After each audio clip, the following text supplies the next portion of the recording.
This region had some excellent matchups in Cup number 1, and now you're going to see them return and battle it out this weekend again. Hello, everyone, and welcome back to the Americas and Oceanic Cup number 2. My name is Aya, and I'm joined by Nagura, Jack, and Dratnos. How are we doing today, guys? Doing great. Happy to be back and looking at how some of these teams are really going to grow as we're in our second week for NA. Yep, absolutely. Nagura, how do you think these time trials went this week?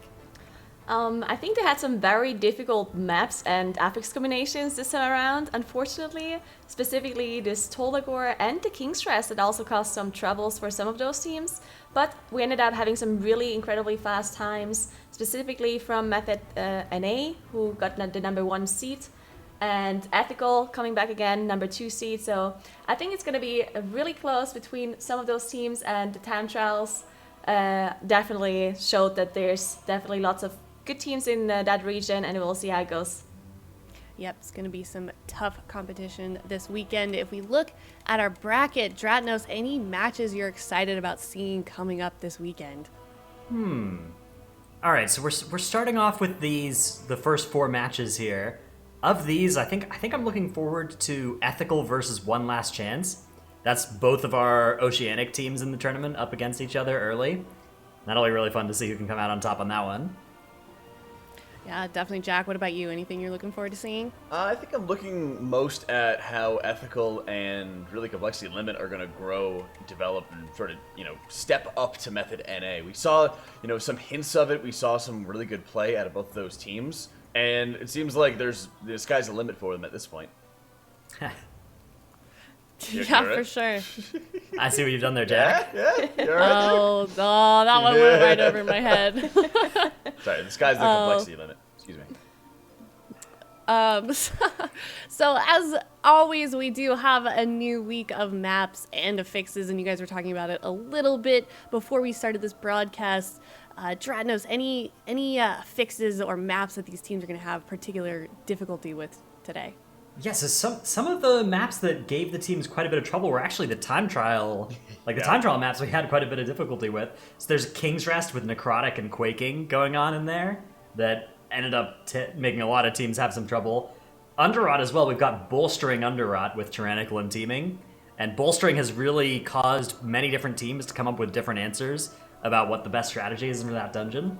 So I think it's going to be really exciting to see the teams actually come up against each other and see whether kind of a Death Knight focused comp or a Hunter focused comp or a hybrid is going to be best in that dungeon. Yeah, and over these last couple of weeks, we've definitely seen some new strategies come out, giving these different affix combinations. Nagura, anything different that you think that we saw coming out of time trials or maybe the previous cups that we're going to be seeing played today? I think it's very interesting that lots of teams, almost all of the teams actually, were playing Vengeance Demon Hunter in Toldagor. So I'm excited to see those teams bringing the Vengeance Demon Hunter into the cup, because it's obviously mainly Prot Warrior. So I'm excited for that. We've seen some teams also play Prot Paladin, which is also interesting. And then we also saw some teams adapt to this last weekend EU meta that we saw with the Triple Hunter. Specifically in those bolstering dungeons, we've seen some teams break that one out. So yeah, I'm just excited to see the different comps and see how they match up against each other. Yeah, I am as well. And we are going to be starting off the day with Method NA versus Fly Me Out. And we're going to start off with Freehold. It looks like Fly Me Out have banned Junkyard, and Method NA has banned Waycrest Manor. Jack, for this map, what do you expect to come out of this upcoming game? I'm really excited with Freehold to start. I mean, it's been the first time in I think a while that we haven't had any bolstering in Freehold. So, fully expect to see a lot of the Unholy DKs start coming out on this one. And really, I'm curious as to what's going on with Fly Me Out. I mean, they're coming into this as the 8th seed right now, and we kind of were expecting more. At least I was expecting to see a better time trial run from them. So I'm hoping that they're more practiced, and I hope that they're in a stronger position than their seeding is. Yeah, and do you think that these affixes we are going to be going to with Fortified, Quaking, and Volcanic? Nagura, is this going to be like an easier map out of the map pool that we're going to be seeing today? I definitely think so. Quaking can cause some issues, specifically when you're running full melee teams, but we've seen Hunters perform quite well in Freehold specifically, and Volcanic is usually a non-affix. because hunters, they can move around without losing any damage, and melee, of course, can do as well. So I think we're going to see some incredibly big pulls coming out in Freehold, and maybe we see some kiting as well, specifically on the last boss that we've seen from some other teams as well. But we can also just see them use that friendly fire damage that we saw some EU teams do as well. So I'm excited to see different kind of strats, and I'm excited to see big pulls in the Freehold specifically. Yeah, for sure. This is definitely a map that we've seen some really, really big pulls and cool strategies coming out of this one. And given those affixes, it should definitely be interesting. Dratnos, they banned Junkyard and Waycrest. Any speculation as to why? Do you think those were defensive moves or? Yeah, well, so Junkyard is one of the newer dungeons, and there's a lot going on in there. I think it's pretty reasonable for Fly Me Out to choose to ban that because there's just so much time that needs to be invested into Junkyard before I think teams will feel confident being in there. And being up against Method NA, you know that they have put that time into that dungeon. It's tough, though, because the Underrot was one of the time trial dungeons, and this is one of the biggest differentials between two teams that we have in the Cup between their time trial times here in the Underrot. Method NA got a 6-minute faster Underrot than Fly Me Out did in time trials. So I gotta assume that Fly Me Out are feeling more confident. They feel like maybe their 5 time trial runs didn't go very well, but they feel like they've got a competitive Underrot time to leave that in the map pool. Yeah, for sure. And you know, Underrot, you guys were kind of saying it a little bit earlier as well. Is that even a map that we're really going to see banned today at all? I would have thought so in this map. Yeah. I would have thought so looking at these time trial times. So, I mean, it's possible. Like, every team is practiced in there, which means that teams don't like banning stuff that they are practiced in. But Right. I think that it's often the right move if the other team is even more practiced than you. Because it's a zero-sum thing, right? You're not just trying to ban your worst dungeon. You're trying to ban the dungeon that the other team has the biggest advantage relative to you in. Yeah, for sure. Well, it looks like these teams are ready to go. We are here on the first matchup of the day. It's Method NA versus Fly Me Out here on Freehold. All right, the Unholy DKs are ready to go, and both teams skipping first pack right now, and they're going to be moving on in grabbing everything going into Sky Captain Crag's room. Alright, yeah, both teams looks like they're doing very similar things. We see some difference in comps. We see a Hunter on Fly Me Outside, while Method NA chose to go with the double DK and the Rogue. I think Rogue is almost always part of the composition in the Freehold just because of the fact they can stealth forward and start this RP event on the Ring of Booty that we've seen almost all of the Rogues do in their comps. We see Suffer go a little bit low on Fly Me Outside, but did manage to recover actually. They do end up recovering. Ellesmere drops low as well. This pack is still taking a very long time to die on the side of Fly Me Out, while Method NA is already on the boss. So I want to show the power of those Unholy DKs right off the bat.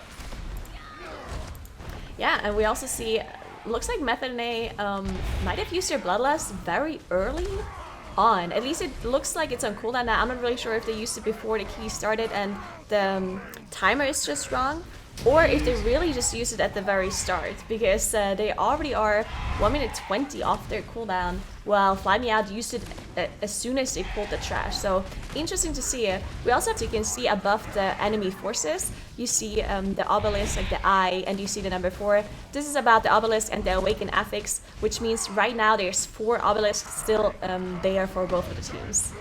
Yeah, we saw a couple times where, I think it was Italdazar most frequently, where teams would just Bloodlust right as the key started so that they could line up the cooldowns the way that they wanted it to. So probably going to be the same out of the side of Method NA, which is probably also a testament to how quickly they can get through this dungeon as well. So I'm just eager to see what's going to be coming next as Sky Captain Crag's down to 20% on the side of Method NA. As Fly Me Out's working the boss as well, just dropped below half. Yeah, some incredible speed by both of these teams. You see both Rogues are still here, actually. We've seen some of the EU teams have the Rogue just disappear early and start the event. Doesn't seem like Method NA or Fly Me Out is doing any of those strategies. Shakib dropping really low there. Looks like, oh, Shakib actually going down, unfortunately. Not really sure what kind of combination of maybe corruption plus boss mechanics hit him there, but thankfully it was at the very end of the fight, so they didn't have to commit a battle rest, and he could just release immediately after the boss was dead. That's right, Method NA moving on as Fly Me Out again, still working on cleaning up the rest of the boss, and being able to have the hunter to drop any of the baits and stuff has been quite nice, but I think it kind of ended up desyncing the bird as well, so we saw a bunch of guano getting dropped on the group. And then NA here just getting into position as they have a ton of mobs going to be getting ready at this point. And I love to see this kind of control. You're seeing, the rogue speed ahead. Everyone's grabbing all the brews right now, so they're going to be getting rid of some of the more annoying trash mobs as we speak. And Lighty is just grabbing everything and getting ready to run into the Council of Captains. Yeah, so they are actually engaging the boss with these trash groups without Yoda. Yoda is running off to start that RP event, so interesting to see that they don't even need the rogue because they have the DKs who are just going to do up to almost 1 million DPS to deal with this trash. So no need for the rogue as they're already fighting the boss here. With 2 packs, you see the amount of damage the DKs are doing to finish this off. And now Yoda is finally back, so he's joining the fight as well. Yep, and it's as frustrating as it is to be the rogue and having to do some of the less than savory jobs at this point. It's the extra control, it's being able to get ahead of the game really, and the unholy DKs don't really need that much more help in destroying all of the trash and bringing Ral and Jolly both extremely low at this point. Yeah, and you see the brews who are being dropped on the ground, it can either be a haste or crit buff for your team, or also a buff for the mobs, or it can be the bad brew, which leaves behind a dot damage over time effect on mobs, but also on players. And for tanks, it's actually specifically important that you make sure that the bad brew is actually hitting both of the bosses, as you saw Lighty do there. That's why both of the bosses got finished off, because they got hit by this dot.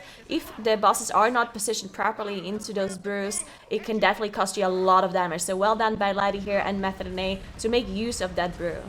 Yep, so far, Method NA has not been having anything too terribly fancy throughout this run, and Freehold's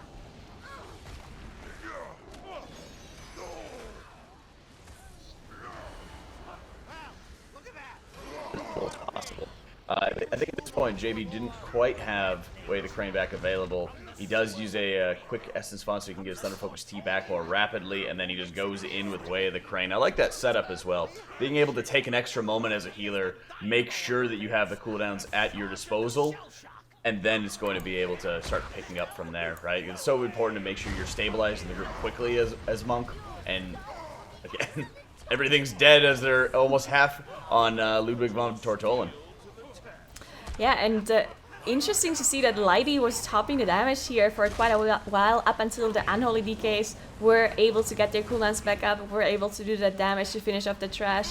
And of course, the Rogue, in this specific comp, the Rogue is not really here, as you mentioned before, it's not here to do the most damage, but it's more here to get all of these kind of jobs where you start the RP, you deal with the Self, you deal with Shroud and so on. And that is really the job of the Rogue here. They're not here to do as much damage as an Unholy DK does, of course. In fact, sometimes the Rogue maybe holds back their damage, so the Unholy DKs can do their damage, get their Fastermite stacks to increase their single target damage, while the Rogue itself is just here to finish off the high HP focus targets. Yeah, we've seen a number of times, that's a great point as well, where we've seen some teams having only one Unholy DK, and there's some dungeons where it's great to have double, right? I think we've seen a number of times where if the mobs just have not really that much HP at all, we've seen a number of times where people just bring one because it's more important to bring more single target in other areas, right? We've seen it, like we're seeing on the side of Fly Me Out, bringing in the Hunter, but Method NA is just pulling so large, and this is what, pull number 3 or 4 or something on the side of Method NA. They're just almost through the dungeon as Trothak's getting pulled with another massive pull right under it. They're going to be like around 70% for trash once it all goes down. Yeah, and this was a really scary pull because you had Trothak, Plastic Crusher, which both do an AoE around them once in a while, and they had Harpooners on top of it as well. Harpooners are the ones who will grip a ranged target back into the group, and if you're getting gripped in a bad moment when the Crusher does its AoE or when Trothak does its AoE, then you're going to be in trouble. So well done for finishing this pack before anything bad happened on their side, and a very risky pull as well, as they're now, as you mentioned, on 71%. Neither of the teams have dealt with an obelisk so far, as you can see with the number 4 and the obelisk, the eye above the enemy forces. At this point, I'm extremely excited to start seeing, the JB running, the JB race, the marathon that we'll be seeing. I assume Ellesmere might do it as well. We've seen some teams opt to kill 3. I think one has killed 4, if I'm not mistaken, in an Underrot we saw last week. So still an option, but I want to see some kiting. I'm ready for some kiting. I don't know about you. I definitely want to see some kiting as well, but I'm not sure how efficient it is in a Freehold, just because they don't have anything like bolstering. So theoretically, they could be using the friendly fire damage on the last boss to deal with trash. And we've seen some EU teams already do this, where they go to the last boss with lots of trash that they still need, lots of enemy forces left, and then they will just deal with the awakened mobs, and also on top of that pull trash, and then use the friendly fire from the boss, the artillery, to deal with the trash percentage as well. Now, of course, if your healer is cutting the awakened mobs, then you can't do any of that because you need the healing from the incoming damage on the tank. So we'll see what Method NA does as they now down Trothak. That's right, and it does look like they are going into the obelisk, so like you mentioned, looks like we're going to be seeing them probably kill 3 and then end up using the cannon at the end to start obliterating the rest of the mobs. We kept seeing a lot of times early on where teams would just be, okay, let's try to grab a bunch of mobs, use the painful motivation, we'll get our kills, we'll be done. And then we started looking at the friendly fire out of Harlan Sweet at the very end of the fight, and they're like, this is actually just so much better. You know, the scary fact that everybody would skip around just becomes perfect trash percentage to be killed by the boss itself. Yeah, and it's also very interesting to see all these different kind of strategies coming out in Freehold. We've seen so many different things that all the teams are doing, even though Freehold seems to be a pretty straightforward dungeon. But those teams, they really can pick and choose what they do. And because there's so many big pulls you can do in Freehold, every little second, every adjustment to your strategy really matters, and it gives you advantages here or there. So it's always very interesting to see how those teams adjust their strat depending on what the affixes are. And this time we really see this non-affix combination almost, because Quaking and Volcanic really is not gonna matter for these teams. So interesting to see what they are doing as they do a skip here, and it seems like they're about to engage the last boss with their Bloodlust available. Yeah, absolutely. And like you mentioned, this is kind of as non-affix as you can possibly get. And they're not even waiting for Harlan Sweet's cannons to go up.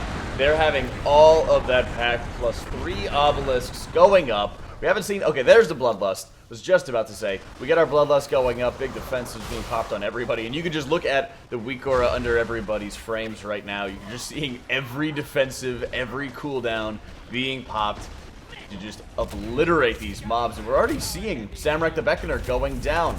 We're seeing really low HP on the Blood of the Corruptor, and the ad control is absolutely insane on the side of Method NA as they are just mopping the floor with the obelisks. Yeah, what a crazy pull. And then this is now why we realize why they used the Bloodlust immediately as soon as the queue started, right? Because they reached this point in the dungeon. They keep actually going down, unfortunately. They do have a battle rest available, and they also have a DK who can use that battle rest. They don't need to use the engineering rest. So there we go, they got him back up. And it's only the Void Weaver left, which should not be a big deal for them as they have lots of melee interrupts. So well done by them. Only 1 death on Shakib's side here. They should be able to finish this. They still need 8% trash, which they probably are going to pull later with that friendly artillery though. Oh, that's the rest of that's just going to be an absolute breeze, and at this point they have time to get all their defenses back, get every other cooldown available, push the boss sub 60, so he'll be firing 4 rounds of cannons instead of just 1. And yep, they're not even worrying about waiting too long as well. They're not even worrying about lining it up with the cannon. At this point, they know what they need. They have all their cooldowns back, and they're just able to go for round 2 and start taking it down. And Lip dropping low there, but they do a great job of spreading quickly for the Quaking while still getting a lot of cannon damage onto those mobs. So very well played by these guys, taking advantage of the entirety of the room. Method NA absolutely tearing through this Freehold. We're at 12 minutes. We're at 12 minutes right now. This is so fast. They were actually so unlucky with that Quaking timer there, right? They got the cannon barrage on top of Quaking, so that they had to spread out. Usually you want to stay together and then move together to get all of that damage, but they still managed to do the pull anyway with that bad Quaking on top. And yeah, 100% trash, 30% on Harlan Sweet, so they get the increased damage on the boss as well. This boss is gonna melt now and die in no time as they win the first game here against Fly Me Out, who had not too much struggle on their side either. Their whole strategy was just a little bit slower, as they haven't even engaged the last boss yet. So 1-0 for Method NA versus Fly Me Out on a 13-minute Freehold. Oh my goodness, Method NA on a tear. Just under 13 too. Oh man, what an incredibly efficient run for Method NA. And Dratnos, they just made that look so easy there, especially with that last boss on Freehold. Yeah, that was like a hot knife through butter. Method and A were just slew every boss and every, huge amount of trash onto it with those double death knights. Made it look really, really easy. They certainly did. And like you guys were saying, Fly Me Out, they had like a pretty it was decent. Similar run in terms of deaths, and they weren't really struggling too hard. They were just less efficient, Jack. Where was it that they were falling short against Method NA? I think a lot of it comes down to how aggressive that we're seeing the pulls, right? We saw the immediate bloodlust from Method NA as they started the dungeon, and they ended up pulling another 10-15% more trash at the start of the dungeon. Then we saw it at Fly Me Out. And that momentum just continued to grow throughout the dungeon, whether it was on Council of Captains, whether it was, chain pulling into Ludwig, chain pulling into Trothak as well. It was just constant up-tempo, and Method NA showing why they're the #1 seed and why they've been #1 for so long. Yeah, the performance out of Fly Me Out, though, didn't look like an 8th seed performance. That looked I would pretty agree good with out of them. It's like relatively to, the #1 seed, they got clobbered or something like that. But when you're looking at the entirety of the tournament, I don't think that Fly Me Out had a bad run at all. Yeah, I think that shows that they're probably going to be competitive, when they get to play other teams later in the tournament. I hope so, because, that's what we were thinking about. It's, okay, these are the 8th seed coming in, but we've seen these players before a lot of times on live, and we know that they're capable of, extremely high keys, extremely tight execution, and we wanted to look at how it's going to translate to MDI, so I'm still expecting, some big things out of Fly Me Out this weekend.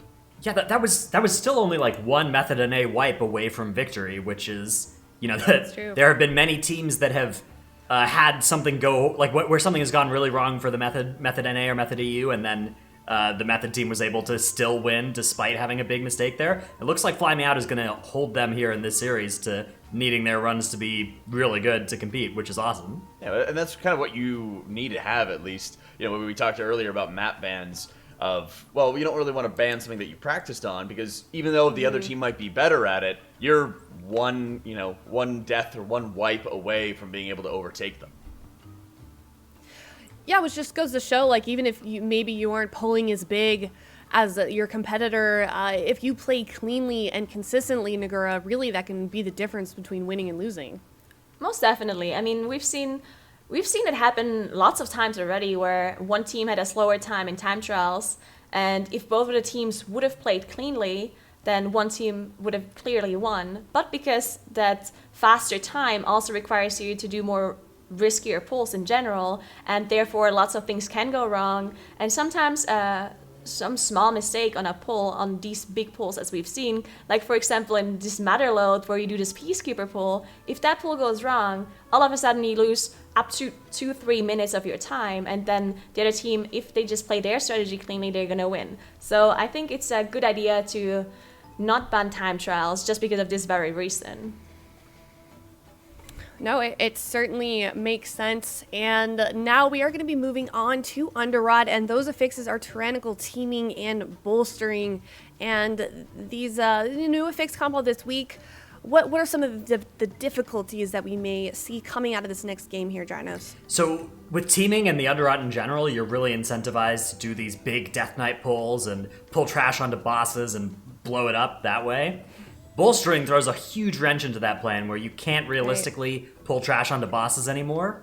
And you need to be careful if just pulling a bunch of trash all by itself, even without any bosses, because if one thing or two things live too long, you're going to have a lot of bolstering stacks, and it may have been faster to do just a medium-sized pull instead. So that's where we've seen teams come up with a couple different answers to this. Some teams are still trying to make double Death Knight work here, and are really going all in on to having that perfect execution of those big pulls to get the bolstering managed well, and then taking slightly slower boss times, but doing it in fewer trash pulls. Some teams are playing all hunters instead, or 2 hunters, and those teams are focusing on a kind of medium pulling pace that is designed to be good at both single target and big pulls, and then some teams are kind of hybridizing those two strategies. So we'll get to see which these two teams have decided for this map. Yep, and we will soon find out as the game is starting soon. They are both loaded into Underrot. It is Method NA versus Fly Me Out 1-0. All right, and let's bring out our hunters. It's bolstering time as Method NA and Fly Me Out are both... Wow, Method NA is just grabbing even more than I was expecting right now. Yeah, huge pool coming out of both teams. Actually, we see someone getting really diversified going down, unfortunately, for Fly Me Out.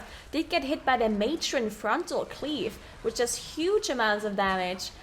Didn't manage to out-heal it and went down, but thankfully the release spawn is right there, so he did manage to get back. But yeah, Method using their Bloodlust to get that 13% trash on their side. Fly Me Out struggling a little bit as they bolstered this Blood Priest quite a lot, unfortunately. Yeah, I think the Blood Priest's heal got off, so it ended up, having everybody switch targets again. And okay, they did interrupt it. Okay, it looked like she was about to heal once more, and that was gonna be an absolute disaster if true. But Method NA higher on trash, already pulling the boss. Looks like Fly Me Out is gonna be skipping past this Matron pull with Shadow Meld. Okay, I was looking to see where that was going because it looked like they almost just face pulled. Yeah, so Zephyr unfortunately going down as they're doing their skip. Oh no! And is going off as well. Very unfortunate as this spirit, they didn't manage to get the melt off in time, the shadow melt, and therefore the full AoE from the mask just one-shot everybody. Even on a non-fortified setting here, that's a lot of damage. But they did manage to get the Master Rest now up on everyone. But yeah, this is going to cost them a lot of time. They also had to commit the Battle Rest to make sure that they are on the other side. While Method NA, no trouble at all. They have one death on their side. Did not have to use the Battle Rest though. Yeah, that's an absolute disaster scenario there on the side of Fly Me Out. Just probably the worst start that you could really have at that point, where the mask is going off, full wipe, battle res down. Just that's gotta just be a killer for the morale, killer for your momentum as well, especially when you're trying to be able to come back and make sure you're hunting at Method NA.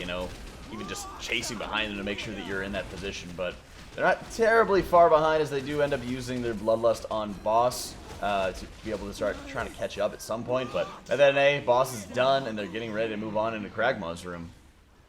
Yeah, so I'm interested to see what kind of pulls Method NA is doing in this Kragmaw room, because Method NA posted the fastest time in Underrot by quite a bit as well. And the time that they posted makes me wonder what they're really pulling with this bolstering affix. And it looks like they're pulling everything in front of Kragmaw's room, with a bunch of blood swarmers in here as well. So definitely want to make sure they be careful, as Yoda has a double fixate on him, unfortunately. That's right, he's got to really watch for that. I love how they're slow rolling it. They're taking advantage of Binding Shot here, making sure that they can get the blood swarmers focused down first. That way they're not having any of them, and that's an incredibly chonky maggot right there, as he's just gigantically bolstered. Same thing with the Lashers there too. Bloody run! Oh my god, it's so big. There we go. Did manage to finish it off. And yeah, it's just one thing to note about their comp. They are running Double Hunter DK, which makes these pulls quite a bit more difficult, just because you're missing quite a lot of single target control. The amount of single target control that maybe a Demon Hunter or a Rogue would bring. They don't have that many single target interrupts compared to a full melee group. They don't have a lot of single target interrupts and stuns like a Rogue would bring with an Outlaw Rogue. So they definitely want to make sure they deal with those frontal casts from the maggots properly. They deal with the interrupts on the Lashers properly as well. Yeah, looks on the side, Flying Out. They're missing some of the interrupts on maggots as we see Verse and more DPS going down. Almost going down and Suffer. So Asna and Verse going down, but the stun goes out on to Suffer as those mobs are incredibly bolstered and they're just kiting for their lives. Yeah, I mean, lots of travel here in Fly Me Outside. This is a time trial dungeon, so theoretically those teams should be practice quite a bit on here. But the thing with time trials is that the teams might take a riskier strategy in those dungeons compared to the cup dungeons, just because in the time trials you actually have 5 tries to pull off your time. So even if you mess up 3 or 4 of your dungeons, you can still do one properly, and then that will be your final time. In the cup, of course, you only have one chance. So sometimes those teams maybe choose a little bit of a riskier strat, and then it just does not work out in that cup. Possibly. I think part of it is also the scarcity of time. When you only have so much time to be able to practice, having one strategy for time trials and then trying to adjust it for cup play, I feel like there's too much of a commitment by a lot of these teams. Either it works consistently enough for them or it doesn't. Yeah, for sure. I agree. Method NA on their side did now engage Kragma as they finished off all of the trash in Kragma's room. They're now up to 65% trash, while Fly Me Out unfortunately only managed to get to 30% with the amount of trouble they had on their trash pulls. Method NA, of course, can't pull anything on top of Kragma because of that bolstering affix. We've seen some teams pull trash at the end of a boss fight on top to get some more efficient time, but Kragma, especially on a tyrannical environment, you probably don't want to do that just because of the amount of damage that this Tantrum does.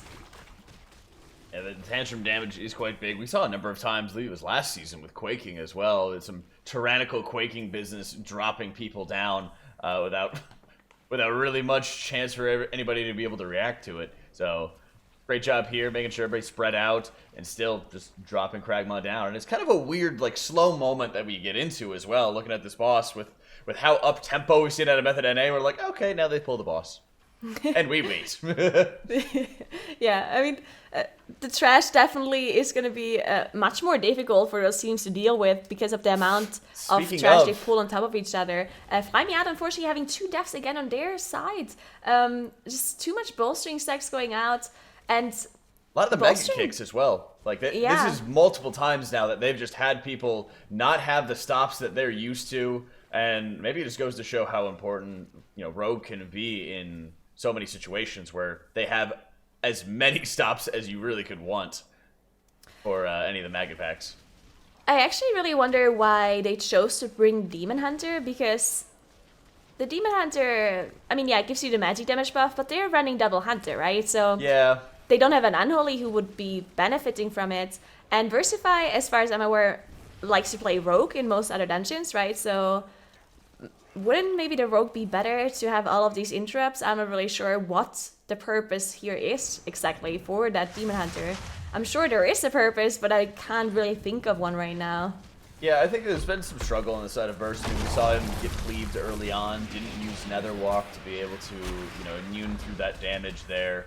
He just took the death. We've seen a number of really quick and early deaths throughout this, and it just seems like it's okay, but when we're looking at the top teams in the world, right, when we're looking at the fastest possible dungeons and a lot of pressure on these guys to multi-class as well, it seems like there's got to be something else to be, bringing to the table, something else that will make it absolutely worthwhile for them to do. So I agree, it's just a little bit of a weird one on that one. But at the end of the day, 72% on trash, or 71 right now, excuse me, and they are dealing with Urgrot the Breaker, so that'll probably be the only obelisk that they deal with. Yeah, I mean, we've seen some teams deal with all 4 obelisks on the last boss, but definitely very difficult to do, specifically because it also is tyrannical, and the last boss does quite a bit of AoE damage on top of also having that frontal cast, which removes some parts of the room that he can't stand in. So definitely difficult to deal with all 4 obelisks here, specifically in Underrot. And it also is not as efficient as it is in other dungeons, just because of the fact that you need 100% enemy forces before you can even access the last boss. So therefore you don't really get as of a big efficiency from that percentage as well. Yep, we're seeing another large pull this side of Method NA, as many of those fixates were going out of Yoda, but he's able to hang in there, deal with the damage like a pro, and they've just crushed those Bloodswarmers that they brought in. As there's a lot of Bloodswarmers flying on the right side as you're going down this hill, and you can grab a couple extra ones for trash, and it's such a efficient percentage that they're adding to the table right now, as they're almost done. They do have one of the ads, I believe it actually got raised deaded. Yeah, I think so as well. That's a term. It was spawned by the raised dead ability. There we go.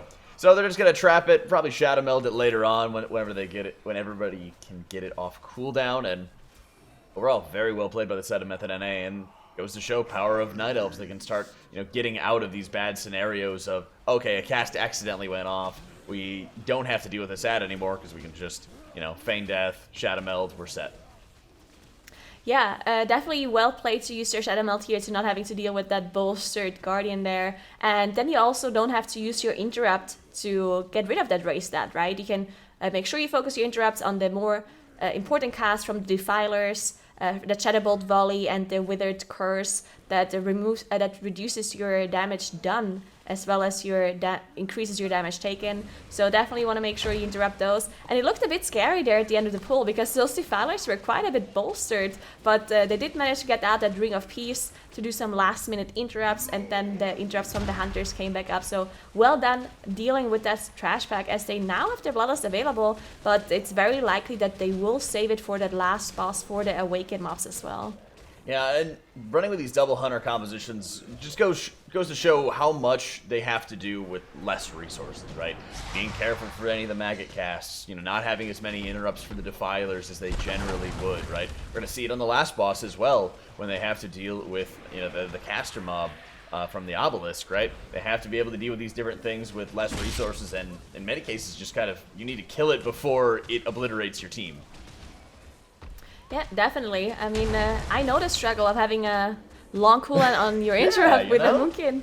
And whenever I join a team and they want to play with the Void Weaver in the last boss, all of a sudden you need to deal with lots of casts going through, and it definitely can be a struggle. Of course, the cast from the Void Weaver will not straight up one-shot you as long as you're full HP, but it's still a lot of incoming damage, and if there's anything else happening, it can definitely kill you. And on top of that, they don't have a Curse Dispel, which means that the cast speed from the healer will be lower, which can also cause some issues. So definitely difficult pull to do with the last boss, as Method now is about to finish off Sancha. They're on 88% trash.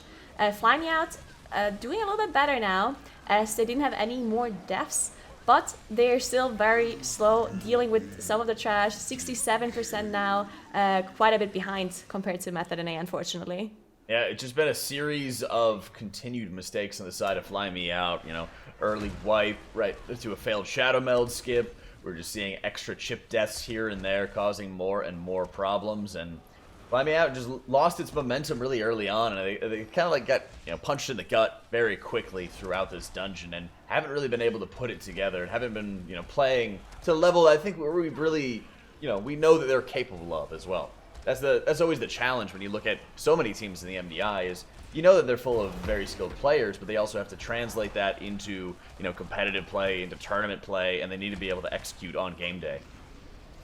Yeah, and I mean, sometimes when you're the number 8 seed and your very first game is against the number 1 seed, and maybe there's a dungeon in the map pool in your first series that you never have to play again in another series, then maybe you just decide, we're just not going to practice this one too much, because we're only going to have to play this against Method NA, and the chance of us winning against Method NA might be pretty low, because they are the best team. So maybe they just focus all their practice time onto other maps, other dungeons that they have to play maybe in the lower bracket afterwards. So definitely a possibility that Fly Me Out maybe did not re-practice this Underrot, which again was a time trial dungeon, but sometimes you just take those riskier strats and you don't have time to re-practice.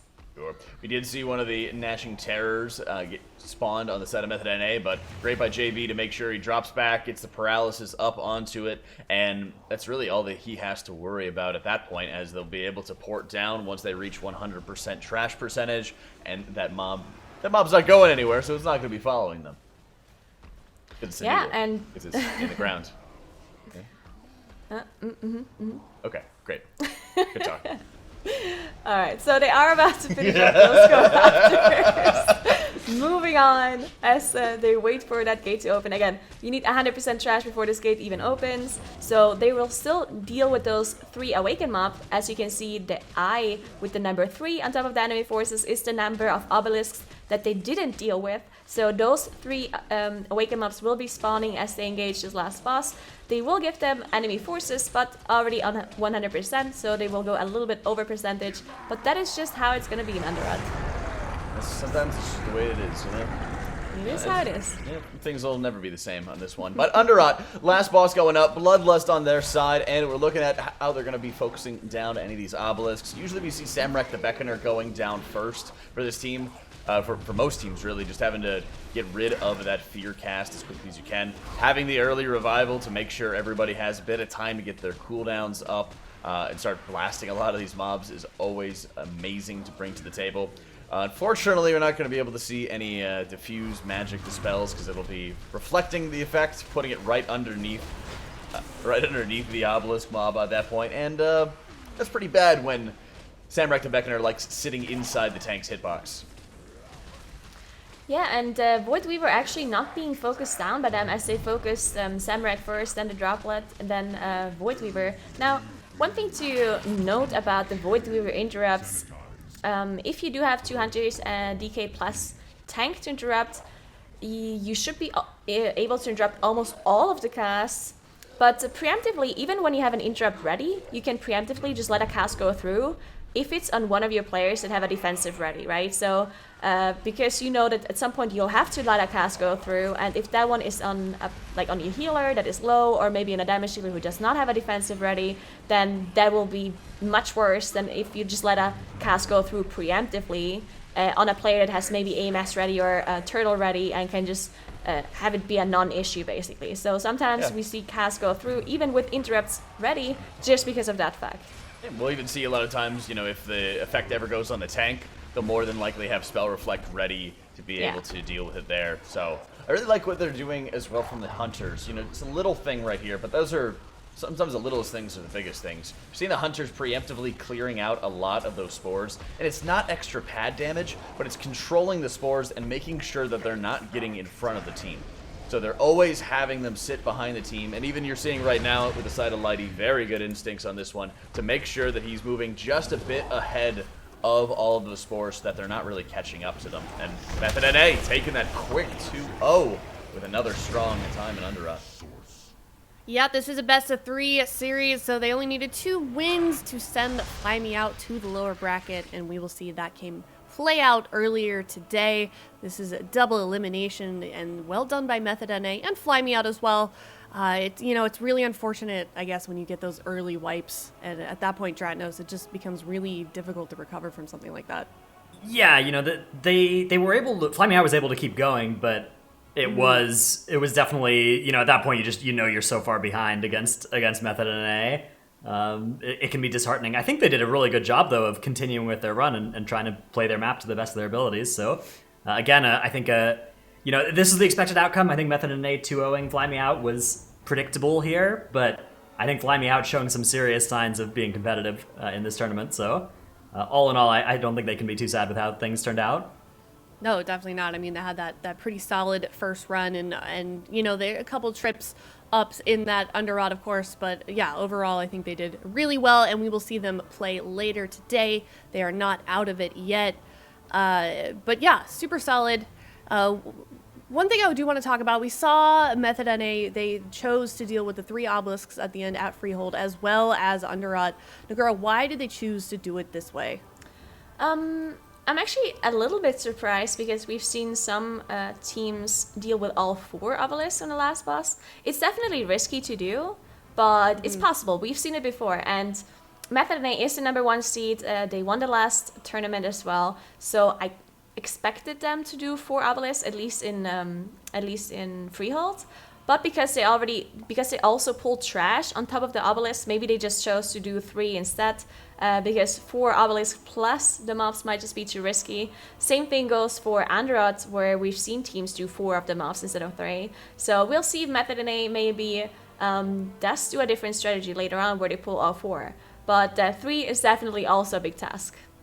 Yeah, I think that there's good evidence that they probably do have 4 obelisks in Underrot up their sleeve, because the run that we just saw from them was 2 minutes and 30 seconds slower than their time trial performance in the Underrot. So I think that those 2 minutes and 30 seconds are probably mostly explained by that extra obelisk. We saw Method EU do something similar in Motherlode last weekend, where they would, again, the first time they played it against the lower seeded team, they played 3 obelisks with the last boss, and then they broke out their real super fast strategy the next time they got onto that map. It makes sense. I think it's easier to start taking away pieces of your top strategy rather than adding on to it for a tournament. They say, okay, we'll just play this obelisk normally. We know we have a huge lead, and then we don't have to add extra work for our hunters taunting with their pets at the very end. Yeah, so we'll have to see how they deal with those as in the next coming games for the rest of today with Method NA. And also, Dratnos, it sounds like you have a highlight for us. What have you got for us? Yeah, I want to highlight the bolstering management that Method NA was able to come up with here that allowed them to execute these Death Knight pulls without losing really too much time to an affix that can easily take a lot of time. So you can look at the way that they're damaging things pretty evenly here. This can be a challenge with a Death Knight in your group because Death Knights pretty much just damage everything when they're doing their combo here. So I think that the credit really goes to the hunters for, you know, delivering priority damage to those higher health targets and making sure that everything is dying evenly in order to make it so that these big pulls can still be worthwhile and can still be a time save on bolstering week. And keep the DK, right? I mean, you guys talked about it a little bit before Underrot, and they chose to keep that DK in. Yeah, so the DK is like a big, I don't know much car stuff, but it's like a really fast engine. But they needed to put some mufflers on it, like one of those engines with like cylinders and stuff. Yeah? Yeah. How Loud many? noises. Several. Several. Dozens. Dozens even. Yes. All right. Dozens. At least 2. I don't know. I think that was a good analogy. Cars either, so. But anyways, yeah, that is going to be a 2-0 for Method NA, and we are going to be moving on to Goosy Bad versus scripted content coming up next. So definitely stick around for that. We're going to go to a quick break, and we will go to that Goosy Bad versus scripted content after this break.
Before this break, we saw Method NA 2-0 fly me out and send them down to the lower bracket. Now we are going to watch Goosy Bad versus Scripted Content. I am now joined by Nagura, Tuttles, and Zyronic.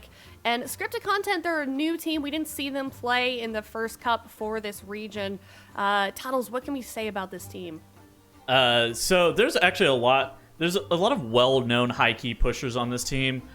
Most people will probably recognize Moofs, one of the Wowhead guide writers, very well-known hunter player. There's also Felinator, who is a high-end protection paladin, very sick player. I think he's going to be sticking on that prop pally a lot, but we did see him bust out the Vengeance Demon Hunter in Toldagor.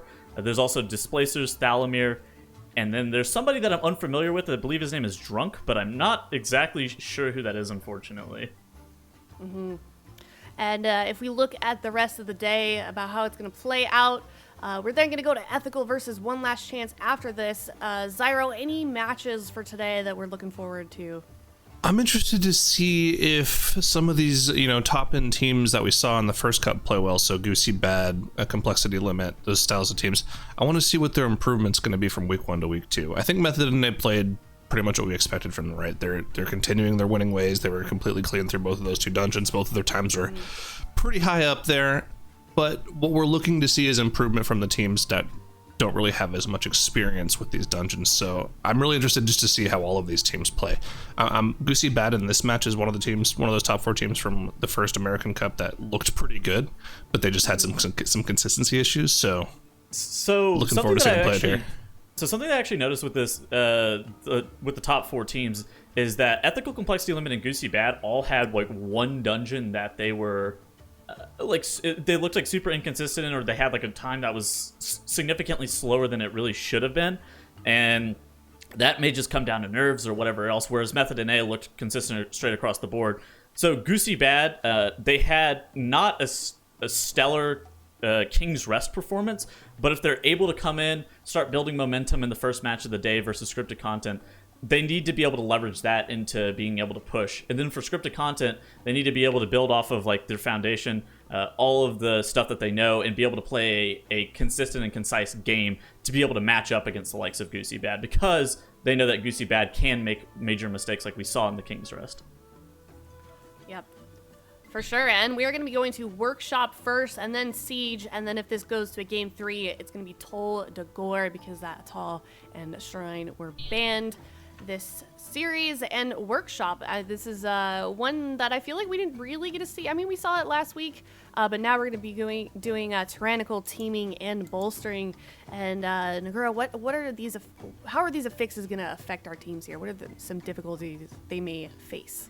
So I think bolstering is not as big of a problem in Workshop as it is in most other dungeons. If you compare it to stuff like Matterload, where you have huge different kinds of HPs, Workshop just does not have a lot of trash in it on the get-go, so therefore bolstering is not as big of an issue.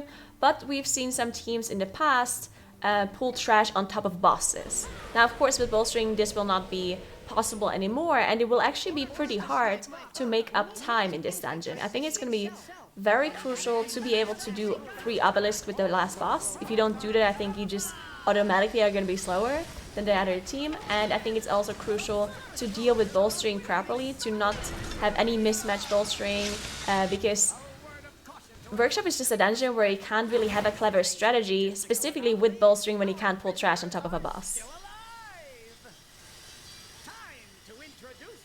Yep. I was just gonna let you guys go. Go ahead, Goosy Bad versus Scripted Content. Here we go. Alright, so we see Goosy Bad and Scripted Content already in the dungeon. Of course, they dealt with the first trash group. Both of them pretty evenly as they engage the first boss. Both of them also popping that Bloodlust immediately. Now, slight difference in comp. We see the Triple Hunter on Scripted Content side. Goosy Bad chose to play a Demon Hunter on top of the Double Hunter.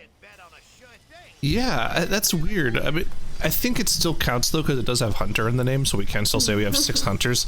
Actually 7 if you count Hunte as a Hunter as well. True. So yeah, still a Hunter-oriented comp that we see here as well. And I noticed that neither of these teams is going for the quick kill strategy here. So interesting to see that some of these teams still haven't caught on to the best way to do this boss. I'm not going to get too in depth because I'm sure there's still some teams that can get some use out of that, but there's definitely a much faster way to deal with this boss that a lot of teams just apparently don't know how to do yet. Are we talking about using the hammers hammer? properly? Yeah, using the hammers properly. Yeah. For some of our faster teams like Method EU and Complexity and Method NA, the bosses would already be dead end right now. They die at like 1 minute 40 seconds, even on Tyrannical. So there's definitely a lot of optimization that we could see from both teams here pretty easily. But yeah, it's interesting to see teams not really pick up on those strategies yet. It is very interesting, specifically because Workshop is such a dungeon, as I've talked about it earlier, where you really can't make up much time because it's such a straightforward dungeon, right? You can't just do like a completely different pool than the other team or do this like crazy thing that no one else has done before. It's much similar to King's Rest, where you kind of have to do these pools, right? You can't just skip this trash group and do the other one instead, or do this instead of the other thing. So making up a couple of seconds on the first boss will matter a lot here in Workshop. So very interesting to see that both of these teams haven't caught up to that one, but Goosy Bad did finish off the boss slightly faster and is already on to the next trash pool. Goosy Bad actually did do a little bit of it at the end there. They got about 25% of the boss's HP with that last hammerhead, so they did a little bit of it, just not making use of it the entire fight. But going onto this massive trash pool, that's scary. And then you see the problems with that. 3 people going down. The hunters were able to get their feign deaths off, so they'll have to blow their battle res on the healer here, and then they'll be able to heal up off of that. But yeah, that's not exactly the greatest start to the dungeon, and I wonder if they were planning on pulling that into the boss as well, because that's typically well, no, they can't because it's bolstering. Yeah. Usually we'll see teams pull trash into the boss here, but you can't do that on bolstering, obviously, so this is definitely going to be a little bit slower dungeon, purely because of that bolstering affix, but looks like they're just going to go straight into the boss anyways. I wonder if they're going to be doing trash afterwards because of that. Yeah, well, it also looked like they just wanted to, like, the pull seemed intended with the Living Waste plus the higher HP mobs, and then they wanted to just Shadow Melt / Feign Death off the aggro from the bolstered mobs, but really seemed like the 3 Night Elves, which were not the hunters, probably used their Shadow Melt in a position where they still got hit by that Living Waste AoE that probably killed them. Interesting that they didn't manage to get that positioning right, but yeah, thankfully they did have the hunters stay alive. Had to commit a battle rest, but hopefully they don't need any further on into this dungeon. Scripted content, on the other hand, dealing with the Awakened mob here. So this is something I've been talking about earlier as well. If you're dealing with the Awakened mobs, you waste a lot of time in this specific dungeon. Oh yeah, for sure, especially since we've seen most teams, especially with these particular comp, can deal with 4 Awakened mobs in the final boss. It's not easy, but it's definitely doable. We've seen other teams do it. Also, I don't know if you guys mentioned it last dungeon, but we have the new Awakened counter on the screen, which is super nice as well. You can see how many Awakened mobs are left in the dungeon, right just where the deaths used to be. I like that a lot. It's a great new addition this week. I agree, because sometimes, specifically when I'm casting, sometimes I forget which team killed which obelisk, so I'm like, oh yeah, this helps out a lot. And the death timers can still be looked at the bottom, where you see the time added as well, the time penalty from the deaths. So Goosy Bad is on 3 deaths, scripted content on 0 on their side. Now, Goosy Bad is still faster, even with the deaths, because they did not deal with the Awakened mob, so they went straight to Cujo after dealing with the Living Waste. But yeah, I'm also interested to see if they deal with the rest of the trash that they Feign Death / Shadow Melted off the aggro earlier, and doesn't look like it. Looks like it was a planned skip that just went horribly wrong. They did have Shadow Melts available, but you also can just mess up the skip. It looks like they just had a frontal go off right when they were trying to reset, so unfortunately they did all just instantly die outside of the hunters. But yeah, looks like it was a planned skip, and that's probably possible because of the teaming affix. You can just get more trash at the end of the dungeon. So we're going to see that coming out from Goosy Bad as they move on to this sort of on-rails part of the dungeon where we have to deal with 3 separate trash packs. Scripted content now down to 30% on Cujo. It's pretty slow going for them. They did have to deal with that Awakened mob, so they are going to be behind an overall dungeon-like progression because of that Awakened mob kill, like we mentioned earlier. But of course, the benefit of that is you don't have to you get to deal with 1 less Awakened mob on the final boss, so you have a much higher success rate there. There's less chance of messing it up. Yeah, and this time around, also one thing to note is that we don't see any mages, at least not from Goosy Bad or scripted content. And I also doubt we will see a mage from any other team just because of bolstering making this pull on the third boss with the trash not really possible. I think the big reason why we saw mages from the Amer region in the first tournament, in the first cup, was because they pulled trash on top of bosses and they pulled the awaken mobs on top of bosses, so you could really abuse that combustion. But with bolstering, you still get the combustion on the last boss with the awaken mobs, but you can't really do it anywhere else, and then it just probably just is not worth it for those teams. Yeah, I mean that's definitely the major benefit, right? You get so much free cleave, and then of course if you need it, it's something that teams have been talking about for a while. And we delved into a little bit in the American week. Like Fire Mage combustion on 5 targets is probably just the highest damage cooldown in the game, and it's so much free cleave in addition to just doing full boss damage that it's something that you really can't pass up. But of course, like you mentioned, yeah, the bolstering kind of does neuter it for a lot of these earlier pulls, so it's just not going to be good in this dungeon, which is why we're seeing so many hunters, because they just do good damage just about all the time. Yeah, and specifically in Workshop and bolstering, those are like the dungeon plus the affix combination that really makes hunters shine. We've also seen it in King's Rest a lot, which is also a dungeon known to be mainly single target focused and a dungeon where you can't do huge amounts of trash pulls, so not really favorable for DKs specifically. And you also can't really abuse anything with the rogue utility, and therefore we also haven't really seen rogues either in both Workshop and King's Rest. Really still interesting to see the Demon Hunter on Goosy Bad side. I wonder if this is just more comfortable choice for the player, or if they really wanted to have the Demon Hunter utility or something else from that specific class. But yeah, we'll see as they deal with the Void Weaver now to skip this gauntlet. And almost all of the teams have done this Void Weaver just because the gauntlet itself already costs you time to run through anyway, so it's not really a time loss to deal with this Awaken mob. Yeah, I'm kind of confused with the Demon Hunter pick as well. Like, Demon Hunter really serves 2 purposes when you look at Mythic plus MDI style dungeons, right? Number 1, it brings the magic damage taken debuff, which is good for like Death Knights and any sort of caster comp, maybe a fire mage or any other caster. God forbid you bring them to the MDI, but obviously that's not that big of an issue here because they're running almost a full physical damage comp. But the other choice for Demon Hunter is just like a solid self-sufficient DPS class, right? Like it's something like a bursting dungeon or a dungeon that there's a lot of incoming damage, maybe a Grievous style dungeon. They're really solid. They have a lot of self-leech, they have a lot of innate tankiness, so it's just kind of like a safety pick. And I wonder if maybe just having that one Demon Hunter makes Hunte's life on the monk just a lot easier for them in this dungeon. But it's also a weird question mark, right? Like, I wonder why they felt like they needed to have the Demon Hunter when we know that 3 Hunter is just so proficient here. Yeah, I agree. I mean, as you said, I mean, Demon Hunters are also, of course, doing a lot of damage, as you can see right now on the damage meters. Demon Hunters are known to be very good for both AoE and single target, on top of having that high survivability, also providing that darkness and an immunity in case you ever need it, and the shorter interrupt as well. So definitely makes it overall a little bit safer compared to the Hunters. But Hunters are just known to have the higher consistent damage, specifically on these tournament realms, because they can choose their corruption, and Hunters just scale so well with certain corruption, like the crit increase, for example. And that's why Hunters are just being played so much in these single target focus / bolstering dungeons. Yeah, that's the thing that kind of slipped my mind, is the extra melee interrupt is probably useful in some portions. We did see them kill Void Weaver Mouth here, so I'm not sure if it's like an Awakened mob thing. Well, questioning the Demon Hunter or not, it's in the dungeon and they are in the lead and they're clean so far, so we can't really question it too hard. And this is the variation on bolstering that we're going to be seeing. Instead of pulling the trash on top of the boss at the start, you pull it at the end so that bolstering doesn't really become too much of a problem.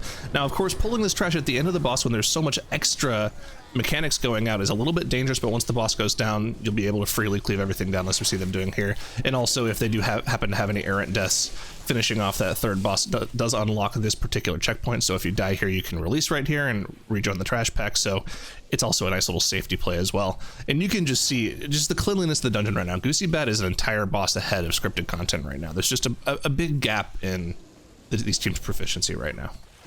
Yeah, I mean, the one difference is that scripted content did deal with a little bit more trash before they engaged the boss, so less efficient, because Goosy Bad dealt with the boss and the trash at the same time, so they definitely made up quite a bit of time having that extra boss cleave while also fighting the trash, while scripted content just chose to do the trash before fighting the boss and then just doing Spark Flex by itself.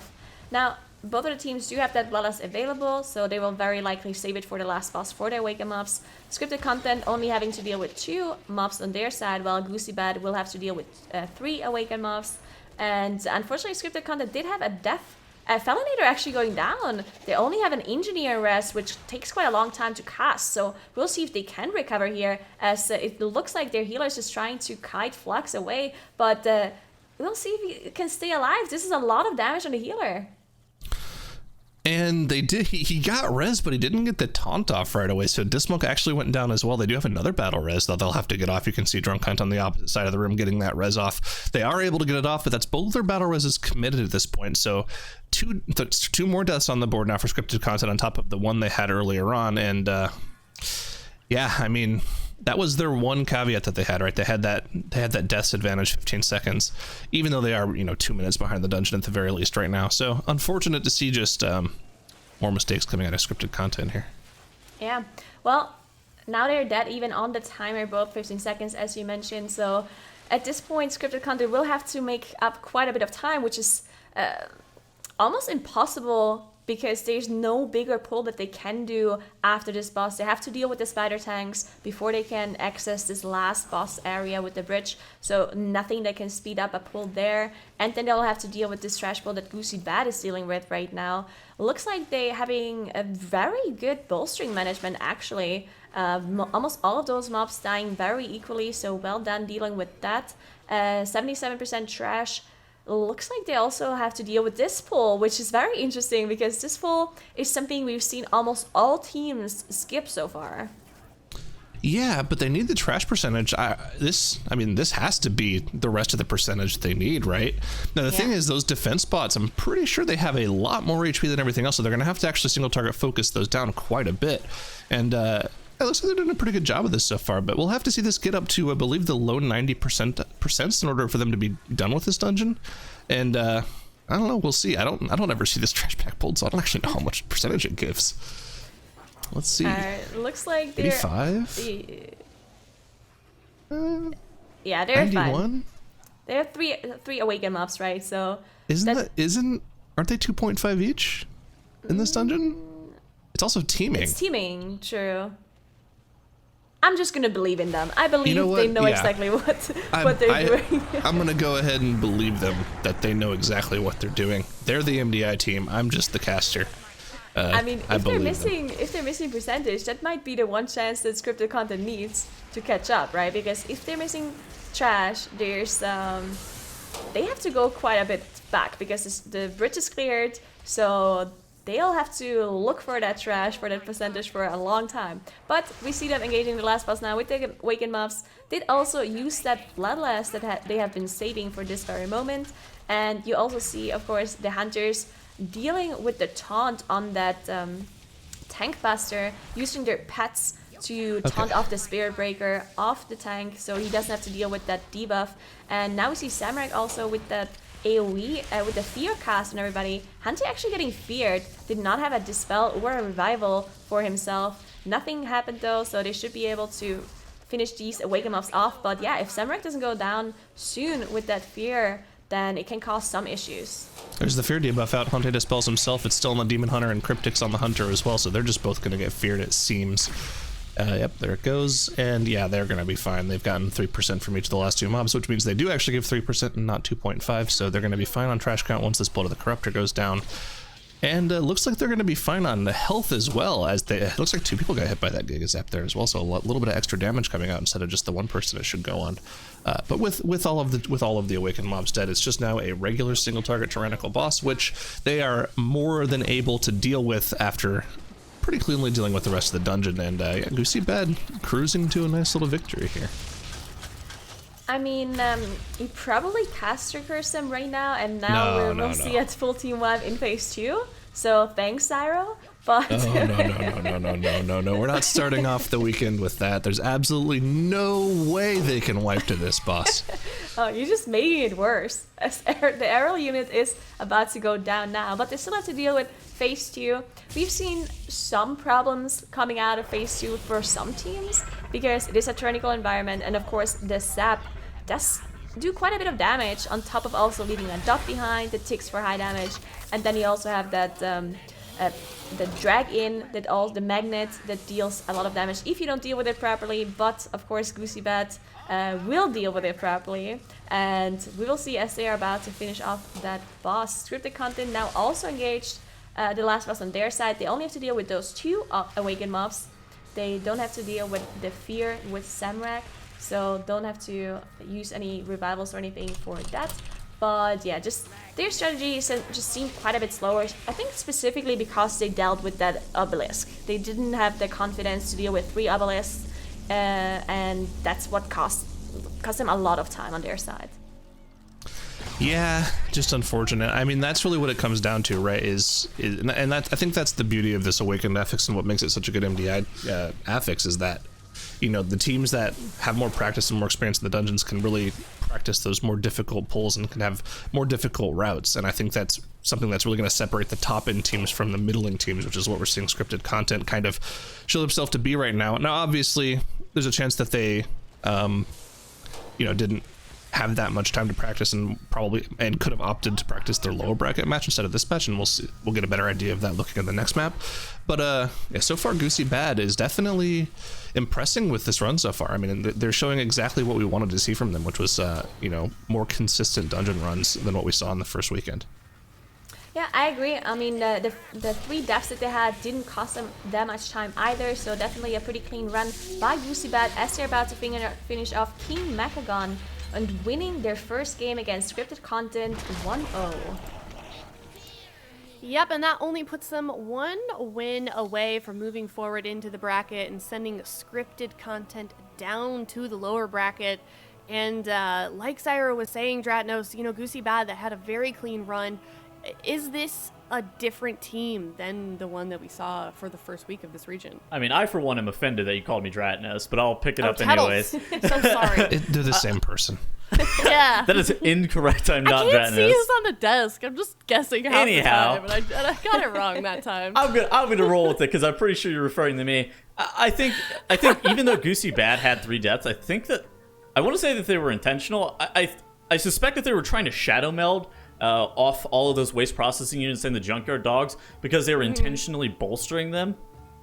Because you actually saw Cryptix and Kevin use that feigned death and be able to like res Hunte, and they were positioning themselves like they were getting ready to meld. I think things just like went a little bit awry because of how quickly you can end up dying to that bolstered junkyard dog because they put that process, I don't even know what it is, it's like a waste cast on you. And then at that point things are starting to fall out of favor. You'll have a couple of deaths. But ultimately, I think Goosy Bad's strategy for how they handled bolstering Workshop was fairly interesting. Yeah, definitely. And you guys talked about it a little bit also. It was interesting how Goosy Bad did run with that Demon Hunter as opposed to the 3 BM Hunters like scripted content did. However, they did still end up having a faster run. Tettles, you had a replay for us. What do you got? Yeah, so, I mean, there's a lot of interesting stuff that you can actually use in your own run just from how this run ended up working. So first off, Goosy Bad did boss 1. They did this very interesting thing where the hammers, they have an execute component onto them, and in addition to that, you can stack as like 5 players underneath them and make the hammer do exponential damage per player that's inside of it. That's something that you can use your own run. Kevin also does this jump skip after Cujo. He jumps to this little landing area and then he parkours up the little ledge, being able to deal with that. That's also something you can use in your own runs if you don't have an ability to be able to like leap over the conveyor belt. Scripted content also snapped Voidweaver Mouthier to that little box lip area. It's a really easy way to be able to move Mouthier and get him away from the beetles, so that's helpful. Goosy Bad pulled the landing.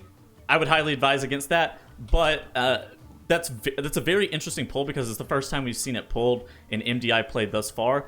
The pull is very dangerous because of the overclock cast and because of just like all of the mobs, like the Mark III robots that are in that pack. So I would generally advise staying away from that. And then Goosey Bad does final boss with a bunch of obelisks, and then is able to bring it home. It was, all in all, it looked like a clean run from both of these teams, and both of them brought a bunch of interesting things, good and bad elements. So there was a lot to take away, I felt like. Yeah, definitely. Super strong on both sides, and we'll have to see what these teams come up with for the next round. We did see Workshop, and now we're going to be moving on to Siege of Boralus. And Zyro, what are some of the things, the scripted content, you were saying in terms of route creativity that there may not be that much with Workshop, but with Siege of Boralus, what can we expect from this team? What can scripted content do to maybe make up some time? Well, I feel like Siege of Boralus is another one of the dungeons where like the routing is pretty set in stone as long as you're going for the most efficient routing, because you end up dealing with something like 70% of your trash count through, proper spotter management.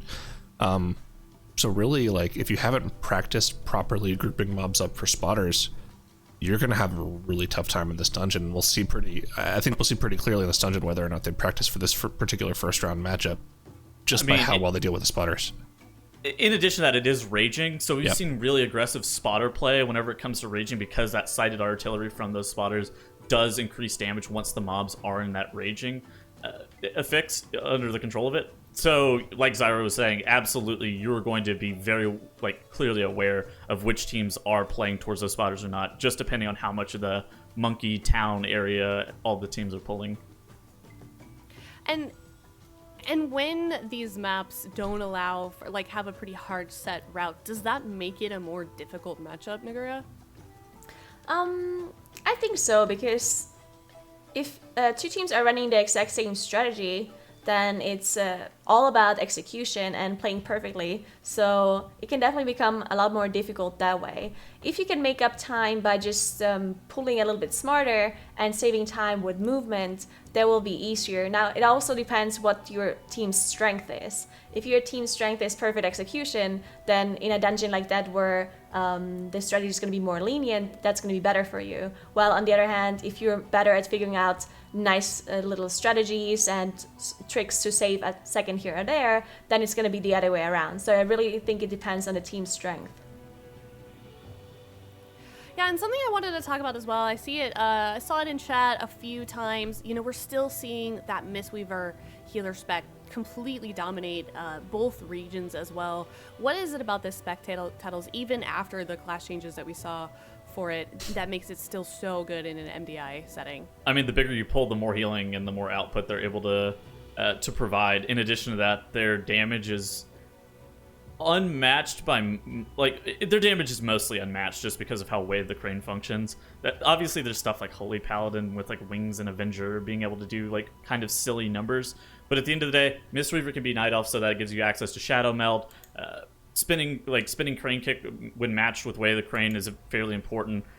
And it just kind of matches up really well with how you want to pull in the MDI. It's the same reason we see it Unholy Death Knights. It's literally just the healer version of an Unholy DK, where just the more mobs you pull, the easier the pull kind of gets.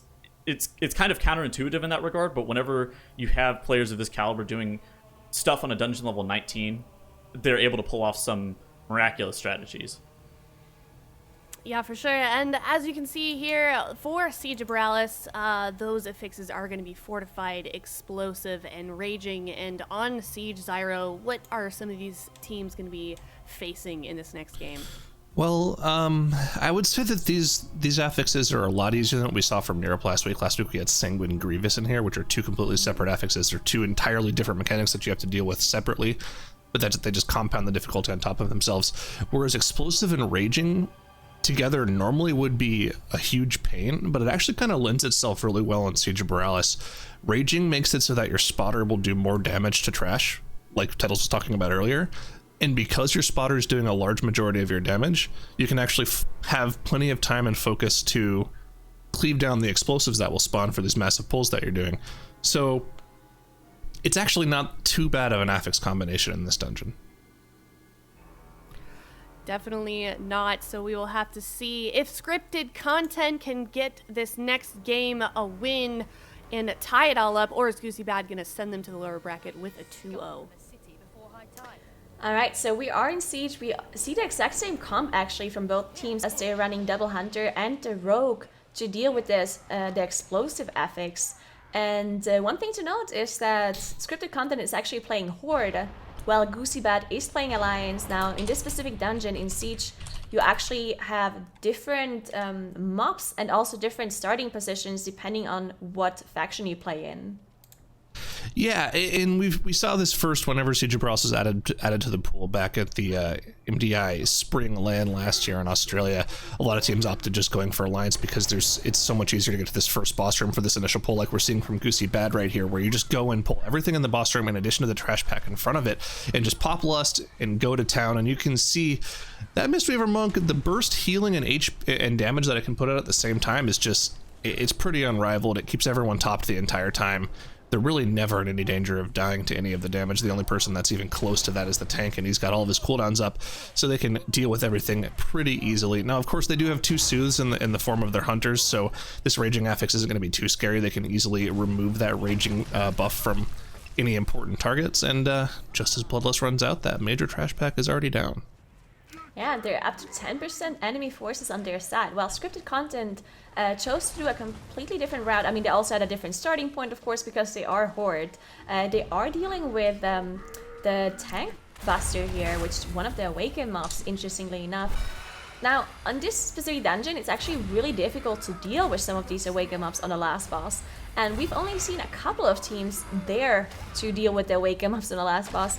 And it didn't go too well for most of them, as we've seen lots of wipes coming in on the last boss with the Awaken mobs. So we'll see how both of these 2 teams handle the Awaken mobs. Goosy Bad did not engage one yet, as they're still fighting the first boss. Scripted Content on their side, they're now in the first boss room as well, having downed the Tank Buster. Yeah, I mean, not only did they deal with an Awakened mob that we didn't see Goosy Bad deal with, but it was probably the most easy one to deal with for the comp with the Hunter, right? You can just pet taunt every single Tank Buster, right? I mean, hold yeah, on a but second. it's difficult because of Dark Fury, right? Sure. Yeah, I mean, yeah, the Dark Fury can be a pain on that final boss platform, but Drunk Hunt has gone down for Scripted Content, and they also have pulled the boss, which it didn't look like they meant to do. Huh. Oh, interesting. I'm gonna see if Boost can actually get the boss into a bomb, and they do, but they still have so much trash to deal with, and they've already used their battle res, and Drunk has gone down again, so they're just gonna be a DPS down for this entire boss pull. This is not looking great for Scripted Content. This is definitely good. It's not tyrannical, so they might choose to just try to finish up this boss with 4 players. But yeah, I mean, this is gonna cost them a lot of time, on top of also having to deal with all of these marksmen and vanguards, which are being off-tanked. But the marksmen, they're constantly shooting this molten slag on people if not succeed. So we'll see how to deal with that as they are throwing the traps on them. And yeah, having one of the hunters die twice. Very unfortunate start here for Scripted Content. Yeah. I'm interested to see. I mean, yeah, that looked like it was just a large amount of tragedy going on all at once, and yeah, with the healer dead, there's no way they're going to be able to finish this boss off. Looks like it's going to be a full team wipe on this first boss for Scripted Content, and Goosy Bad, more of the same from last dungeon. They are trucking through the dungeon, already onto the first spotter. We'll see how used to well, actually, they're probably not going to be using the spotter too much here. This particular spotter isn't used for too many trash pulls. They'll probably just clear off these marauders on the left side, then quickly get rid of the spotter and move on to the rest of the dungeon. So not going to see too much spotter play till later on, but so far so good. That first trash back with the spotter was pretty clean. Yeah, definitely. It looks like Scripted Content, though, is trying to finish up this boss without a healer, which, I mean, theoretically it's possible because there's not that much damage coming in if you CC the marksman properly. But it doesn't look like they have any more CCs left, and their rogue is going down too. At this point, it's only moves and their tank left. Doubtful that they'll be able to finish this boss off, but it is pretty low. So, I mean, either way, even if they finish it off, it's still just gonna cost them so much time. So very unfortunate for them. Goosy Bad, on the other hand, not having any sort of issues so far. This is just, I mean, it's personal at this point. They have to get Sergeant down. Otherwise, what's the point? Moves this down at 30%. They're lucky this isn't Grievous. If this was Grievous, this would have been dead. This would have been a dead pull a long time ago. It looks like they'll actually be able to slowly cleave him, whittle him down here. I should be able to get the boss down, but obviously, you know, at what cost? Goosey Bad's already into the second boss's room, and yeah, going right in with all of the trash. Just gonna be bursting down Red Captain. Yeah, that's a pretty big pull coming in for Goosy Bad side. Hunter dropped a bit low there, did manage to recover though, as we also see the friendly fire coming in from that spotter, dealing with those trash mobs, also the Ring of Peace being dropped. Now, Drag Captain Lockwood definitely can cause some issues, specifically because in the intermission phase when she jumps away, she can't really be killed, so she will just be on 1 HP. Even if you have dots or bleeds on her, she will just not go down. So you can lose a lot of time on this boss specifically if you get 1 extra intermission phase because you're missing a damage breakdown. So we'll see how many intermission phases Goosey Bad needs on their side as they're still dealing with this trash here. Hopefully you can finish up these explosives, as some of them go off though, didn't kill anyone. Yeah, that's, you know, sometimes you have a little bit of leeway there. Now, they will, it is fortified, so the boss doesn't have the increased health that it would normally have on Tyrannical, but it's still a lot of HP that they have to chew through. Keep an eye on that yellow meter underneath the boss's HP. Once that fills up, he'll go to another transition phase, and it looks like they're going to be getting another intermission. There's no way they're going to do 50% of the boss's HP with only 30 energy left. So yeah, 1 more intermission for Goosey Bad, and let's see, they did about 40% of the boss's HP, a little more than that, so they should be able to get it down before the one after this. Yeah, definitely should be able to, as Captain Lockwood jumps away 1 more time. Now, usually some teams choose to CC those 2 ads and only kill the Cannoneer, CC the deckhands, because they don't actually respawn if you have them CC'd, and you only have to kill the Cannoneer to get the weapon to drop to get Dread Captain Lockwood back onto the platform. There we go, it is being shot, and Dread Captain Lockwood is back, so they should be able to finish it off here. Now, this is going to be very crucial now, the next part of this dungeon, because we're going to get to the point where the teams will deal with that spotter, and you want to get it in raging range to increase the friendly fire from that artillery. So we'll see what Goosey Bad does now. If I had to guess at what they do based off what we've seen other teams do, they'll deal with this one particular obelisk, they'll pull it to the next spotter, or behind the next spotter, and then they'll, if they're going for the same particular pulls that we've seen from other strategies in the past couple weeks, they'll probably pull all of Haddle's room with the boss, cleave that all down, which is a pretty dangerous pull in and of itself, purely because of all the damage going out, probably with some CC on the snipers, and then they'll proceed to use the spotter to finish off the rest of the trash they need in the dungeon. But looking at that Haddle pull, which is probably what they're going to do, if well, they're not kiting Fear Guy here, so they might actually just be dealing with the spotter pull normally.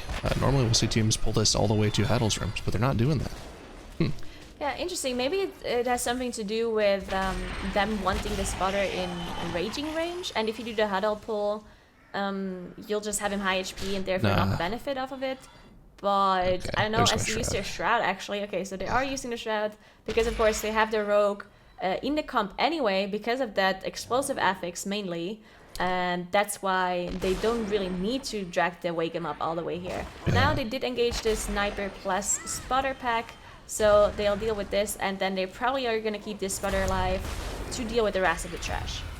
Yeah, I don't think we're used to seeing the Rogue in here, right? So sometimes you forget that Shroud is a useful tool.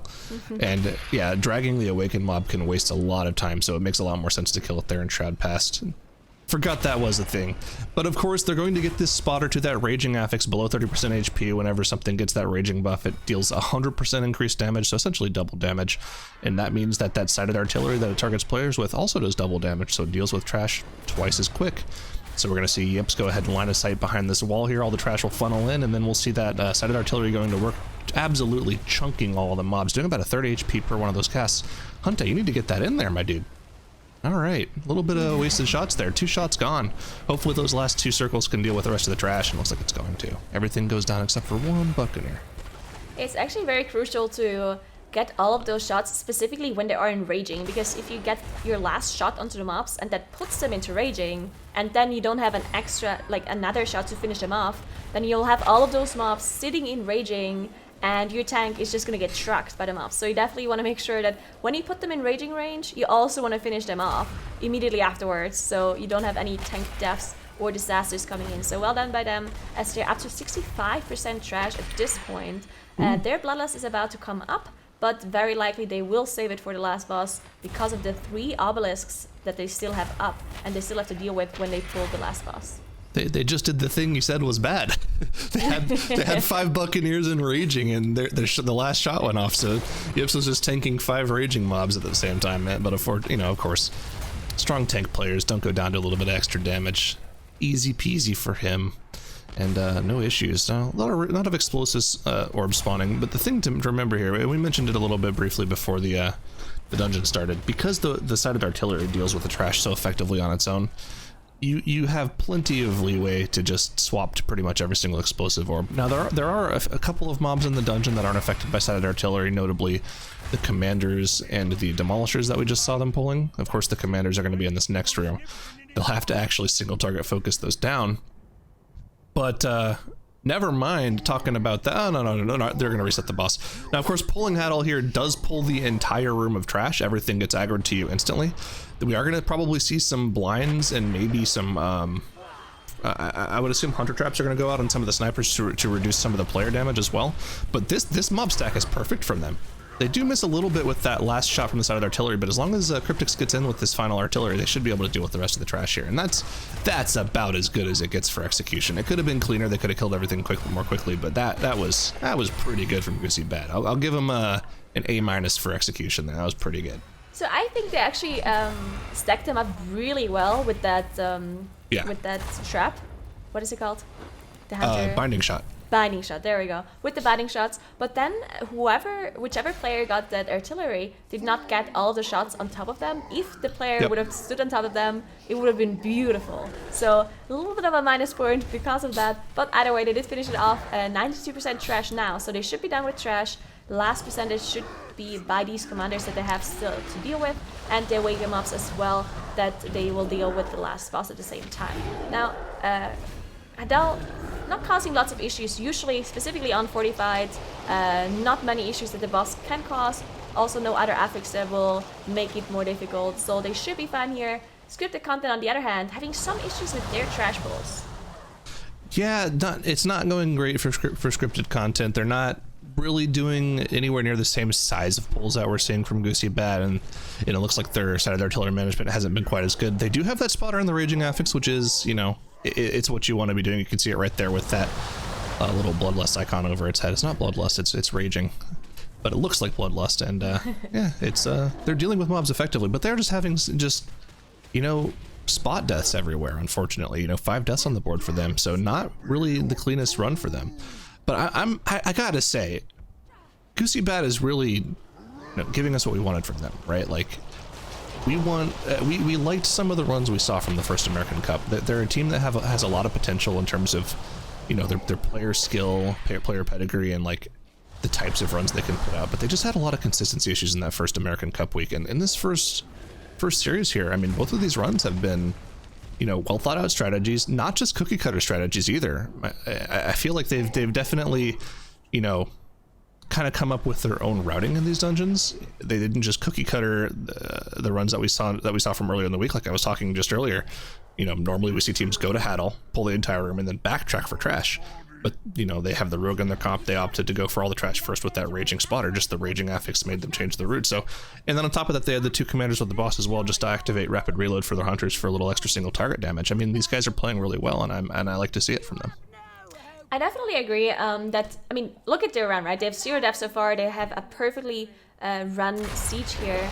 But I'm not completely sure if the strategy they are running are the best, just because the amount of time they had to wait now for the gate to open, because they are Alliance. So the RP takes a little bit longer here compared to being Horde. So this is why we've seen some of the EU teams do Haddle first. and then while the RP is happening, they go back and deal with the trash to not have any sort of downtime here. Downtime is always something incredibly bad, and they don't want to have it at all. So we'll see if there's any other team who will change up this strategy and maybe have a faster time. But outside of that, I think they're have an incredible time and an incredible executed dungeon so far as they engage the last boss using the Boralus, dealing with 3 awakened mobs. And this is incredibly difficult just because the tentacles need to be tanked by Yips, and as soon as you go away, if you have aggro, there will be a huge AoE in the whole group. So you basically have to be immobile as a tank while also having to deal with the pools that are being spawned on the floor. You also have the Dark Fury, that is a huge area of denial as well. So this is incredibly difficult, as they right now are probably just going to deal with the awaken mobs and not trigger the next platform. And it's important to mention that, like, even though they've dealt with the tentacles on that first platform, the boss is still casting those water debuffs on the players in the group, so there is a little bit of extra single target damage going out on 2 players. Hunter can dispel those debuffs, but only one at a time, and on his dispel cooldown, so 1 player is still going to get hit with a bunch of damage at once. And you can see Yips is kind of running out of room here with that water debuff, with the water area of effect coming out from the boss. Now, it looks like they did deal with the Blood of the Corruptor, so they will have a little bit of room to kite now, but they're not out of the woods just yet. They still do have the Tank Buster and this Spider left, so they have to make sure that they're interrupting properly, which should be okay since they have the 2 melee interrupts, and the Hunters can kind of be a pseudo third melee. Yeah, once that Blood of the Corruptor goes down, I think a lot of the danger of this particular pull goes away. So again, I mean, this looks like it's going to be a 0-death dungeon from Goosy Bad, and in a dungeon that's so control-oriented like Siege of Boralus is, it's probably one of the more difficult to execute dungeons in the grand scheme of things in this game.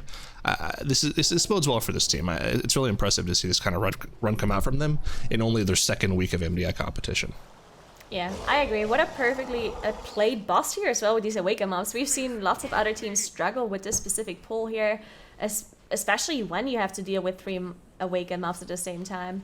One more difficulty to note as well is the Void Weaver.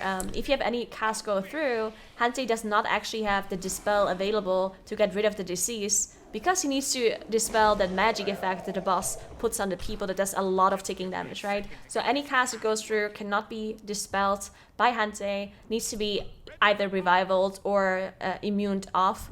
With a cloak, for example. So well done by them, making sure they let some of the casts go through that maybe are on the tank that can be spell reflected, so they can interrupt the casts that go on players that do not have any immunities or defenses ready. So very well executed by them, as they are now on the last platform dealing with the gripping terror here instead of choosing to do with instead of dealing with the demolishing terror first.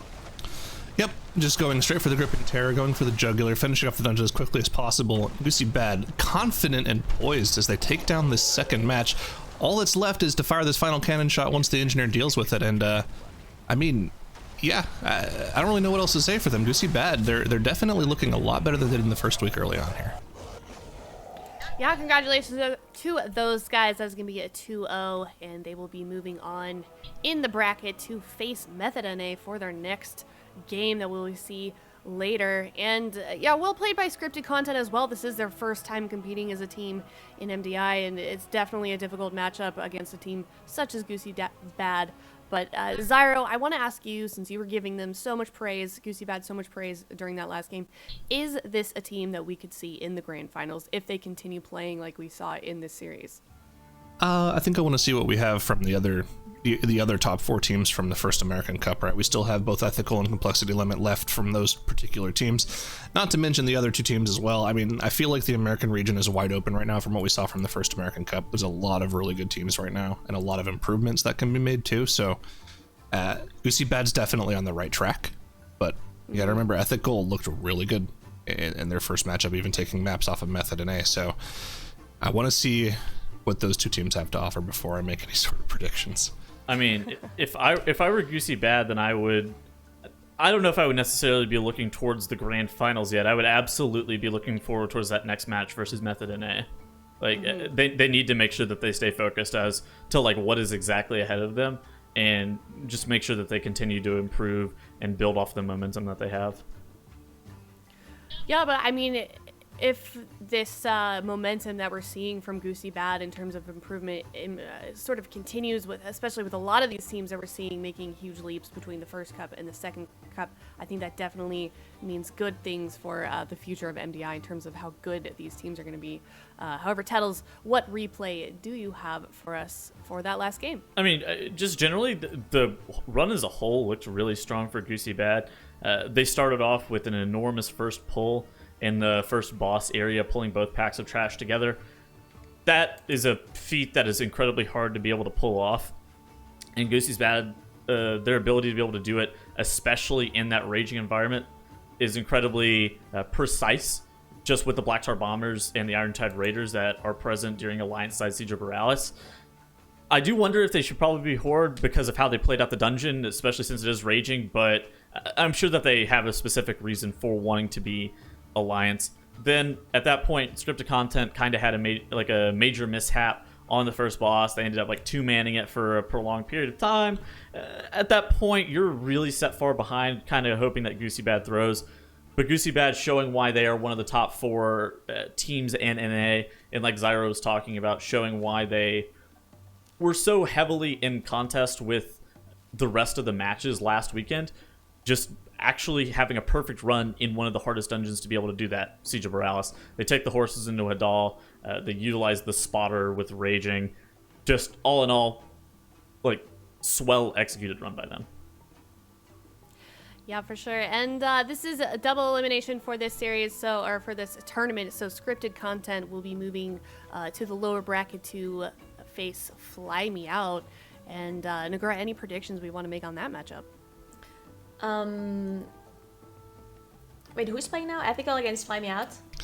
No. Scripted content drops down to play Fly Me Out. Oh, okay. I'm not really sure. We've seen, I mean, Fly Me Out is the number 8 seed, and scripted content is the number 5 seed, but to be honest, Fly Me Out had a really good performance against Method and A. Of course, they lost 0-2 against them, but for a number 8 seed, they had a pretty good performance in Freehold and in Underrot also. We've seen Freehold barely any mistakes. Of course, their strategy was slower compared to Method and A, but they had a pretty clean run. Now, scripted content, on the other hand, they had some issues in their siege, and we've also seen them struggle a little bit in their workshop. So I do think it can be a very close matchup, even though Fly Me Out is 8 versus 5. So I think it's gonna be close. I don't wanna choose one of them. I think it can go either way. Totally fair. Well, we will see that later today. But coming up after this break, we're going to move to our next match, which is going to be Ethical versus One Last Chance. So stick around, and we will be right back.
Welcome back, everyone. We saw two teams earlier today drop down to the lower bracket, so that is 2 series behind us, and we are already on our 3rd match of the day, and it is Ethical versus One Last Chance. And if we take a look at the bracket, Tuttles, these have already been 2 2-0s in a row, and looking at this next series, how do we think this is going to play out? I think this is probably going to be one of our closer matches of the day. Both of the 2 pretty strong OCE teams. Ethical had a really good weekend last weekend, and I suspect that they're going to be able to carry that momentum into this weekend.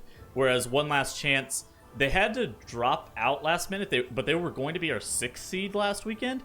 So I suspect that both of these teams will be fairly competitive. I think that this will probably be our most competitive match of the first round. Yep, and then, we haven't seen Complexity Limit versus Big Dumb Gaming yet. Also, Zyro, I'll ask you this question. No bias, how do you think that's going to go?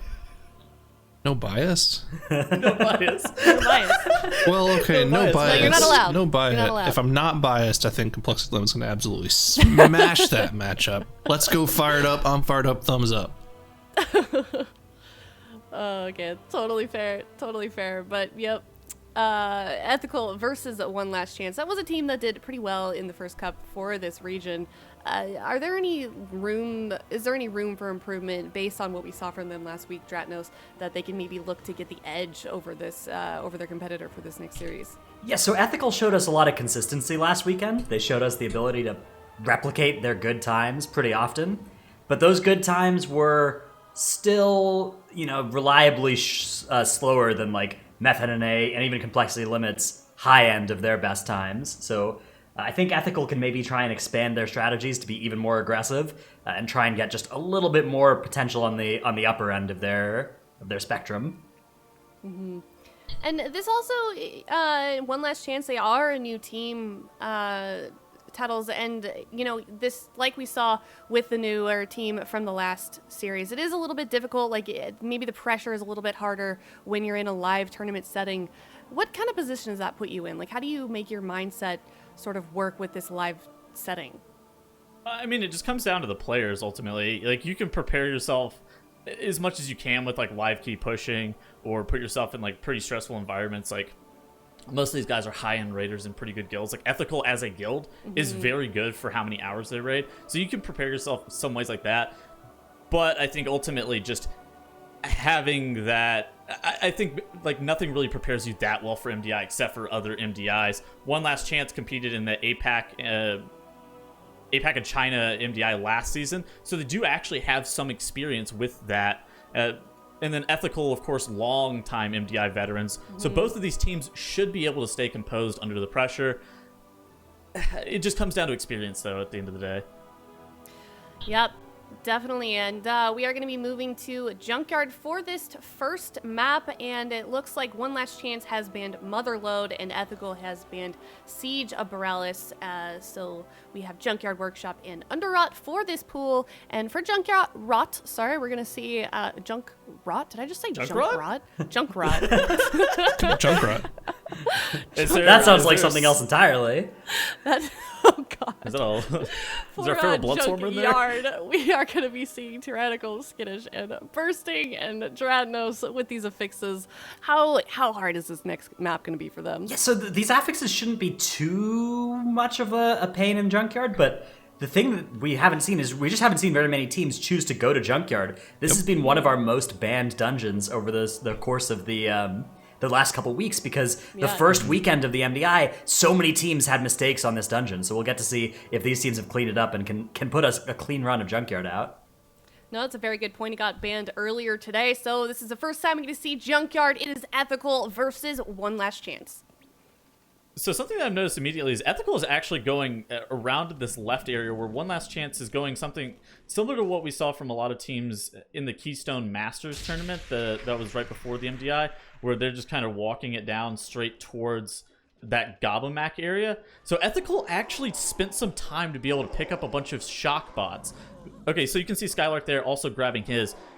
Do you think that is in their best interest to actually just spend all that time? Airy goes down though immediately and had a shockbot as well, I think. Yeah, it's interesting. The shockbots are really valuable, but spending an extra 30 seconds to get them one pull earlier than you would otherwise get them, maybe not a worthwhile trade-off. It is really bad, though, that they've had somebody die here with the Shockbot, because now they're going to have to, adjust their strategy to go and get them another Shockbot.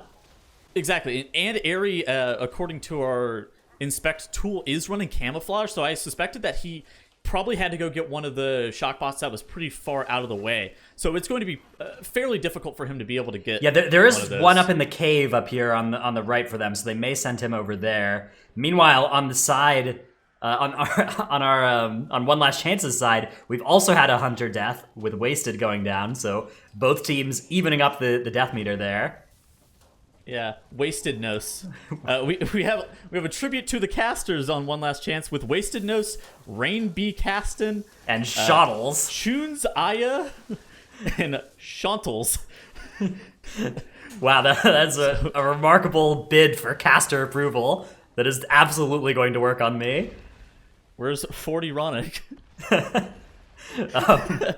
So we have the One Last Chance team a little bit behind where Ethical's team is. With about the same trash count, Ethical are on one pull further forward in the dungeon, but Eero and Shape down to 2%. Please, one death strike, dude.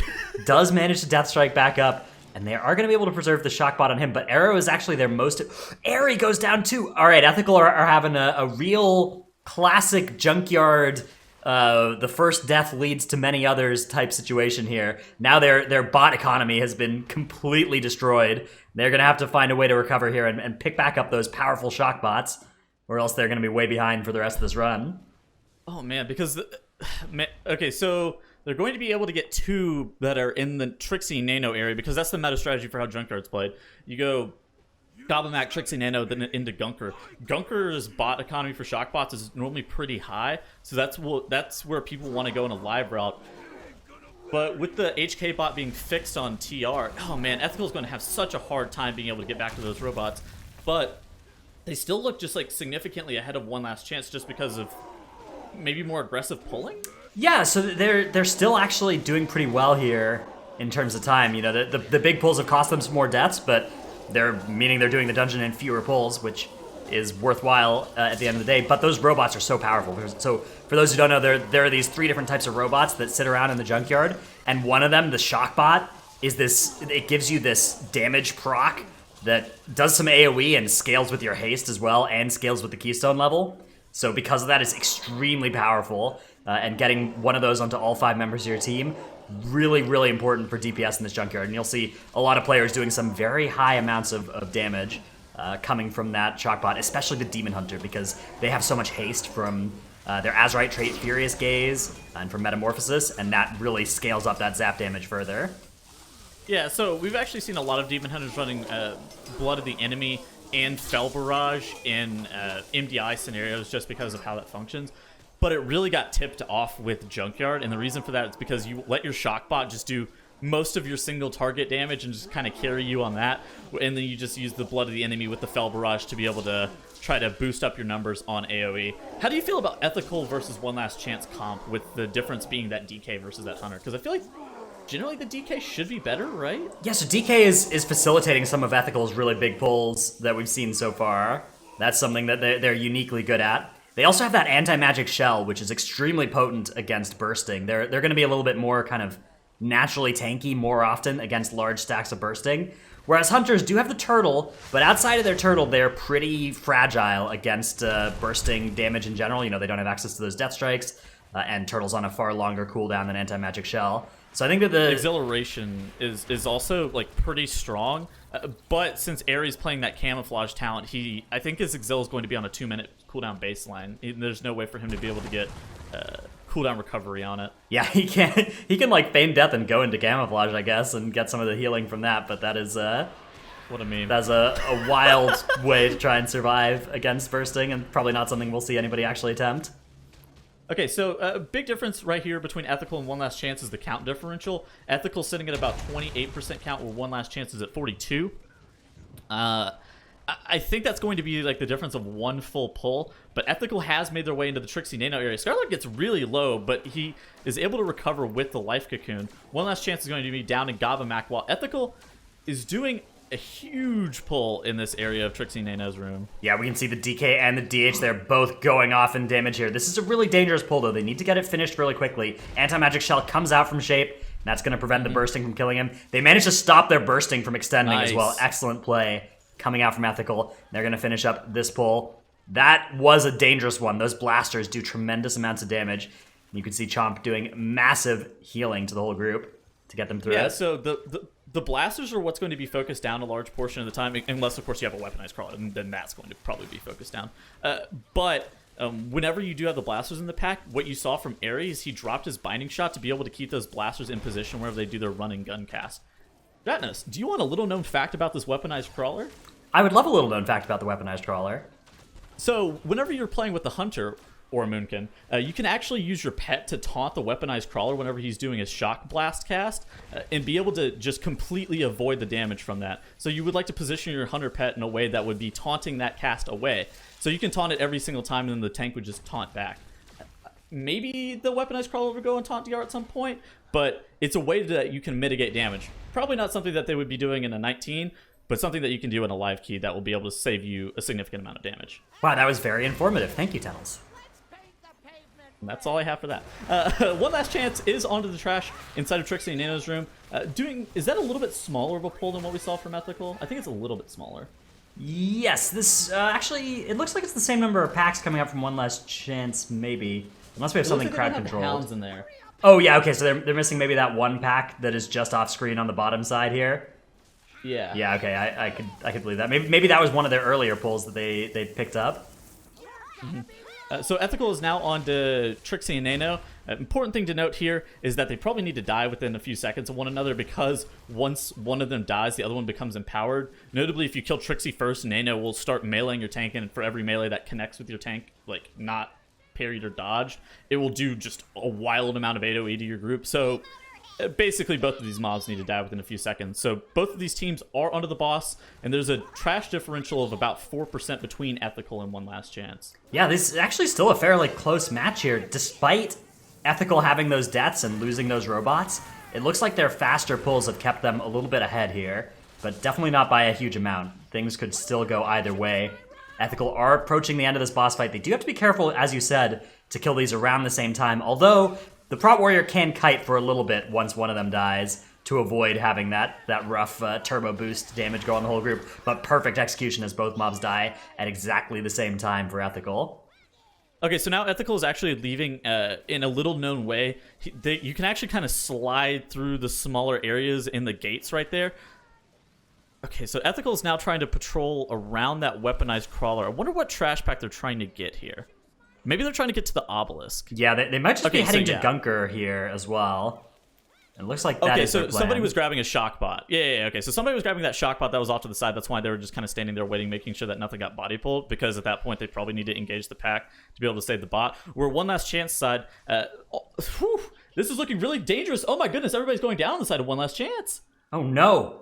That's good. That full wipe with the boss still engaged, and they're gonna try and finish out the boss combat here. So they still have a couple of people alive. They have a tank and a demon hunter. Two people who might be able to avoid death here. Shock coil comes out from the weaponized crawler. They need to make sure that they kill Trixie before killing Nano here. Oh, and Tunes goes down. So not enough kicks. Shottle's here, gonna have to finish out the fight, and decides to just run into the motorcycle instead. One Last Chance. Full wipe there. Are gonna release and run back, but that is gonna cost them. So that's going to cost them all of the shock bots they had across their team, which is a huge amount of DPS, and also that full wipe at 10% on the boss is about the most costly in terms of time as any wipe could be.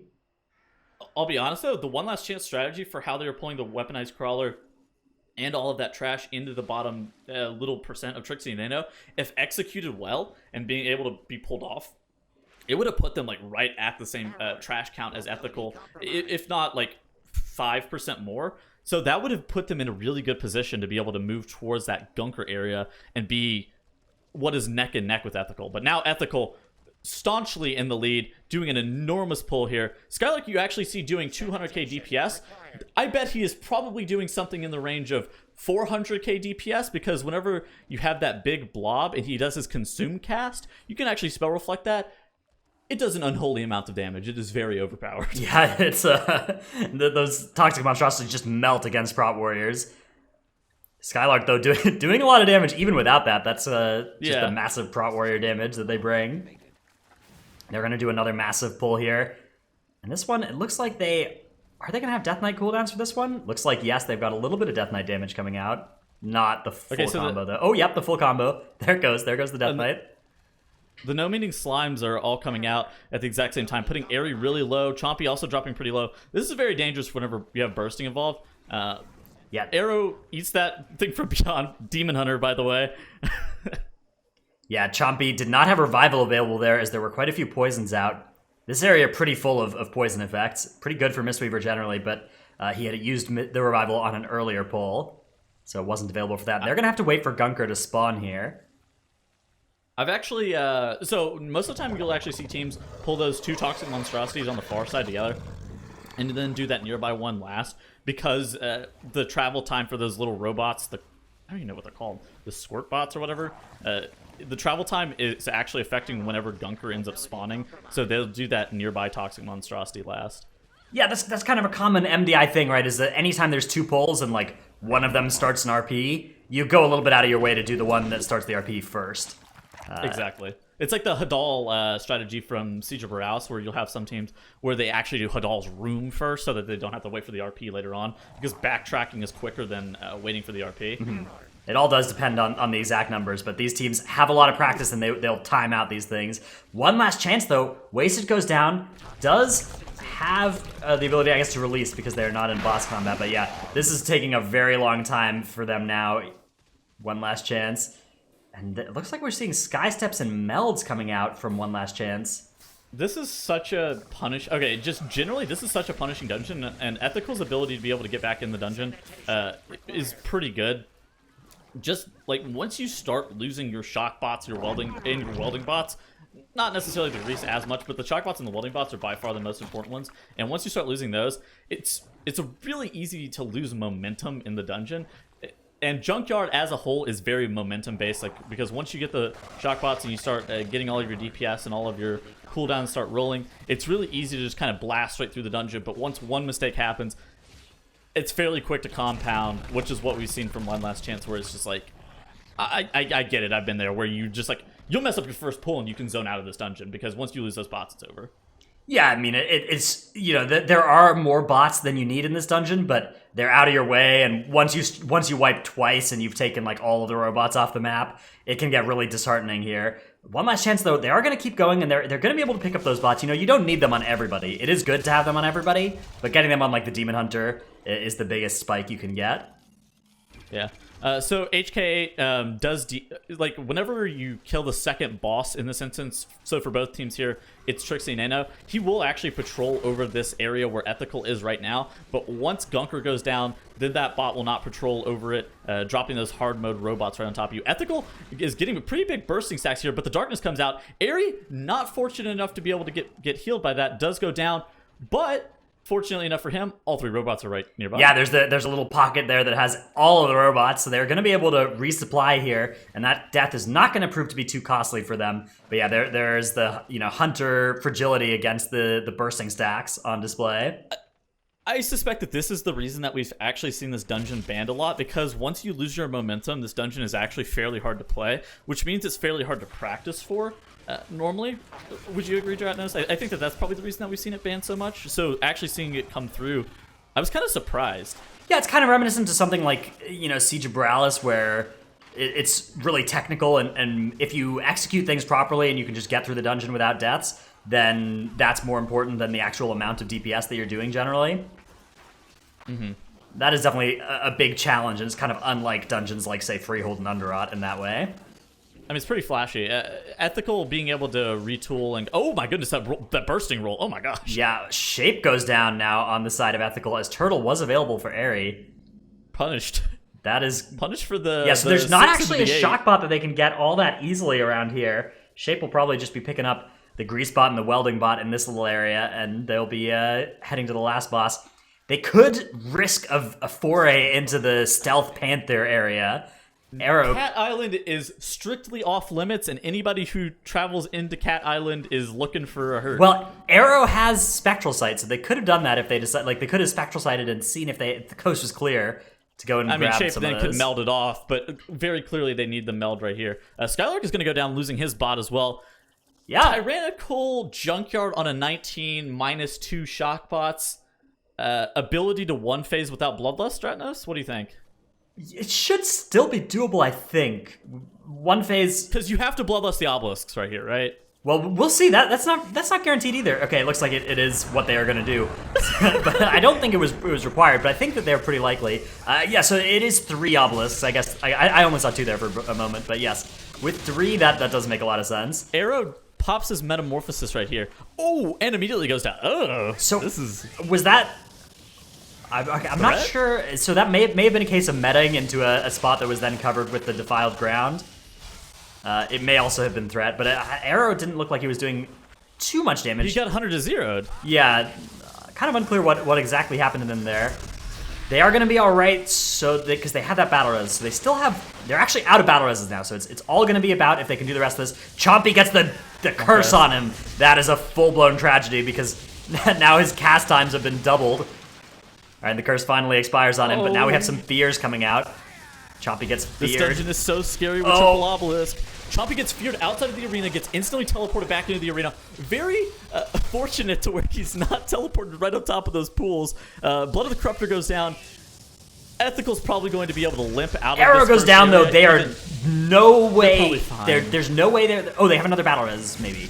No, they don't. No. They don't have another battle res, but they're going to be able to limp through the last little bit of this boss. All of the obelisk mobs ended up going down. One last chance is at 67% on Gunker. Ethical's going to have to 2-phase. Yeah, there's no realistic way to do one of these robot phases now that they have a dead DPS. They could. So their battle res is going to be up in 1 minute and 30 seconds or so. I guess actually more like 2 minutes. So I think that it's not going to be worth it for them to wait for that, but it is something they could consider. How did Skylark? That sucks. Oh no. Okay. Oh no, Skylark. Oh, All right, he's done it. Oh, he gets corruption slowed. Corruption slow, insult to injury added to Skylark here. Oh my goodness. So you can see at the overcharge station, look at its energy. It's dropping pretty rapidly. It drops energy based on how many people are channeling that lightning rod tether. So now everybody's going to hit those bots that teleport you straight back down to that little landing area. Skylark is going to be the only player who is up here by himself. Then he's going to be saying, all right, and he's going to count it down, probably like 3, 2, 1. Now the boss activates, is taking, what is it, 100, 200% increased damage, something like that. At this point, it's a straight burn. If they had 5 players alive, it would be fairly close. If they had 4 players alive, all with their shock bots, I would also say likely to be able to one phase. But missing a bunch of bots and having 1 player down, it's probably not going to happen. I don't know, 50% here. The boss gets below that. There is a little bit of time after it finishes that Haywire cast as well. Boss now 35% as it does begin its channel back up. That is not quite going to be enough. They're going to have to back off and deal with another robot. One last chance is on their way towards some of the other trash that is like near that I don't even know what I want to call it, the courtyard area that's next to where HK patrols occasionally, but it's the opposite of Cat Island. Yeah. Coil Bear Land. Yeah, they're going to need Ethical to wipe in order for them to have a chance here. But if Ethical does manage to wipe, then one last chance will be in great position here. They should be close enough to secure a victory from there. Ethical shouldn't wipe at this point unless there was some tragedy in the intermission where the intermission would have to go catastrophically wrong, because on a 19 Tyrannical, players of this caliber should not be getting killed by the Fulminating Zap. Fulminating Zap, once you get to higher levels, say above 20 to 21, especially on Tyrannical, can be dangerous, and then Skylark could possibly get killed by the wreck, but Protection Warrior's ability to be able to deal with that wreck is just unmatched. So Ethical should be okay unless they had something. Yeah, they have a battle res backup as well, so they're able to get their fallen ally back up. I wonder if it would have been worthwhile for them to just AFK and wait for that battle res before trying and one phase the boss. I think. Well, the boss is at like what 30? Okay, so it's at 32%. I don't even think with Arrow alive they're able to get 32 additional percent. Like, Well, they could have gotten a little bit more from the commit at the end. Exactly. So that could have been even further. Because you hit the classic, it dies or I die, I'm fully committing to this. Yeah, so I believe that they would have been able to actually do that. I think that would have saved time. Oh no, an ethical now. Arrow falls off the side. 2 members of their party get stunned and teleported back. Ares like, you know what, I've had enough of this. Ares can turtle all the way through, and you don't get sent back or anything like that. Something that's also a useful tip is you can walk on that railing and not get teleported back as well, which is how Arrow fell off. Ethical is not having their favorite run. One Last Chance has just pulled the HK aerial suppression unit as well. Ethical is going to be downing it here momentarily and taking the first match of the series. I feel like I fully understand why we've seen many teams ban Junkyard thus far. Yeah, definitely. It was a bit of a rough time for Ethical. We saw them have difficulties in the beginning and then pull ahead, and then just like you were saying, Tuttles, they barely squeaked by at the end there. That last boss it's got some definitely tricky mechanics, ironic. What is it about it that makes it so hard, especially with those 3 obelisks added in there? I wouldn't say that it's like really that dangerous of a final boss in the grand scheme of things. It really comes down to the amount of room you have available with the Blood of the Corruptor putting pools on the ground and those random blasts going through the middle of the room. Sometimes you can just get really bad positioning on those and just cut your entire team off, and just sometimes you just get single targeted down by that debuff the boss does. There's a lot of individual single target player damage that goes out in that first boss phase. Just sometimes you can get a little unlucky and take a bunch of extra damage from seemingly nowhere. Well, they were also missing 3 shock bots, and Arrow died immediately on his Metamorphosis cast inside of Bloodlust. Like, once that happens, then the Samrak Beckoner cast, like the Fear guy, ends up lasting forever. And it's just like, I was talking about it in the cast, it's very momentum based. This dungeon is 100% momentum. If you're slamming, the dungeon's probably going to go like a perfect 0 death run, maybe like 1 or 2 people caught out, just randomly dying. But like if the run is going smoothly, it's super easy to like be able to pull it off. If it goes poorly, you just have a fiesta of a time in that dungeon. Do you think that when the map ban picks for this series were happening, that like both teams were kind of betting on the other team maybe banning Junkyard, and then it just didn't happen? Tuttles? I believe that both of these teams have actually practiced Junkyard. I don't believe that either of them were betting on it, just because the other 2 bans in the set were Motherlode and Siege of Boralus. And so Motherlode is Grievous Sanguine. That's not exactly the easiest to play, because whenever you're playing like a Sanguine Motherlode, you have to have the presence of mind to be able to taunt a bunch of low health mobs away from Peacekeepers, and the time variance, just because like you can full heal a Peacekeeper, can be multiple minutes. That's going to be really hard. Siege of Boralus, I think with how last weekend went, I don't believe that either of these 2 teams have spent a significant enough time in Siege of Boralus to where they would be overly comfortable with it, just based on expectation. Maybe that's wrong, but it did get banned out. Well, on that note, if Junkyard was something that was well practiced by both of these teams, as they didn't get banned, surely that's not how either team wanted that last game to play out. We saw quite a bit of deaths coming from both sides. Dratnos, what kind of, they're probably a little bit frustrated from that last game, and now one last chance. They only have one last chance to not get knocked down to the lower bracket. They only need 1 loss, and they get knocked down to the lower bracket. What kind of mindset are they in right now? How can they sort of get that off of their shoulders and maybe put themselves into a better mindset for this next game? Yeah, I think Junkyard is something that you have to be able to just, let... a team can be playing well and can be executing things well and can still have Junkyards look like that. That, I think, is something that you need to not let that get to you and think that you're playing badly that day. Just move on to the next map and continue doing your thing. Don't let it get to you too much. Because as we've seen, pretty much every MDI team that we've seen play Junkyard so far has been somewhere from slightly scuffed to fully scuffed runs. So it's not like there's a huge expectation of it being perfect. Oh, you want to know something? I realize why we had a bunch of random deaths in that Junkyard now, Dratnos, because of Skittish. Skittish, the hidden killer. Melee. Yes. But they have yes, hunters. the They have hidden killer. misdirects. I don't understand. Like, I don't know. That's weird. All right, well, it's, yeah, a little bit. But we are going to be moving on to Workshop, and we're going to be seeing Teaming, Tyrannical, and Bolstering. And we did see this one in the last series, played in the first round.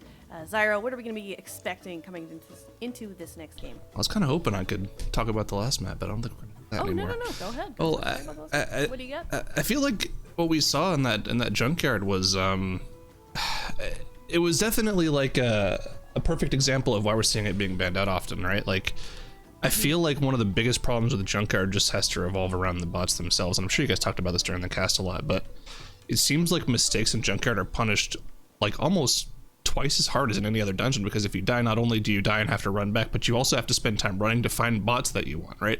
Those zap bots are such a huge portion of your damage over the course of the dungeon. It's something like 30, 40, 50% of your damage over the entire course of the dungeon if you have it the entire time.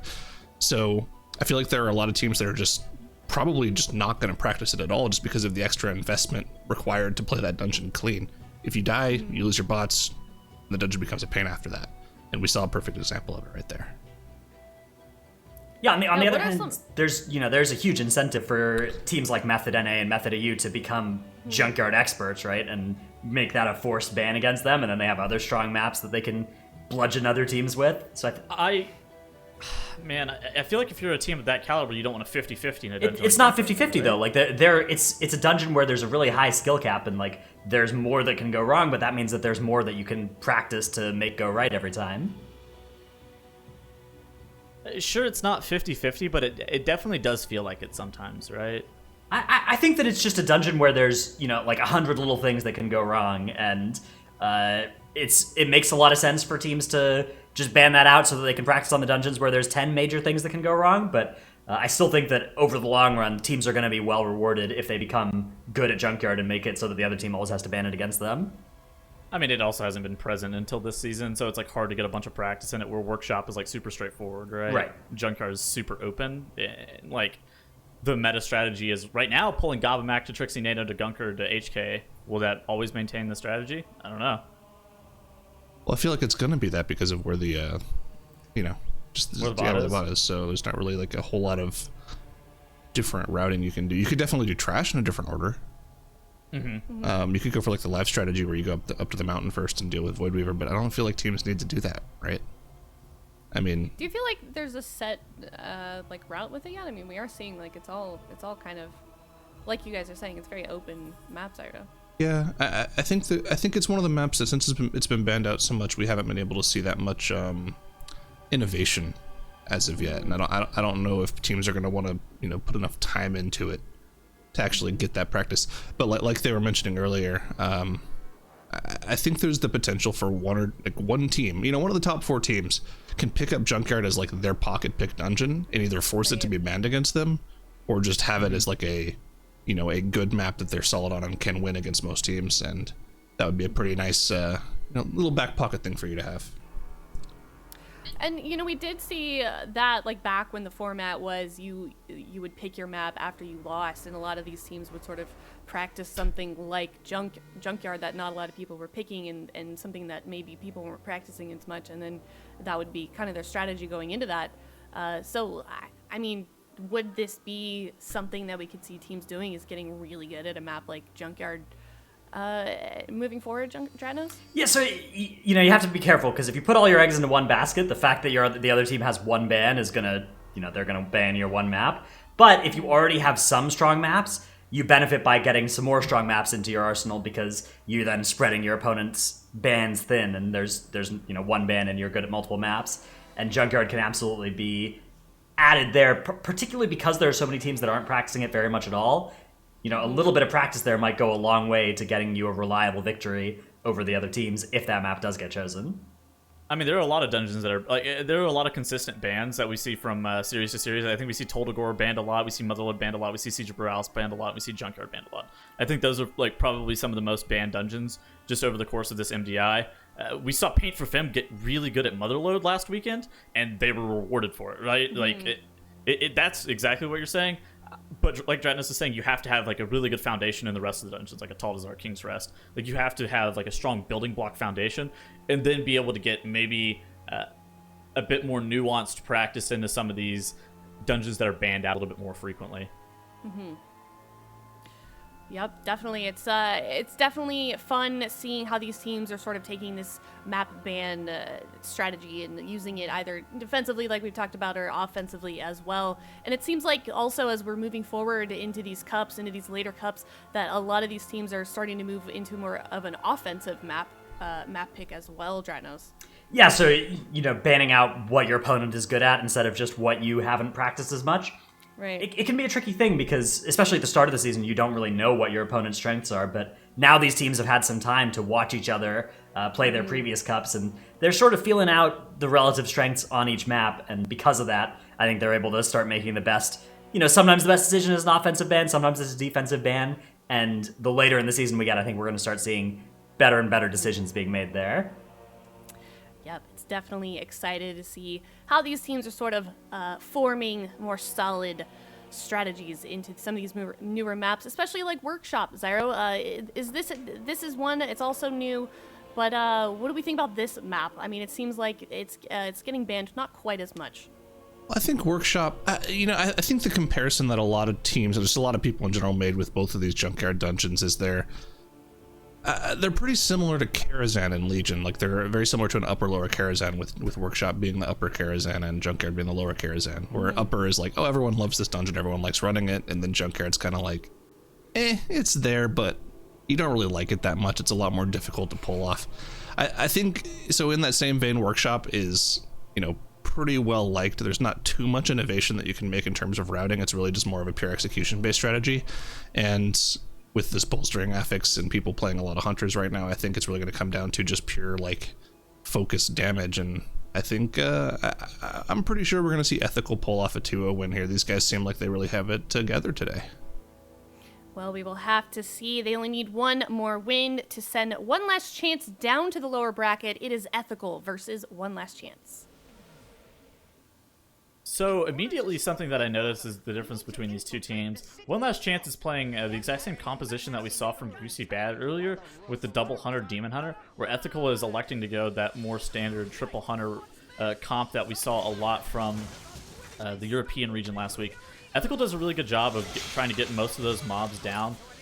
They end up getting it probably in 2 hammer shots here, where One Last Chance is going to take just slightly, ever so slightly longer. Yeah, bolstering there did end up adding some health to some of those robots, but it wasn't too bad, all things considered, because of the strength of that hammer at just really quickly taking care of that trash. Okay, so something to note from both of these teams, watch out for this. Both teams are going to stack 4, if not 5 players underneath these hammers whenever they are activated, and it will do increasing damage based on how many players you have underneath the hammer. There's also an execute component to this hammer, so you'll see teams drag the Platinum Pummeler once it reaches 30% health, with No Mercy for You being sub, sub 20% health. Drag both of them right on top of one another at the very end. Be able to obliterate them evenly.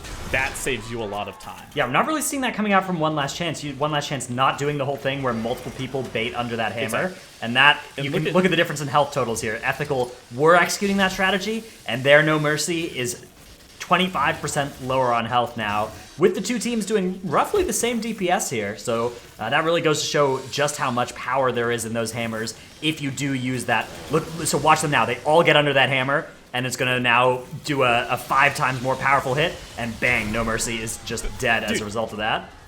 So Platinum Pummeler had 66% damage reduction there and dropped 25% just because of how many targets plus additional players were underneath the hammer. And then once this last hammer hits Platinum Pummeler, then all the hammers in the room will be deactivated. But Ethical is slaughtering this boss, where No Last Chance is playing something that is a little bit more common on live realms, where you're just taking it a little bit more slow. Yeah, it doesn't look like they've practiced and fully figured out the hammer's nuances here that we were mentioning about, having multiple people bait underneath it and ideally using them more towards the execute range of these bosses. I mean, it's a new strategy. I will say it's a strategy that I saw started a little bit last weekend, and it's been fairly commonly used this past week. So it is a new strategy. And Yeah, for we teams saw to be it able coming to, out, I think, first from like Complexity Limit in the first America's Cup, where they had, I think, the fastest boss one that Yeah. we'd seen in this place. Ethical is meld skipping all the way through here, electing to not pull any of those living wastes, junkyard dogs, or waste processing units. It is bolstering, so I wonder where they're going to get the rest of their trash count. We saw Goosy Bad pulling that landing pack at the top that we haven't seen come out from a lot of teams, but they had to be able to kill all the the living wastes to be able to do that. Maybe Ethical's going to backtrack after this boss? Yeah, they could maybe pull like a dog and a waste processing unit in at the end of the boss's health. There are 2 that can be grabbed without grabbing any of those living wastes. They do have to be really careful though, because as they move towards the edge of the room, that can cause problems while fighting this boss. Yeah. One last chance here, doing something very similar to what we saw from Ethical, getting their meld skip off too. Right now, both of these teams are neck and neck. I think it just comes down to optimizations of No Mercy for you and Platinum Pummeler, which is kind of weird because you don't normally think of like you don't think you're going to be able to optimize single target or like 2 target bosses like that, but there are huge optimizations. You saw literally a 40-second differential between the optimizations of that boss. Yeah, I mean, it's kind of like the spotters in Siege of Boralus. Like, you just have this huge extra environmental damage from the dungeon, and one team makes good use of that, the other team doesn't. You're going to see a difference there. 2 Junkyard Dogs are indeed coming in for Ethical at the end of this boss fight. So yeah, Dratna's spot on with the Junkyard Dogs coming in hot. You actually do see something that's coming out from Ethical. They're utilizing Hunter's Feigned Death to be able to stop the Cujo cast. That will save you a bunch of damage just as a whole. It looks like all 3 of their hunters are playing different races for Ethical. Is that right? Let me take a second. Yeah, it looks like we got a human on Airy, Yep. a Night Elf on Arrow, and a Dwarf on Shape. We do exactly have all 3 races. It's a Do very, you think there's any real reason for that? It's kind of weird, right? yeah, it's very Fellowship of the Ring vibe going on Ethical's side. Good reference. They're gonna go ahead and kill some of those living wastes off, and it looks like they will indeed be killing the trash pack at the very end of the dungeon instead of going further back. I think that is due to bolstering active this week. It just makes more sense to fight that rather than fighting all those living wastes, which are bolstering Nightmare with the pack that has the dog in it in particular.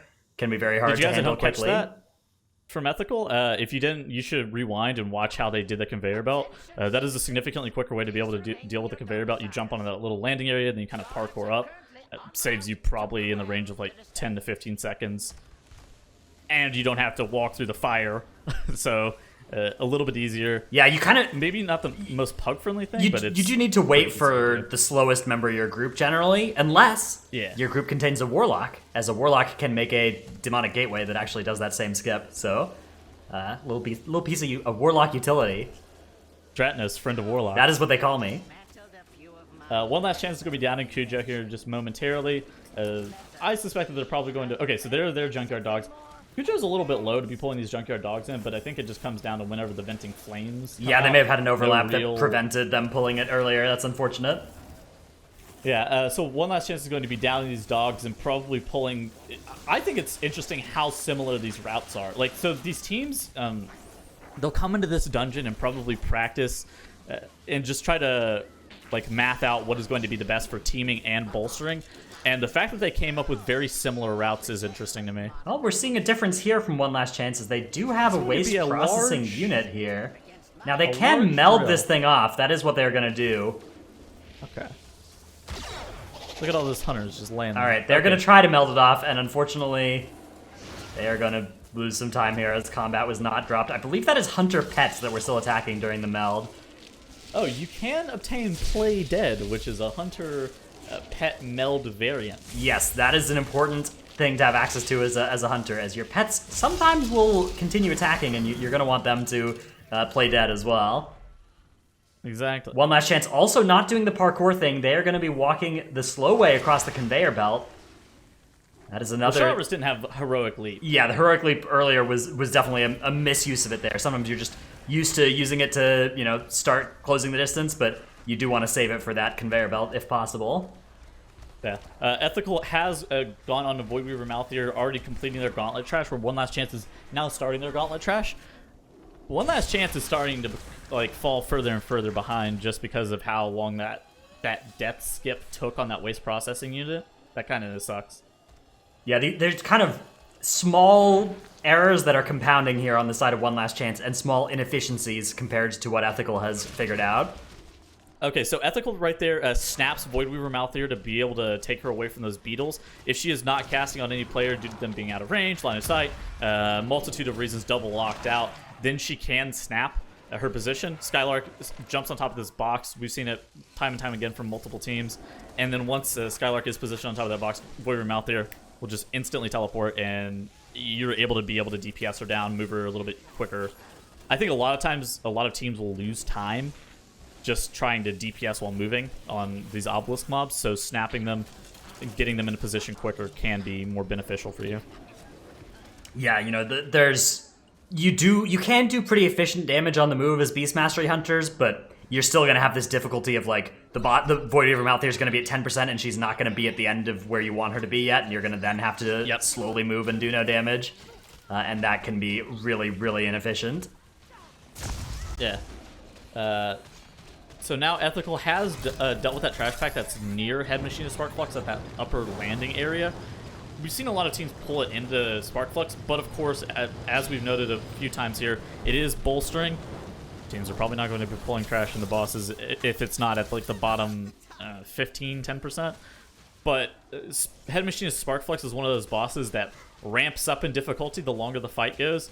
So pulling trash into the bottom 10% of him is probably a gamble. Yeah, because you've got all those volcanoes going off, and you got the saw blades zapping around, and those just increase in number as the fight continues. So, and if you're playing with a player of Dratnus' caliber, occasionally you get hit by a saw blade and go down, and you need to be rezzed, and you're like, oh no, this is a travesty. I don't know what you mean. I earn the achievement every time I fight this boss for not getting hit by any of the abilities.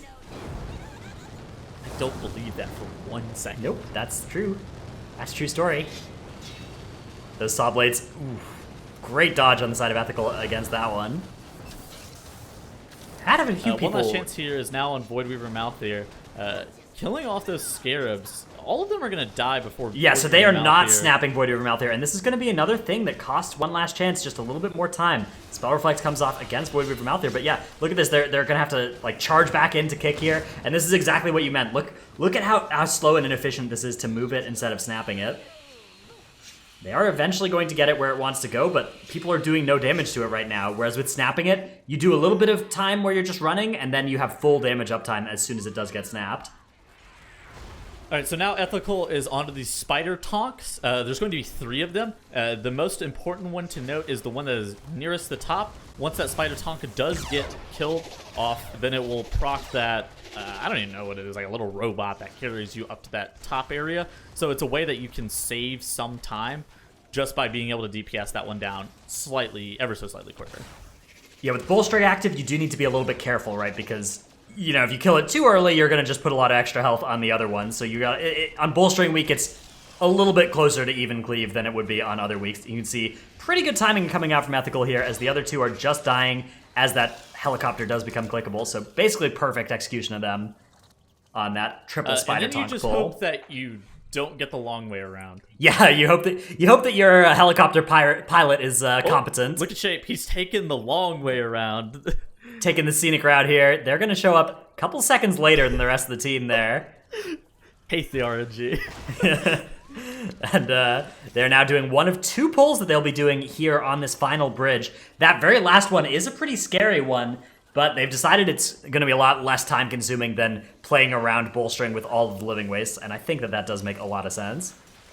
So something that we've actually seen from Ethical that we haven't seen from a lot of teams, and the OCE teams just in general, their tank will play Thing from Beyond in most dungeons. So Skylark feels so comfortable enough with his tanking ability that feels strong enough that he can play Thing from Beyond.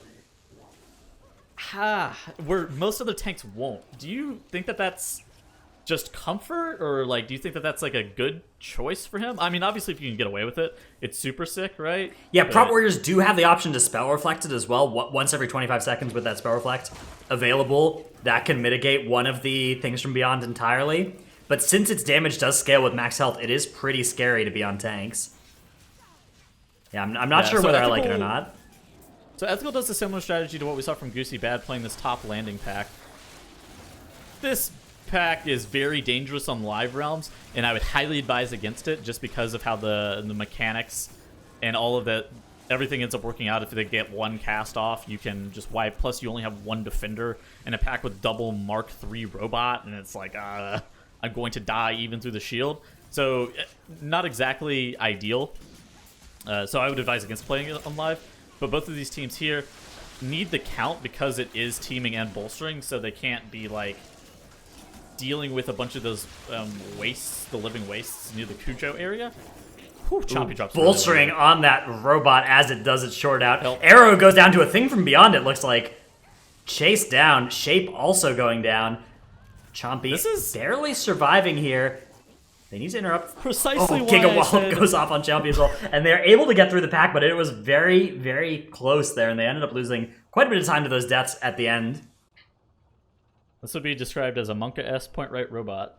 Yeah, I've that is a pack that I pull pretty much only when I've forgotten to pull something earlier. It's usually a case of like you finish killing the last boss and you're like, wait, we're missing count, and then you go back and kill that pack. You kill one mob immediately. Yeah. But so Ethical does down that trash pack. Couple minor hiccups, but I think that all in all is going to be a pretty clean run. If they end it with only those 2 deaths, you can't complain too much about this run. This is by no means over yet. The 3 awakened enemies with Tyrannical King Mechagon is Exactly. pretty spooky. The Fear guy here as well is going to be the first target as Blood of the Corruptor and the Tank Breaker also here. You know what's wild to me? The fact that like most of the teams have looked super consistent on how they're dealing with like 3 to 4 awakened mobs because it is just so super technical. So you have to kite out of the Blood of the Corruptor pools, which by itself is not very difficult, but whenever you're getting feared by Samurai Beckoner of Chaos, it can be very daunting. And then on top of that, your tank has to tank Urgroth Breaker of Heroes. Most of the time, your hunters are in charge of being able to deal with him because they can use that Core Hound and that Core Hound like shell ability to be able to get every single of his Spirit Breaker casts onto him. And then you have to deal with like the mechanics of the fight, whether or not it's a kick or on King Mechagon here, you have to dodge all of these like blue, I don't even know what these things are called, nanobots or whatever. Just all of it is so many moving parts. The fact that every team has looked so consistent on being able to deal with 3 or 4 of these awakened mobs with final bosses is just miraculous. I mean, we've seen some wipes here on this boss as a result of those awakened enemies, but yeah, on the whole, looks very strong, especially this week with Tyrannical active. An impressive showing so far in this dungeon. A lot of damage coming Jonas, out. You would know this. So rogues can vanish off once King Mechagon gets in the big robot. So rogues can vanish off that. The Gigazap. Gotta do my targeting system. Yeah, Gigazap, whatever the name of the ability is. Cast. Can Hunters feign death it? Yes, I think they can. And I So believe you can melt probably it feign as death well. You can probably shadow melt it. Yeah. That's actually important to note because the ability does not recast. Well, like actually, it'll recast, but it doesn't. You only get 3. Yeah. basically. Well, so in the second phase, it will not recast effectively, but in the first phase of the fight, it does, which is Exactly, yeah. because you can't lose his targeting systems. Right. The targeting In the second systems phase- are the key. Yeah. In the second phase, you can elude the targeting systems with feign death. Yeah, I assume that the good targeting systems were in the robot that you destroyed in the first phase, and now he's got his backup targeting systems in the second robot. After he yells out aloud, "Ha!" It's like the yeah. Exactly. There comes the electromagnet now, gripping everybody in. A thing from beyond chasing down Skylark as well. You can see the connects with them. More things from beyond spawning So- out. The entire ethical team here basically are playing that thing from beyond. And another thing with the Gigazap is if you don't have the debuff, it can actually retarget you. It more likely than not won't retarget you like 2 times like back to back, but it can especially if you don't have the debuff. Useful for immunity classes, Mage, Hunter, Paladin. I think the most notable one is probably the Rogue with the Cloak of Shadows. That's the one I've seen it on the most because they have so many tools to be able to deal with it. But it's really easy to be able to mitigate the damage if you're very careful. Yeah, it's also AoE damage, so rogues have access to Feint, Cloak of Shadows, Vanish. They have Any avoidance can also help. So in addition to that, the Azurite traits like Gem Hide that give avoidance can be useful if you proc the Gem Hide before you get hit. Yeah, and sometimes your corruption budget leaves you with, you're at 50 corruption or whatever, so you can just play an avoidant 1 piece for 8 corruption. What is that? How much? 8 corruption? Yeah. Oh, yeah, that's fairly big It can value. sometimes slot into a build without going over an extra drawback. That is, though, going to be the win for Ethical in this match. Yep, that is going to be a 2-0 for Ethical, sending one last chance down to the lower bracket. And, they only had 2 deaths on the board. And like you guys were saying, Zyro, they had a couple of risky things. That tank was running that thing from beyond, and they pulled that last pack drat note that you said you didn't really recommend, but they still pulled it off pretty cleanly. Yeah, I mean, there's not a lot left to be expected from this team. Like, that was about as clean as run as you can get, and yeah, they messed up at the very end with 2 deaths. But the important thing is they were able to not completely full wipe and get the res off afterwards. And if you're just looking at the times, if you want to take a direct comparison between Goosy Bad and Ethical here, Ethical had about a 40-second faster run in the grand scheme of things. So, as impressed as we were with the way Goosy Bad was playing, Ethical might have just been a little bit better overall. And yeah, the junkyard wasn't clean, but I think we're just going to be really hard strapped to find any team that can actually run a clean junkyard right now. I think Goosy Bad. I felt like Goosy Bad pulled more of those living wastes, didn't they? Than Ethical. Ethical only ended up pulling 1 pack, and then they pulled like double dog. Yeah, there was a little bit of variance in what they pulled, but where Goosy Bad pulled all of the living wastes, which they got punished for doing that too, by the way. But I don't know. Maybe it's hard to say what strategy is ultimately better. Yeah, for sure. And they will be playing Ethical later on. Will be playing the winner of this next series, which is Complexity Limit versus Big Dumb Gaming. But I mean, Ethical, they got 2nd place in the first cup for this region, and this is really the way I suppose you would expect a team of this caliber to be playing. And Tuttles, they really had a few moments, a few places they could really clean up their gameplay. But I would say it's looking pretty well for them for the rest of this tournament. I mean, like we've stated many times and time again, it's the top 4 of NA look hyper competitive, even with Method NA. I think the other guys disagree with me some a little bit on that, but I genuinely believe that Ethical, Complexity Limit, and Goosy Bad can punish Method NA for any mistake that occurs. And you get perfect runs so few times in MDI scenarios that it's really easy to punish just 1 or 2 minor mistakes. Well, Yeah. Somebody let out a sigh. I don't know who that was, though. I didn't. Wasn't me, don't worry. Wasn't me either. I'm gonna say it was. Wasn't me. Thanks, Tettles. Yeah, I don't think it's that easy to say that, because we've seen Method NA, we've seen the way that they play. They're very similar to Method EU, unsurprisingly, in the fact that they have these ridiculously clean runs.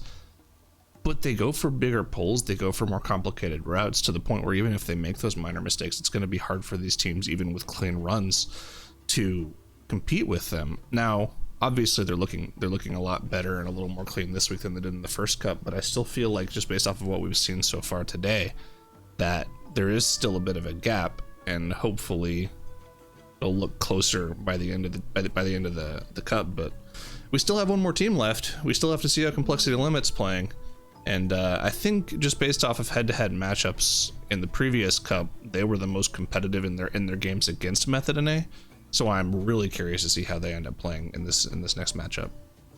Yeah, I think I would agree with that. I would say that Ethical has consistent runs, Complexity Limit has the potential for great runs, Yeah.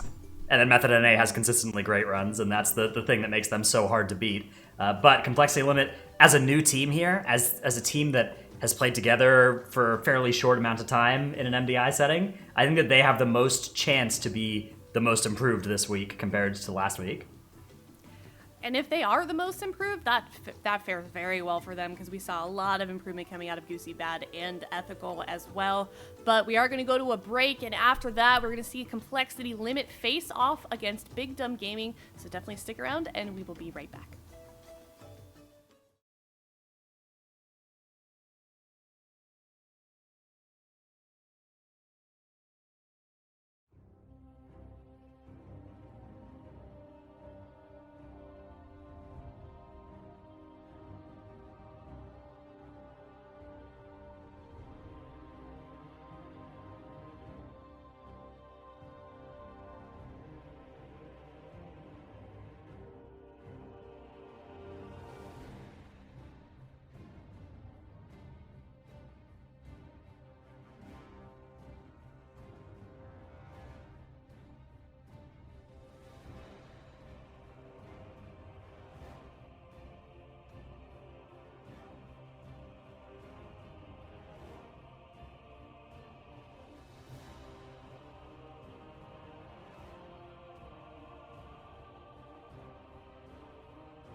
Welcome back, everyone. We have seen 3 2-0s in a row, and now we are moving on to Complexity Limit versus Big Dumb Gaming, and both of these teams are facing some tough competition. Jack, welcome back. What are some what are you going to be expecting for this next match, Complexity Limit versus Big Dumb Gaming?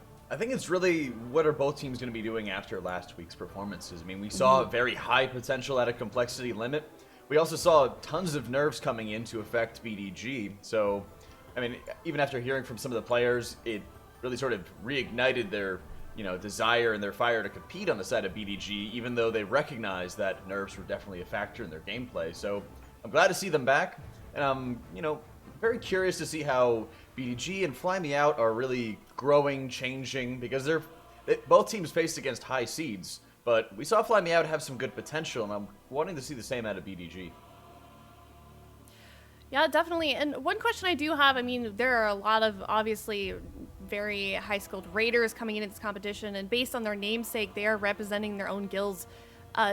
Zyro, what do you think top-tier raiding experience can sort of transfer over to an MDI tournament setting? Well, we've talked about this a little bit in the past. It's a very similar style of progression-related content. It's very similar to high-end raiding. Whenever you're doing a in-tier raid boss, like, let's take N'Zoth for example.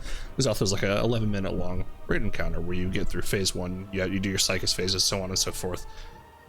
Constructing a Mythic Plus dungeon is similar to that. You figure out your first pull, you learn how to do that, and then you build on that. You go to the first boss, you set up the pulls between the first and the second boss, and it's very much like a progression-related experience. And, some of these dungeons are 12, 18, 20 minutes.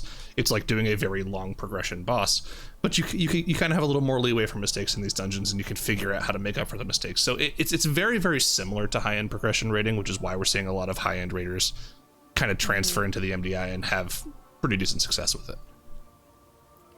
Yeah, and these affixes and map pools change every week, and I think also the practice schedule is similar because you have to practice for all these different scenarios, Jack, and it really seems like the teams that are consistently practicing every day obviously are going to be the ones that are coming out on top here.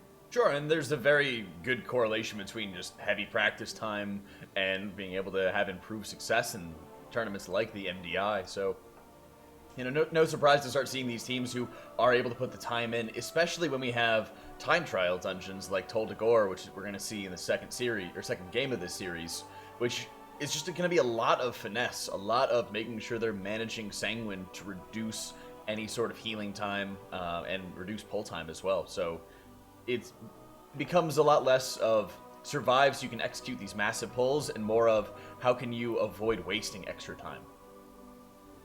Yeah, and as you can see here on your screen, Ataldazar and Shrine of the Storm have been banned, and we're going to be moving to Freehold. And then Tol Dagor, that's when you guys were talking about Dratnos.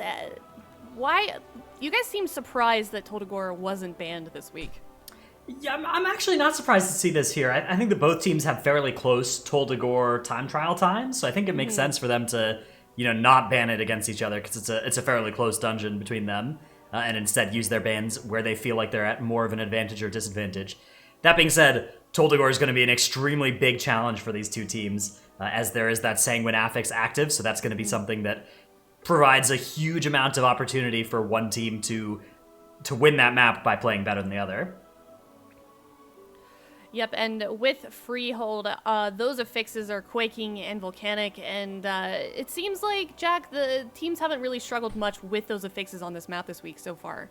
Yeah, you have some dungeons like Tol Dagor where it's just you play with finesse, play with, style, skill, whatever, and then you have dungeons like Freehold, which is how much can you pull that you'll actually survive, right? And we've seen teams pushing it to the complexity limit a number of different times here, and 12 minutes we saw out of Method, actually just 13 minutes, out of Method NA previously, so I'm very curious to see how complexity limit's going to do here. Yeah, very curious as well. For Big Dumb Gaming as well, it is complexity limit versus Big Dumb Gaming on Freehold. And right away we're going to see whether they decide to pull big or whether they decide to pull dumb. That's Big Dumb Guild here. Yeah, Moving in with... the name of the guild?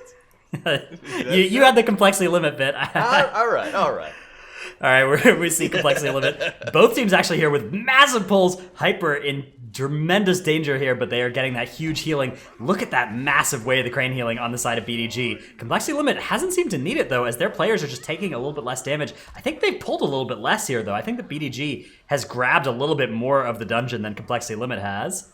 I think they're very close right now, but yeah, you're right. BDG ended up getting a bit more, had a lot more to heal as well, and while it seemed like it's the same Complexity amount. Limit just... Oh, okay. Complexity Limit just somehow didn't take huge damage from the same stuff that BDG did, but it didn't matter because that huge Way of the Crane healing was able to sustain them through it, as both are now onto that first boss. And we do see a difference in composition here. We have the double Death Knight on the side of BDG compared to Complexity Limit, opting instead to field a Hunter in place of that second Death Knight. So they're playing a little bit less of that kind of all-in, big pull composition. I think that means that BDG might have the potential here for a faster time.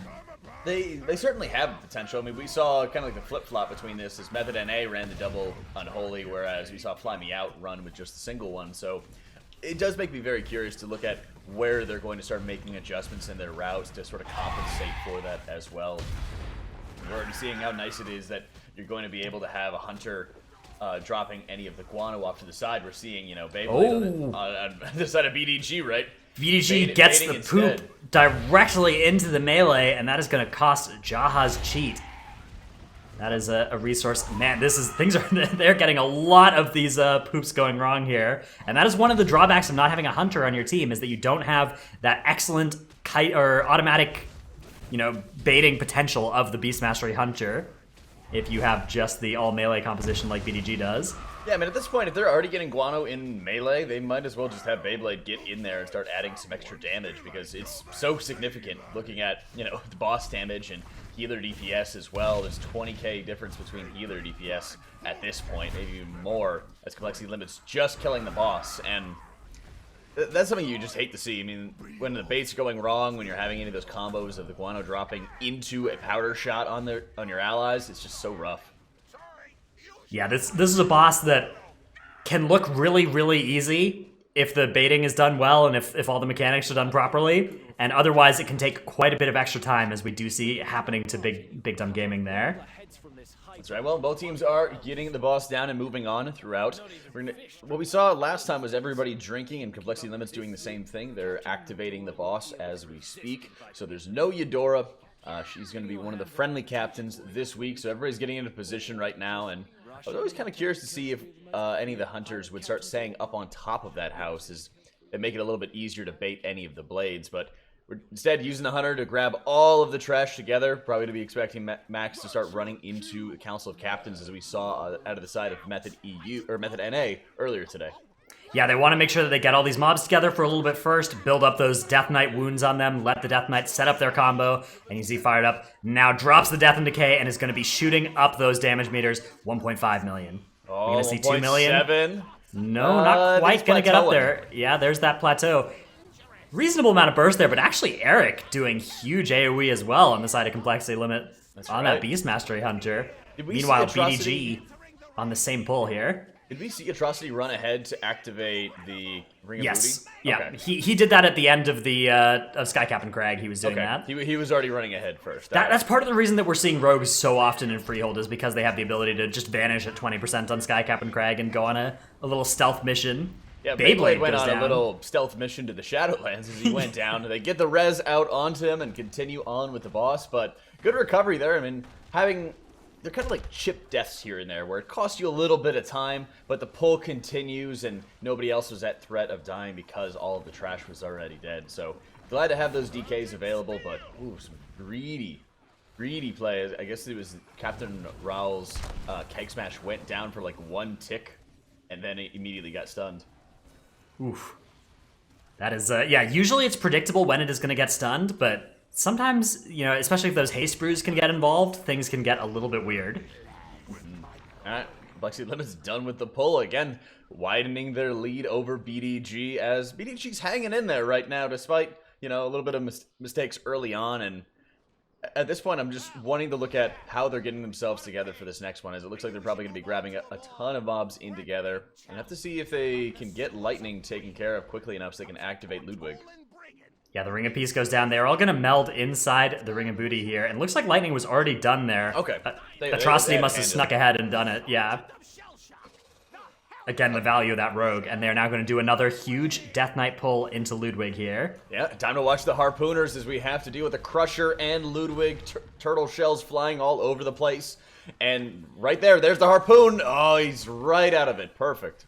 Excellent, That's what I yeah. wanted to see, is just like having the Hunter running out so he can bait some of the Harpoon casts, making sure that he's able to get out of them quickly, or just Turtle if need be to start avoiding some of that extra damage, because you get Harpooned into a Crusher, Atrocity's dropping low. He didn't proc cheat, though. Very well played on the side of Complexity Limit. You'd love to see it. BDG now going to be attempting much the same pull, it looks like, maybe minus a Crusher. They're going to tank for a little bit here first, and now in comes Ludwig. And we have 2 Death Knights on the side of BDG, so we may see a little bit more damage exploding out of them. Although there's it's kind of like there's a limited amount of fuel for these Death Knights, so the second one brings a little bit less than the first one does. Yeah. And that, I think, ends up being part of the reason that teams are able to succeed with 1 Death Knight in this dungeon just as well as 2. We've seen that a number of times. I mean, I don't think that pull on the side of BDG was as big as Limits. I certainly was not as big as we saw out of Method NA earlier on. So I think that's part of the issue as well, is if you're not constantly fueling them, then it's just not going to be as efficient, not as worthwhile to really take advantage of double unholies. Right, yeah, double unholy feels like you need to be doing pulls that are so massive and, have so much health that you're going to actually still benefit from that second one. Yeah, and it really seems that Complexity Limit's able to get such quick work onto the mobs. Like, they're gathering all these mobs in together, and I'm wondering just how much they're holding on to cooldowns and how much they're holding on to damage as they're waiting for Trothak to spawn. I mean, it's these little things that count, not so much against, the 7th seed when it's 2nd versus 7th, but more so when we're thinking about how a Method NA matchup might look, making sure every second you're doing something valuable. Having that bit of extra downtime is a little bit weird. Yeah, if we want to compare against Method NA's earlier run, they were able to execute a 12-minute and 58-second freehold. So Complexity Limit have that as the thing that they're up against. I think that they're maybe on pace for that at this point.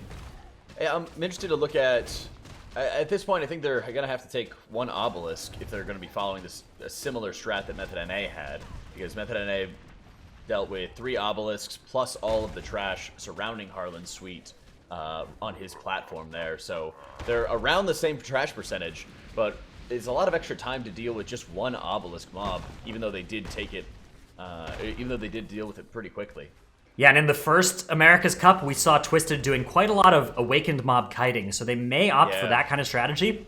The problem with that in Freehold, though, is that you lose the ability to cannon barrage down a bunch of extra trash, and I think that is going to prove to be far more time efficient than doing the Obelisk kiting strategy. However, Complexity Limit could choose to just fight 4 Obelisks with the last boss. That would probably save some time compared to Method NA's strategy. It would.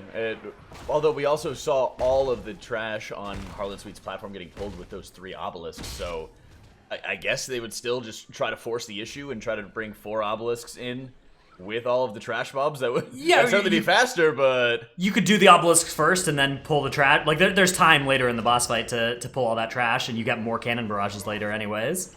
All right, well, they're grabbing the next Crusher. This is a lot of trash here, actually. This is probably more than they needed. I think that this means they might actually be looking to do the kite, because this is a lot of the trash that impedes the kiting path that is all going to be taken care of here. They're clearing the road right now. Complexity Limit, grabbing everything in together.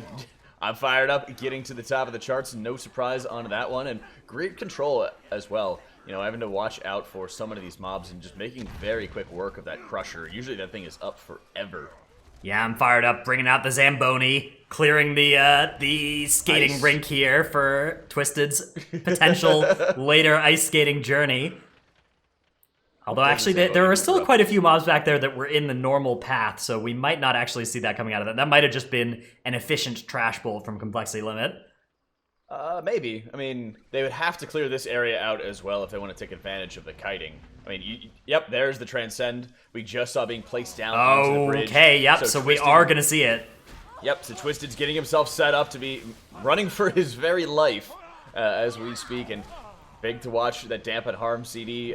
Fort Bruce coming back in like 30 seconds or so. So he needs to make sure he's got both of them up, ready, Cocoons ready as well, because he needs to survive like a couple hits from these mobs before he's going to be able to start kiting. Atrocity on a stealth mission to get the last 6% from a Ravager over there. Mission successful. vanishes and shrouds to bring the rest of the team to Harlan, and we are going to see an obelisk kite out of complexity limit. 10 minutes and 30 seconds on the clock now. If they can kill Harlan here in the next 2 minutes, they're going to have a faster time than Method NA. Unfortunately, that is not going to happen as Twisted something has gone wrong in the shroud skip for complexity limit. I think we saw Twisted. Yeah, I'm pretty sure he ended up pulling threat there. Maybe he's going to have to invis, or he's able to jump up. Okay, he's jumped up, he's in position, they rebuffed him, he's got all of his defensives right now. A bit of extra time spent onto that one, but all eyes got to be on Twisted right now as he has the most important job to grab all of these obelisks together and really just make sure he survives. Yeah, the rest of the team over on the far side of the platform. Atrocity getting in position now. He will be using Tricks of the Trade on Twisted to redirect the threat from those awakened enemies, especially these ones that are close to max here. I like that they're waiting on cooldowns right now. It may look like it's just time inefficient, and it very much is, but they're making sure they're going to be consistent on this one, because at this point, they don't want to make any sort of mistakes. It's all going to be on how well they're able to execute. Twisted popping all of his defensives right now, as we're going to start seeing him transcend and go on the run, as all eyes should be on him, as we'll be able to look at how well he'll be able to survive and kite away any of these obelisk mobs. Yeah, there he goes, running across the bridge, and those volcanoes behind him. Much can kill him here in the space of 1 second if things go badly. So he has to be very careful to keep these mobs in good position. Oh, he does get a cast on him. Yeah, the Lingering Doubt cast, not actually the one that's too dangerous with this strategy. It's the other one, the slowing one, that will then require a dispel that is required for the fear. Yeah, I was going to say, but he can dispel the slow, and he can Tiger's Lust it, and he can also just raw dispel it. So I think the big problem is he has to make sure that he's staying in range of the Tank Buster here, because without that... Yeah, if he gets too far away from that Tank Buster, weird stuff may happen. So they have to be careful to avoid having that happen. Meanwhile, the rest of the group fighting Harlan, they just have to keep doing it until... Yeah, well, Twisted just has to keep kiting for a little bit. There's going to be his Sky Step. That's his combat potion. So you'll have no more access to those. But you can see he's got everything now pretty nice and grouped up as he continues. He's found a way... They found actually a great way to execute this without clearing as much of the trash as Perplexed needed to in order to get that raceway cleared. Yeah, I love the speed pot that we've seen so far. I was curious if he was going to reuse the Transcend. Watching for him to go to the stage here and drop a big Transcend, and we just missed it. No, observers, I wanted to see the Transcend. He does take a big hit there. Probably another one of the casts going off onto him. Oh no, Fired Up! Fired Up gets feared down to 6% health as Samrek has moved back to... Samrek has snapped back to the rest of the team, and that's going to kill Fired Up. Max now at 10%. Samrek hits really, really hard. Max is out of defensives. Max is going to go down. That's going to be Atrocity down. Eric 5%. As well. 5% on Harlan. Eric going to try and solo here. Might actually be able to do this. Going to revive Pet so that he can do some damage. Oh, he's going to tank again. He's going to Pet goodness. tank for him Harlan. Again. Harlan's not fooled. Oh no, the full wipe comes out on the side of Complexity Limit right now. An absolute disaster as BDG is at 28% on Harlan Suite with 4% trash remaining. They held in long enough to start sweeping away the win. And this is just a classic Complexity Limit, big pull that leads to a big wipe. We saw even Method NA having a more conservative strategy than them on that last boss, and these risks, sometimes they can pay off and lead to a faster time, but other times like this, it's going to lead to them losing a map against Big Dumb Gaming, which is not something that they wanted to happen here in this first map of the series. It certainly is not, and that's how it always seems to go, is that if you make that pull successfully, you're a hero, you're a genius, everybody wants to be able to copy your strats and watch your strats, but if it fails, that's all she wrote. Yeah, definitely unfortunate on the side of Complexity Limit, and that's going to make Big Dumb Gaming the winner of this first game here, putting Complexity Limit only one loss away from getting sent down to that lower bracket. And I mean, Dranos, you touched on it quite a bit. Like it doesn't seem worth it to do that kiting of the Awakened Mobs strategy because of situations like this. I mean, how would they have done Zyro if they didn't do that and played something more conservative like we saw Method NA do on Freehold? I think the reasoning behind this is pretty simple, right? If if you aren't confident in your strategy and you don't run it all the time, why are you doing it? You're committed to a certain strategy regardless of the team you play off again, because if you're not confident in being able to pull it off every single time, then you shouldn't be doing that strategy. So clearly they're confident and they have enough of a success rate doing it that it's something that they're comfortable doing in tournament play. But unfortunately, sometimes, things can go wrong. We even saw Complexity Limit doing a different variation there, where they actually pulled trash on top of the final boss as well without a healer, which is already dangerous by itself. And maybe adding that extra trash in made it so the boss died slower than normal, so that Twisted didn't have as much of a kite pattern, and we saw Senrek, the fear guy, teleport or snap back to the boss because of that. And once there's extra damage and take up on the platform, that's going to cause the wipe. So unfortunate to see from them, but of course it is only the first game of the series. We do have 2 more games here. So it's not over yet for Complexity Limit in this first match. Yeah, and I think you were saying, Dranos, also that if they pulled off that pull, they would have had the fastest freehold time. Is that what you said? It looked like it to me. It looked like they were on pace to beat Method NA's 13-minute freehold by maybe 20, 30 seconds. Yep. That being said, the Method NA strategy looked like there were a lot fewer points of failure there. Method NA's last boss was 3 awakened enemies, which is not something that's too likely to go horrifically wrong. So I liked it though. I liked Complexity Limit strategy. They need to be able to get these things more reliable, because this is not the first time we've seen something like this go wrong for them on the last boss. Well, and I think the comparison that I was trying to make, but I wasn't doing it very eloquently, is like for Complexity Limit, they want to compete against Method NA, and in their minds, it's like, okay, what do we need to do to beat that team? And let's practice it against Big Dumb Gaming, and it just didn't work out this time around. Yeah, but I think that also goes to show how confident you also have to be, not only in that dungeon with that specific strategy, but also in the entirety of the series. What are the games that you're expecting to play? We got Toldagor coming up next, for example, right? How are they expecting to say, okay, we can challenge ourselves, we can make sure that we're playing, our Method NA strats, our top tier strats, whatever it is, not try to, pull out any stops for anybody else. And then if it doesn't work out, we have other games that we're able to come back in. That being said, Toldagor might not be a strong point for Complexity Limit. They were number 2 in both the other time trial dungeons, but Toldagor, they were the 5th place time there with a much slower run. So I think that They is were. scary. They were, but they were a minute faster than their opponents. That is true. Yes, they still have a favorable rating against Big Dumb Gaming there, but this is still a spooky dungeon for Complexity Limit, I'd say, and they're very much in danger of going down to this lower bracket here if Toldagor, if a couple things go wrong for them in this run again, especially if Big Dumb Gaming can put up another consistent, even if slightly slower maximum speed run like we just saw them do in Freehold. That is really going to hold Complexity Limit to a 0 mistake run for victory. Well, a little bit of insider information. Yes, I am a member of Complexity Limit. Leaks? Unbelievable. What? But I am aware of the fact that their best Toldagor time in time trials. Let me give you an accurate rendition of what happened in that time trial. Atrocity. I'm Atrocity in the cannon. All right, guys, shooting final shot. And they don't hear from him for 3 more minutes. Oh. Internet offline. So yeah, they have a 20-minute Toldagor time in time trials, but they had a player DC for like 3 minutes in that key as well. So I don't know. I mean, you get 5 time trial attempts though. True, that was their final attempt. Complexity Limit, I think, they have a bit of a history of putting up these really impressive times either in time trials or in practice runs. But the conversion to actual tournament play is something that we have yet to see from them reliably. I think that's also playing together in a tournament environment. I mean, you can practice as much as you want, but no matter how well you practice, nothing really compares to game day. Right. No, and like we just saw in that last game, consistency was rewarded. Big Dumb Gaming, they were, they did the safer strategy. They Sure. they downed some of those obelisks before they got to the final boss, and it ended up paying off for them. And if Complexity Limit does something like that again in the next game here, coming on to Toldagor, Big Dumb Gaming may just go forward and be the ones to face Method NA. No, they're not going to face Method NA, but move forward in the bracket.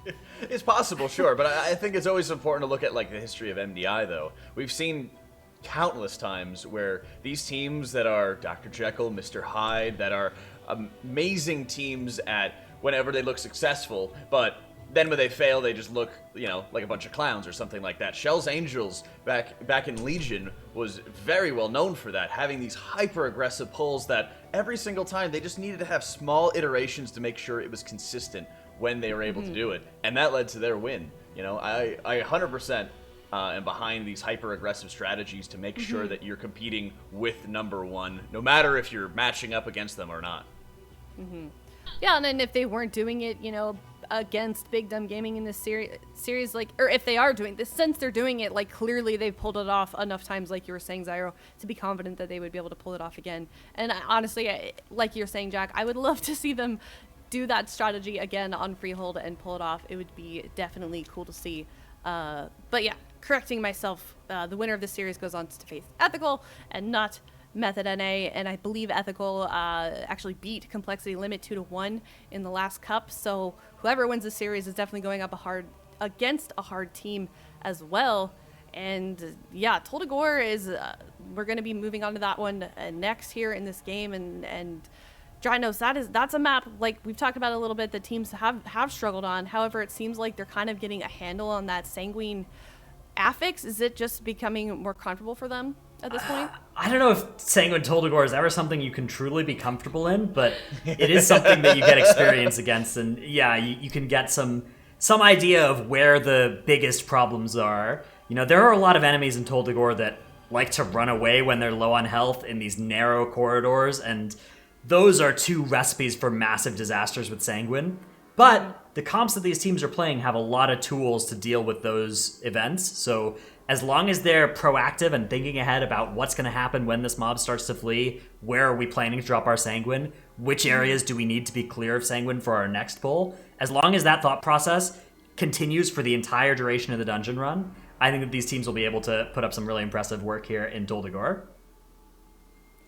Yeah, definitely. It's exciting to see some of these maps get really perfected, especially with teams like Complexity Limit and Big Dumb Gaming. Zyro, what comps have we been seeing traditionally on Toldagor, and what about them makes it so good with these affixes on this map? Well, I think the interesting variation that we've seen from time trial runs in this past week is that we're seeing a lot of Vengeance Demon Hunter in Toldagor, and this is obviously more of Dratnos' alley, being a tank player himself, but Vengeance brings a lot more mob control in form of the Sigil of Chains, as well as Misery, as well being able to be used for cannon shots, because the cannon shots don't actually break the fear effect, so they can just lock everything in place, fear everything, and then let the cannon take care of them.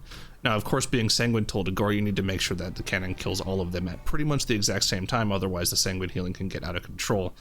But with the right amount of control, we should be able to see a team running a Vengeance Demon Hunter in this dungeon do a pretty clean job of dealing with that outside platform.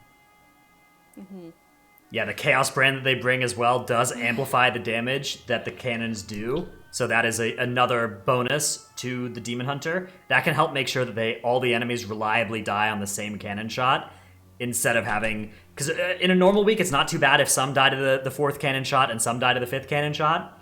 This week, that's going to be a huge problem because of the Sanguine being active. So the teams need to be really careful to make sure that everything dies to that same shot. So is this trading off that Vengeance Demon Hunter for the Prot Warrior, is that like a worthwhile trade, would you say, Dratnos, or is it just a different strategy going into this? Yeah, it's pulling out more of a scalpel instead of a machine gun, but Toldagor is more of a surgery than anything else, so I think that a scalpel is exactly the right tool for this job. Man, metaphors are on point today, man. The scalpels, the very fast engines, I've got them all. Yeah. You gotta weave your way in between those triangles that have a lot of gaps in them in Toldagor. Yes. Oh my goodness. What's wrong with you guys? Yikes.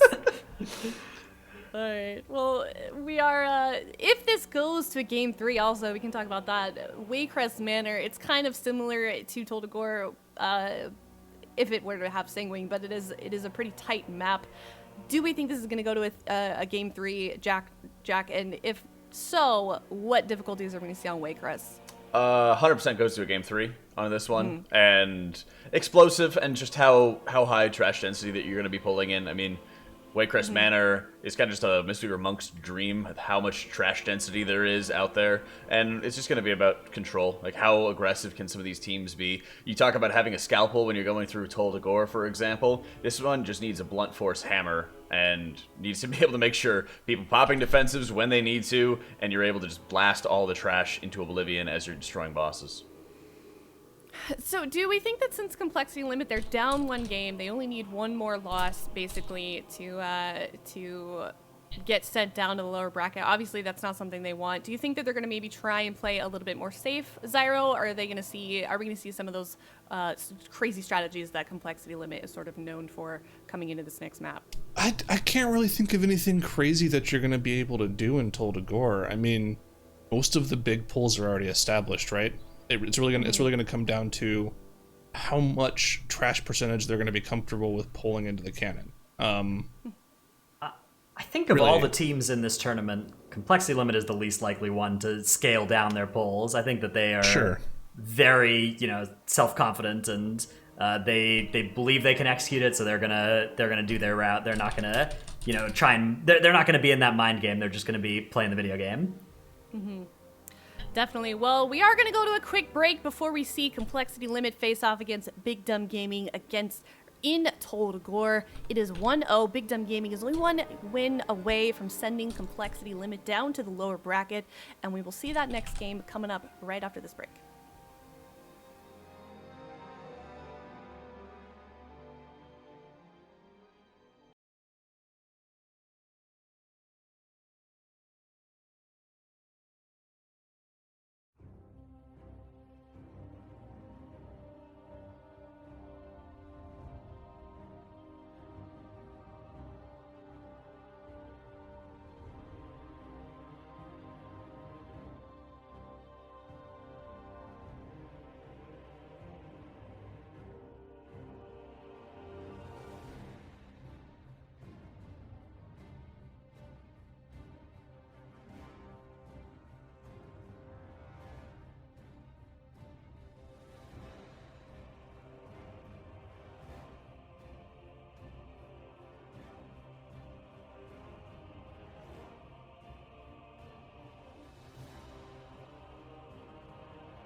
Welcome back, everyone. We saw Big Dumb Gaming win against Complexity Limit on that Freehold, and now we are looking at Toll to Gore and Complexity Limit are gonna have to tie it up on this next game, Dratnos. Otherwise, they're gonna get sent down to the lower bracket. We talked about it before we came off to the break. Are they gonna try and do something a little bit more aggressive on this map here, or are they gonna maybe try and scale back a little bit so that we don't have a repeat of that Freehold map, do you think?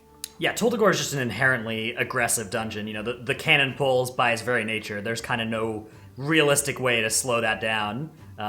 So I think that there's no way to play this dungeon in a way that, you know, doesn't require clean execution and difficult pulls in order to be competitive.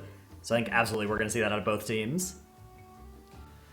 And also mention again is Sanguine and Volcanic, and we talked a little bit about the comps. There are like a couple of different things that they're running. Zyro, do you want to maybe make a prediction for either of these teams what we're going to see play in terms of those DPS slots?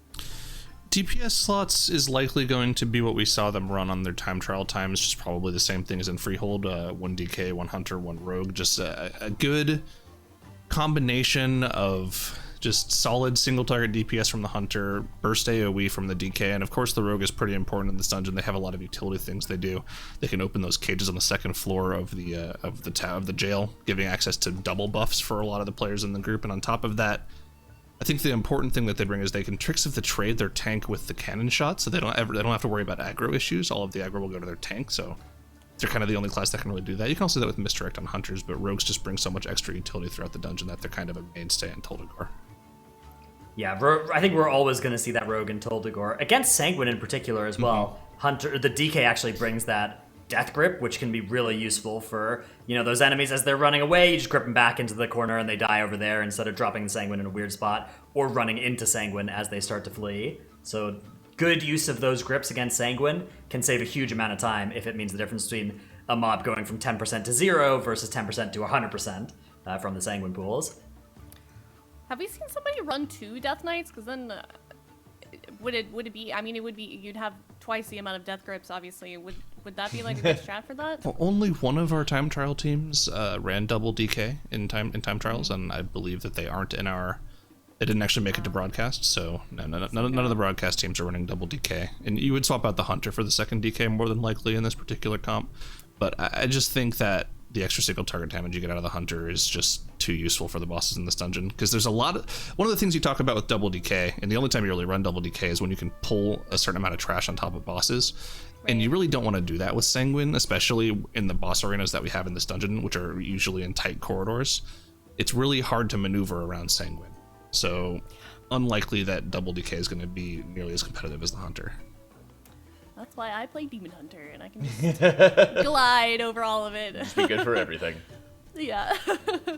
But let's talk about the obelisks. How do we think that they're going to manage it here? We saw that really aggressive strat, obviously, with Freehold, with Complexity Limit, trying to save those all 4 till the last boss, and then Big Dumb Gaming was dealing with them a little bit differently as well. What are we going to see here on Toldagor, Jack? I think we've usually looked at, mostly 2, maybe 3 obelisks max. You can't really run around with like the Tank Buster, for example, because you just can't move around that much throughout just the last boss and Overseer Korgus. Your movement's so heavily restricted. So I'm not anticipating too many of the obelisks going into the last boss, especially because there's a lot of really useful skips that can also start coming in when you have to deal with Toldagor. Yeah, that's true, and it's something that I don't think we've like explicitly stated today, at least. Like, if you do use those obelisks, save those obelisks for the last boss, you're losing a lot of like routing skips that you can do, obviously. And in a map like Toldagor, that could make a really big difference for you, Dranos. Yeah, you know, the dungeon is there's so much that you want to avoid pulling in here.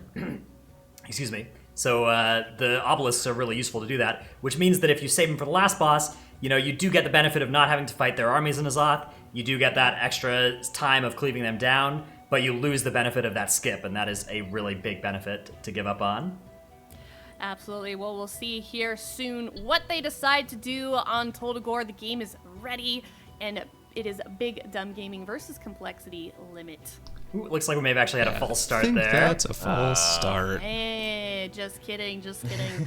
Well, we're going to give those guys a little bit of a second to get their team sort of reformed. Takes a little bit when that happens, but it does happen every once in a while. Only smiles in chat. That's right. Only smiles. Only smiles in chat.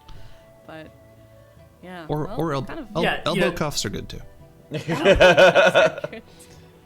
whichever you want to do. Yeah, you gotta be safe. But, we can talk about their comps as we did see them. We are seeing Max on that Vengeance Demon Hunter, and Big Dumb Gaming is running that Warrior. And then as far as DPS and healers, they are running the exact same thing. Dranos, I asked you this kind of the same question earlier, but I'm going to ask it again in terms of these teams. We're seeing basically the same comp except for the tank here. DPS wise, what do you think has the most advantages for this? So I think that do you mean the difference between the two tanks for DPS, or do you mean Basically, yeah. Okay, yeah. Or So however you want to, whatever you're I'll interpret the question that way. Yeah. Like which of these two tanks is going to do more damage? I think that it's going to be the Vengeance Demon Hunter when you factor in all of the extra damage that Chaos Brand brings for all their magic damage and the cannon shots, and when you factor in all the Sanguine healing it avoids. In terms of raw damage numbers, I expect to see the Prot Warrior looking a lot better on that, but the utility is going to translate to a huge amount of extra damage from the Vengeance Demon Hunter. Definitely. Well, we are in the game this time. It looks like it was a good start, and Big Dumb Gaming versus Complexity Limit 1-0. All right, here we go as the mass mobs of crabs are coming in. All of them being pulled in the entirety of the beach going into the boss right now as both Complexity Limit and BDG are encountering the Sanguine. Actually, no, not yet Sanguine. Yeah, Complexity Limit taking a little bit of time there, setting up their wounds. Okay. And this is going to be a good thing to make sure that they just get their full AoE damage combo here. That's right, and there's fired up. 3 million Spikes on the damage meter.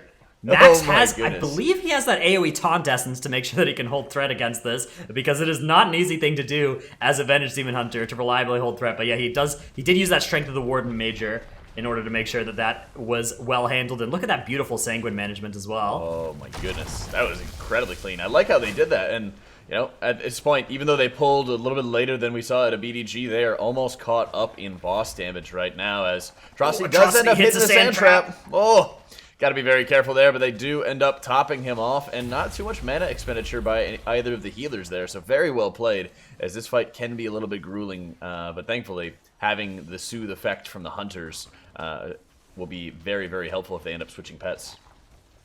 Yeah, Max here, fairly low on the overall damage meters. He is playing a pretty single target intensive corruption setup. He's got some gushing wounds going on. So that is going to mean that the Sand Queen is going to take quite a bit of extra damage from him, but he's not going to do a huge amount of AoE damage. I guess it's okay, though. Yeah, that's the thing, is the AoE damage is done by Fired Up, right? Like, doing a little bit extra AoE damage, Fired Up is gonna kill those things anyways. So I think that I like that decision from Complexity Limit here. Those are always the moments I love to see, is when these teams are working on, okay, I'm not going to do the top damage on this, but that doesn't mean I'm not contributing the most in my own way, right? You say, okay, this guy is going to be able to do a lot of the extra overall damage, a lot of the chip overall damage, so like the crabs and the other little garbage mobs that aren't really that impactful. But you're in a Tyrannical 19, I'm going to make sure I optimize for more single target. We saw it a lot of times out of Mistweavers as well, making sure they were having that extra gushing wounds, that extra priority target damage, and Complexity Limit actually beat the third upheaval there. They pulled slower, killed it earlier.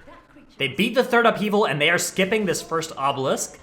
So that is one that will be fought with the last enemy. That is fairly standard. That's Voidweaver Malthier there, the interrupt enemy. And they're now going to run through here, and presumably this is going to be a Shadow Meld skip. CC is going out on those enemies. Combat entered with them, but they will all be able to Night Elf Shadow Meld here.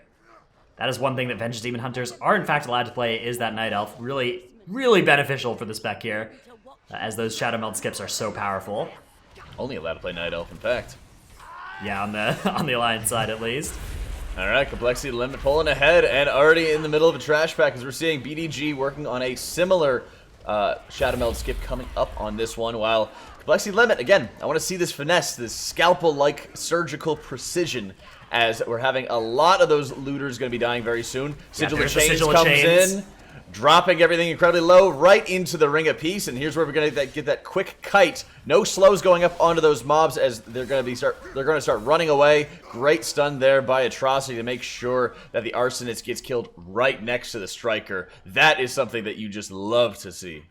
Yeah, excellent play there from Complexity Limit. They are going to go and enter this obelisk now. Watch BDG's here. We want to see how close BDG's going to be able to, because we already have a couple of the looters that are getting into the Sanguine. There's one And in there's the back one full getting healing. topped. Yeah, that is a lot of extra health for them to deal with. That's what I'm talking about. It looks so clean. It looks so easy to them, but the slightest hiccup in where these mobs are going is going to just burn in a little bit of extra time over and over and over again. So great play there by Complexity Limit. BDG didn't do a bad job, but they have to deal with an extra mob. They're wasting a little bit of extra time here and there, and that just furthers Complexity Limit's lead. Yeah, Silent Sigil comes out on those Mindrend tentacles from the Blood of the Corruptor, and Complexity Limit able to deal with all 4 of those without too much difficulty as they now advance into the Brig.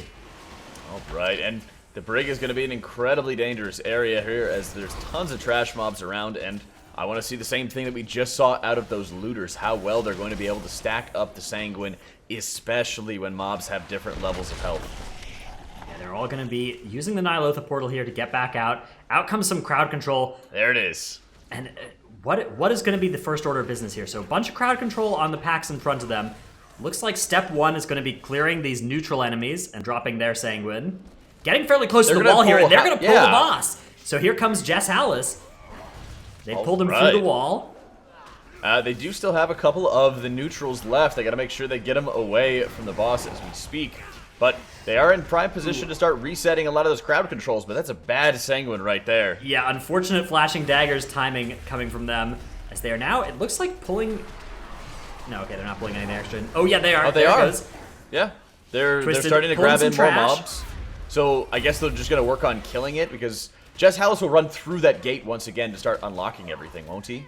So Yes. if they start killing everything behind, then I guess they'll be all right. So they got 2 arsonists. They left the casters for now. And Volcanic spawning on everything, spawning on everybody during the stun is pretty brutal. Max drops really low. Does look like maybe pops the cheat death there. Yes, he does. So he is able to survive thanks to that cheat death. But they do grab all the mobs into the corner. I assume that they're going to just try to kill them quickly, Ring of Peace them, Sigil of Chains into Ring of Peace back, so that way they don't have to worry about them. They do have a Binding going down, so they won't be able to ring.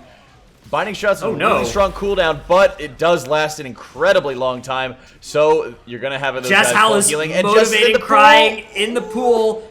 Back up to topping. 87% health. That is not what Complexity Limit was looking for there. Oh my goodness. Still continuing with this boss fight. They're not in too much danger here. That just cost them a little bit of time. They do need to be very careful with the remaining Sanguine here. I think that the Ring of Peace remains available. So this last couple Sanguine drops, they might be able to mitigate with that.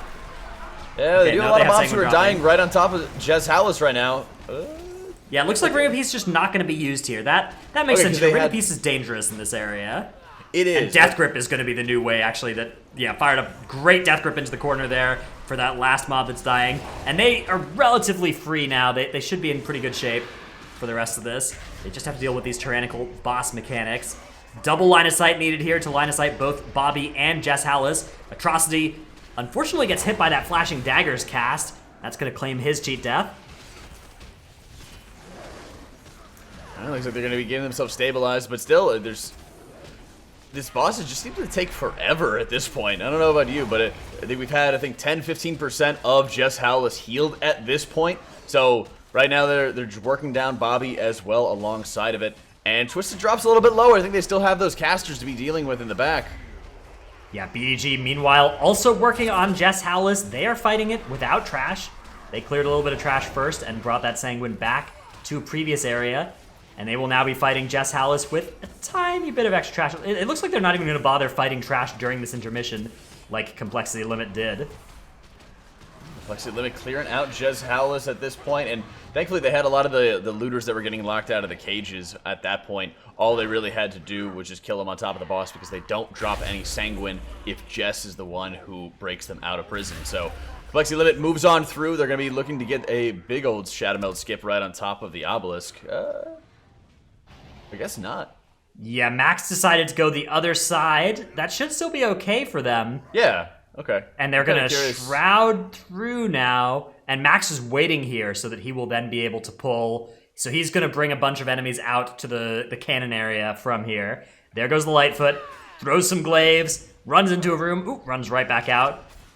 Hey, he's got to watch out. All right. He's grabbing all the casters in together. Starts working on the officers. Got to watch for those handcuff kicks as well, as that can quickly shut down this pull.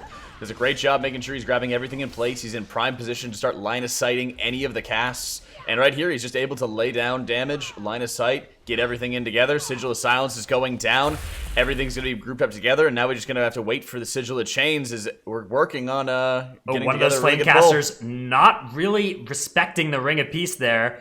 Oh, they never do. There's the chains, though. The chains, the binding. Everything is coming up right here. We're actually starting to have the binding shot effects going down right now, so you got to make sure he's hitting it dead center, not hitting any of the cannon shots against the wall. Here comes fourth shot. They do have one and the still grip alive, on and the there's officer. the grip. Beautiful death grip from Fired Up, and the final cannon shot is going to execute those last two enemies.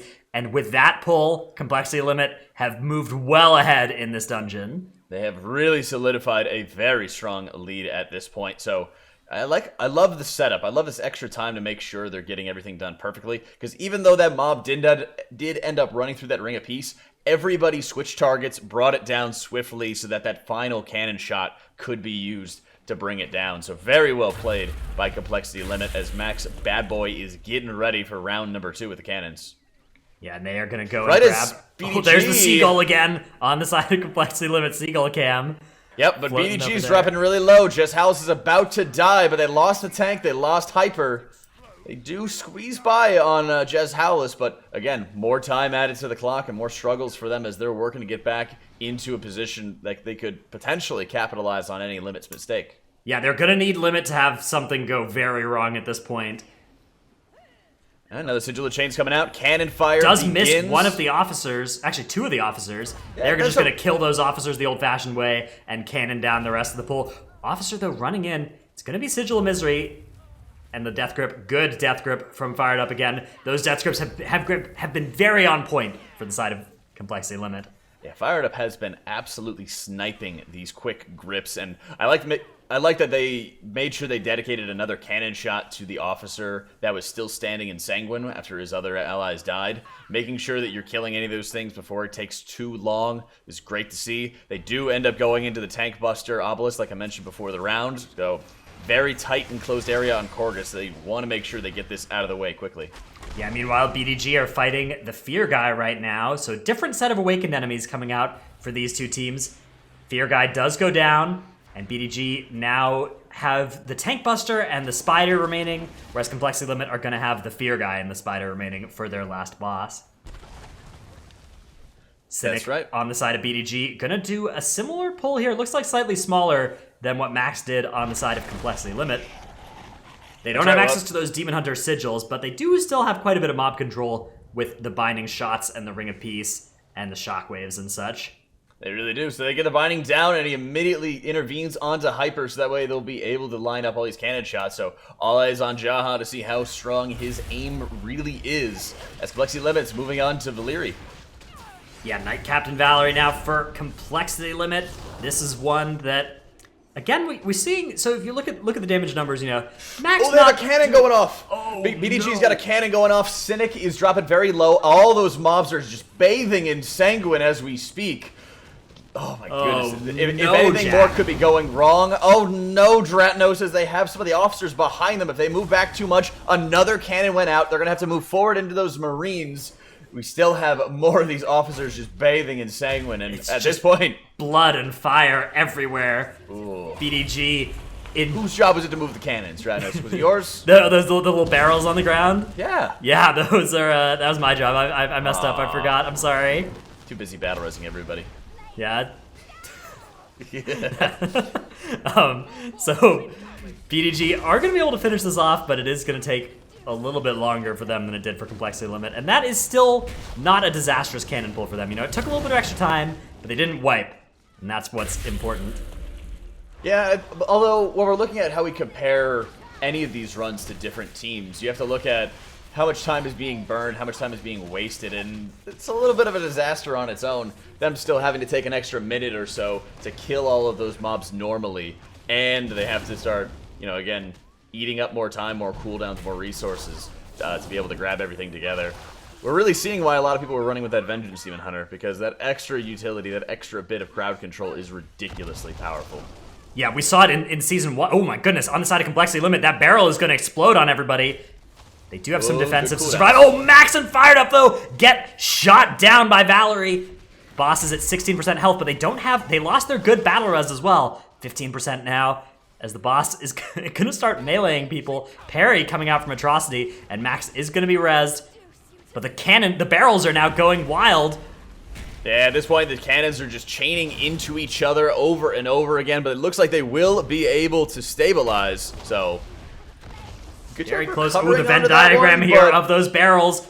I don't think they even have a spot to be able to stand right now. Atrocity 1% does survive though. Ooh. And they're able to finish off the boss before it finishes them off, but that was close. I was way too close onto that one. Always help your healers with the barrels, guys. Come on. What do you mean? That's a healer job. Ah. Blame for that. I Rest solely with Twisted. Yeah, I actually had a tank who took care of all the barrels for me yesterday. It was a dream. I've never had that before. Kind of weird. And his name was Tettles. Oh, did you just think he was a tank from looking at the damage meters? Yeah. Oh, too soon. He's not even here right now. Start talking smack on him more. That's the best time. He can't defend himself. Flexi Limit wrapping up the last bit of trash. That was a tongue twister if I ever heard one. And they just need to be able to kill these last two obelisks as they go into Overseer Korgus. And they are going to be pulling the boss right onto these obelisks because it's just so much easier at that point. Usually you see everybody going into the corner in the top left, but right here, they're already on top of the obelisks. They just need to have that quick jump by Max. He's going to go from one side to the other. And again, I love the body pulls. We've kind of talked about like the theory of getting rid of any double effects out of Overseer Korgus, and body pulls onto the boss have always had great success with my groups. Yeah, that's the thing, is that sometimes this boss gets these nasty cast sequences of explosive bursts back to back, and it seems like he does them a little bit less if you body pull him instead of pulling him with an ability, but it's all kind of just speculation as well. It's like pseudoscience. Yeah, right? It's it's like WoW pseudoscience. It's everybody has their own little superstition for what you can do to make Overseer Korgus not cast as many of those doubles, as it does require a lot more healing when he does decide to do that. Looks like on the side of Complexity Limit, Fear Guy already going down. We've got some seagulls perched at the very top of the dungeon here. I bet they're exhausted. Well, it looks like they're just sitting there. Well, yeah, they need to rest, all right? Yeah, very high up, I guess. They had to fly to the very top of the dungeon. Exactly.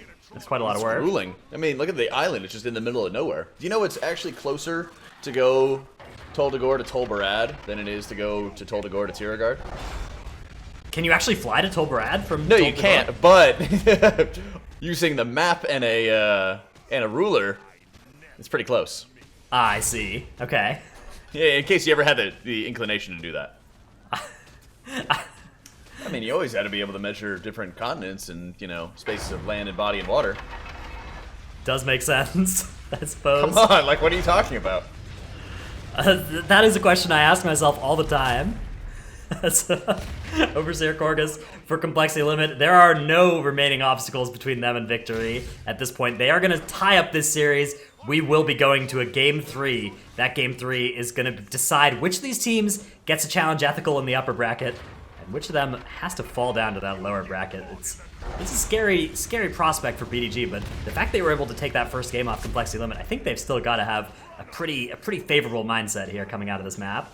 Oh, without a doubt. I mean, thankfully Steven didn't really mess with anybody here in Tol Dagor, so very, very good that we saw, not really bad management out of Sanguine from either of the teams. It was just a little bit of extra time start stacking up. I mean, obviously we had the cannon failure on the side of BDG right here, but they didn't fall so far behind that they couldn't get back into it.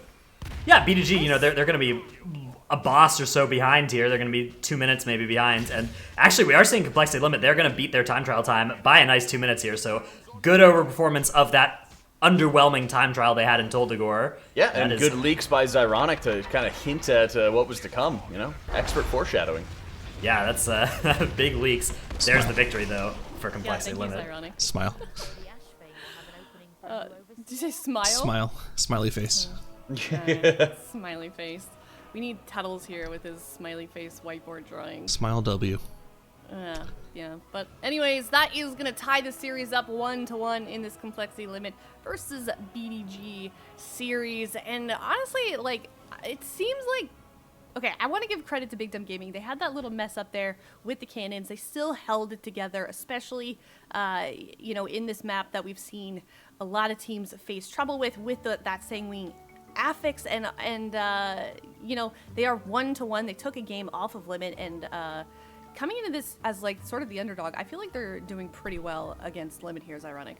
Yeah, I mean, definitely credit to Big Dumb Gaming. Obviously, we're a little more preoccupied with talking with Complexity Limit because we think they can be, a big contender and team if they can have consistent runs. But Big Dumb Gaming is definitely putting up a fight here, and even putting up a consistent enough runs to take games off of Complexity Limit is pretty impressive when they're having mistakes. You have to put yourself within striking distance, right? You have to be able to pounce on mistakes their team makes, and they're definitely good enough to do that. So they're not making it easy for Complexity Limit at all.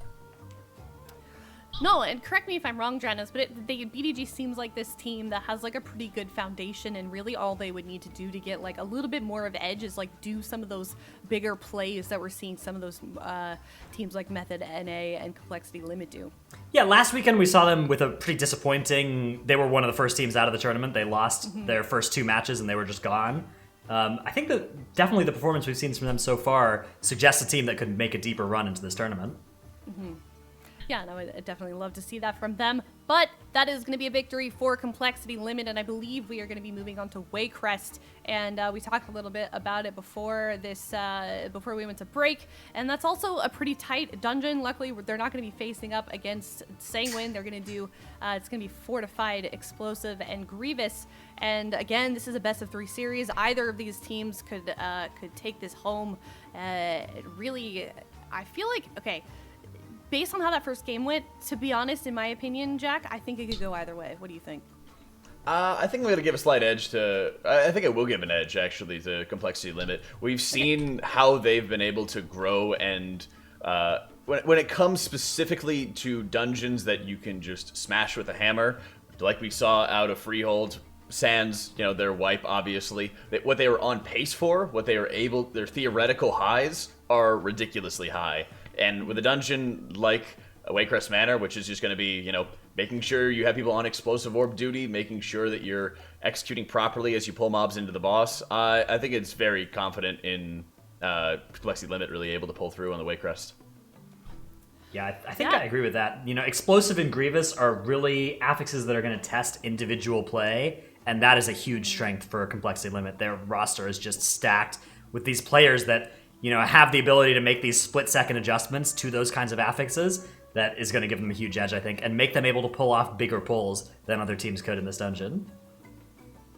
Is that one of the affix combos, like, these teams, we've talked a lot about, like, synergy and team synergy and how important it is to be playing together as a team, obviously, like, in practice and during tournament play. Teams like Method EU that have been succeeding and playing together as a team for a long time. And is Sanguine one of those affixes, Dratnos, that sort of highlights when a team maybe not be as coordinated as some of those other teams? Yeah, so that was what we saw in Toldor, right? Sanguine is like it's an affix where we saw Fired Up's Death Grips coming in really big for the side of Complexity Limit. Explosive and Grievous are kind of two different sides of that coin. They're a bit of a different animal than Sanguine, because they're a little bit more about the players reacting quickly and identifying if that explosive is something that they need to kill or somebody else needs to kill, making sure that they actually can target all of them, which is not always easy in a given situation. And Grievous is about making split-second decisions about your health potion and about your defensives and about your healer being able to actually heal everybody up through that. So I would say that Sanguine is really something that the group all kind of manages together, whereas Explosive and Grievous are something that each player has a huge amount of individual power over. Most definitely. And there were a couple of points in that last game that we could talk about, but Zyra, what would you like to highlight from that last one? Yeah, so I think the thing to highlight with that Toldagor in particular is what the strengths of the Vengeance Demon Hunter are there, and we saw a lot of interesting uses throughout the dungeon. I heard Dratnos and Jack talking about it I think their uses of Sigil of Chains throughout the entire dungeon was pretty good and solid. We all know Toldagor has some slight issues with triangles, so whenever you're knocking things back in Toldagor, you want to make sure you're knocking them away from the walls, not towards the walls, and being able to Sigil of Chains everything together and then be able to ring a piece things away from walls in order to deal with Sanguine was pretty good usage of those knockback mechanics there. We saw it twice earlier on, a lot of times actually, early on in the dungeon, and then on Jess Hallis. Unfortunately on Jess Hallis, they got a little bit of Sanguine on top of the boss, so they had to instantly interrupt and move it out. Probably healed like 20%. But I think the highlight of the dungeon was the Sanguine management with the cannon, right? Like they did a really good job of making sure there was absolutely zero Sanguine healing at all there, and they had a good death grip out of the entire pack for the one mob that didn't actually end up going down to those cannon shots. All in all, I think it was a pretty clean run, and I think it could be faster if they didn't have Sanguine healing on bosses, but their usage of Vengeance Demon Hunter there kind of shows why people have been choosing that in Toldagor for time trials so far. Can we infer from that then that like moving forward, a lot of these we're going to be seeing the Vengeance Demon Hunter on that map, or is it just based on the affixes that we had with that map? I really think it has to do with Sanguine in that dungeon. It's just kind of a pretty big necessity in order to make sure it works properly. We even saw Vengeance Demon Hunter last weekend in the European Cup in a different Sanguine dungeon, in Sanguine Underrot from the boys, and I think that, yeah, it's much more of an affix pick than a map pick. Yeah, for sure. And like we said before, they're going to be moving on to Waycrest, and again, that's going to be Explosive Grievous. And it seems to me like it might be a little bit less difficult. Of course, we're not seeing that Sanguine that we've really highlighted today. Yeah, what can we expect from this game, Jack? I think this dungeon is just going to be how well can BDG stay in the hunt. Just like we saw at a Freehold, they were immediately able to capitalize off of a complexity limit failure, and I'm 100% expecting complexity limit to try to put together the most lightning route that we've seen yet for them. So high expectations for complexity limit. If BDG has practiced this the way that they should have, hopefully have, they should be able to stay in the hunt and be waiting if complexity limit makes any sort of mistake. Well, we will soon find out who will come out on top in this tied-up series. It is 1-1 Complexity Limit versus Big Dumb Gaming. All right, here we go. Both sides of the Heartsbane Triad are getting pulled as Boss is getting activated as well. Selena is up first. They got that healing reduction. We will be seeing a very large wave of the Crane coming out for the Mistweaver, but don't expect too much healing, really, since there is going to be that debuff. But they almost immediately push her to 40%. As Malady gets activated as well. Malady. Whew. Words are hard, Dratnos. How's it going, buddy? It's a very difficult challenge, yes. We can see on the side of Big Dumb Gaming a slightly smaller pull going on. They didn't get both sides of the room. They're on the same boss fight here, but they're also slower on the boss fight. So a smaller pull and less boss speed so far for BDG. Twisted, though, goes down on the side of Complexity Limit. That's going to be a quick, swift battle res. One of the benefits of those Death Knights is that instant cast battle res that they have. Really allows you to save a pull, but we are now going to be moving back into Sister Selena's healing reduction aura. Twisted needs to quickly get everybody back up, and there is that aura. I really like how Twisted's been managing his mana as well, and Beyblade's doing the same here too. It was well worth mentioning. But I think Twisted had a very tough situation where everybody was low from Briar and then went back into Selena.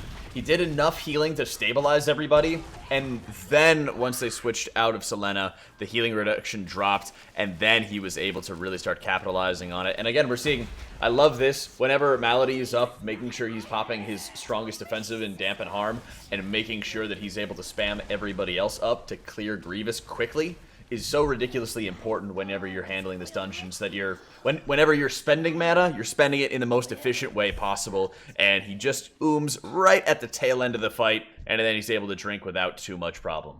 Yeah, anytime you're finishing a boss fight with mana left over, that's a good sign that you need to be pulling bigger. No, that mana just means that there was more that you could have done. I'm so thirsty. Here comes Complexity Limit. There with this massive courtyard pull. We got a Soul Charmer kind of free casting in the courtyard, but that is eventually going to come in as well, as Big Dumb Gaming are finishing off the boss. Ooh, but Complexity Limit, those explosives, one going off. There's the AoE from the Thornguard dying. It looks like they're going to be able to get through this pull with those two Death Knights just powering through on the damage side. BDG taking a little bit of a respite here to set up a more complicated pull. It looks like they're doing some weird things, so I'm kind of curious how that's going to wrap up. But I love the patience that we just saw out of Twisted. He actually sat back and waited for an extra 5 seconds for everything to get coalesced, and then he was going to be able to start pumping a ton of healing with Way of the Crane. One of the things I see a lot of times is how aggressively people will say, oh, there's a pull, let me start immediately using it. But I love that patience to stabilize Max first, and then be able to go with a very large Way of the Crane. That goes a very long distance in making sure you're able to stay consistent. But they snapped! No, they've snapped onto the fountain, but the rest of the team is dead. Oh, and now we're snapping back off as Cynic gets uprooted off of the fountain. What is going on here on the side of Big Dumb Gaming? I believe that this is what the kids call a wipe. Kids, You're not familiar?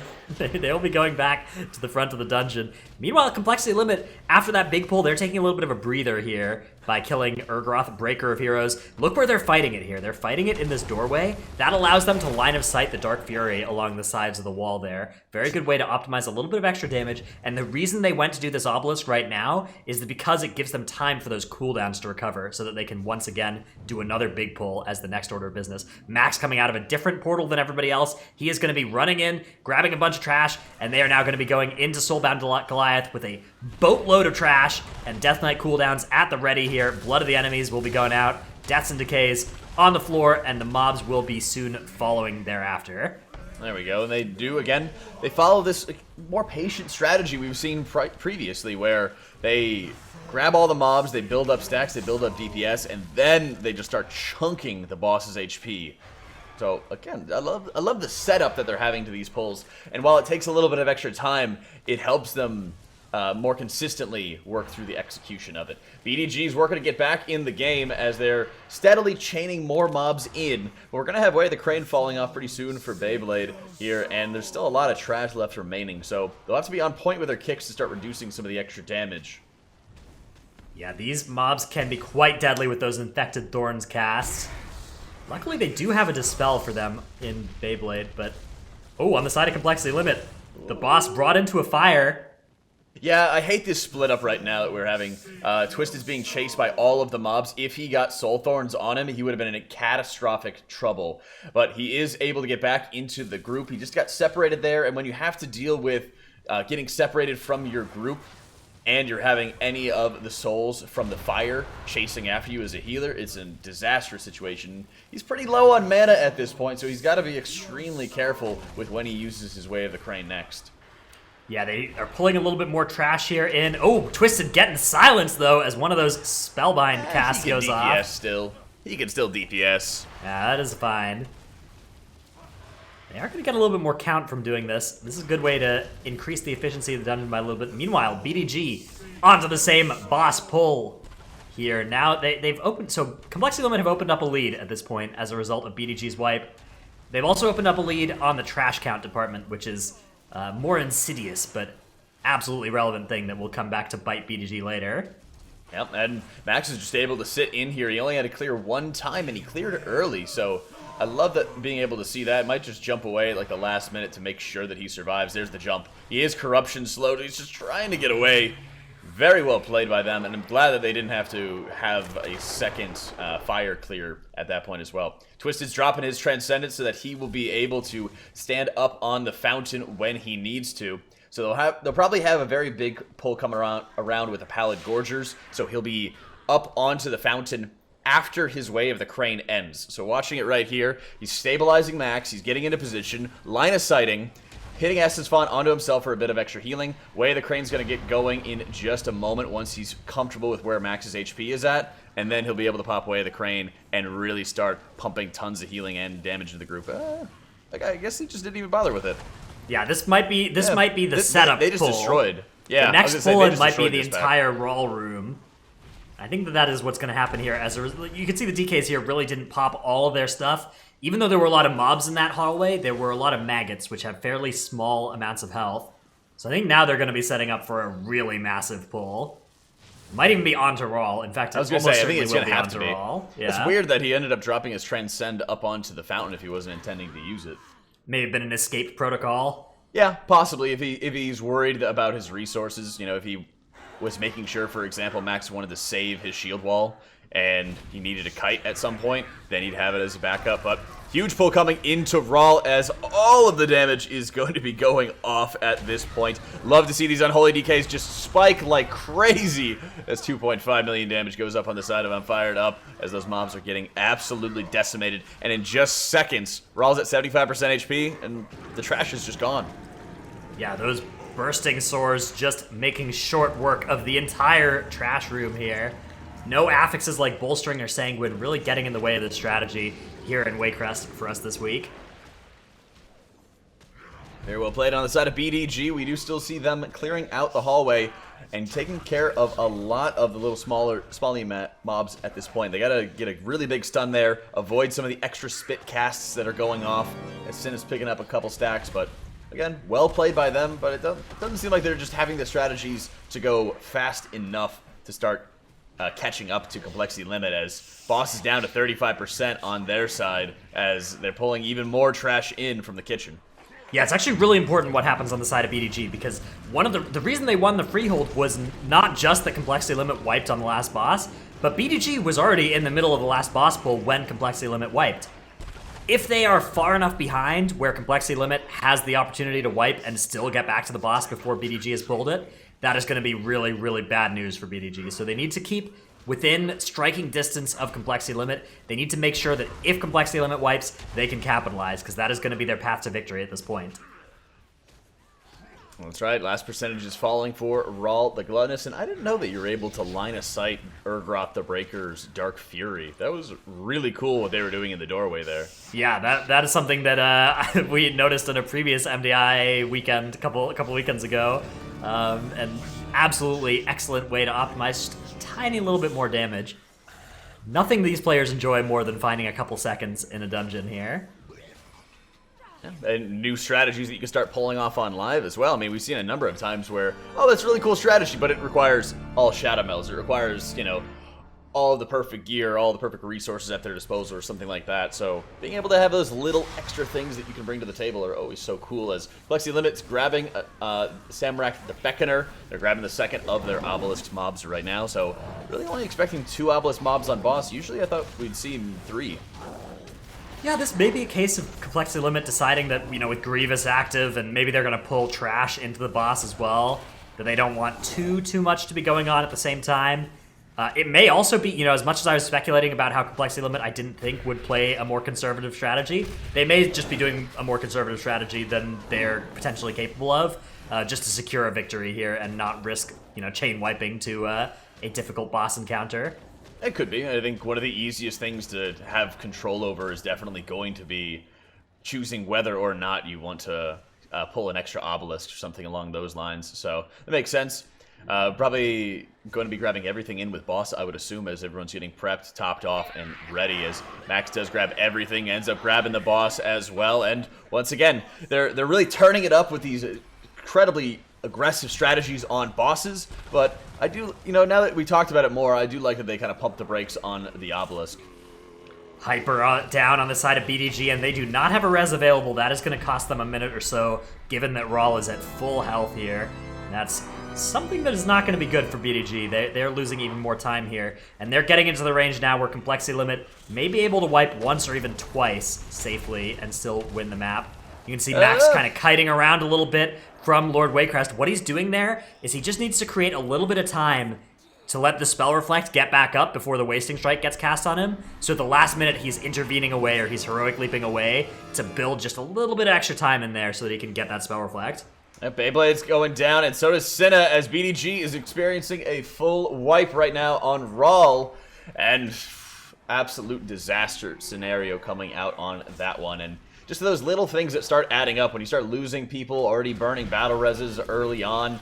BDG's just been punched in the gut right now, as 12 deaths are on the board for them, as Complexity Limit with just 1 is having Lady Waycrest getting activated through a very strong run at this point.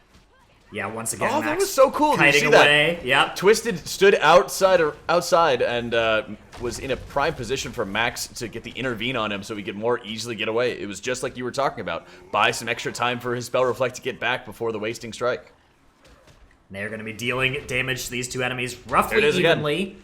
Yeah, Twisted Gets out of there, gets in range of the intervene as the Wasting Strike cast starts. Max gonna kite for a little while here, intervenes again, and now his Spell Reflect will be available for that Wasting Strike, and that will chunk Lord Waycrest instead of Max.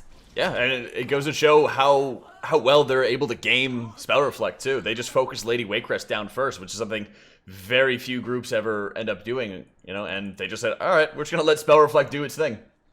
Yeah, those sorts of minor optimizations, the way that they were able... I think he was able to Spell Reflect every Wasting Strike there, but he was alternating between double intervening and intervene Heroic Leaping away from the Wasting Strikes, and that allowed him to just reliably create enough distance to always get that Reflect. Very, very impressive play. You can see Atrocity now standing out with Cloak of Shadows as those Gloom Horrors will jump onto him. Ooh, Atrocity gets spiked pretty low, though, after the Cloak expires. He is going to be okay, though, and preserves the cheat death, so still in good shape. Twisted getting on top of some candles up here, and the candle spot here will prevent the enemies from jumping onto him. But he's in the defiled ground, so he's gonna have to get out of there for now. There's a couple candles in every single room now with the Awakened Affix going on, and these candles are actually pretty broken. You can stand on them to avoid any of the foul terrors that are coming out, the Gloom Horrors, I believe they're called, from jumping onto you. But you can also use them in a couple other dungeons, like Temple of Sethralus. It's just an area of no path available. So any of the frogs in Temple of Sethralus for the last boss, they can't get onto you if you're standing onto the candles. And I'm sure there's going to be some other cool strategies that we'll see from them in the future. Yeah, complexity limit here looking so good. This is going to be a 15-minute Waycrest Manor coming out from them. So, we'll have to see if they end up having a way to speed this up even further against a team like Method NA. But you know what? This route looked reliable from them. It looked like there weren't too many pulls that were close to being wipes. And nothing really too dangerous happening for them. So, a very fast run, a very efficient run, and a very clean run from Complexity Limit that will lead to them reverse sweeping here and getting this 2-1 victory, advancing further into the upper bracket. That's right, and they pulled through, and I think that they just did end up pumping the brakes on bringing that third obelisk in, but pulled through for them. They made sure they were able to seal that victory, and they'll be facing up against Ethical a little bit later. Yeah, congratulations to those guys. And Janos, you mentioned it a little bit just coming out of that game here. Jack as well, they were a little bit more conservative on those 2 obelisks. They did it for the first game, for that second game as well. They only managed to have two obelisks at that last boss, and that's more conservative. Is that were they holding back, do you think, Janos? I wouldn't say they were holding back in the Toldegor, because I think the Toldegor is really sketchy to fight either the Blood or the Fear. Well, I guess, yeah, it's sketchy to fight kind of any 3 awakened enemies in Toldegor, whereas in Waycrest, yeah, I think that they probably have a more aggressive route up their sleeve available in Waycrest. I think that they audibled at the last minute to that last obelisk they did, which could have instead been a meld skip. I was going to say, I don't think they really need to change too much about it to have a completely different strategy. It's more of just taking the extra minute or so to bring that obelisk downstairs with them rather than just skipping. Right.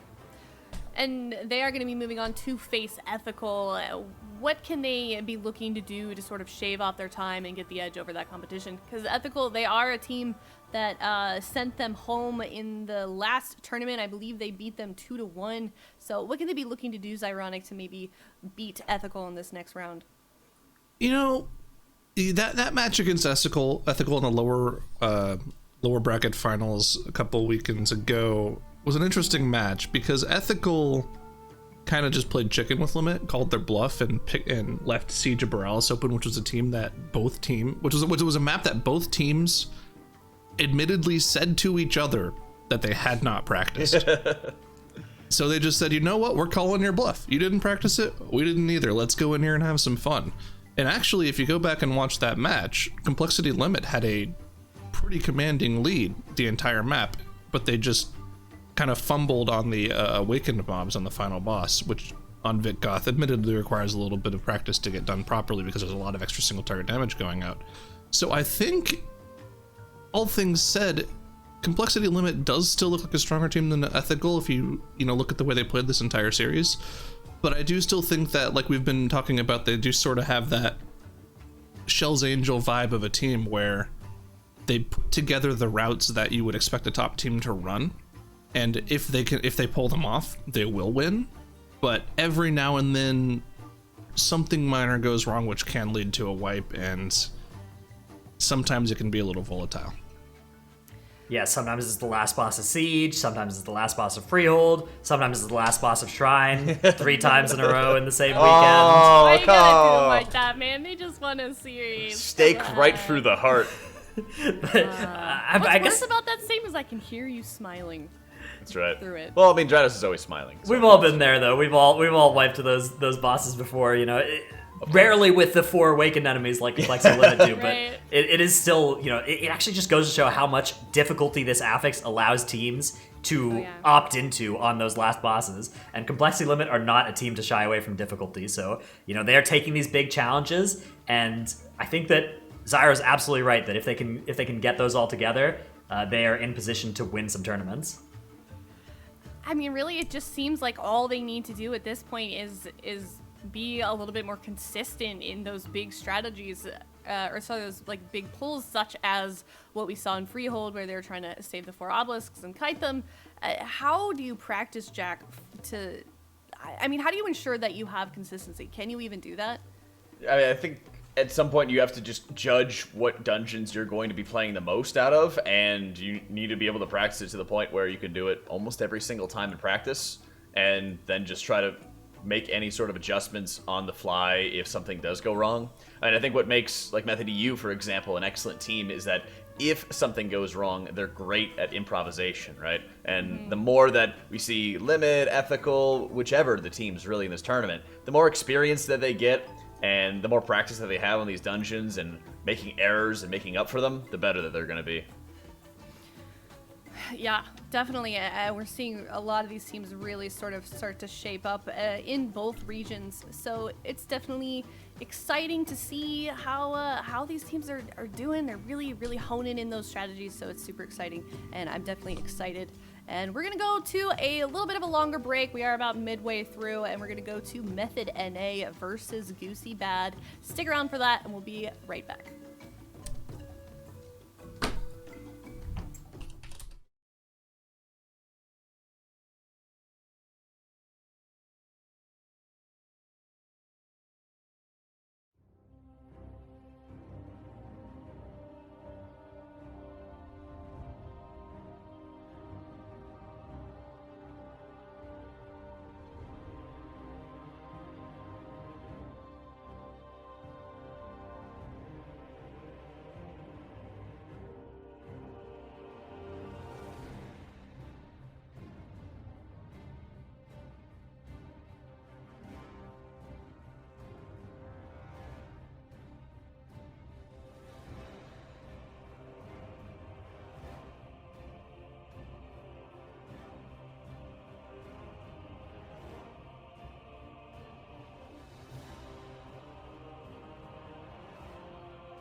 everyone. We just saw Complexity Limit 2-1 Big Dumb Gaming, and now we are moving on to Method NA versus Goosy Bad.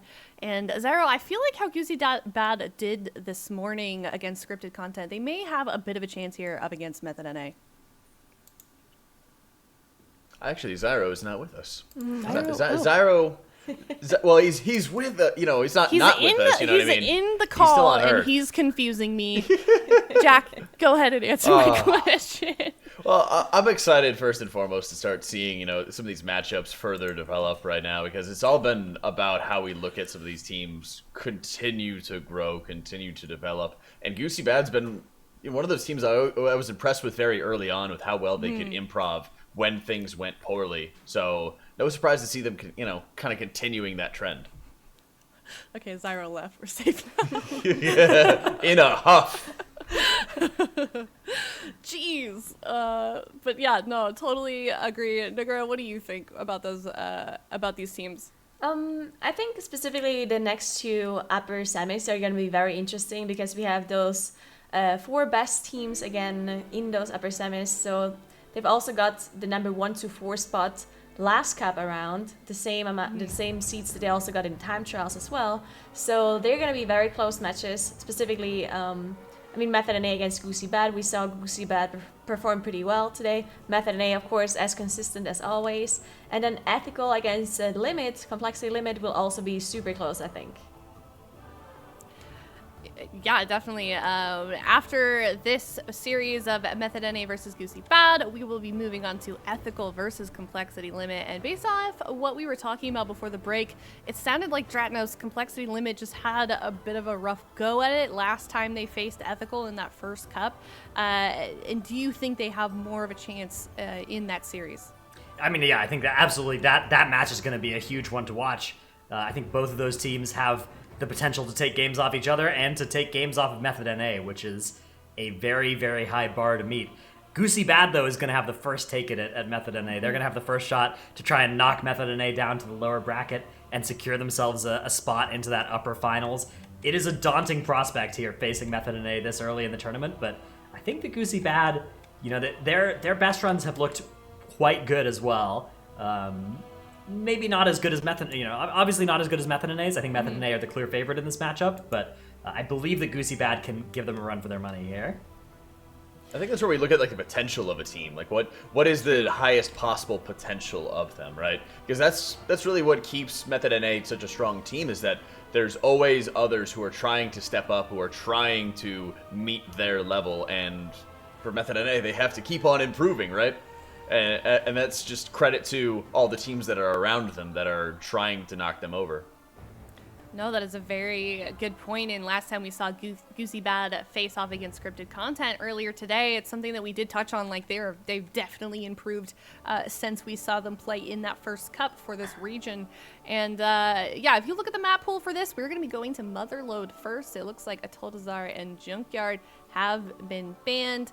And Motherlode is something that we saw last week. It was a different affixes, of course, and now we have Grievous and Sanguine and Fortified. Nagura, what do you think about those affixes for this map? I'm very, very surprised that they left Motherlode open and banned Atel instead. In fact, we've seen Atel being banned 3 times already, which is really weird because Atel is Fortified Raging Teaming, which does not seem like a very bad combination at all. So I'm very interested to see if that might just be an offensive ban, or they just want to keep that dungeon for later on. Maybe there's a strategy they don't want to show. I'm not really sure. But Motherlode being open with Sanguine is definitely interesting, because Sanguine Motherlode is one of the hardest dungeons to play with that affix, just because of the different amounts of HPs that you get in that dungeon and the huge amount of trash, and also the Peacekeepers just being very mobile, liking to stand still in that Sanguine and healing all the way up to full HP. Go ahead. Go for it. I was just going to say, we'll have to see if they can pull it off cleanly. This is going to be definitely difficult for these teams. It is Method NA versus Goosy Bad here on Motherlode. All right, Nagura, we're getting ourselves started off in Mudload, and I think, if I'm not mistaken, I don't think there's a Fortified Raging combination even on live servers, so maybe it's like when we think of raging, it's always in a tyrannical environment, so maybe there's just something about fortified raging at Taldazar that's just particularly super nasty for some of the pulls that they would otherwise want to do.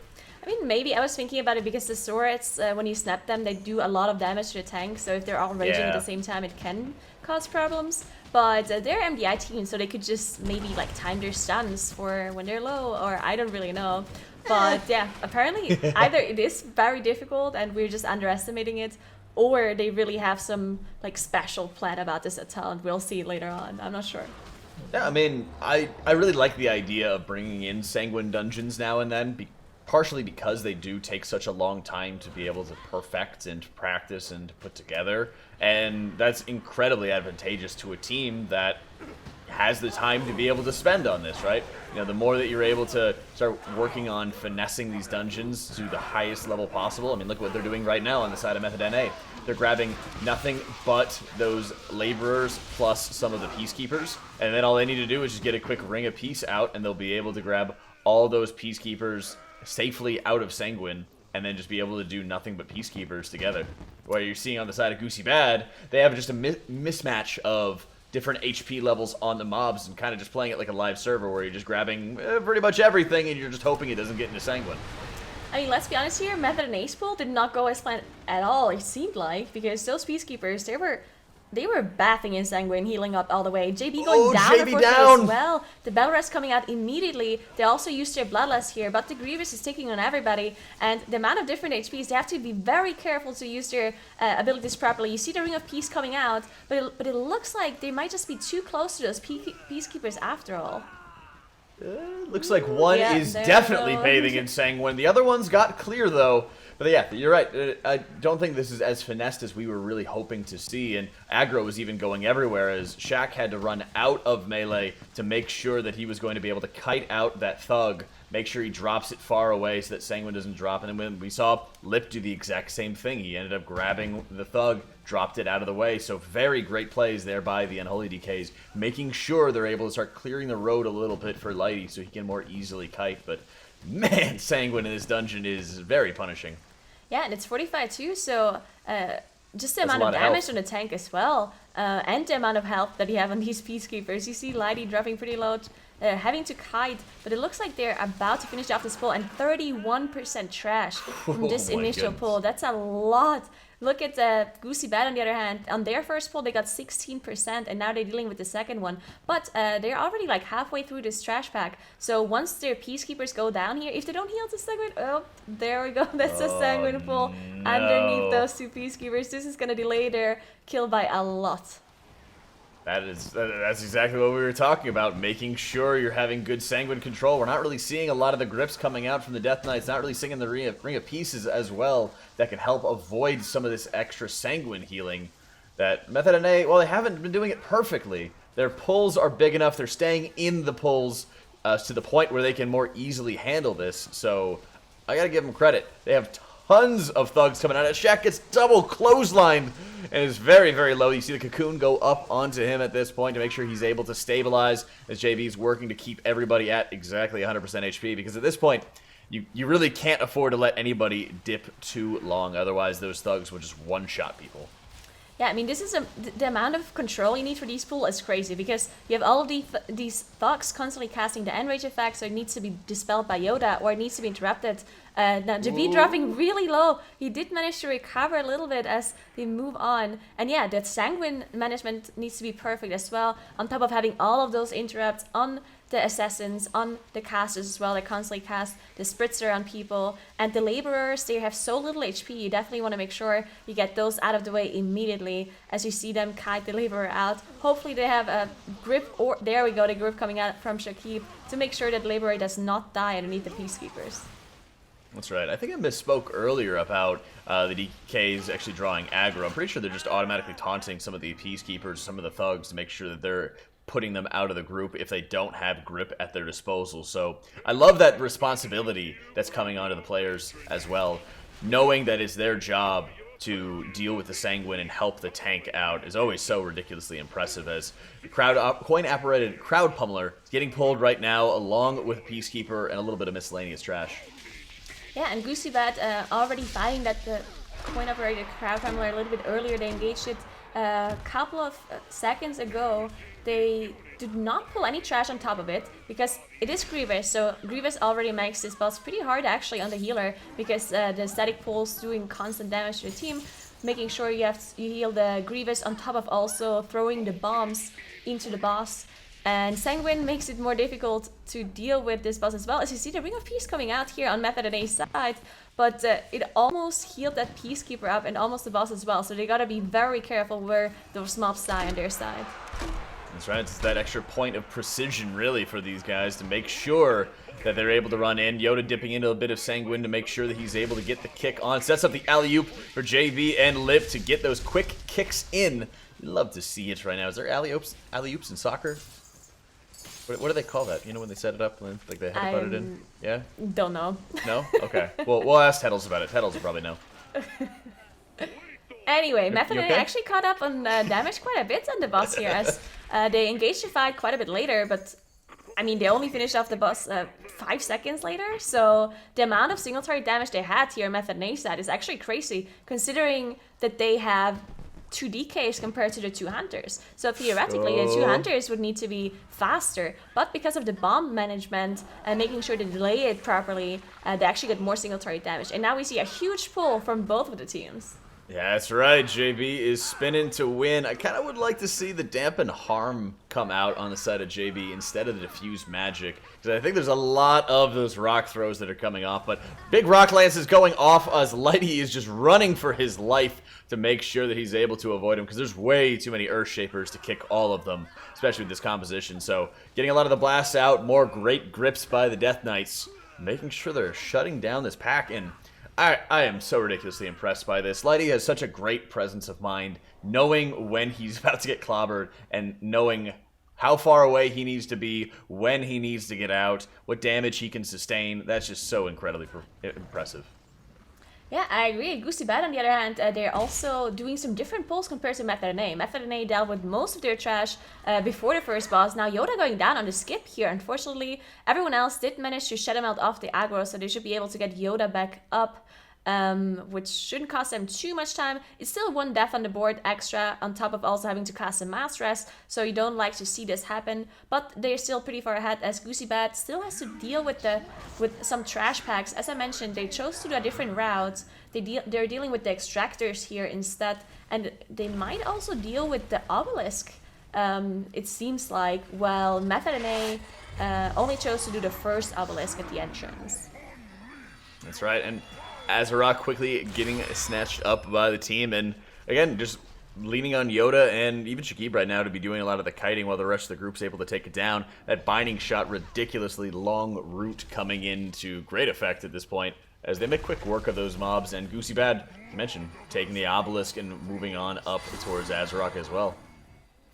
Yeah, and again, the amount of single target damage they actually have on Method NA side is pretty crazy, considering that we are constantly talking about those hunters doing the huge single target damage, having this consistent damage, but Method NA pumping a lot of single target damage with those DKs. And of course here at the start you also have the ads, so there will be a lot of AoE damage as well coming out on those Earth Ragers. But yeah, just insane single target damage from Method NA. Goosy Bad is dealing with that Void Weaver. Now, Void Weaver can be dangerous to deal with on the last boss, because there's so many other things going on that missing an interrupt can be quite deadly. But Method NA on their side choosing to skip that obelisk, probably dealing with those 3 awakened mobs that they still have up with the last boss. That's right, Azarok's been taken down. Goosy Bad about to encounter with Azarok, and we've seen a couple teams going through the research and development wing here, and I'm always curious to look at how teams are handling it. So they drop a couple crowd controls out so they can start working on the test subjects, the little rats, and that way we'll be able to kill them very rapidly. I wonder if they're going to try to grab the obelisk around here, if they're just going to Shadow Meld, get away from them, or just do some large pull in this area, because we've seen kind of both sides where teams have fought their way through research and development and fought their way through the very militarized zone, and some teams have just tried to skip as much as they can. Yeah, it looks like we see a pretty substantial pull here in Method and A side as well, after they got rid of those rats to make sure they don't have the Sanguine, as you mentioned already. Just having those small HP mobs are really annoying to deal with Sanguine.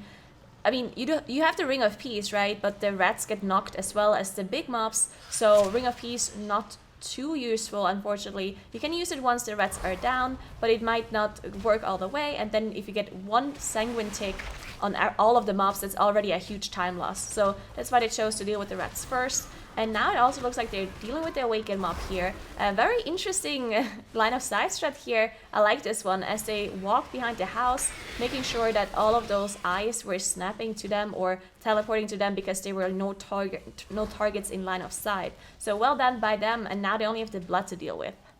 That's right. I love running behind the house to make sure they have a quick line of sight spot to work with. And again, it's just very strong ad control as well to make sure they bring them all down because there's Sanguine coming up quickly. Goosy Bad doing a tough pull over here in the research and development wing as they grab those weapon testers. Got to make sure that they're quickly dispelling that echoing blade going out onto Yips. Big damage, a lot of pressure coming out onto the tank. And while you can dispel any of the energy lashes from the masterminds, they'll immediately recast them. And you're going to really need to have that quick dispel onto the Echoing Blade from the weapons tester. So really good control on that one. They need that interrupt onto the Alchemist as he's starting to get a lot of Sanguine healing. Need lots of interrupts onto him. I didn't see any grip go up, but maybe it was just on CD for the side of Cryptics. Yeah, and Method and A already engaging Rixa Flux Flame after dealing with that Obelisk. They also pulled a trash group on top with one of these War Machine trash packs that is right in front of Rixa. So lots of damage here on Lighty because this boss does mainly magic damage, which is sometimes hard to deal with for those prod warriors, on top of also having to deal with the mobs. But they died so quickly that it shouldn't be any more problem for Lighty here, as the boss is already down to 50% as well. They're dealing with the boss's mechanics pretty safely as well, as they have the DKs with the AMS and the Spell Reflect as well to Spell Reflect the magic effect that Rixa Flux Flame puts on the two closest targets. I do like how they're not worrying about focusing down that War Machine.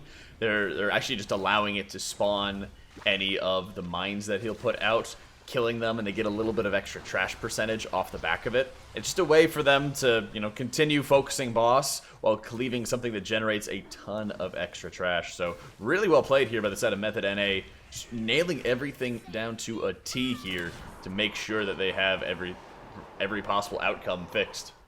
Yeah, and they're gonna be done with percentage here, as they only need the last Awaken mobs to get the last percentage. So looks like they're gonna be entering the portal here after the boss, and we see Lighty just mount up. He will go all the way up, Shadow Melt off the aggro from the trash that he pulled, and then engage the boss. And if you get in boss combat, the whole group will be pulled out of the Nyalotha realm, and this is why you can basically abuse this Nyalotha realm to do a trash skip, basically. You see the Lighty popping his Shadow Melt to de-aggro, now he will pull the boss, and everyone will get pulled out. That's right, last boss, Mogul Razdunk getting started as Goosy Bad still has a lot of trash to finish up, and they're still finishing off the third boss. They get right on top of both those Obelisk mobs. I love the positioning too for these Obelisks. They're just right in the same area where they need to be. Although JB does get hit by the curse, they let that cast go through onto him, so gotta be very careful as he didn't have Fort or Diffuse Magic at the ready to be able to mitigate that damage. Right here is just usually the most dangerous part, as they have to watch out for any of the debuffs coming off. Everybody's in melee right now, so everybody got hit by the rocket that went off. So gotta make sure Yoda's able to be in a position to kite that out more rapidly. And at this point, they're just trying to adjust their positioning here. They're not gonna stand in any one safe spot. Everyone's running out early to make sure that they're dodging it, and they're just about to transition Mogul Razdunk. Yeah, and the amount of damage they had as well on Samrak here just goes to show how much single target damage you have with that Bloodlust and all of the cooldowns available by the Hunter and by the double DK. And yeah, Samrak with the fear on everybody, definitely they want to make sure that it dies quickly, just because at some point you just can't get rid of those fear debuffs anymore. We saw JB use the revival at the start to keep going down. Unfortunately, they do have one more battle rest to use, but now they're out, and they want to make sure that no one dies anymore, because everyone's pretty low from that Grievous here. That's right, we do see some big defenses going up for pretty much everybody to make sure that they're able to survive.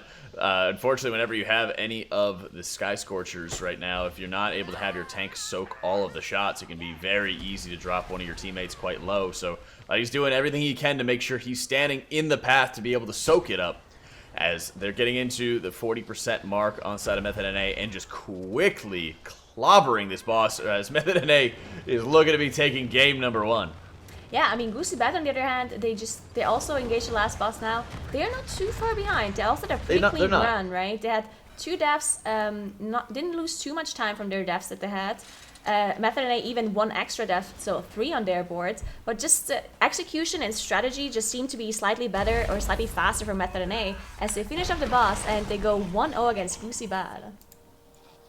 Yep, that is going to be a 1-0, and Method NA pulls it off pretty cleanly. Only 3 deaths on the board when compared to Goosy Bad's 2 on that side. And yeah, like you guys were saying, it seems like a pretty good run for Goosy Bad as well. Definitely no easy contender, or no easy task to stand up against Method NA, of course. But well done to them, and well done to Method NA. It is now 1-0, and they only need 1 more win to send Goosy Bad down to the lower bracket. And question for you guys: this happened on the last run. We saw Limit do only those 2 obelisks, and now we have 2 obelisks for Method NA. And is that something they could have pulled off, saving 4 of those for that last one on Motherload, Nagura?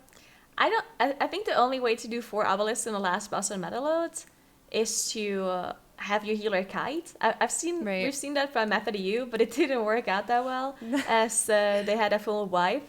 So at least we haven't seen any team pull that off in Motherload specifically. So I mean, I'm definitely looking forward to seeing a team pulling it off, but it's very difficult. Yeah, especially since we're in a Grievous Ethics as Yeah, well. Yeah. I think with Hunters it can be viable, because with Hunters you don't have to like do too many of the mechanics from the awakened enemies, but that requires a triple Beast Mastery Hunter composition to be effective, and these teams both chose to play those Death Knights instead. Do you think that's something we'll ever see, Dratnos, or are they just going to stick to that strat? So, a little bit of a spoiler alert. Sanguine Motherload is a time trial dungeon that our European teams are playing right now for their cup that's going to be next weekend. And so far, the best times recorded over there are triple Hunter comps, which perhaps they are doing a 4 obelisk thing with the last boss, as that I think that composition does facilitate that possibility. And they're going to kite them or kill the bosses? I think you can actually just kill 4 awakened enemies if you have 3 Beast Mastery Hunters, because the blobs puddles don't really annoy you. You can easily dodge all the mechanics from the other things, and you can taunt the Spirit Breakers with every Hunter pet. And you can go Dwarf Racial because you have Feign Death, so you don't need Shadow Melt, and then you can get rid of the fear. Fear that way. Yeah. True. So it's a big extra option opened up by that composition that's happening over in that region. Definitely. Well, it wasn't needed with Method NA to pull off a win here on Motherload, and they're now up 1-0. And Dratnos, what did you want to highlight from that last game? Yeah, so this is about Sanguine management. Sanguine Motherload is all about killing things so that you don't drop a big Sanguine puddle underneath big Peacekeeper. And we see Method NA didn't shy away from doing big pulls. They were playing those 2 Death Knights. They were going to get some value out of them. They start off the dungeon with a big pull. Things went a little bit bad. J.B went down. They were able to recover, though, with a battle res there, which is impressive. That is a pull that can very quickly go wrong. And then for the rest of the dungeon, we just saw excellent use of abilities like Ring of Peace and Death Grip to allow them to move mobs either out of Sanguine or to even move mobs before they died. That's something we saw like on the 3rd boss. We saw Death Grip coming out to move a mob before it died so that the Sanguine it would drop would be in a better place. And that's the kind of proactive play against Sanguine that makes the affix way, way, way easier than trying to react against it, where you realize that the Sanguine has dropped and then you try and move, and by that point it's often too late. Mm-hmm. Yeah, and like we talked about earlier as well, Sanguine is one of those affixes that really punishes teams that maybe aren't quite as coordinated as you have to be with that affix. But yeah, well done to them. We're going to be moving on to Siege of Boralus, and I like this dungeon. Jack, what are you looking forward to for this next round? Ooh, this is not one of my favorite dungeons. I'll be honest out of that one. To do or to watch? I'd say to do. It is very cool to watch, but I think it's another like very finesse dungeon that needs to have a lot of very strong coordination to be able to deal with it. You can't really just like blunt force hammer it down on this one. As much as we've seen teams, try to do just that, the best strategies have always just been teams having strong capabilities to take advantage of spotters and make sure that they're able to obliterate trash, especially when they're playing Alliance. So there's a bit more of like a RP event where they have to wait for like the gates to open. There's more moments that they have to really drill down on, make sure they're being as time efficient as they possibly can be. So it's one of those dungeons that takes up a lot of practice time and takes up a lot of work and effort. And I think Motherlode is also kind of the same way when you have it on Fortified and Sanguine. So I think more credit starts going to Method NA if they're able to put in that heavy amount of time to make sure they get it perfectly. Yeah, and this is one of those dungeons that, you definitely have to execute consistently. It seems like it could really fall apart quickly for you, and those affixes are going to be Fortified, Explosive, and Raging. And, if Goosy Bad doesn't manages to tie this up, also we're going to move to King's Rest. And with those affixes, Dratnos, what should those teams be executing well to get the edge over the competition? Yeah, so Raging in Siege of Boralus is kind of a positive affix. It's actually beneficial in that you can use it to double the spotter's damage with their sighted artillery. So we're going to see this map be all about whether teams are able to make good use of that, whether they're able to land those artilleries on the first try, because there's a huge difference between killing these packs in 5 seconds with the first artillery barrage or killing them in 30 seconds. With the size of the pulls, with the danger that these mobs have, doing it in 30 seconds is often you're not going to survive that long. But if you can get those first set of barrages to land, then that can be enough to get you through this dungeon very, very quickly. Yeah, and honestly, we talked about it also. Goosy Bad, they had a very good run earlier today, and it seems like they're one of those teams that is able to play consistently and knock out a win here. But definitely going to be a difficult feat for them going up against Method NA, so we'll have to see if they can tie it up. It is Method NA versus Goosy Bad, 1-0 on Siege of Boralus. All right, let's go. And the Hunters have really shown up in this dungeon, Agura.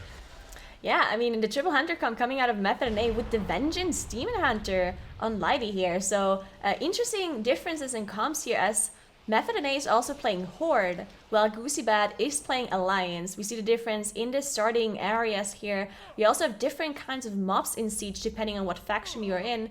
And yeah, we'll see what Method NA does here, as it seems to be doing a pretty long skip at the start. That's right, and there's a lot of extra mobs and a lot of different mobs that have to be dealt with depending on if you're Horde or Alliance on this one. And I had to watch, I think it's with the Bombardiers in particular, can be super deadly when you're playing as Alliance. So kind of skipping around and, again, surgical precision to get to the mobs that you want. We are going to see Method NA taking on the Tank Buster Obelisk here. So on the side of Goosy Bad, however, they're clearing out the trash of the first boss's room and getting ready. Yeah, I mean, we've seen Goosy Bad play this dungeon before, earlier today, and they had a 0-death perfect run. Very clean, 17 minutes approximately. So I'm not sure if Method NA can pull off a faster strategy than Goosy Bad, but Goosy Bad, if they play as clean as they did last time, then it's going to be a hard task for Method NA to actually beat it, as they're dealing with this obelisk here. We know that Goosy Bad played 3 of the Awakened mobs on the last boss. That's right, and I guess we'll be looking to see how many, well, at least 3, obviously, for the side of Method NA, if they're going to go for the full 3 at this point. And I'm also really excited to start seeing the Vengeance Demon Hunter plays coming in on this one. I love the control that they have over mobs, and it's always a great pleasure to start seeing more Demon Hunters in the tank role. Yeah, I think we've seen Vengeance Demon Hunters already come out in Siege specifically in earlier MDIs, because of the huge control that Vengeance Demon Hunters provides with the sigils. You have the small little AoE grip, and then you have the AoE Fear sigil, which I believe has been used for this dungeon specifically, where they gathered up a lot of mobs then you just put them in the Fear Sigil, and then you kill them with the friendly fire from the spotter, because the spotter does not break CC, the friendly fire from the artillery damage, and therefore you can just keep them off CC and kill them off while they don't cast any abilities. So we'll see how they do that later on. I'm interested to see that spotter strategy with the Vengeance Demon Hunters for sure. Most definitely. And Goosy Bad moving on ahead throughout the dungeon, and definitely worth noting that Method NA is playing on the Horde side, so they have to fight Sergeant Bainbridge, while we saw Goosy Bad, or the first boss, fighting Chopper Red Hook. So the bosses still function the same, just kind of a different skin onto them depending on Horde versus Alliance. And it seems like at this point, while Goosy Bad, I'd say, has a lead right now, I'm kind of curious as how the impact of having none of the roleplay going on and none of the extra time for events to start by being Horde, how that will be benefiting Method NA more than Goosy Bad, who's playing Alliance. Yeah, we've seen Goosy Bad the last time having to wait the full RP after the third boss as well, which is a long time just doing nothing compared to Horde, which has a lot shorter RP. And also Cryptic's going down here, unfortunately, for Goosy Bad. Didn't even get the rest out here. Actually did get the rest out, there we go, but it has they had to use a battle rest because they were in combat with that spotter. So already down one battle rest here. It's gonna take quite a while until their next battle rest is coming up, so they want to be very careful here to not lose anyone else. That's right at this point, and Goosy Bad again moving on through. It looks like Method NA still just kind of taking its time clearing out through the trash, and this is kind of what I mean by some of the finesse dungeons as well, and how important the end of the dungeon, how important some of the spotter pulls really can be, because you have these moments where you just allow the spotter to enrage and it starts taking care of pretty much everything else around it. Yeah, and Method NA losing Yoda here on one of their trash pulls. Also, it looks like they're taking a pretty long time dealing with this commander. Now, on this very position where they are right now, on the other side of the water, there's actually gutters that you can kill on Horde side. If you tag them, they'll die and they give you a little bit of percentage. So maybe while they were fighting this commander, one of the hunters was tagging them off on the other side to get that extra little percentage here, which is a little bit of an advantage for Horde. Now they're dealing with the obelisk, which is very interesting because they already dealt with one. So this will mean they're dealing with two obelisks, while Goosy Bad, on the other hand, is pulling 3 of them with the last boss. And it seems like they're doing... oh no, they're doing a boss pull, it seems. Maybe. Yeah, it seems that way as well, since, you know, Lip's on the other side, he's phased from them. Yeah. So it seems like he'll just run through and activate boss as a result, so that'd be really interesting to see. I love looking at these different kind of strategies with Awaken, and whenever boss combat begins, they are going to be immediately pulled out of that Nyalothan realm, so... Okay, looks like... Well, Lip is still phased from them because he has the icon right there, right? Yeah, I'm very interested in this strat. I'm not really sure what they're doing, what they're pulling off here. It looks like... Okay, here we go. There we go. Okay, so So it actually ends up... Yeah, but the Awaken mob is still there, right? No, it doesn't pull them, wake them up out. It will just reset at this point. So they just use the obelisk to walk here, and then they got pulled out by the hunter engaging the boss fight. So very interesting strategy coming out of Method NA here. Didn't want to deal with any of that trash in front of this boss, and now they're just pulling the left side trash on top of Dread Captain Lockwood. That is incredibly cool. I love that strategy. I don't think we've seen anything like that as of yet, just to be able to use it to skip ahead of the trash. They still have a couple Marauders that they're going to be pulling right now, and probably at this point would be the best time to do it because they do have those curses increasing damage taken, so probably would be best to start taking them out quickly when they can. Yeah, definitely, because they don't have a curse to spell, and it does hurt quite a bit on the tank. Now, of course, with the cooldowns, with the defensive cooldowns up on Lighty, you should be fine. They're basically invincible once they have their defensive cooldowns up. So for now, you should be okay, and the trash is now down as well. Goosy Bad on their side also fighting Dread Captain Lockwood, but it seems like Method NA only needs 2 faces on the boss, while Goosy Bad needed 3. So that's quite a bit of a time save here. Unless it's one. There we go. So they just barely managed to kill the boss before she jumped away the last time. So that is an incredible time save, just because the intermission phase takes quite a while because you have to deal with this Cannoneer before you can get the boss back. A That's right. Tons of control that we were able to see onto that one. And, you know, Ring of Peace bumping up Captain Lockwood into the air, preventing the disengage. The retreat is so amazing to look at. And right now, Method NA going on into the next obelisk right here. As I'd imagine they would be killing this one. I'd imagine they'd be killing this one and not wanting to deal with it. Because the walking through strat was really cool to see, but Samrak the Mechanizer is an absolute pain, especially on Big Goth. Yeah, for sure. I mean, we also see Goosy Bad dealing with this Awaken Up right now, and it seems like both of the teams are actually incredibly close to one another right now, because Goosy Bad is ahead in trash at this point, but Method NA can make up the trash percentage that is missing by just doing the same amounts of pull with the spotter. So in the end, the trash difference we see right now might not mean much because of the spotter. As soon as you bring him into raging, the friendly fire from the spotter just does so much damage to the trash, and the trash is going to die in no time, and therefore give the missing percentage that Method NA needs. And Goosy Bad, keep in mind, they're also Alliance, meaning they have a longer RP before they can get to the last boss. So both of the teams very close to one another, as both of them get out of the Nyalotha realm to engage the spotter.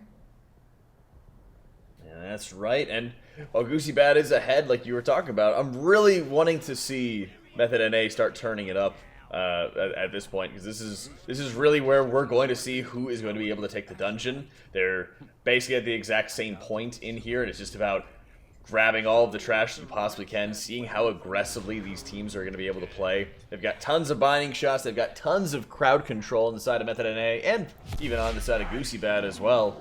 Lighty is running back, grabbing absolutely everything. He had to double jump again to be able to get that glaive toss, but he will be able to get away. Oh my goodness. He pulled basically the half of the dungeon, and now he might just pull the snipers here as well. You really gotta pay attention now to the CC and the control that they need to pull this off. They need to use the Vengeance Demon Hunters' sigils properly to make sure they gather everything up at the same spot, and then use the spotters' artillery. So while Lighty was gathering all of this up, the Hunters were getting low, the spotter to raging on the other hand. So now they want to make sure they kill everything at the same time, and they also line of sight explosive as well. Look at there that timing. We go. Look at the banding shot. Look at the timing as well. Look at the amount of mobs here. This is everything in the dungeon, and this is where we're going to see Method NA make or break their dungeon, as right now they gripped everything in, dropped it in the Sigil of Fear, so they already have tags on all of the mobs. They're just going to need to drop everything they possibly can. They need to get the kick there, as the Tempest mob is going to be healing a lot of them. Next Hunter gets the debuff, drops Turtle, drops off all the damage, and the Raging Spotter decimates 40% of the trash right now. Method NA equal in percentage with Goosy Bad. Okay, so this play was obviously beautiful by Method NA. That was so well executed, and how incredibly well done that was. But look at Goosy Bad. I mean, their play might have not looked as flashy, but because Method NA needs so much time to set this up, the setup time to get Lighty back, to make sure they see all the snipers, to get the spotter low, it took them so much time that Goosy Bad actually is they're at the same spot in the dungeon right now, just doing everything in more amount of pulls, just because their setup time does not require as much time as Method NA. So right now, both of the teams are dead even though they were playing completely different strategies. I think that lead is going to be going in the favor of Method NA in just a second, as the Raging Spotter is just destroying another 15% of the trash, as they just have to be dealing with the commanders and will soon be pulling the boss too. Yeah, Goosy Bad dealing with the last little percentage here. They want to make, so this is why Goosy Bad has the rogue, because they're not seeing everything and dealing with the trash as Method NA did. So they need the rogue to be able to deal with those explosives. So that's why they have the rogue in their lineup. Well, Method NA, they don't need the rogue because they're not actually dealing with most of the explosives. They just line of sight them and see them. Lighty actually dropping really low on Method NA's side, as they also engaged Hadal while fighting with these commanders. They're raging, so that's why Lighty's taking so much damage. But they do have the triple hunter, and they should be able to dispel the raging. As Shaki goes down, GB drops really low, but did manage to recover. That is incredible. We did see the cheat death coming out on the side of Lighty, as Shaq is down, but they'll probably be able to res him right after that breakwater goes off. And 80% left up onto the trash. They have to deal with the double tramples coming out. Lots of extra damage and pretty helter-skelter movement. They can't even get close to Shaq right now because he is just neck deep in icy waters. Yeah, and I mean, if they can't get Shaquille back up soon, the amount of time they're gonna lose is gonna.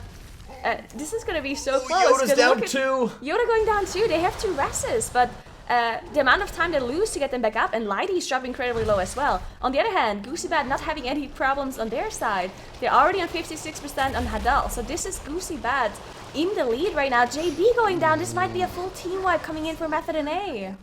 They have a res to be able to recover on this one. They just need to be able to get JB up very quickly. Lighty's dropping incredibly low. He cannot sustain this right now.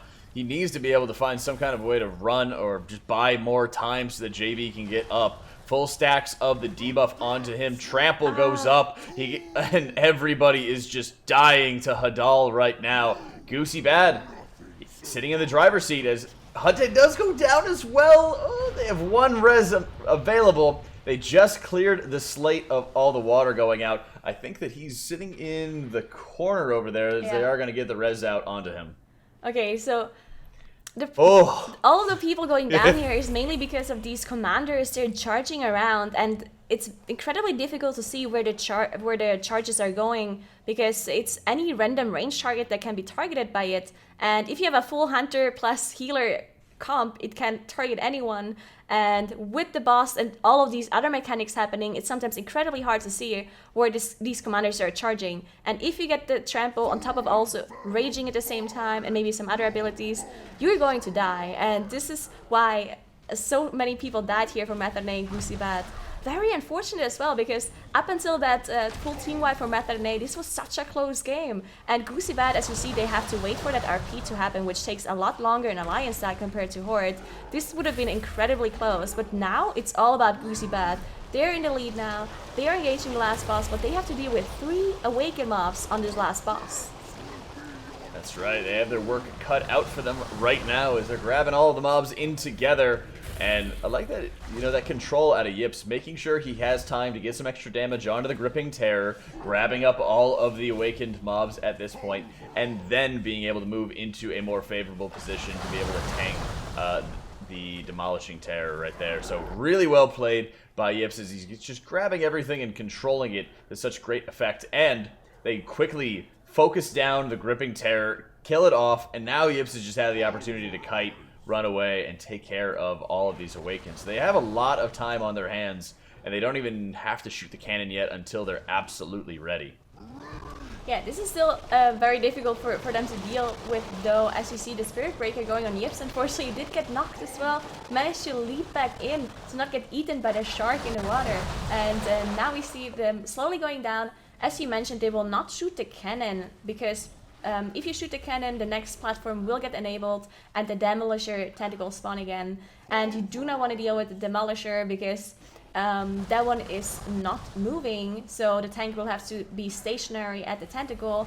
And that's not really possible when you have a tank buster constantly casting the Dark Fury, which is just a huge area of denial, on top of also having to deal with all of these other mechanics at the same time. So good on them for just waiting with that shot. And they probably at this point also know that Method and A had a full team wipe. They are able to watch the stream even though it is delayed, but now they probably know and they can take all of the time that they need just to finish this boss off, because if they do, they will go to the last game in this best of 3, going 1-1 against Method and A.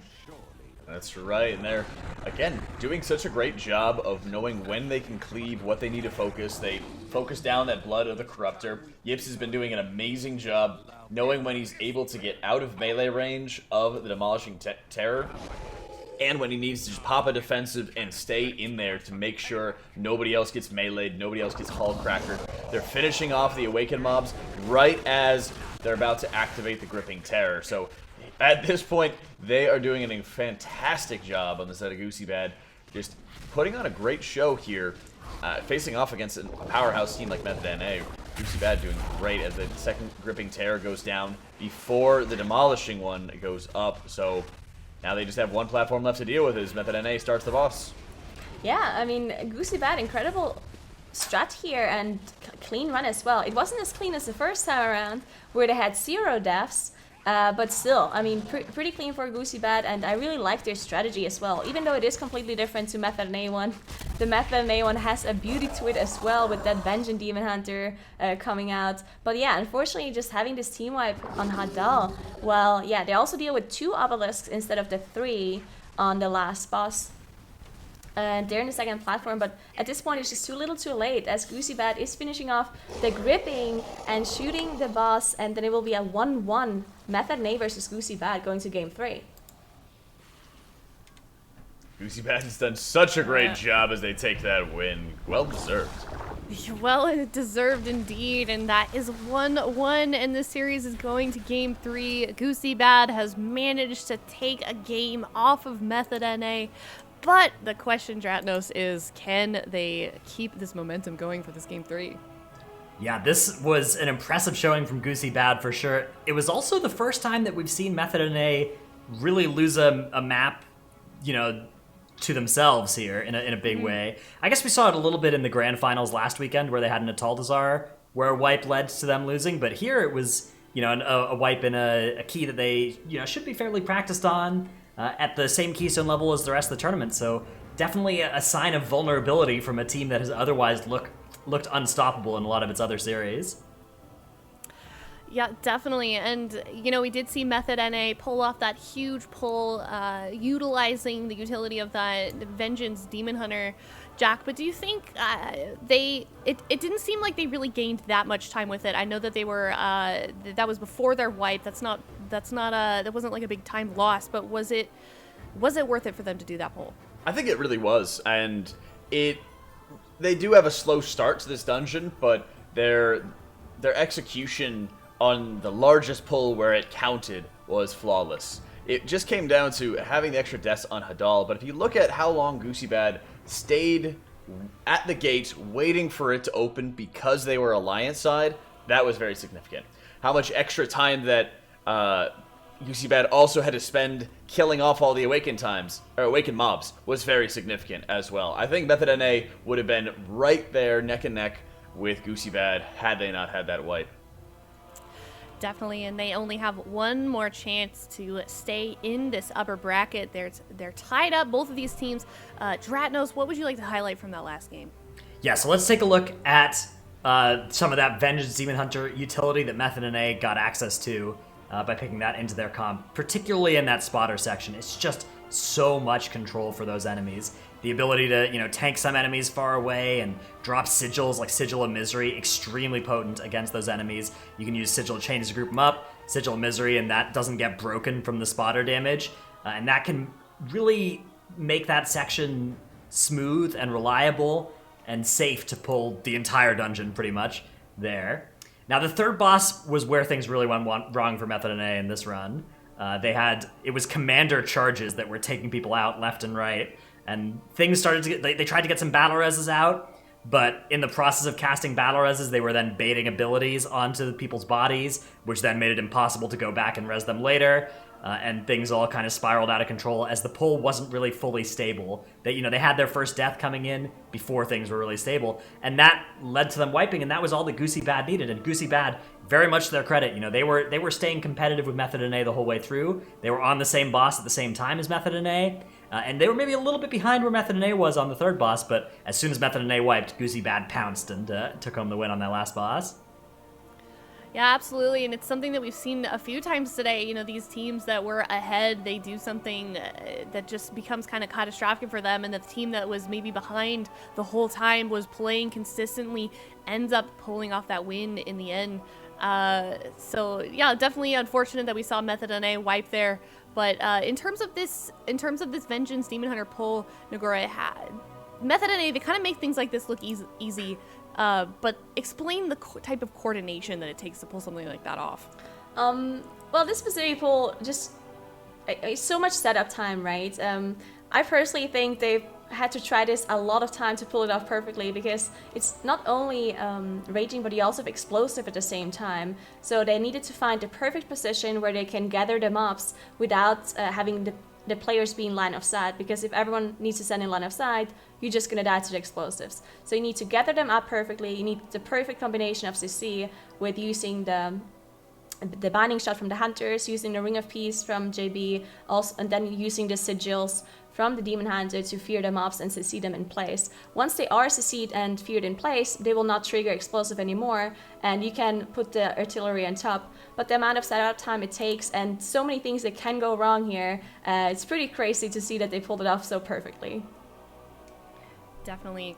So we'll have to see if maybe we'll see something else like that come up on this next map, as we are going to King's Rest, and that's going to be Fortified, Necrotic, and Quaking. And Dratnos, this isn't a map we've seen today, so I'm definitely excited for this one. Yeah, this isn't a map we have yet to see today, but it was a time trial map, so these teams have got some practice on here, and we have some benchmark times from the two of them. Method and A were able to put up a 17-minute, 41-second time in King's Rest and time trials, which is 2 minutes faster than the second best time, and like 6 minutes faster than Goosy Bad's time in there. That's 6? Yeah, 6. Ooh, Yeah, That is that's a lot of minutes. a lot of minutes. That's several. Many minutes. That's the room for like several wipes. if Yes. they, Now, the Goosy Bad's time may not be representative of their potential best time Yeah. in that dungeon, but it's going to be incredible to see exactly what Method and A have done here to be so much faster than every other team in the region in time trials, whether it was just a case of they were the only team to successfully execute their plan in time trials, or whether they just have a plan that is 2 minutes faster than everybody else's. That's what we're about to find out. Yeah, I definitely interested to see how they were able to pull off something a time so quick. Jack, do you have any idea maybe what kind of strats we're going to see here from Method and A? I'm extraordinarily curious how aggressive they're going to be on the bridge, going towards the Council of Tribes, as well as just pulling everything, I assume, in Machimba's room onto the boss. Not sure how much they're going to be able to get away with on that point, but we've seen some very strong times throughout a lot of dungeons, and King's Rest with Necrotic has to be really careful, but I'm extremely excited for this one, just to be able to... It's one thing when you see it on the time trials, but when you actually get to see it in cup play, when a team has a very impressive strategy, a very impressive time, it's great. Yeah, definitely. And Goosy Bad, we've seen them playing pretty consistently throughout the tournament today, and I think that Method NA should definitely be worried to face these guys. Like, they managed to take a win off of them, so Goosy Bad could definitely, I think, could maybe do pretty well here. I mean, like you said, Dratnos, we didn't know what happened in their time trials, but based on how they've been playing today, I think they definitely have a shot. Yeah, I think that this is absolutely a question of, does Goosy Bad have... Like, if their time trials went badly, then this is a good chance for them. If their time trial represents the fastest they can go, they're going to be in a lot of danger here. Yeah, well, we will soon find out. It is 1-1. Only one more win on both sides is needed to knock a team down to the lower bracket. It is Method NA versus Goosy Bad. All right, let's see a decider game going on at the moment between the two of them. And they were mentioning before, Nagura, how sometimes, time trials are going to be very indicative of how a team performs, but we also saw out of the side of Complexity Limit in Tol Dagor where they played significantly faster than their time trial time. So I'm curious to see how Goosy Bad can do this and stay in the hunt. I agree. I mean, there's definitely a possibility that they maybe just had all 5 tries just not go well for them, and they actually have a faster strategy. That's a possibility. Now, if it's in their favor, if they messed up 5 of their official times in time trials, we will see. But let's see, as Method NA is actually doing a really big pull in their first room. They pull all of the trash on top of each other. We see Ladi using all of his defensives to stay alive and then leap out. So those trash must need to die pretty quickly because Ladi is out of defensives at this point. That's right, they gotta be very careful. So these early pulls can be so debilitating, especially when the tank has already used their Dwarven ratio. And they have to deal with increasing necrotic stacks onto this one, and just in between them, it's just tons and tons of damage, as you're seeing both tanks just getting clobbered and doing a great job knowing when they need to kite. You also see a lot of the DPS stacking on top of the tanks or very close to them, so that all of the whirls, all the tornadoes are going to be going around them, and they're not going to be getting hit by any of them. Yeah, both of the teams also using the Bloodlust for this first pull. Goosy Bad also pulled the whole first room together. Now, finished off the last map a little bit later than Method NA, but not too far behind at all, as Method NA now is engaging the Golden Serpent. both of them also playing the exact same comp as well. We see the Double Hunter, which is very common for King's Rest specifically, but we also see a DK come in, which we haven't seen last week in the EU region, where almost all of the teams have been playing Triple Hunter, but they also had Bowstring last week, so that's a big reason why probably. Well, this time around we don't have Bowstring, we have Necrotic Quaking, which means you can do those bigger pulls and you can have the DK just finish off the AoE pulls faster.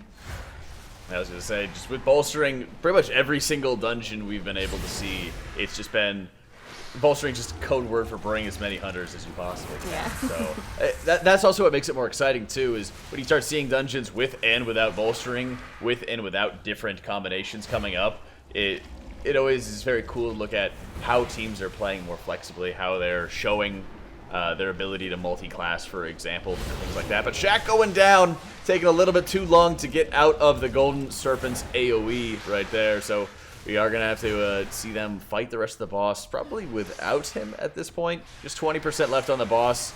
Trash is almost dead as well. They are going in for the battle reses. We did see Shaq's body just get knocked completely clear. JB needs the Tiger's Lust there. He gets out of there. Thankfully, he's got his diffuse magic up, so he will be able to reduce the damage from the Spit Gold on him by quite a large amount. Diffuse is incredibly good for that, but he does, immediately after he uses one defensive, he is forced to burn another as he gets the next Spit Gold onto him. So the group's splitting up right now, and we are going to see JB going on to grab the last bits of the golems. Yeah, I mean, that 5-second death timer is the difference between Method NA and Goosy Bad in the dungeon right now. So they're basically neck and neck now, as Method NA is fighting this first Gauntlet Trash group. Now, on the tournament realm, this is not random. It will always be the top left group first, and then they will go counterclockwise. So they'll know exactly which trash group will be activated next. We see both of the healers being away, pulling those, pulling the constructs, as you can see right now. But Lighty dropping pretty low as he now uses Dwarf Racial, and he is just having struggles to stay alive here. He is, but again, knows when to be able to get out of those bad situations. They have to quickly deal with any of those minions of Zool, as they do not have Arcane Torrents or other Dispels to be able to clear them out, so they have to just fully DPS them. And Binding Shot being used to great effect on this one.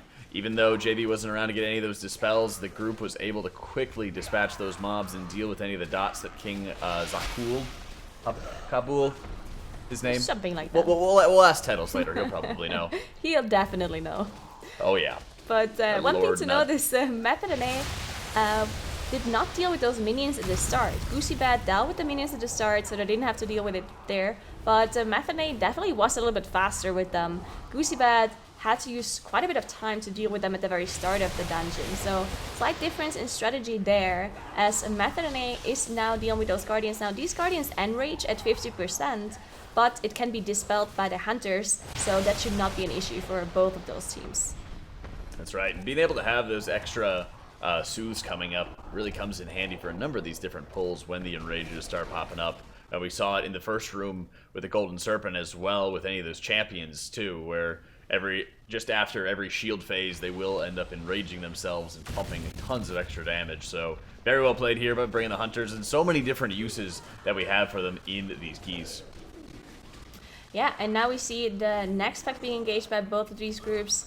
Now we see them sometimes, one of the mobs actually does a mind control on the players, but you can not get the mind control if you just go behind the mob. You can basically bait the mind control on a certain player, and they can use their turtle to immune the mind control. So that's a small little trick you can do on this pack, so you don't get it, because they're not running Demon Hunters or a Blood Elf racial to get rid of it, and therefore it's a little bit of a time loss to get that mind control. Even if it's not deadly, but you still lose time just because that player can't DPS during the mind control. So well done by Method NA to not get that ability at all, as they're waiting for the last pack to spawn. Yeah, or they have somebody Twilight Dev the rest of the group because their Or HP that, is increased. yeah. You don't want to see Had that. had that happen more times than I was happy to say. And Goosy Bad, Method NA right now, both of them are just colliding in the gauntlet at the moment as they're fighting the kings and queens of Zandalar Old. And I've been really impressed to look at how well Goosy Bad has stepped up in this tournament, and we've seen a number of different times where the upstart teams, the teams that are, whether it's NA or EU, have been wanting to step up and wanting to improve. They don't always need to be the fastest on every single dungeon to be able to do it. It's just been so much on staying in the race, and when these teams feel the pressure, these top teams feel the pressure from their opponents, they're forced into these hyper-aggressive strategies. You're kind of just looking at who blinks first. Yeah, I agree. I mean, unfortunately, though, you see Goosy Bad falling behind quite a bit on this trash. You see, they just now finish it off.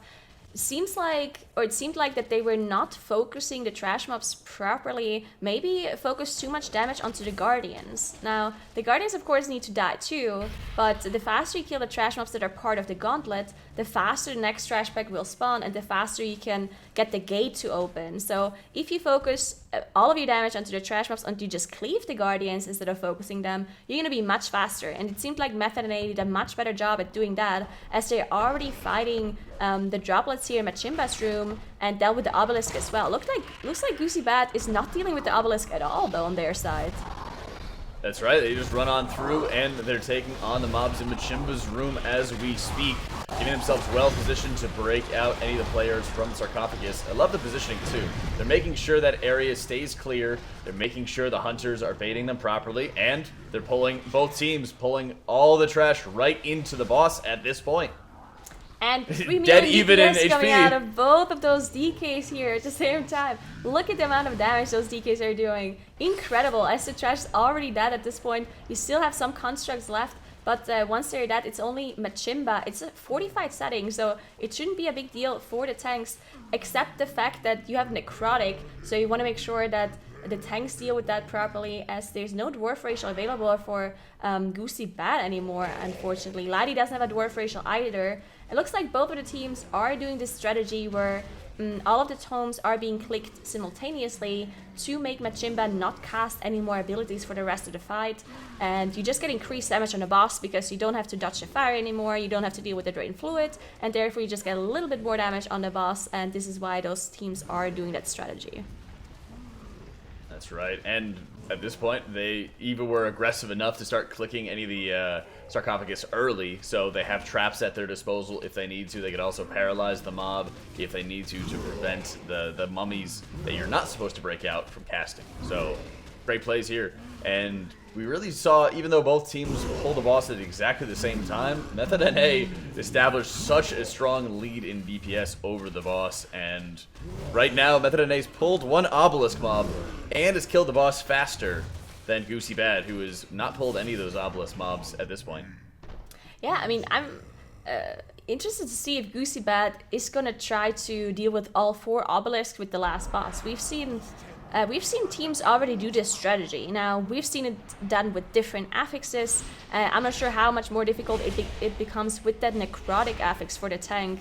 We will see, as Method NA is doing a pretty significant pull here. They pull the Berserker with the double pack here, actually double Berserker, double casters. This is a very dangerous pull because it's fortified, and you have necrotic on top, and there's just so many casts going off, plus the bleed as well that those Berserkers apply, and the healing tide totem as well. That's right. This is what I was most eager to see, is how these teams are handling the bridge packs, as there are tons of the Raptors running around with the Quaking Leaps. I love that the team is also working to make sure that they're tanking some of the extra bleed effects from the Berserkers, taking advantage of the Dwarven Racials to be able to remove that effect from themselves. It's so well played. Yeah, and you can also use your Hunter Pads to get that bleed off of the Berserkers, so there's no problem there. Now, you also have the Dwarf Racial on the tanks, though. If you have too many bleeds, plus the Necrotic will all get removed at the same time with the Dwarf Racial. So that is why we see so many Dwarfs here in King's Rest specifically. Just because that Racial can be used for so many different things in this dungeon, so many different bleed effects. And then on top of that, can also be used for Necrotic, and it can be used for Samrak's Fear Cast, for the magic debuff as well. So lots of different kinds of usages in this dungeon. Method NA now using that obelisk to move to the third boss. Already an 82% trash, engaging the boss to get out of the obelisk again. So we see the same strategy that they did in Siege, actually. Going inside the obelisk, just kiting the awakened mob, and then pulling the boss. So this is a very interesting skipping strat that Method NA is showing us here. That's right. Goosy Bad has getting hunted down by tons of the Berserkers at this point. Trying to get Hunte back in the game, but he does get an instantaneous bleed onto him. So he's trying to be able to heal himself up. Pops his own revival to try to stay alive, but goes down. They can get another battle res as they do burn it to try to get Chad up a little bit more in terms of his HP. Yips, I should say. As Method NA is already working on Kula the Butcher and almost bringing her down. So much damage here going on for Goosy Bad. Does not have a Dwarf Racial available on the Prot Warrior here in Goosy Bad's side. Hunt is getting those Frost Shocks from the casters on him, which does a lot of damage as well. And you have the Healing Tide Totem just healing everything up, not being dealt with.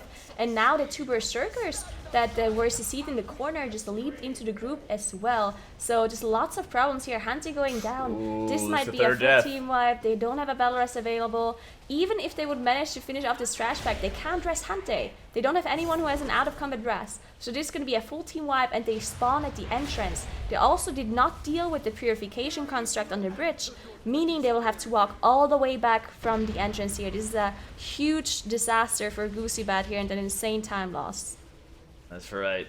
King's Rest, not really known for its great catch-up systems, not really known for its great checkpoints here. Method NA is going to be working to, extend that lead and bring this game home as they're bringing down Zanazal the Wise. They're keeping that Torrent Totem up as well as the Thundering Totem. So usually you'll see the Explosive go down first, followed by the Earth Wall, and they're using that time in the intermission to start finishing off the rest of them. This Weaver isn't too heavy of a caster at this point, so they don't really have to worry about the Thundering Totem, just for the occasional moments where some heals have to go out. And they have a really favorable order as well for the Council of Tribes right here. And even still, you're seeing Lip take advantage of his feigned death, and while he did that, Lighty's able to get hit by the tank debuff, and then they can just start stacking up for the barrel throughs, and that way Lighty's going to be able to continue adding more boss damage more rapidly without having to run away and kite. Yeah, I mean, what a clean run by Method and Ace so far, only having this one death on the board. They have the Bloodlust available. At this point, they will very likely save it for the last boss for the Awakened pool.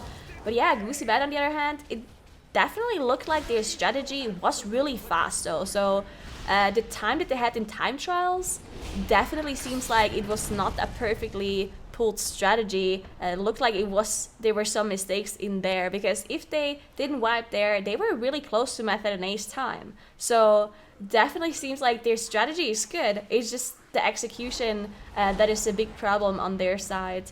While Method and A is down with the boss now, dealing with this pretty big trash pull here. Perfect Ring of Peace coming in so Lighty can deal with the necrotic properly. Yep, great focus there to be able to instantly destroy the Healing Tide Totem that the enemies dropped. And they quickly chew through those mobs as they have a little bit of trash left remaining. Should just be Shadow of Zul plus the remaining 3 obelisks, as they're not going to have quite as fast of a time on Method NA's side that they did in time trials, but this is still very, very impressive. Yeah, definitely very impressive by Method NA. They have to deal with Shadow of Zul now, which is buffed by Fortified. This boss can definitely cause some problems, because the amount of magic damage that the tank is taking here is immense, and then on top of that you also have Quaking, which if it interrupts JB in a bad moment, it can definitely cause some issues. On top of that, this boss does not melee hit very often, but once in a while he does melee hit and also applies necrotic stacks on Lighty, as you can see right now. So definitely very difficult boss to deal with, and you see the amount of HPS coming out of JB to keep Lighty alive. That's right. This boss is an absolute terror. He's not even a boss. He's an absolute terror of the dungeon. And at this point, it's just Mistweaver's doing one of the things that they do best, spamming tons of single target healing to make sure that they're able to pump as hard as they possibly can, and not even using Way of the Crane on this one. At this point, it's all about just straight spamming the tank. Make sure that you're doing whatever can be done, and you do a great job on the side of Yoda to quickly and efficiently kill off that Shadow of Zul. And I really love this move that we saw to Yoda. Yes, you can outrange it. Oh, he stepped out too early! Oh, he stepped out too early. While you can outrange that circle, it's because it got placed so close to the tank. Yoda went, stepped in, made sure that he was able to soak up the damage so that it wouldn't affect the tank. He just stepped out a little bit too early, a little bit of miscommunication between healer and DPS at that point, but no matter for them as they are primed to take on the last boss plus 3 obelisks and finish up this series. Yeah, this is still going to be a difficult pull for them as they have to deal with those 3 obelisks on top of also having to deal with the boss. And this is necrotic plus quaking, so this can cause a lot of issues here for specifically Lighty. Want to make sure that he uses his dwarf racial in the perfect moment so he does not... so he's not heal immune, basically. So keep an eye on the dwarf racial as well as the pets from the hunters who are gonna be taunting the tank buster here to bait the spirit breaker. Spirit breaker is a huge tank hit by the awakened mob, and it also leaves a debuff behind, which you do not want to have in a tank. Also this Dark Fury, huge area of denial that everyone is dodging out of. You saw the leap come out of Lighty here. And then of course you also have the Void Weaver, which constantly needs to be interrupted by everybody. This is an immense amount of control that everybody needs to put into this pull to be able to deal with all of these awakened mobs, and also having to deal with the boss plus Reban at the same time as well. That's right. Cannot be, overstated how much work it is to bring in all of the obelisks together, and the practice to make sure that everybody knows their role when it's their turn to kick, when it's their turn to use pet stuns, or sorry, pet taunts, I should say, and to make sure that they have that positioning. Again, once again, we saw Lighty using his intervene on Lip, making sure that he's able to get into a more favorable position to be able to start, once again, tanking Sala and King Dazar at the same time. Raban's going down right as the first fear comes up from Sala, making their lives so much easier here to be able to bring this guy down. So incredibly strong play here by Method NA, showing again, they're the #1 seed, they're the ones to beat in this tournament. And did he outrange the fear by just leaping away? I didn't know that that had a range to it. I don't think he did. I think he just used his fear immunity that prop warriors have. Oh, maybe. Well, he used the fear immunity, but I was curious as to why he used his heroic leap. Maybe there was some kind of threat drop that happened, because I noticed the boss did run to Yoda before, so maybe he used his heroic leap to reset his taunt so that he would be able to taunt Dazar as it came out once again. Yeah, that's possible for sure, yeah. Might have been. I don't know why the threat would drop, but it wouldn't be the first time something weird happened with this boss. Yeah, I agree. Method NA, they are about to finish off King Dazar here, and yeah, what an incredible performance. But Goosy Bad, I mean, yeah, their strategy was there for this dungeon. It was just the execution it was missing. The wipe that they had just cost them so much time, unfortunately. But outside of that, I mean, they did a really impressive job against Method NA here. Their siege is impressive. What a well strategy by Goosy Bad as well. And just overall, a very close series. I like to see those close series coming out specifically against Method NA because they are the team to beat. So yeah, 2-1 for Method NA here. Yep, and like you were saying, Nigra, very well done by Goosy Bad as well. They took off a game from Method NA. They were neck and neck at Machimba, and that's not the end of them. They will be moving down to the lower finals, but that team is really looking different from last week, Dratnos. Yeah, they're looking competitive. They're looking like a team that could absolutely give Ethical or Complexity a limit a run for their money, and they look like a very scary team to be coming up against in the lower bracket as one of the lower seeded teams.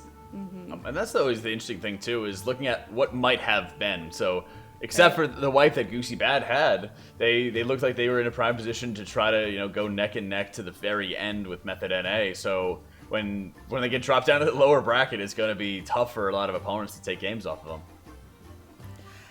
Yeah, and definitely a good series. Like Nigra was saying, you'd love to see harder series like that go a little bit more neck and neck. So there's definitely a lot to highlight from that game, but Dratnos, what did you want to mention specifically? Yeah, so this dungeon started out looking, like there weren't too many new things that we're going to see. We saw Method NA successfully execute a nice large pull on the bridge after the second boss. But then we saw them kind of adapting this really cool strategy of using the obelisks as a shroud without actually doing the obelisk. So they activated the spider's obelisk and then sent somebody ahead in stealth to start boss combat. And the whole group got there. They ran through in the Awakened realm, pulled the boss, and that pulled everybody back out into the real world. And in so doing, they were able to effectively get a shroud without needing a rogue in the group.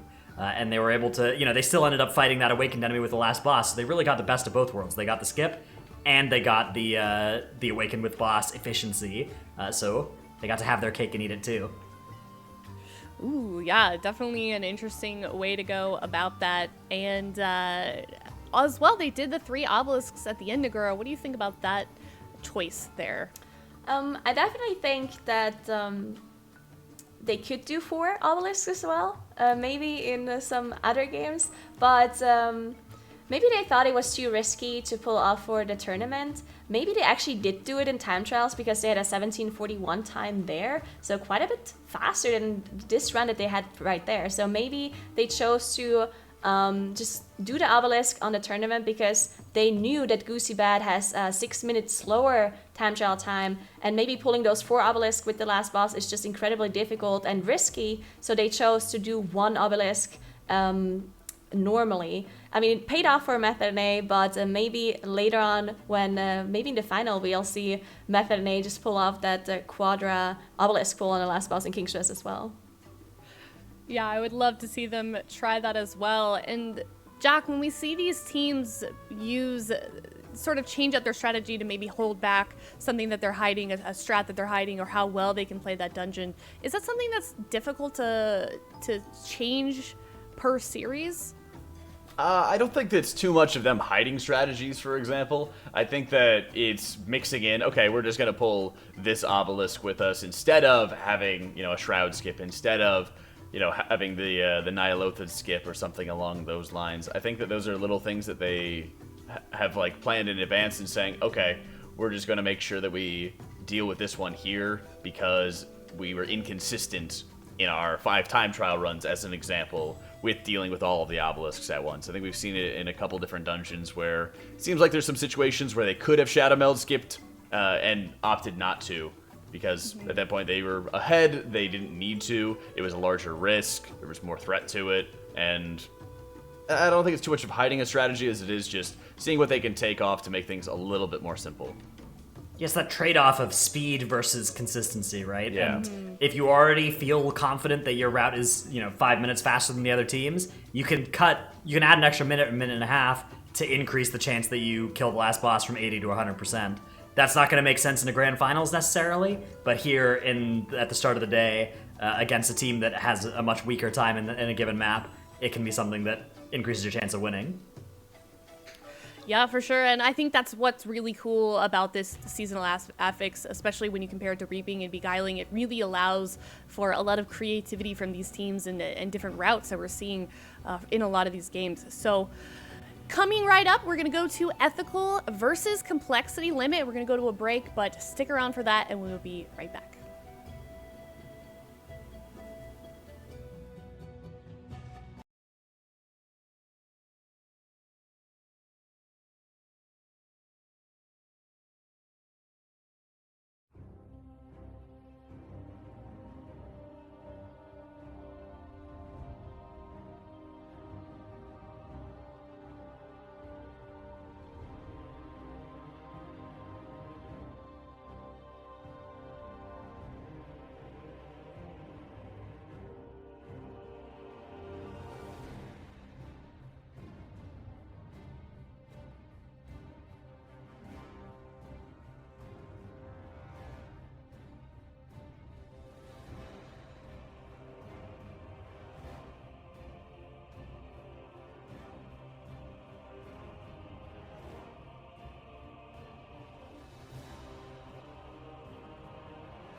Welcome back, everyone. Before this break, we saw Method NA 2-1.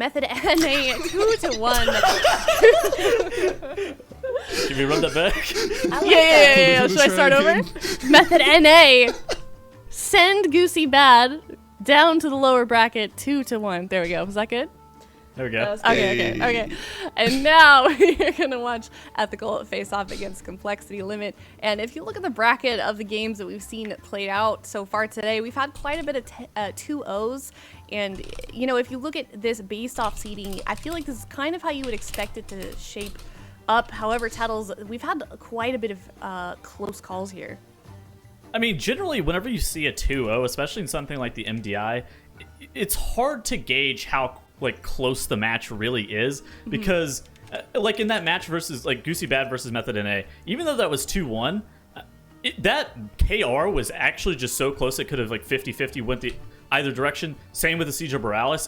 Just every match will be incredibly close, and 2-0s are the exact same way. Say you get really have a perfect run the first time all the way through, and then a team is neck and neck with you, and then you just make one minor mistake at the very end. That'll show up as a 2-0, but that won't really show or tell the full story about how close the match is. Yeah, definitely. And these teams are, shaping up so nicely. We've had some really close calls, as you just said. Tuttles, Zyro, what do you think about some of the games that have been played today? Any comments? I don't really think there's anything that's been too spectacular.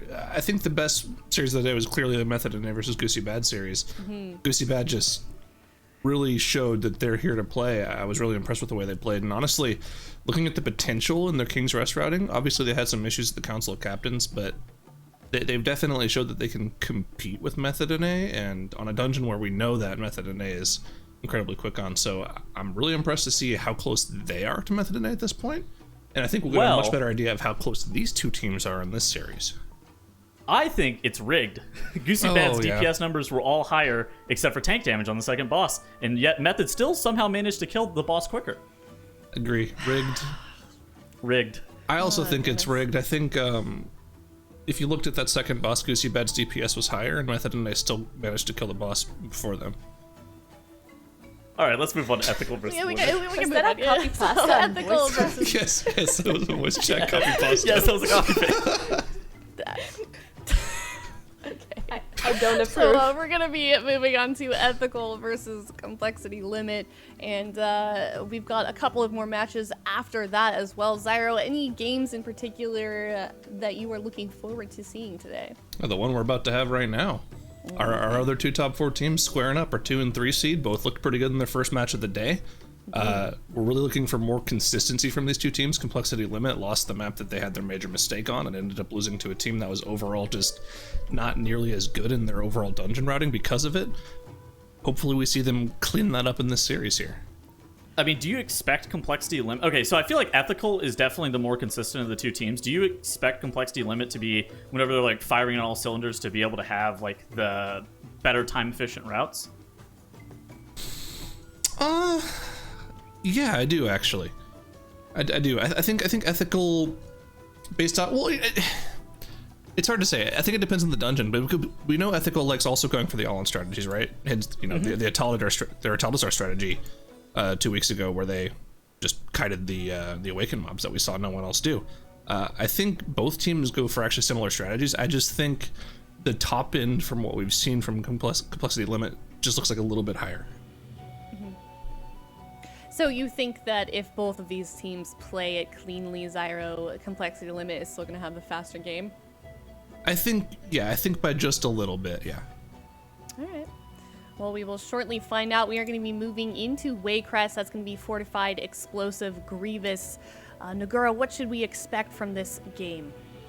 Well, we've already seen Complexity Limit do this dungeon earlier. Did a pretty fast time, won against Big Dumb Gaming, had only 1 death. So pretty fast time coming out of Complexity Limit here. We have not seen Ethical run this dungeon yet. So might be a small edge to Ethical, because they have seen Limit run this dungeon and they chose not to ban Waycrest Manor. That could mean their strategy is faster and they can definitely beat them, or they just didn't practice Shrine and they had to ban Shrine. So we'll see as this first game. I think it's going to be really close. Very true. And it is Ethical versus Complexity Limit on Waycrest.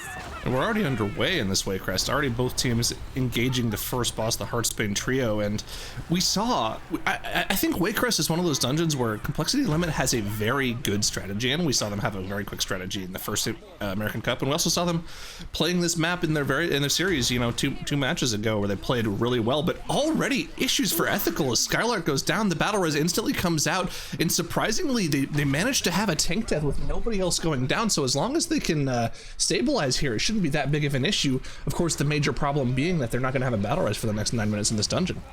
Yeah, I mean, that was actually impressive to be able to get the battle res up immediately and recover, but still, so many Grievous stacks on everybody. Chumpy's having a hard time getting rid of those Grievous stacks on everybody, just a pure amount of damage incoming on the whole group because of this curse, the debuff that you see on everybody doing so much damage. Chumpy also 4 stacks on himself, 4 stacks on almost everybody. This is incredible, and you see Chumpy just being really low on mana as well. I'm not really sure if he can keep up this healing here.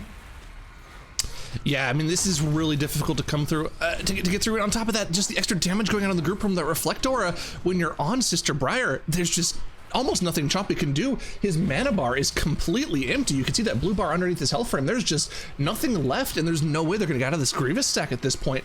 With Shape already down, I mean, what can you do at this point? And now they're into they're into that misery aura where everyone has half healing taken as well, and this is just going to be a slow, painful death for Ethical.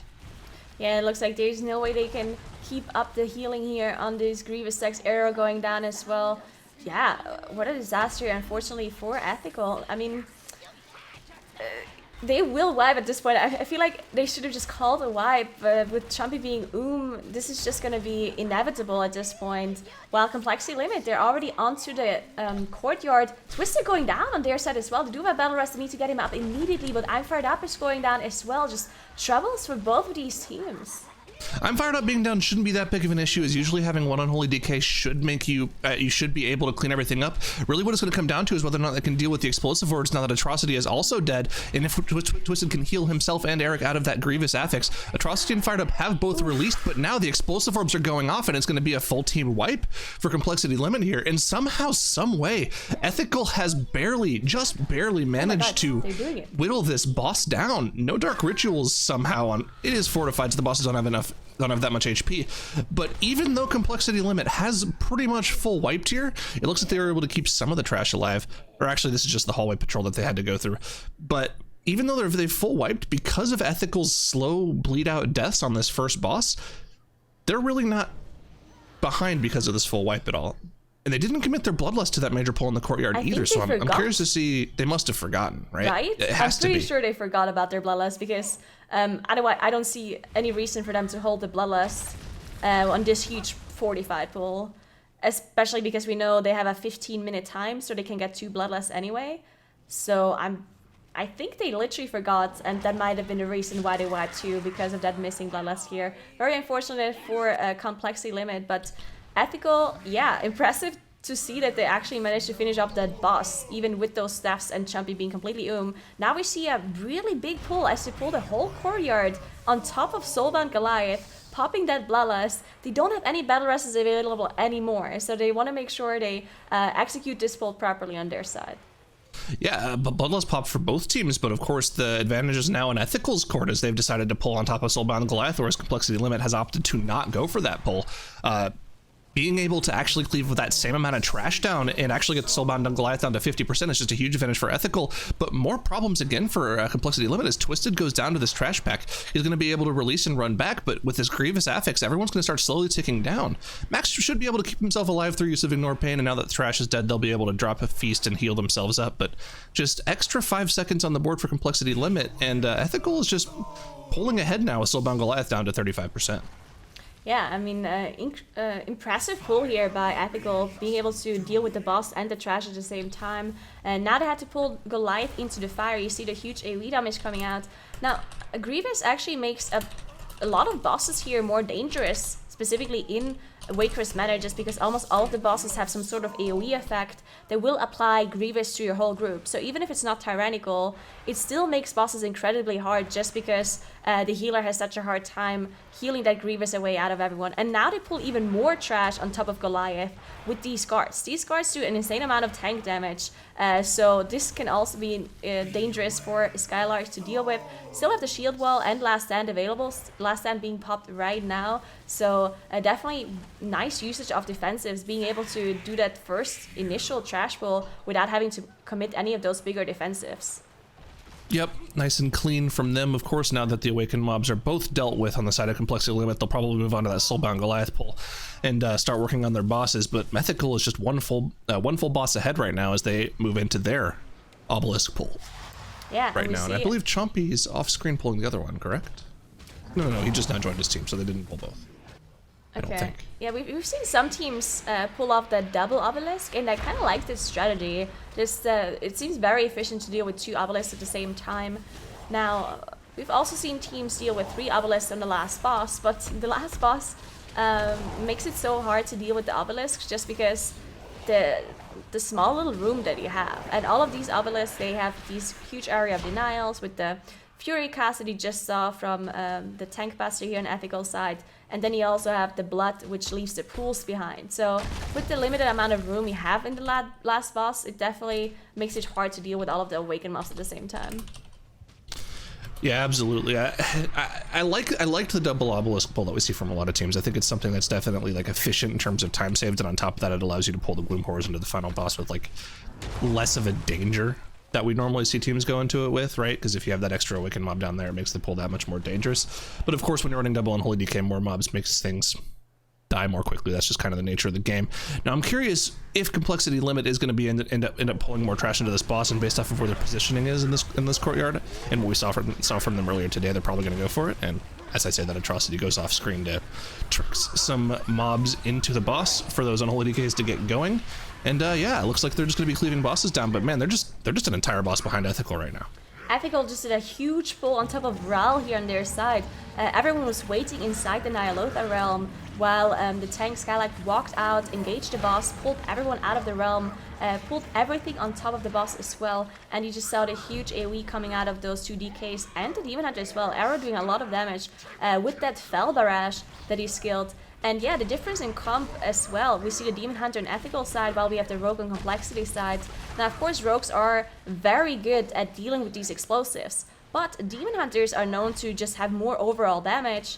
And on top of that, also buffing the Unholy DK's damage with that magic increase that you have. So overall, comp-wise, Ethical definitely a little bit ahead with just damage-wise. Yeah, I mean, Rogues have definitely far fallen from that triple rogue meta that we used to have back in the day, where they were just by far the number 1 overall DPS, with the whole corruption system being added in, as well as just all of the new systems that we have in this particular patch. Rogues just kind of have fallen behind the top end classes. You know, DKs, Demon Hunters, and Hunters themselves have all just kind of gotten risen to the point where they're doing higher overall DPS than Rogue, and Rogue is really only brought for those certain utility situations, like for instance in Freehold, where they go to deal with the Trothak RP early on, or in any specific dungeon where you really need that explosive or a shroud, like we're seeing here from Complexity Limit. But yeah, it's interesting to see just how much more damage the Demon Hunter's putting out on some of these bigger pulls. Yeah, definitely. We see a pretty big pull again by Ethical here as they gathered up the rest of this area here into this kitchen. You see the Fell Barrage again by the Demon Hunter, definitely helping for that AoE damage. Now, Complexity Limit did finish off Goliath and the courtyard area. We might see a really big pull from them as well on top of Ral. Now, they are 1 boss behind, but the trash difference is not as big as it seems, because they're going to deal with all of this trash. Now, Max has to be careful as he pops his last stand here. Still has shield wall available in case he needs it, but the amount of explosives that spawn, you see some of the explosives actually going off. All of the defensives being popped by a Complexity Limit did manage to survive, but that was really close with all of those explosives going out. Easy 3 million DPS from Eric there as he cleaves everything down. And yeah, I believe there were 2 explosives that were literally right behind the Roll the Gluttonous' frame at the bottom of our screen there that went off at the same time. Of course, everyone had defensive popped. I think the call was made just, hey, pop defensives here. And it looks like it was no major issue for them, as they are all mostly healed out of Grievous now. Just 1 or 2 stacks on a couple people. Way of the Crane absolutely carrying there, as you can see. Twisted's easily doing over 120k HPS to keep the entire group topped. And of course, once the AoE pull is done, they can move on and deal with the rest of this fortified boss. Doesn't have that much HP and raw. And, you know, I want to go back to the Demon Hunter versus Rogue point, right? Because I think it's interesting. Yeah, the Demon Hunter is going to pull more overall damage, but when you're running that double on Holy Death Knight, do you really need more overall damage, right? Because the double on Holy DK is going to do as much AoE damage as you could ever want. So the Rogue is, I think, just a better utility play in general. I think it really goes back to the Demon Hunter just being a solid, self-sufficient class for the Grievous ethics, right? Because if you don't have to worry about healing one person in your group, that's a pretty big strain removed from the healer's job. Yeah, that definitely helps as well to have that just a huge amount of defensive capability that a Demon Hunter has, and then also the Leech on top of that. You really just don't have to care about healing that Demon Hunter. Now, Rogues do have pretty good defenses as well, but they're not sustaining themselves as well as a Demon Hunter can, so Rogues definitely need a little bit more healing than Demon Hunters do. And we see a pretty big pull coming out of Ethical here as they engage Lady Wakecrest and Lord Wakecrest with the whole boss room area. But Complexity Limit, I mean, they're not that far behind anymore. Look at the amount of trash that they have. They're on 82%, and they're on their way to do the same pull as Ethical is doing. So not that far behind. Of course, the death timer is still at 20 seconds difference in favor of Ethical, so Complexity Limit still needs to catch up. But we know that Complexity Limit can do that horror pull on top of the last boss. If Ethical is not able to do that, that could be the difference in the dungeon time that we just have. Yeah, I mean, based off of where the boss kills were for both of these two teams, you would think that Complexity Limit would be way further behind, but they're actually engaging Lord and Lady Wakecrest probably 30-35 seconds behind what we saw from Ethical here. So this is actually going to be a lot closer. Any small trip or fumble from Ethical could end up giving the game back over to Complexity Limit, so we're going to have to keep a very close eye on both of these teams here. Complexity Limit already through the first phase of Lord and Lady Wakecrest with that insane Unholy DK burst on the pull, and already dealt with almost all of the trash, so wow, I mean, they're only 25% of this boss's HP behind right now, Complexity Limit. Yeah, Atrocity really low. Didn't proc the cheat death, though. There we go, yeah. Still have cheat death available in case. But yeah, we see Max leaping around here and jumping around to be able to delay that cast a little bit from this boss to get that spell reflect back up, as we've seen them do before. And we see Twisted making sure he's on the other side of the room so Max can charge towards him. And yeah, Ethical, they're about to deal with this boss.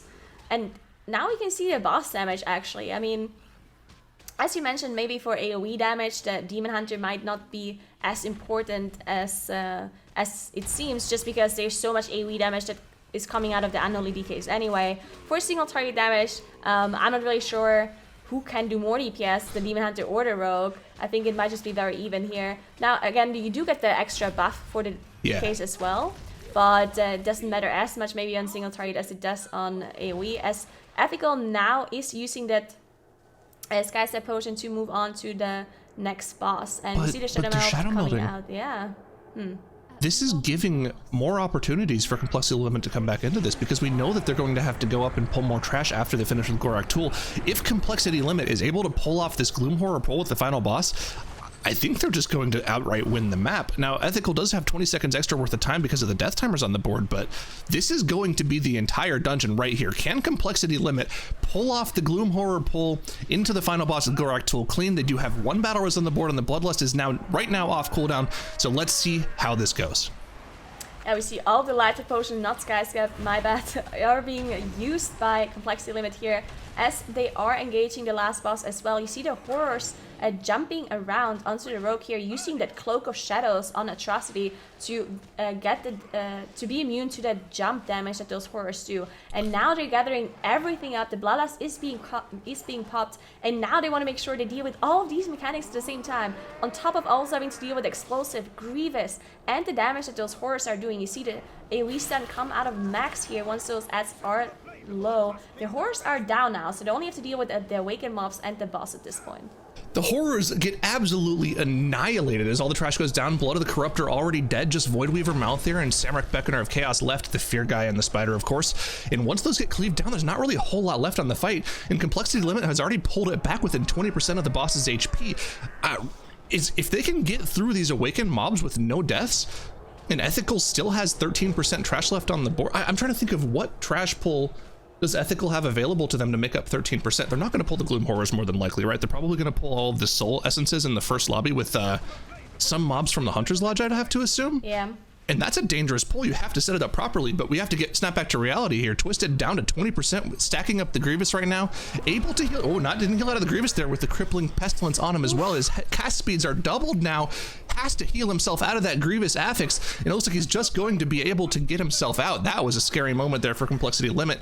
And it's cost them a lot of time here as Ethical is now getting the Gorak tool kill, whereas Limit still has to get through 40% of Gorak Tool's HP. This is still going to be pretty close, I think. Yeah, this is very close. They have to go back to the entrance here. They're waiting for the embassy. Now they're teleported back to the entrance. Keep in mind, there's also a 20 seconds difference in favor of Ethical. So even if Complexity Limit finishes off Gorak Tool, there's 20 more seconds that Ethical has to finish off the trash. Unfortunately, Shape going down on this big pull that they're doing. They do have a Battle Rest available, getting him up immediately, but the cooldown's already being popped by Shape. This is a huge damage loss that they have. Era is doing the damage now, but with the missing damage from Shape, I'm not sure if they can pull this off. The mobs are dying now, and it looks like they're about to get their last percentage here, and it's looks down for like... Limit. Limit's done. Yeah, Limit is done. 5 more seconds on the board. 4 seconds, 3 seconds. 99%. So this marksman is going to be the dungeon. Complexity Limit Limit. has won it. What a comeback. Wow, what a dungeon. Holy What moly. a comeback indeed. That is going to put Complexity Limit 1-0 against Ethical. My goodness. Well, Tuttles, walk us through those last moments there. That last pull with those Gloomy Horrors really was what made it for them. Yeah. Okay, so Ethical did not pull the Gloom Horrors into Gorak Tool because it's just an incredibly dangerous pull. Complexity Limit taking a little bit more risky of a pull there and just condenses their pulls into one full fewer pull over Ethical across the whole dungeon. Ethical only had 8 pulls in that dungeon. Complexity Limit with 7. It's just super time efficient. That was kind of insane that they were able to come back from such a catastrophic wipe in the courtyard area. Holy moly. For sure. And, confirmation, they forgot to lust. they forgot to figured. lust. Yeah, we assumed, but yeah. Sometimes it happens.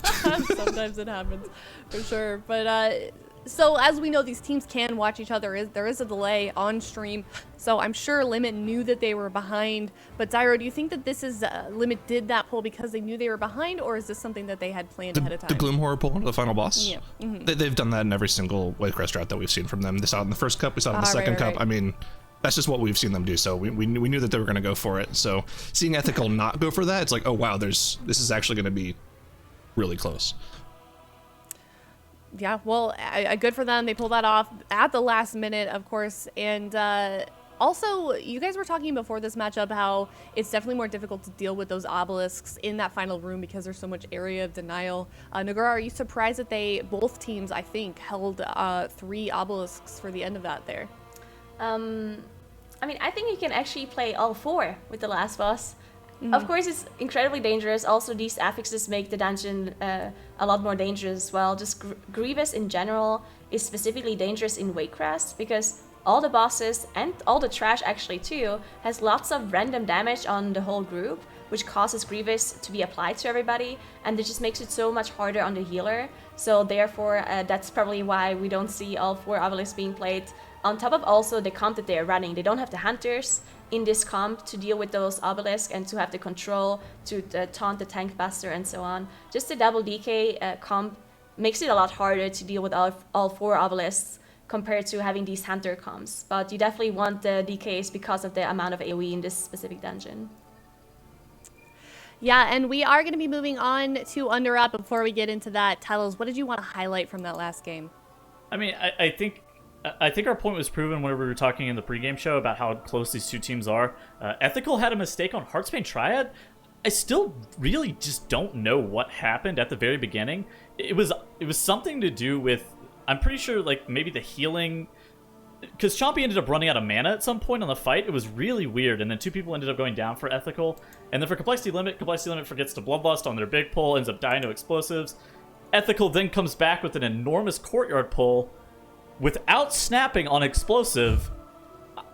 I was I was surprised that was even doable, I'll be honest. I suspected that Explosive would be too daunting of a task, but Ethical was able to make it work. Ethical looked like they were in the driver's seat, but Complexity Limit comes clawing back at the very final moment and is able to actually end up taking that match over Ethical. I think that just is like a true testament to how close these two teams are. Ethical, the number 2 seed, Complexity Limit, the number 3 seed. Like, they both have honestly earned it. They have earned it indeed. And as we're going on to Underrot, is this something, Zyro, that we didn't expect, or sorry, that they banned Shrine of the Storms and Workshop, they're keeping Underrot. Did we expect them to keep this map on the board? I think Underrot's a pretty well-liked map in terms of running in the MDI. Teams have pretty consistent strategies for it. It was one of our first time trial keys last year when we started up the MDI for BFA, so I think it's pretty well known and the route is pretty established for Underrot, especially with the DK strats that we have nowadays, where you just do mass pulls with DKs into bosses. People tend to have good strategies for that, so I think it's pretty normal to leave Underrot up unless you're against a team that has a ridiculously blazing fast time like we saw last week with Perplexed. So I'm not too surprised that Underrot's being left up. What I am kind of surprised is how much Shrine of the Storm is being banned against Complexity Limit. Like, they had a pretty good route with it in the first cup, but obviously also they had some consistency issues with the final boss pull with the Awakened mobs. So I wonder if teams just saw the potential that they had on that map and are scared of banning it, or if they just haven't practiced it that much themselves and they don't want to play it. Yeah, definitely. Shrine of the Storm was banned by Ethical and Workshop was banned by Complexity Limit. So Underrot will be the next map that we play. That's going to be teaming and bolstering. And given that last match, Nagura, was so close, do we think that this is going to be Ethical can maybe tie it up, or is this going to be another win for Complexity Limit here? It's hard to tell because this Underrot is a time trial dungeon, and Limit had the number 2 seed on the time trials, and Ethical had the number 3 seed. They were only 30 seconds apart between those two time trial maps, so it really could go either way. The strategies seem very similar. 30 seconds difference doesn't mean much, right? It just could mean one mistake by Limit and Ethical is already ahead. So I think this could go either way, really. Well, I know for a fact that Ethical actually waited till last minute after servers reset to do their Underrot time trial, giving themselves like 2 hours. So I don't know if that time for Underrot is their even best. I guess we're going to end up seeing how close these two teams really are, given the circumstances of this Underrot. Yeah, we'll have to see if Ethical maybe got a little bit more practice in on this Underrot, or is Complexity Limit going to send them home with a 2-0 or down to the lower bracket with a 2-0. It is Ethical versus Complexity Limit. All right, well, it looks like Complexity Limit already did an interesting skip here with the Shadow Melt, and now they're pulling some packs on top of each other with this bridge pack. Well, Ethical straight away used Bloodlust here. Arrow going down, unfortunately. Chompy has a cleave as well from the Matron here going down as well. That bolstered cleave from the Matron definitely does a huge amount of damage. Don't want to get hit by that. Bolstering in action right there. You can see how dangerous that FX is in this dungeon. You bolster one of the more dangerous mobs. You bolster one of those Bloodstormers and get meleeed to the face. There's not a lot you can do about it at that point. Of course, seeing the Matron cleave 2 people to death there on the side of Ethical. Interesting change from both of these teams. Looking at the time trial runs for this week, both teams are now running a different comp than what they ran in time trials. Complexity Limit ran Triple Hunter for their time trial run and then swapped to a DK. Ethical ran double DK Demon Hunter for their time trial run in Underrot. I wonder if both teams saw that Method NA was running double Hunter DK and they're like, better be a reason for that.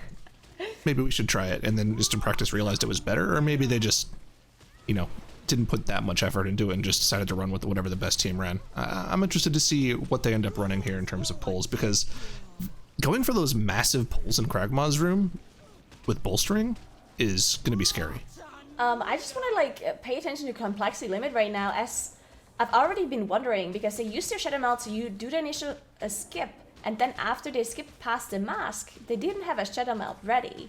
It looked like they were just throwing CC onto that trash pack, and now they pulled 2 of these mobs of the Headhunters on top of Elderly Axa to get the extra cleave damage from the Hunters here, decreasing their cooldowns.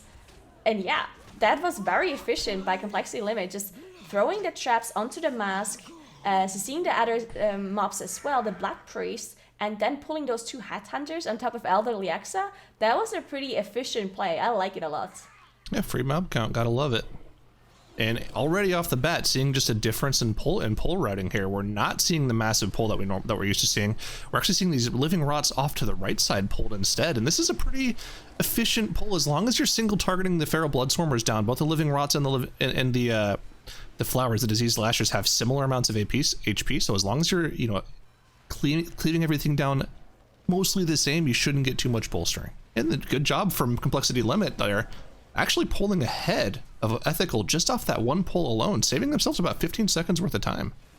Yeah, you gotta pay a little bit of attention to those living rots because they do have the most HP from all of these mobs usually, and they also are the least dangerous mobs. So it's very inefficient having to wait for the living rots to be dealt with as well because of this bolstering affix, even though you do want to finish off the maggots and the bloodswarmers first, but because of bolstering you want to just finish them off all at the same time. We see Complexity Limit doing a pull on the right side in the Cragmouse room while Ethical went to the left. Both of them exactly 30% trash, so both of them exactly even, but Complexity Limit dealing with the trash slightly faster, Atrocity dropping incredibly low, having that fixate as well from the Bloodswarmer, Twisted going down. They do have a battle res and fired up.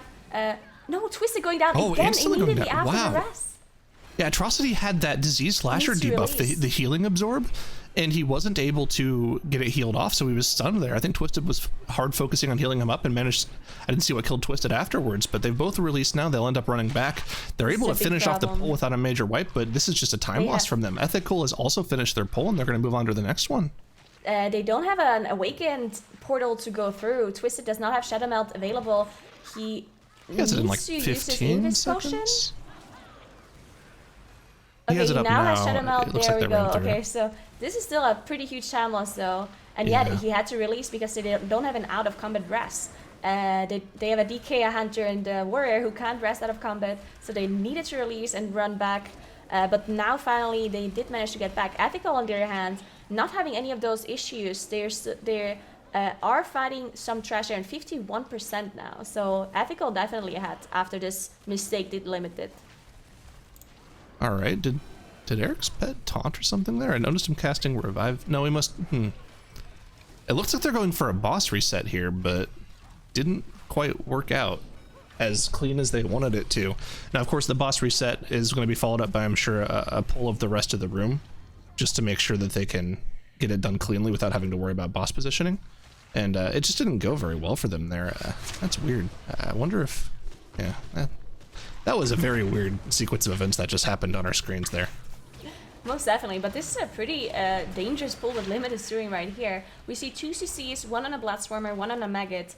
There's still 2 Bloodswarmers in this pack though, so you want to be careful with that. But the amount of damage I'm Fired Up is doing, making sure that that the trash group is getting melted.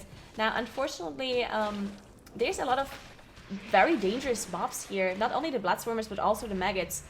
Specifically because they don't have a Rogue or a Demon Hunter to deal with these Maggot casts. Hunters and DKs, they're not so good to dealing with these frontal Maggot casts. They need to be stunned. They can't be normally interrupted. They need to be stunned. And just because they don't really have many available, that's probably why we see the CC coming out of the Maggot from Twisted with the Incap. And they're probably just going to Shadow Melt off the aggro afterwards. They just don't want to deal with it at all. Yeah, for sure. I mean, that's just the safe strategy completely, and already getting onto Kragmaw because of this strategy. Now, I'm interested to see what the routing is going to be for Complexity Limit after this, because we already saw Ethical deal with that Awakened Obelisk there, but we know from our earlier dungeon today that Method NA takes that Obelisk down to the third boss, and they end up using that to skip some of this trash instead of opting to use their Feign Deaths and Shadow Melds. So interested to see what happens with this Awakened Obelisk afterwards. But that is a major difference that we have right now, is that Ethical opted to go for that Obelisk pull before the boss, whereas Complexity Limit is doing it the opposite way around. This is a tyrannical dungeon, so 40% of a boss's HP is a lot of health to work through.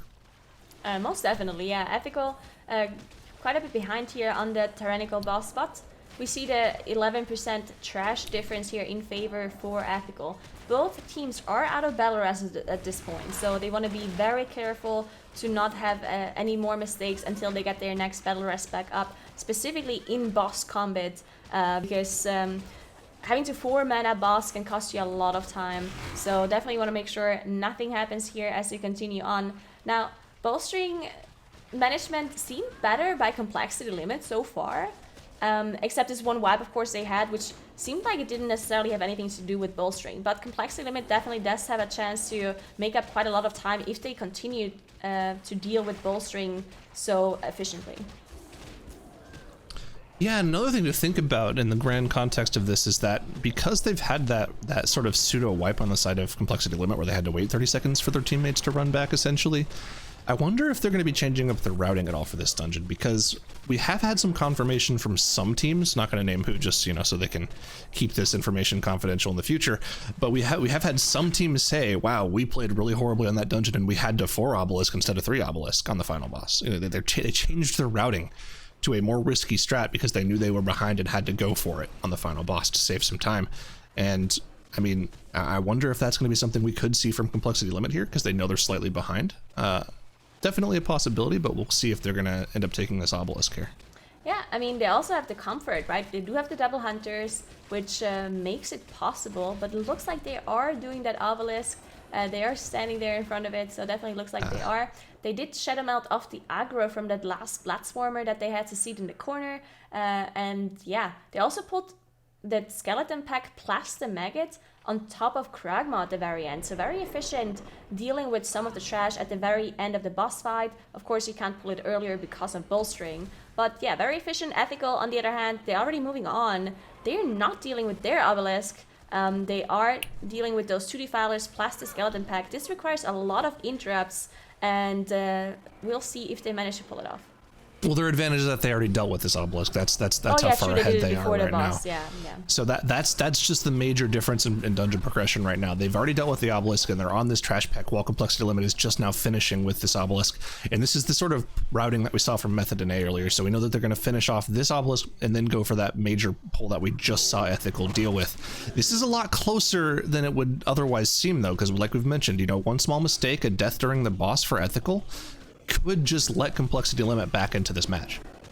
It looks like Limit is even dealing with this horror here, which makes this whole pull so much more difficult just because you need the Defiler to be interrupted. Almost all of the casts from Defiler are very dangerous to deal with. And you see a Shadow Bolt volley actually going through. Thankfully, they did have defensives up, so it wasn't too big of a deal. But it looked like they dealt very well with bowstring on their side. And they might be skipping these 2 defilers and the Death Speaker, so they just don't want to deal with it at all. On teaming, you have an extra Death Speaker in this pack, and the amount of interrupts you need, having to interrupt the defilers, plus the Death Speakers raise that cast, it's just a lot to interrupt, specifically because of bowstring. You don't want to have that Guardian spawn. And I would not be surprised at all if we see them do something similar on this boss that they did with Kragma, where they pull 1 or 2 of those mobs into the boss and then CC the other one just for extra cleave and extra efficiency. Of course, for the hunters as well to get their cooldowns back up. It's a very efficient way to deal with trash, and that's kind of what they've been doing in this dungeon. That's kind of what's going to let them claw back into the dungeon versus what Ethical is doing, where they're just single targeting the boss down. Just small little efficiencies like that will give you 10-15 seconds every time you do it. So there's definitely a chance that they can pull this off. Now, of course, the danger of leaving those mobs there is that it's not very easy to clear the mushrooms in that side of the room. So they do have revival for this first one. It'll instantly get popped. All the debuffs will be removed. They have some ways to deal with the next one. They can turtle it. They can use their AMS to prevent the debuff from being applied. But Twisted and Max will have to heal themselves. They'll be able to dispel one of them, but it's going to be pretty dangerous to live through. So we'll have to see if they're going to be able to get the boss down before that, or if they're just going to pull the trash mobs before that. So Ethical actually pulled a Corruptor on top of Sancha here, interestingly enough. Now, Corruptors are...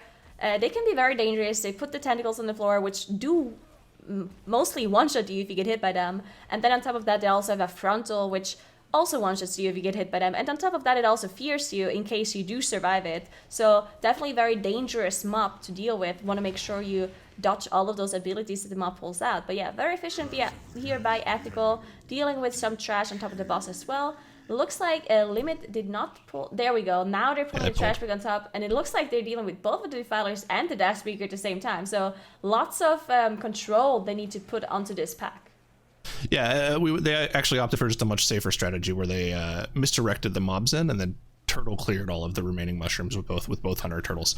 So just going for a safer strategy in general makes more sense, I think. Of course, Zancha now going down, and they'll be cleaving down the rest of their mobs, but Ethical is already on to the final trash pull of the dungeon, pulling 3 faceless corruptors together with a bunch of guardians. Now those faceless corruptors do have a lot more HP than everything else around them, so they're going to have to do a little bit more focus down on those 3. That's going to be the hunter's job, whereas the DK will be coming in a little bit later with some even cleave on everything, hopefully cleaving down the corruptors first, though. One of them's going to be going down quite a bit earlier than the other ones, but it looks like they're doing a pretty good job.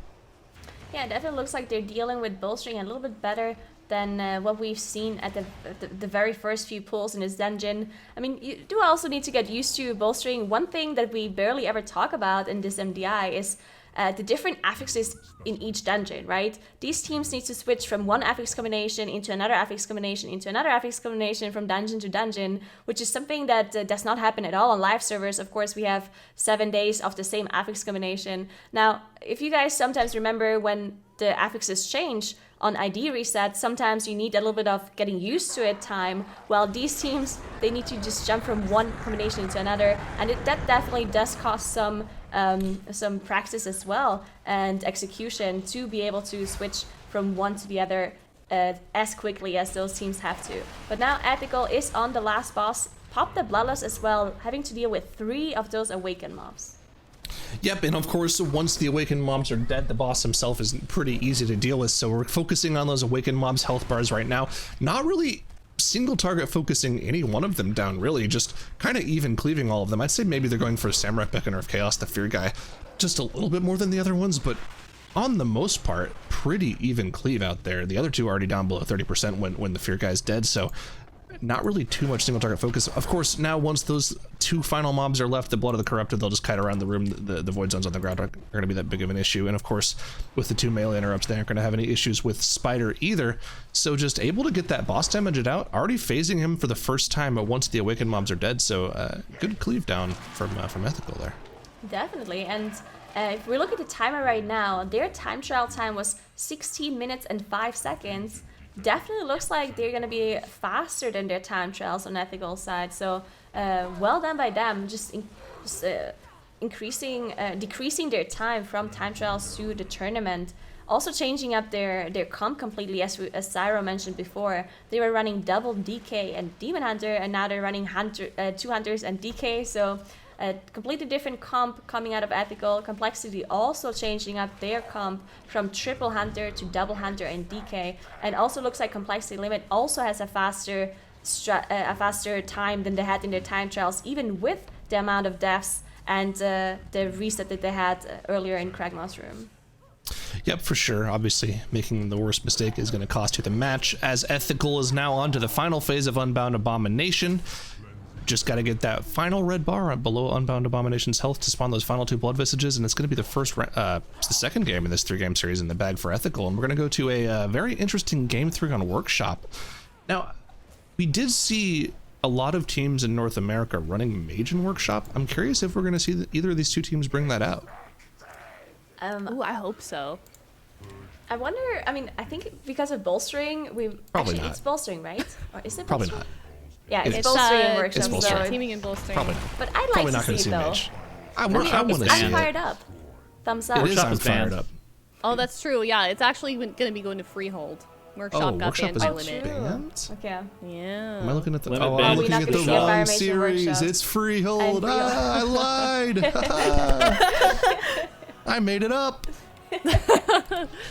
Well, that is going to be a victory for Ethical, and that's tying it up 1-1. And now these teams there's only 1 game left, and the loser of this will be sent down to the lower bracket. And yeah, we're going to be going to Freehold, and that's going to be Quaking and Volcanic. And yeah, overall, like it still ended up faster for Ethical with those 3 deaths for their time trial run. So that was a super clean run for them, Tuttles.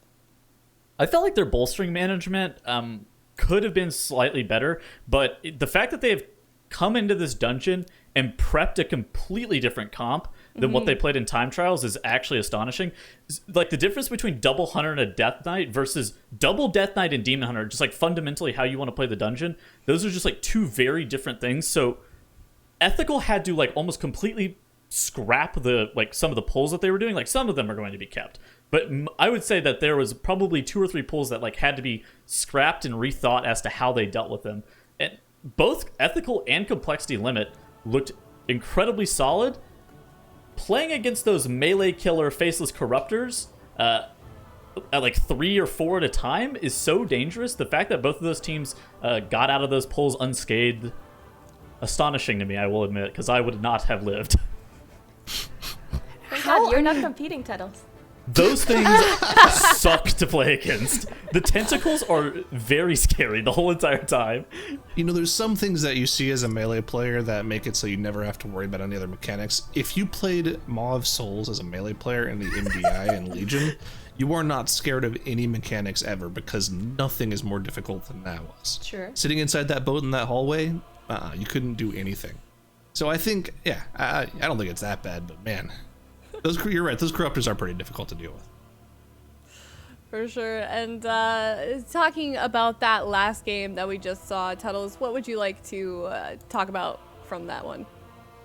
I mean, I thought there was like very interesting stuff that occurred in that game. So the first thing that I saw was super cool is most teams don't go and pull that right pack of trash right after Elderly Axa, but yet both teams, Complexity Limit and Ethical, ended up pulling that. There's like a double Blood Swarmer in there normally. I don't know what exactly is in there on teaming. Something that is probably not optimal. But both teams are able to get into that pack. There's probably 8 to 10 mobs in there, and they deal with bolstering really well. Ethical was a little bit slower with their bolstering management than Complexity Limit, but it's just how it goes. Then Complexity Limit just has a minor mishap, and how the Feral Bloodswarmer's fixate works is, like, even though Twisted goes down, he retains that fixate debuff on him to where if he gets, like, rezzed up, he'll, like, immediately get meleeed again. And I suspect that that's probably what happened. It's like if you pull 2 Feral Bloodswarmers and, like, you drop combat with one of them, you'll maintain that debuff. So if you pull a second one later, that other one will just charge all the way across the room and hit you. And it's like, okay, it's really hard to play around. You just have to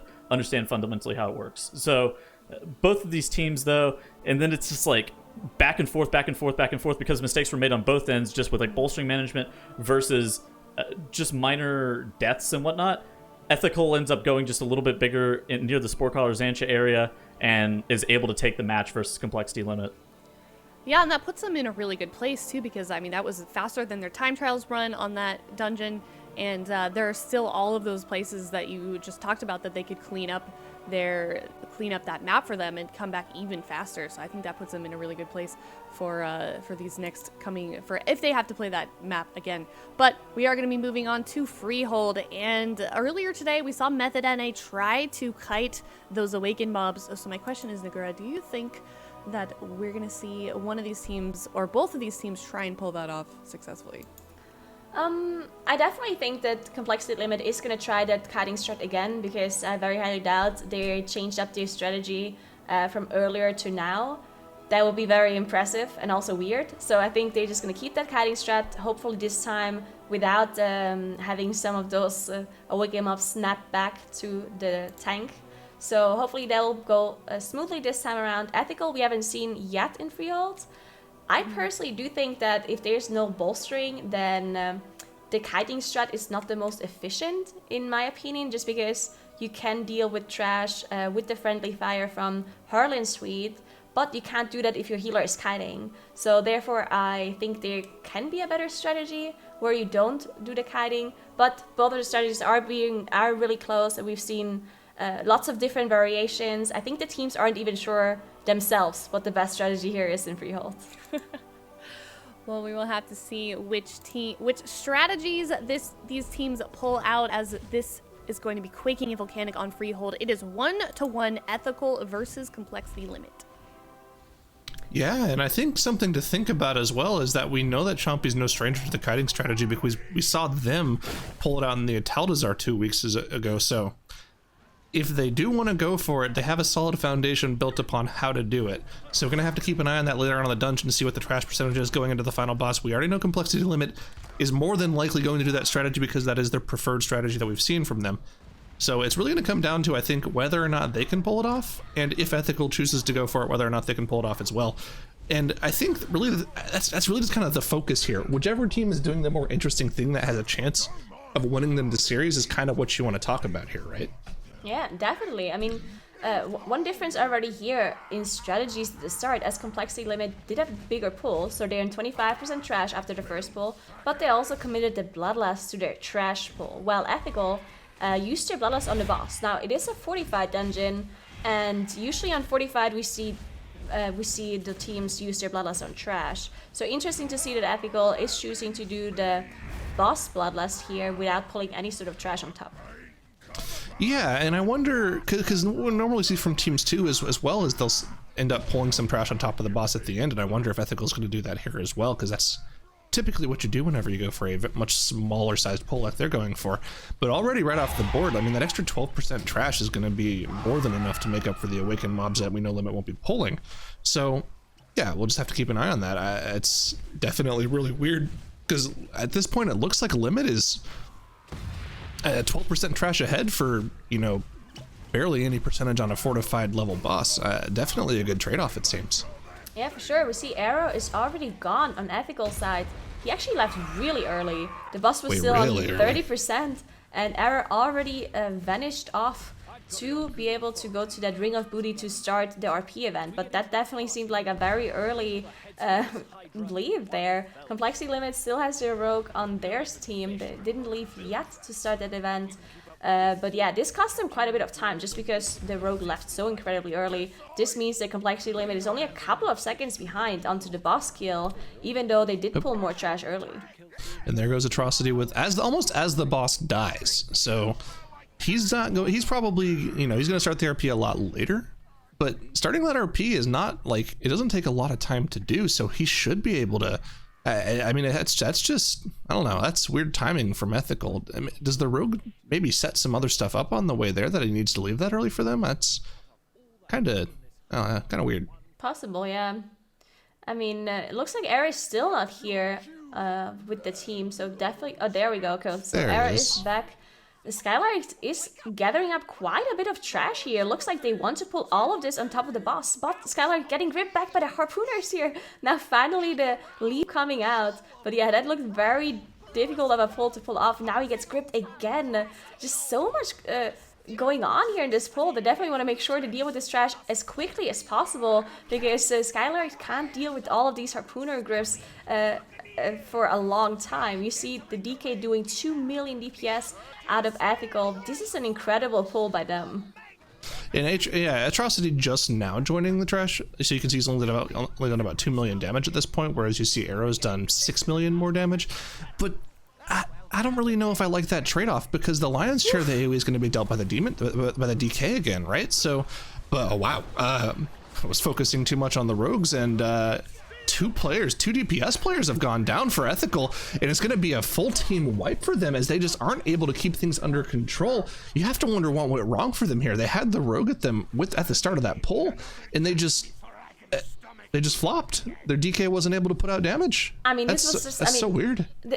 I don't think this is weird, because it's just an incredibly difficult pull that they're doing here. They pulled 2 of the Harpooner packs on top of a big mob as well that I forgot the name of, a Crasher, I believe, on top of the boss. Now you have the constant Harpooners just gripping everybody in. You have the Crasher casting the AoE underneath. You have the boss abilities going on at the same time. And you have explosive spawn, volcanic spawn everywhere, on top of also having quaking as well. And it just looked like the trash was not dying fast enough for them to be able to deal with all of these abilities. Even though Shape did 2 million DPS at the start, it really just seemed like they needed another DK to deal with this pull, because the damage just seemed not enough to be able to deal with all of these mobs at the same time. But yeah, on the other hand, Complexity Limit, they didn't have any sort of issues on their pull, as they also pulled trash on top of their boss. They already are at the Ring of Booty, dealt with all of the RP events. Now they are going to do a trash pull, seems like, maybe also on top of Ludwig as well. But see, the thing is, and this is kind of the I don't know, the crux of this all-in strategy that we know that Complexity Limit is likely going to go for, is that even though they are now massively ahead in this dungeon, their entire, you know, strategy of whether or not they're going to win this dungeon is going to be reliant on whether or not they can pull the kiting strategy off.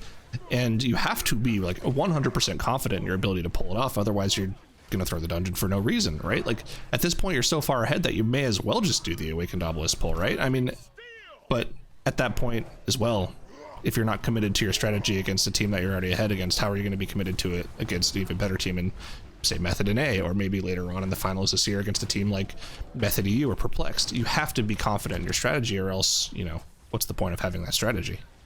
Yeah, and the thing with the kiting strat is also, I feel like that you can't necessarily backtrack, because because they don't deal with the Awakened mobs, right, and they deal with them at the last boss, they also don't deal with most of the trash around the obelisks. And if you're in front of the last boss and you know that the other team is behind, and you theoretically could make it easier on yourself by dealing with the obelisks instead of kiting them, you have 4 obelisks. You can't just say, oh, let's just deal with them instead of kiting. That's not something you can really do. And they can't backtrack all the way and deal with the obelisks by themselves. That's just such an insane time loss. So it's really a kind of an all-in strategy the complexity limit is doing with this kiting strat. It's very difficult to change the strategy on the way. So we'll see how they pull it off at the end here, as Ethical now down the boss finally.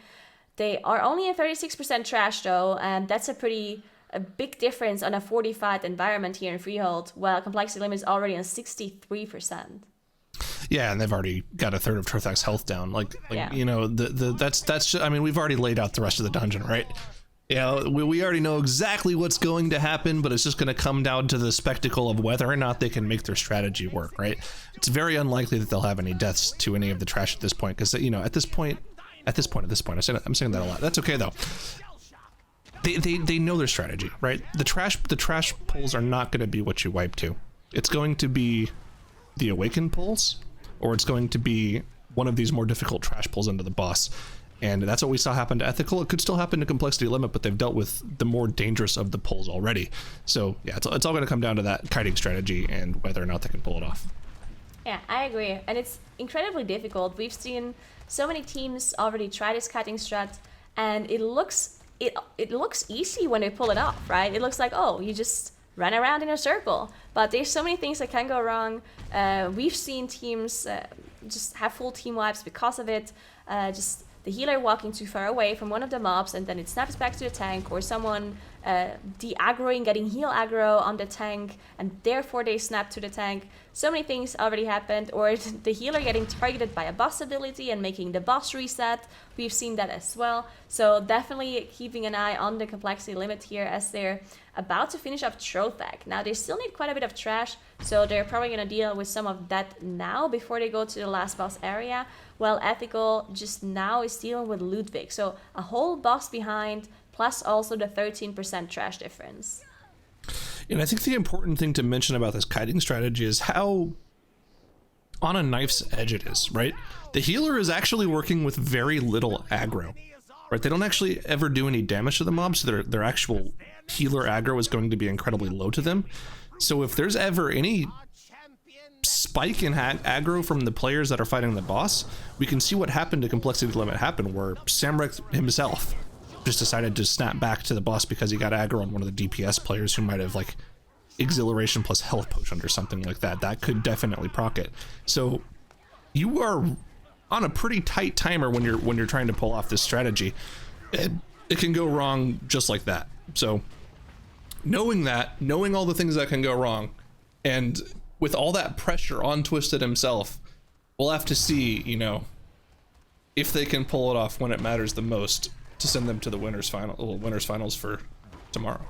Yeah, unfortunately, Shape went down for Ethical on their side. They did get the Battle Rest back up, but it took them quite a while because it was an engineering Battle Rest that they had to use, and it's just so much slower where you have to go close to their body, and Shape going down again, unfortunately. Trothak's still on 70% HP.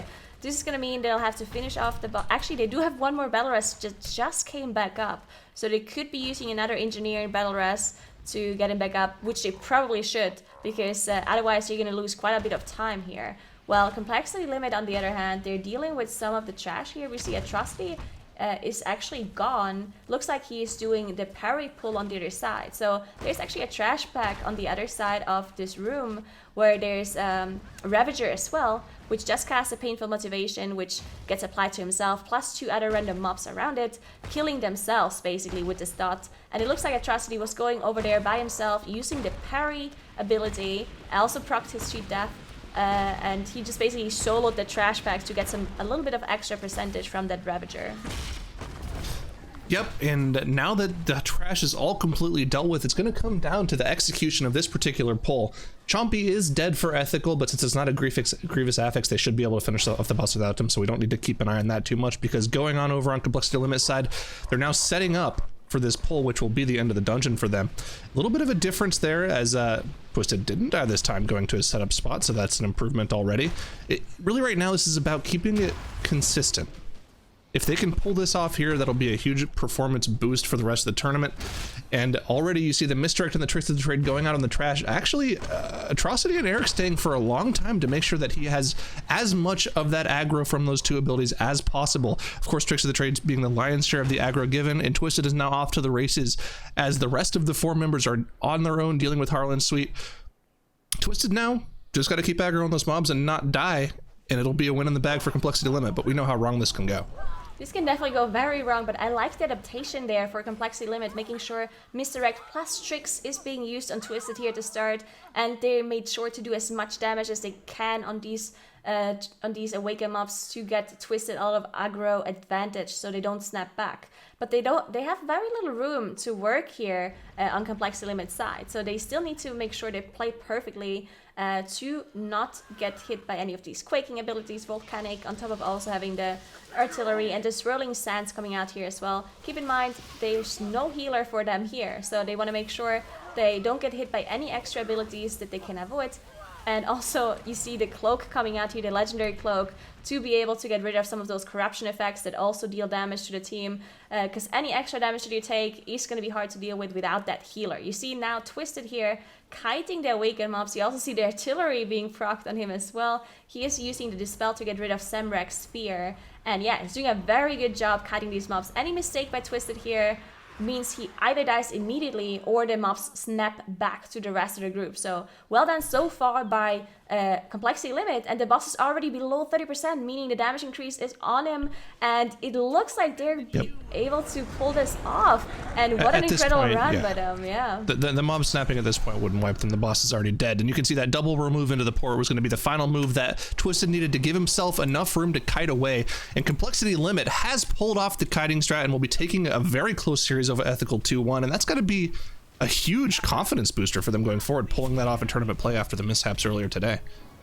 Oh, absolutely. That was a very, very clean run. No deaths on the board. Twisted pulled off that kiting of the Awakening mobs so cleanly.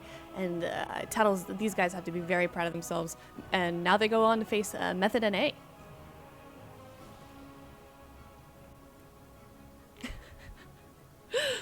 Yep.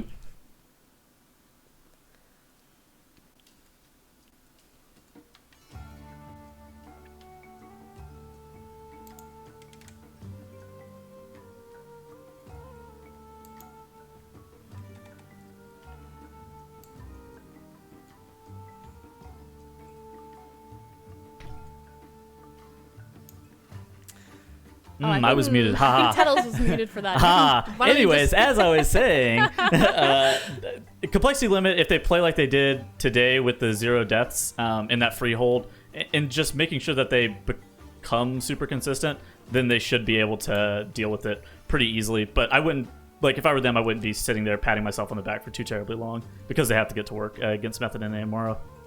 Yeah, it's going to be a difficult game indeed as they face Method NA in the upper finals. That will be tomorrow. And I actually looked at the map pool. Freehold is in the map pool for that series. Do we think, Zyro, that Freehold may be something that one of those teams is going to be looking to ban?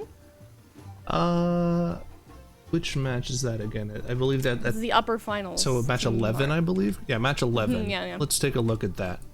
It says King's Rest, Waycrest, Siege of Boralus, Shrine, and Freehold. Think about bans there. I think it's probably likely that we see King's Rest ban potentially, or Siege of Boralus, one of those two, probably the Siege ban, coming out of Complexity Limit, because we know they didn't practice it last time around, and there's a potential chance that they haven't practiced as much this time around. And then at that point, for Method NA, it's a question of whether or not they want to ban Shrine or Freehold. Wait, right? But they just... Oh no, never mind. They did just play the play it, Siege, right? which is why Limit would want to ban it out, because they saw Method NA's yeah. ridiculous pull. So Yeah. yeah, I probably, think it's probably a Siege ban for Complexity Limit, and then either Shrine or Freehold for Method NA, depending on which map they don't want Limit to play. So it's 50-50. They either do or they don't. Looking forward to that tomorrow. And there were a few moments, Tattles, that you wanted to highlight as well from that game. Yeah, I mean, so overall, I thought Complexity Limit's first pull, where they got 25% of their trash count just in the opening pull, was wild. We see that from a lot of other teams, but very infrequently do we see it as quickly as Complexity Limit, so they were making sure that they took advantage of the fairly lenient affixes that are apparent in Freehold this week in the Quaking and Volcanic. And then in addition to that, dude, Ethical did some wild pulls. So, Skylark getting that triple harpooner with the crusher into the boss. I don't know what the consistency rate is like for that pull, but if Ethical was able to pull that off, that would have put them in a sizable advantage just because of the sheer size of that pull with how much trash they were getting with the boss.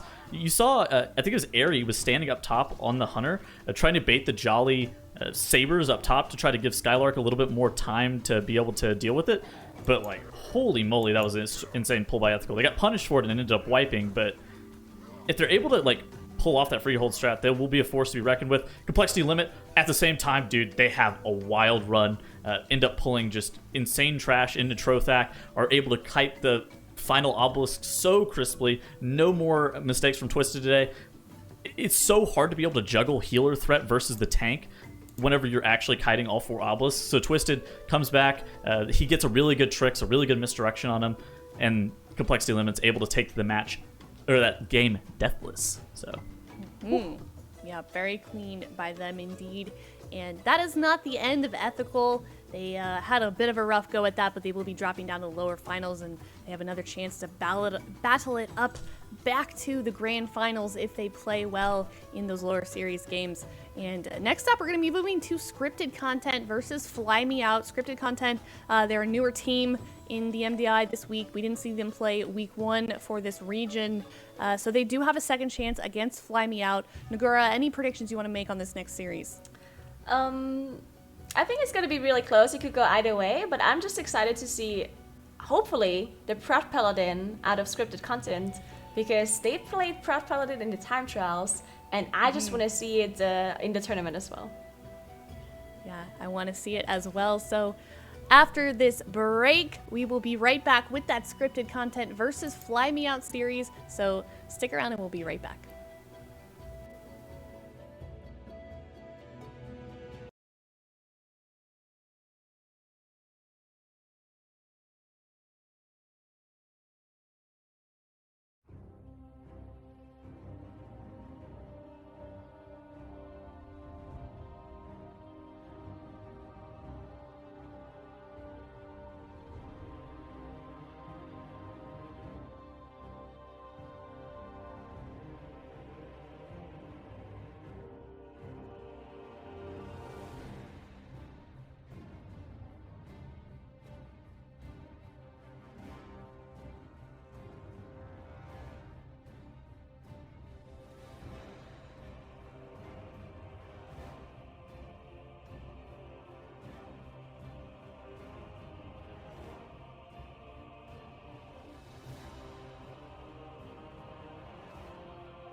Welcome back, everyone. We only have 2 series left in the day, and these are both going to be in the lower bracket, which means the loser of these next 2 series, unfortunately, is going to be knocked out of the tournament. And those 2 series are going to be Scripted Content versus Fly Me Out and Big Dumb Gaming versus One Last Chance. And I think some of these games are going to be pretty close here. What do you think, Dratnos? Oh yeah, this is going to be some good. You know, we've seen teams here vary wildly in their quality between runs. We've seen, BDG able to take some games off of some very, very big teams. Earlier today, we saw BDG winning a map against Complexity Limit. But last week, they lost in their first lower round match, so they'll get a chance to do that later today to either win or lose there. And here we've got Fly Me Out against Scripted Content. Fly Me Out, who came in the 8th seed, but whose matches earlier today looked like they'd be maybe 5th seed or even higher, up against Scripted Content, who are the 5th seed. So, Absolutely. Very close. Sorry. Go ahead. Very close. But I was going to say, if you are not following Warcraft on Twitter, you should be, because we are doing a little transmog contest right now. Make sure you are following them and look at that recent tweet by them and use that hashtag MDI screenshot if you want to share the transmog that you've been running with in these keys. And you'll have a chance to be judged by us on broadcast. So make sure you are in your best transmog and use MDI screenshot for that as well. And yeah, definitely excited for these games coming up. Scripted Content versus Fly Me Out. And also something that we saw on Twitter, Tattles. Moofsy tweeted at SaluteBag, "I hope you're watching MDI. The fabled prop pally is making an appearance." Ooh, you know what I hate more than Prop Palette and Transmog, and I believe that it should be banished from World of Warcraft. We got to go back to Classic. Transmog is unethical. That's why I run no Mog. Not because you're a But anyways, druid. yeah, so I think the Prop Palette does make sense in King's Rest, though. You think? Just throwing that hot take out there. You're just going to end it with that? You don't want to say why? Period. This is what I okay, think. so No questions. Prop pally is It's good, because period. of the utility that it brings. Like, Blessing of Protection is really good at being able to deal with the bleeds.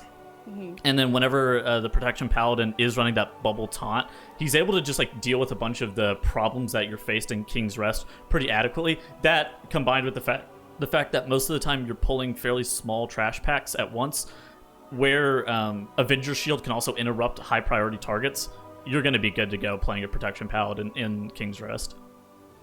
And if we look at the series that we had today, also we can see on our screen here this bracket.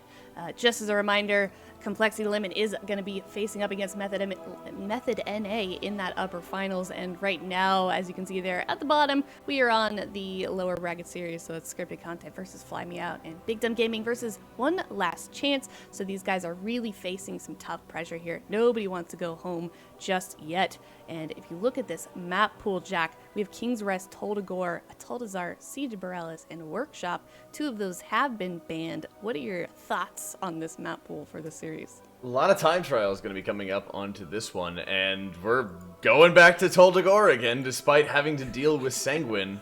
I'm excited for it, but I'm also very interested to see how these teams are going to step up in this one, because we were talking about it before, if I'm not mistaken, Dratnos, where we're saying, okay, yeah, Fly Me Out had some bad time trial times, but they should be above these other teams, or they should be able to play at this level, but now we're going back to time trials, and they need to perform there. They need to perform for sure. Real pressure is on these teams. Nobody wants to get knocked out of this tournament. It is Scripted Content versus Fly Me Out, Game 1. The Battle of the Pinks, dude. Oh, okay, we're bringing Paladins back into the meta on this one. I'm loving this. All right. Salute would be so proud. He would be.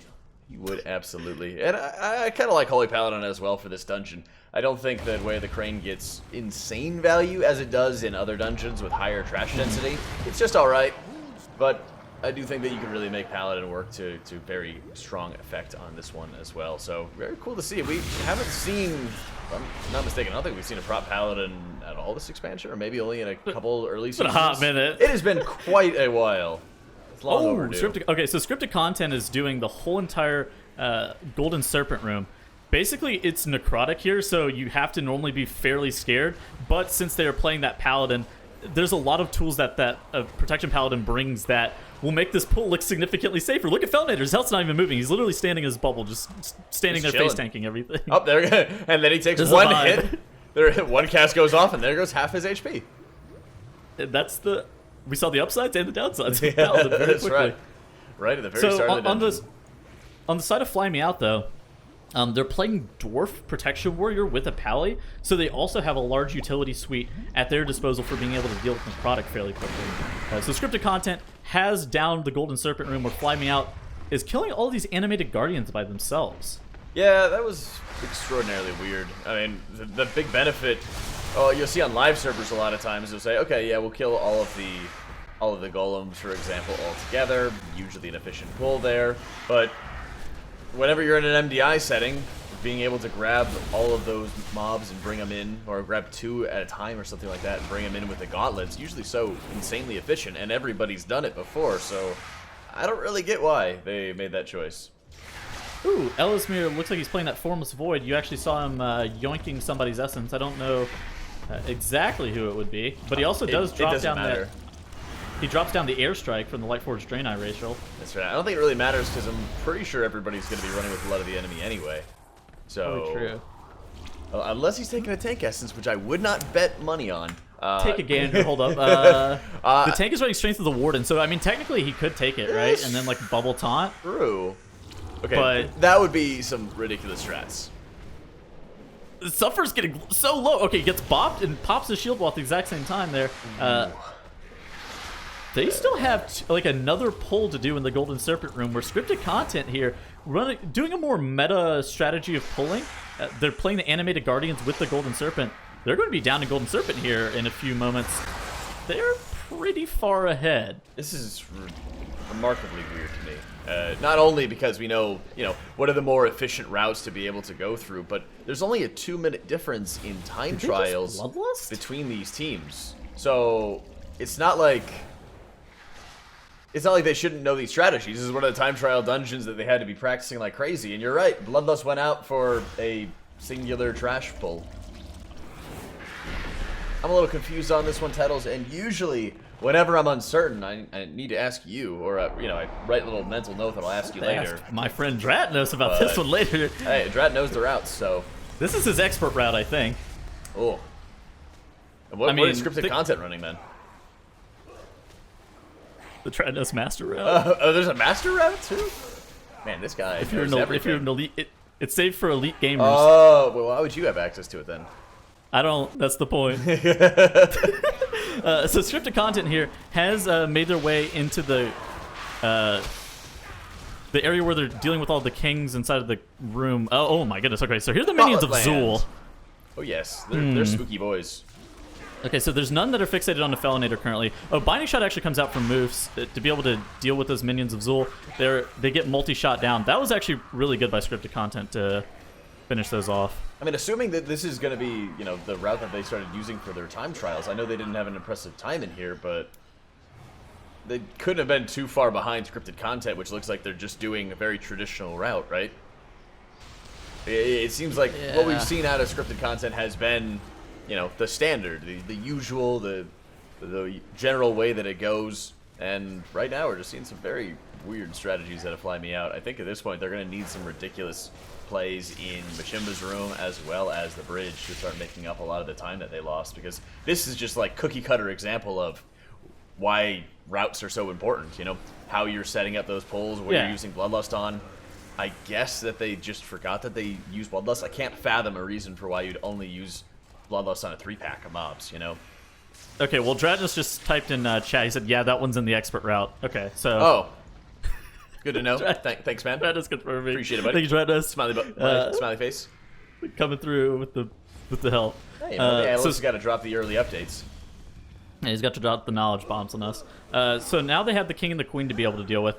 Okay, so you actually do see Felinator was dropping pretty low there. You need to make sure that you interrupt the Shadow Bolts, but since Fel is on that Protection Paladin, he should be able to get pretty much every interrupt by himself pretty comfortably at this point. Was he running over 40 corruption as well? Let me take a look. I will get back to you. Yeah, doing a little bit of automatic math onto this one, because it looked like there's a thing from beyond that was coming straight for him, but I was not quite sure. I'm seeing that he is running with some more avoidant pieces as well. I've seen a number of players running with just a little bit of extra avoidance since they're able to optimize the stats where they want them. So he's got TD 3, so 75. He's got Avoidant 1, which is 8. And he's got a Gushing Wound 1. Then he has... So that's 98 corruption. 60 resist. So 38. Yeah, so he's a little... so he should not be running anything from beyond. We did it! This is a math stream now.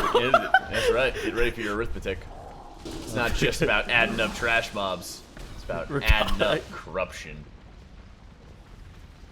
We're doing quick math here in the MDI broadcast. Scripted content, getting some additional count. They pulled these animated guardians fairly late compared to where we see most other teams pull them. I wonder what the reasoning for that is. Did we not already see? Is there another one coming around? No, you see him on their screen right there. Like they got the minions of Zool. Oh, here we go. Yeah. Sorry. During the king and all those little dudes that'll stack up your necrotic really quick. But then the animated guardians came in. Yeah, that's what I was thinking of. Minutes later. That's what I was thinking of. Is like something slowed it down, or they didn't? I don't know, but because like you mentioned, they grabbed them. They already. I don't know if they went back twice for them, but there's some weird stuff going on. I mean, all the mobs are dead by the time that the gate opens, so should be no harm, no foul onto that one, and they're already moving on towards Samrek the Beckoner. So I don't think that it's too far behind in terms of time, but as you mentioned, it's one of those things that if left unattended or just comparing it to the top teams, you'll notice how more quickly people will be able to do those things. So kind of odd, but scripted content is going to be moving forward here and are already taking down all the little fell beasts that are surrounding Samrek. So I'm curious to look at how these teams are going to be handling Machimba's room, because we've already seen some of the top time trial times being able to get consistency out of Machimba's room and dealing a lot of damage in there. So I wonder what we're going to be seeing out of scripted content onto this one, because they've really stepped up throughout time trials at least, and we're kind of getting to know them more as this is their first tournament setting. Yeah, so scripted content, and they do not... So Feldinator does not have access to that Blessing of Protection right now to be able to remove the product stacks, but he does have access to that bubble with that very powerful bubble taunt effect to be able to maintain threat on the mobs during the duration of the bubble. It gets him a nice necrotic reset. That plus the combination of having Ring of Peace and Binding Shot at his disposal, Fel should be fine in terms of necrotic stacks. Protection Paladin and Brewmaster Monk are probably two of the best tanks at being able to deal with necrotic. So it should be okay. Scripted content actually ends up pulling Machimba straight into all of these construct mobs as well. So this is a very standard pull coming in from scripted content. Oh, Drunk dunks on all of those embalming fluids too. Wow. All right. And there they all go as Machimba's down to 83% as they're just whittling away the remaining HP on those additional constructs. It was just like in an instant they were gone. That's a really healthy construct there. That could be really bad if he gets an Entomb cast off. But scripted content notices that he's healthy. Right as he starts his Entomb cast, they are able to down him.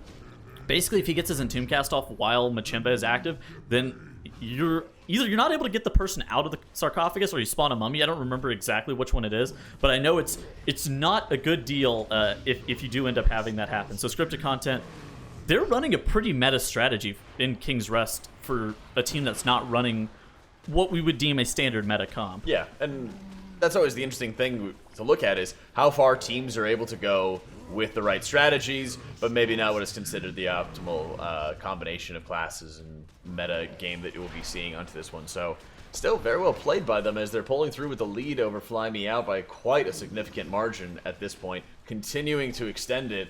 And it just seems like the mistakes made early on between Fly Me Out, playing it almost like a live key, just seems to be putting them at a large disadvantage. That being said, neither team had phenomenal times, what we would consider phenomenal times. Both of them were 6th plus in terms of their time trial ratings versus everybody else. So I think there's a lot of opportunities for Fly Me Out to just start getting back into this race, but they need to be able to put something big together in Machimba's room. I mean, so the big equalizer here is if somehow Fly Me Out could do like a triple pull after Machimba, and scripted content ends up having to take this post Machimba pull pretty slow because they don't have access to that bubble taunt right now. then they could be in good shape. But I suspect the utility of the Paladin plus the utility of the Mistweaver Monk should allow scripted content to be able to like triple pull here, just because of how that Adventure Shield is able to get a ton of kicks on these Hex Priests. And Felinator mounting up on his trusty steed, running in, only going to be a double pull. Very dangerous, but smaller than what we've seen so far in this tournament. That's right, and Suffer taking quite a bit of time to organize all of the incubation fluids and constructs here on the side to Fly Me Out. And now they're starting to work to grab everything together, but there's still quite a bit of difference in terms of HP. We do see Machimba getting pulled right off the bat, grabbing up everything in together, and we're looking for Shadows to start annihilating all of the incubation fluids, going up to 4 million DPS right now. Suffer is able to start dropping his necrotic stacks. One of the constructs is still quite healthy, as you were mentioning the threat earlier, but they should be able to deal with it quite rapidly. Yeah, they just need to make sure it dies before his Entomb cast goes off. The reason that teams end up pulling the mobs, those constructs, into Machimba at 80%, like the break point is you're waiting for the first Entomb. Once you get those 2 players out, and you just like Bloodlust and go. Like you're good to go at that point. Shifted Content is actually not pulling these Raptors. Okay, so they're using their Shroud. They all pop a Lightfoot potion, and they're running all the way down the bridge area. Here comes the Quaking. Okay, good spread. As long as Felinator's in the front, he should be okay. Everybody else has a way to be able to drop out of combat, I believe. Actually, I think Displacer's maybe human. No, Displacer's is Dwarf. Displacer's is actually playing Dwarf. It's hard to tell racial sometimes whenever you look at how long the Mistweaver Monk bar is. Yeah, there's tons of different abilities. We don't even have Way at the Crane up there. There's so many different abilities that they can start pulling up on top of that. Yep, they do end up taking what I really assume is only going to be pulled into the boss right now. Double Berserker and Kula the Butcher as we speak. And we are going to start seeing some of the bleeds start coming up for these Berserkers, but it seems like they could get the quick parry on the side of Felinator on the first one. Oh, easy game, bro. That's right. It's just, matter of skill, whether or not you'll be able to parry it or not. I mean, okay, so Moose's pet actually died, so I assume that he probably pet taunted. Okay. It's trusty mount. Pet. Ooh, Moose with the turtle. But Moose is making big moves. Dude, Moose is making plays. Making very big plays. Yeah, we've seen it a million times over how strong it has been to bring these hunters alongside just to make sure that you're going to be able to have everything at your disposal. Another really cool thing that, in case you're not sure where Kula's going to aim and who she's going to hit, she'll always aim her body at that player. So, in the case of Moose, if he's behind the entire group like you're seeing him standing right now, he's able to know if he's being targeted by it just by looking at the positioning of Kula there. The second bleed did go on Displacers, but he just uses his Monk ratio really quickly, and he's good to go. Unfortunately, there's no engineering. Just 2 days ago, I had my NG Helm proc the Cauterizer, and it removed the bleed the second it applied. It was the dream. That's the good RNG. You're just like, I'm so smart. I'm so skilled. Thank you. It was actually Fly Me Out. Right as I got locked out from quaking. And I was like, this is the end. Fly Me Out actually ends up doing a triple pull here. So something similar to what we saw Goosy Bad and Method NA doing earlier. A really aggressive pull. They have the perfect finesse to be able to deal with it. That is not a live pull. That is not the Dratnus Expert route. That is not even the Master route either. That is big pressure. Exactly. Yeah, and they do a great job making sure they get away from the ring right here. They get away from the Healing Tide Totem. Looks like they're going to be going double Obelisk. Here we go. Yeah. All right, well, now we're going to see Fly Me Out start turning it up quite a bit as they do grab double Obelisk. I wonder if there's any snap spots that they can just insta-port these guys onto them in the group. Because trying to get away from that open field will be extremely valuable. They do still have tentacles coming up. Might start dropping some slows onto the players as they really want to get that line of sight going, get all the tentacles spawned on top of them. Got to make sure they still continue to line of sight that other Mind Rend tentacle. Yep, you see this casting onto Azuna right now. Azuna, yeah. So what's interesting to me is that Fly Me Out, since they're playing double Obelisk here, will only be playing one Obelisk with King Dazar, which is that's a really safe strategy. Yeah. Thanks for the map. Thanks for the compliment. That's a really safe strategy, especially relative to what we've seen from most teams in MDI scenarios so far. Like, even scripted content is going to be playing triple Obelisk with King Dazar. Like, something like a Protection Paladin is heavily favored to play Voidweaver Malthier as well. Oh, it completely just shuts it down onto that one. That's the clutch class for playing Void Weaver Mount there. That's what you hope to have. Like, so say you take it into Yasma, you just get every single kick with the Pally. That's the OP strats right there. That's right. I get next. Oh, I got next. Oh, another shield reset. I got next. One more. One more. Fly Me Out, still working on the double obelisk strat as they've been taking care of all the ads without an issue, but this is also eating up quite a bit of time as scripted content grabbing another set of trash mobs and bringing it all the way back into the Council of Tribes. And this is really good positioning-wise, but this eats up a ton of time just to grab everything in together. Oh my goodness, this is very dangerous. But yeah, okay, I actually like that binding shot. That binding shot there coming out from Moose is allowing everything to get grouped up. Okay, so now Drunk is able to get all of his damage. You do see the airstrike coming through, the Light Forge Draenei Racial popping off, big damn. And now Drunk is starting to pop his ramp. You see the D&D drop down, and now he's starting to accelerate up the damage meter. He's going to probably be passing Moose here momentarily. Actually, never mind, there's been... there's a little bit less ramp than I initially anticipated for all the DKs that we see. Yeah, exactly. I guess, Moose topping the meats. I guess this is just like another really safe way of doing it, safe and consistent way of doing it, but it does eat up quite a bit of time with having to do all this backtracking. If anybody died, of course, they could just spawn right there with that checkpoint, but yeah. Last thought tech going out onto Fellinators. He's getting another bite to eat to start topping himself off as they're at 91% on trash. Just need, I think that's all they need. They just need Zool and plus, the Obelisk. triple lobby. Yeah. Okay, so basically they're at 1730 at this point. So they probably finished this dungeon at what, like 22 and a half or something like that? I think that's around their time trial times, if I'm not mistaken. I think their time 24:05. trials... Okay, then they're going fast, much faster than their time trials throughout this. It's a weird sort of MDI light, I guess. I feel like that's a bad way of saying it, but they're doing some of the MDI pulls, but they have such heavy safety blankets to make sure that they're able to do these things consistently.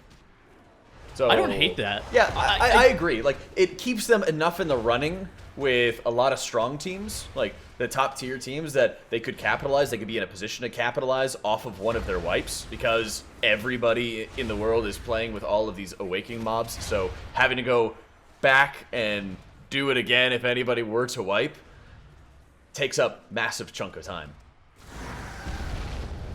Yeah, and I mean, like, just putting yourself in a position to be able to capitalize on other people's mistakes while you yourself are running what is like a little bit safer of a strategy. I think ultimately I don't hate that. You put yourself in an okay spot, and ultimately it's going to be what you're comfortable with, and that's why Felinator on this Protection Paladin as well. He's made this Protection Paladin look really good in this dungeon. Well, that's the interesting thing we've seen a number of times throughout MDI of when players are running something off meta, we always see them try to leverage that towards their advantage. They really like lean into whatever utility is brought to the table. When we didn't see like a lot of mages brought into Tol Dagor last season, for example, we would see mages completely solo everything in the world on areas of Tol Dagor, or they'd be using the Ring of Frost to great effect, something along those lines. We see Vengeance Demon Hunters in Siege of Boralus, or now in Tol Dagor with Sanguine, where they're using every single sigil in the world to make sure they have everything covered. So those kind of things I'm always really impressed by. I'm always really anxious to see what they're going to bring, because not only is it, hey, I like this class, so I'm going to play it, it's also, I think I have some really cool niche strategies directly involving my class. I mean, and right on time. Like, okay, so basically every team that we've seen do King's Rest thus far, they'll, like, if they're playing Void Weaver Malthier with the boss, they'll start by standing on top of Void Weaver Malthier, scripted content with that Protection Paladin, and the overabundance of interrupts is playing. They were playing to the opposite side. Oh, we gotta watch it right here. Felinator's in a huge amount of trouble. Displacer's got the curse onto him, wasn't able to heal. Fel goes down. Displacer's needs a res from Drunk at the moment, but Thalamir's also really low. They don't have a way to be able to taunt everything back in together, and it looks like we're gonna just have a whole heap of deaths that just started with Felinator standing in the Tank Buster's AoE, his Dark Fury. And right now, they are just scrambling to try to put this together and try to keep everybody alive. Drunk's about to get Goomba stomped by the boss. Bell goes down because he's too close. Scripted content, despite their safety net, have just fallen through the cracks. And Fly Me Out, they've got a chance to be able to take this one. Oh, they're absolutely with one obelisk. Yeah, that's true. They got a wide open stretch of road. They still have Shadow of Zul though. Oh goodness, dude, this is going to come down to the wire. But now scripted content with 8 deaths has a 40-second disadvantage in terms of that. They need to get back to Shadow of Zul. Their awakened mobs, all 3 of them, are going to spawn again. They don't have Bloodlust to be able to deal with it. They don't have Paladin defensives. Okay, you want to talk about having a long? Yeah, you want to talk about having a long list of auras for defensives. You talk about how the monk had a ton. Paladin has a laundry list of cooldowns at their disposal, and not having them is just ridiculously debilitating. Oh goodness, that's really rough for scripted content because now they don't feel like they can play triple obelisk with the final boss without Bloodlust. They just absolutely can't. I mean, that was on Fel straight up, just standing in the Dark Fury, taking all of that extra damage. And he missed his kick. I assume that he'd be able to have the shield kick, or somebody else is missing their kick onto the healer. Curse debuff goes out. Displacers can't heal for anything with low haste. Absolute disaster chain of events right now. Fly Me Out still dealing with Shadow of Zul. You do see Shadow jump into the orb, jump into that circle right there as Ellesmere gets feared. Suffer's to go down. He does. Shadow of Zul takes his life. Ellesmere's at the moment. Debuff's coming out. Reversify might die. Okay. They do end up saving him, but they're good. Little failures right here. It's just so important. These little jobs. We saw the debuff go out from... we saw the fear go out from the small minion of Zul that was spawned. Oh my goodness. What a run. Yeah. How is Ellesmere by the way? I thought Pallies don't use mana, listen, Jack. they use mana when you need to spam one target forever. Alright, and that is exactly the scenario they had to do. And okay, he wasn't even able to utilize any Light of the Martyrs when he was dropping low himself.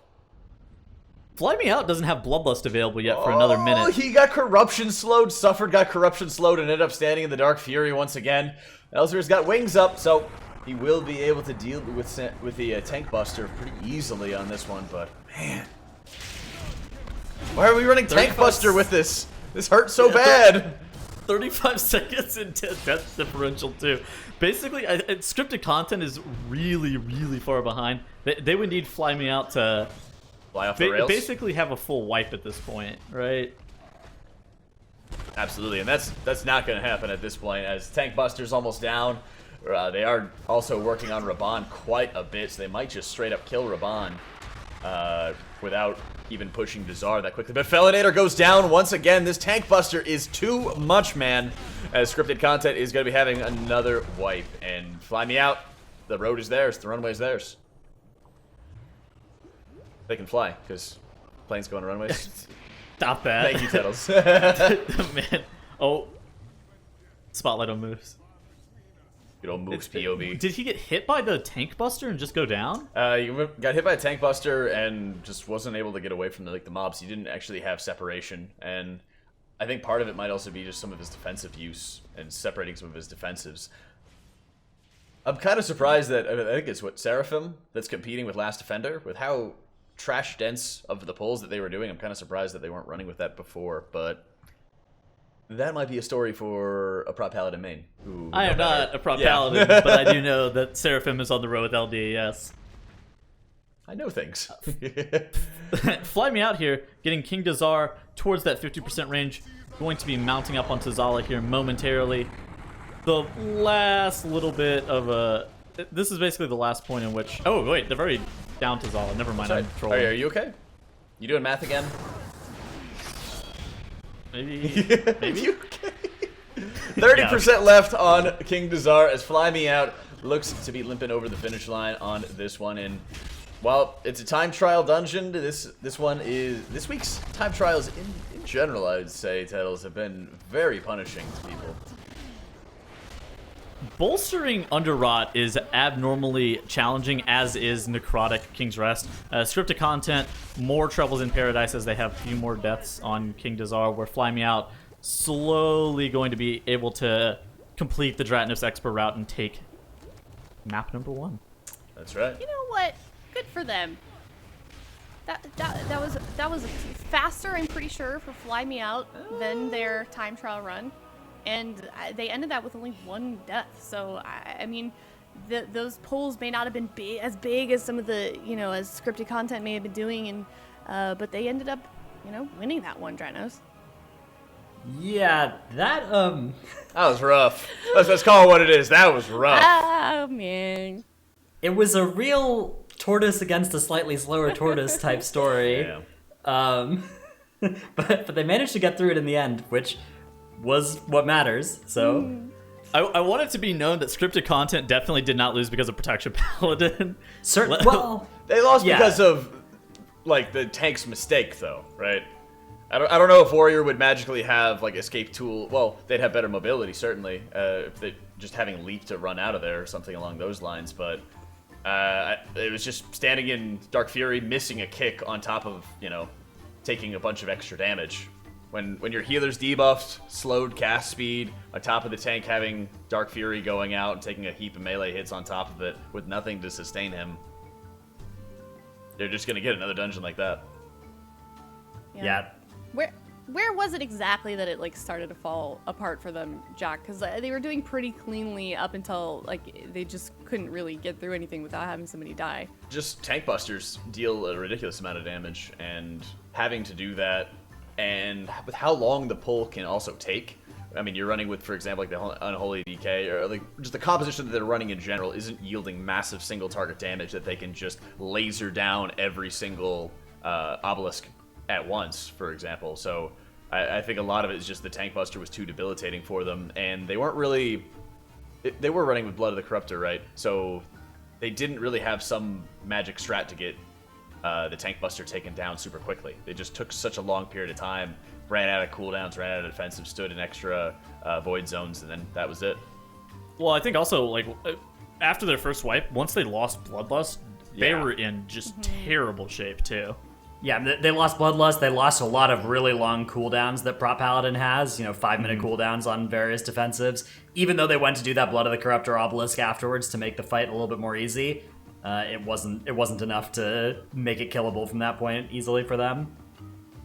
Yep, definitely unfortunate. But do you think, Dratnos, that had they switched off of that Paladin onto something else, that it would have gone maybe the same way? So Felinator's a Prop Paladin main, and I think that they had a lot of good things that they were doing with Prop Paladin in that dungeon. I definitely agree that it was not a, the story of this dungeon isn't Prop Paladin caused them to lose. The story of the dungeon is, there's two teams with slower, more rough around the edges King's Rest plans. Yeah, well, we'll see if they can clean that up for this next game. But before we get into that, Dratnos, what did you want to highlight from that last one? Yeah, so I want to use this to talk a little bit about some of the Prop Paladin abilities and utility that were brought here, as this is something that we don't really see all that often in the MDI. So one of the things that they were making a lot of use of was Bubble Taunt. So Felinator talented into this, where the Divine Shield comes with an AoE taunt as well. And this let them do really powerful pulls onto bosses that normally would be maybe tough for Prop Paladin to survive on pull very easily at the start of the pull. Onto the second boss, it looked really strong because they were able to annihilate all the uses there before the Divine Shield even wore off.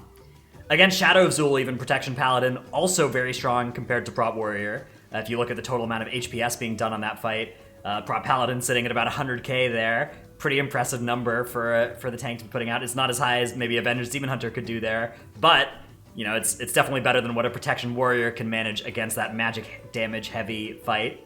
And then on the last boss on pull, they run in with that Bubble Taunt.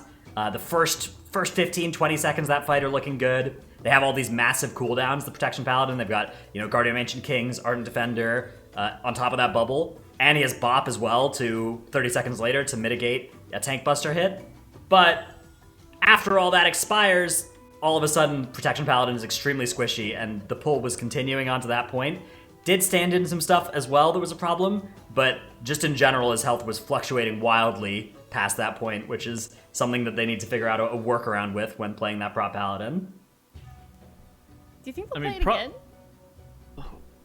Well, Felinator's a Prop Paladin main, so I think that he's likely to be looking for, in much the same way that like Ellesmere is looking for spots to play Holy Paladin, Felinator's looking for dungeons where, he can play Prop Paladin and prove it in their practice runs that it is just as good or better then the meta spec in that spot.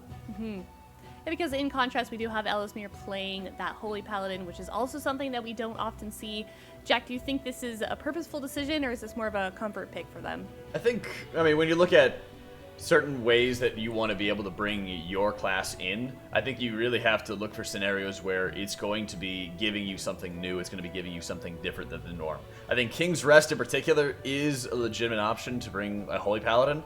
The trash density in most of the pulls isn't too big for like a Mistweaver Monk, so it's not that Mistweaver would be bad for it, it's just that I think that Holy Paladin can start being more competitive in that sort of dungeon because it's low trash density, still high single target pressure. There's a lot of good areas to take advantage of Blessing of Protection, or a Mastery even on top of Hand of Sacrifice. You have some very strong damage reduction defenses that you can really bring to the table on it. So I think that there are dungeons where they'll say, well, Monk's not that amazing, or, you know, this tank isn't that amazing. Let me see if I can switch into something. But I think we've also looked at other areas where Tol Dagor was, okay, we're just going to bring Vengeance Demon Hunter and we're going to control all of the mobs and make sure that we're not going to be having to deal with too much Sanguine. Yep, and to go off of that, we are going to be going to Tol Dagor with Sanguine as well. Look at that transition. Thank you. Learn from the best. But we're going to be moving to Sanguine and Volcanic. And Tol Dagor is a map, Tuttles, that we kind of thought that maybe would be a little bit more banned more often. However, this is, I think the third time we're seeing it today. How are these teams sort of developing their strategy on this, where they are feeling more comfortable to play this map? Well, I mean, I think it comes down to the fact that they spent many hours in time trial dungeons, like inside of Tol Dagor, so they already have like a really strong baseline strategy developed. Most teams are running like a Vengeance Demon Hunter with some like variant of Rogue Hunter and Death Knight, generally with a Mistweaver Monk. Like that is like a very typical composition for Tol Dagor, just due to all of the strengths. With that Vengeance Demon Hunter too, like you're able to CC the mobs even through the cannons and whatnot. I would, like, honestly, I think that the strategy for how you end up playing this dungeon on Sanguine really is smart, and we're going to watch how these two teams are able to finesse their way through the dungeon. Absolutely, as they are making their way to the first boss here on Tol Dagor. It is Fly Me Out versus Scripted Content 1-2-0. All right, and second round coming up right now as Scripted Content and Fly Me Out are having very similar pulls, and both about to be pulling the Sand Queen in. We'll see if Scripted Content's about to do the same. Looks like they're in that position, but they do get out a really quick Sigil of Chains on that end. I was kind of surprised that they weren't doing that when the mobs were closer to dying. It's okay, so basically right here, this is really on your Mistweaver Monk. Oh, actually, Scripted Content it's doesn't on even Movesy. Dude, that is the binding shot tech, and then Drunk just dunks all of those crabs. That's why they were being super patient. That makes a lot of sense, because the patience allows them to get into like what is effectively execute range for Drunk to be able to just slam them all the way straight through. That was very clean by Scripted Content. I've watched some teams practice inside of Tol Dagor, and the amount of times where Sand Queen would be sitting at 70% and just heal all the way to full is Suffer going down. Fly Me Out is working to recover. Shadow goes down as well, as he still hasn't accepted the res onto this one, so I'm not sure if he's just in a horrible area, or they're just going to be going in for the wipe at this point, as there's nothing that's going to be able to get them back into this if Suffer doesn't res right now immediately, but the Sanguine just got topped from Sanguine. Drop it down. Huh. They got to be able to continue Fly Me with Out. this. Fly Me Out's okay. They're able to recover here. Ellesmere trying to get he's got everybody no top. mana. 98% Okay. on boss. That is a full wipe at that point. Never mind. They're not able to recover. Way the Crane will burn a lot of mana, especially if people are being inefficient with their usage of Mana Tea, and it's very easy to like mismanage Mana Tea, and Scripted Content's mismanaging a lot of their pulls. As Drunk does end up going down, they have to manually res him with the engineering item. They do get it back up, and they're working to kind of clean this up, but there is Sanguine all over the place, as once again the drones are just mismanaged. This is okay. This is why Tol Dagor is actually just so incredibly challenging. It's because all of the teams are trying to do this dungeon in, let's say, 15 minutes or like the 13 to 15 minute range is what we see in Toldagor most of the time, and like just how you have to be able to deal with Sanguine into Sand Queen in super tight corridors with mobs that flee can be incredibly daunting. So scripted content, even while they have had some Sanguine mismanagement, has done by and large a good job. Yeah, they've done an acceptable job on this one. They've done a fair job, Yeah. but that extra death really should not have happened at all, really. And it just goes to like how well they're controlling their AoE stuns, how well they're going to be utilizing, for example, their binding shot to make sure that they're killing everything together just like they did at the beginning. You know, that's kind of execution that you're also expecting out of the time trial runs, because no doubt this is very tough, and this goes against a lot of I guess traditional Mythic Plus MDI type thinking, where it's all right, grab everything together, kick what you're supposed to kick, and then blast everything. You know, Pull it straight into the boss. Yeah, this is finesse. You know, this goes into a much different skill set, kind of similar to just utilizing very good single target to deal with bolstering. Right, this is a different muscle these guys have to flex, and scripted content did well to be able to recover, but I'm not sure what was going on with Suffer's death there, as it falls under the same category. Finesse, how they're going to be able to bring these mobs down. Fly Me Out's not looking pretty at the start of the dungeon. Being able to dodge the upheaval as a Vengeance Demon Hunter without like meld racial, it can be fairly challenging if you're not like super precise with it. But I didn't see exactly what he went down to. I think that also like there's something to note that like I don't think a lot of these tanks have just 1,000 hours on Vengeance Demon Hunter, and Vengeance is definitely one of those classes that if you look away for like one moment, you can drop your mitigation and just die. It like just with how their mitigation works.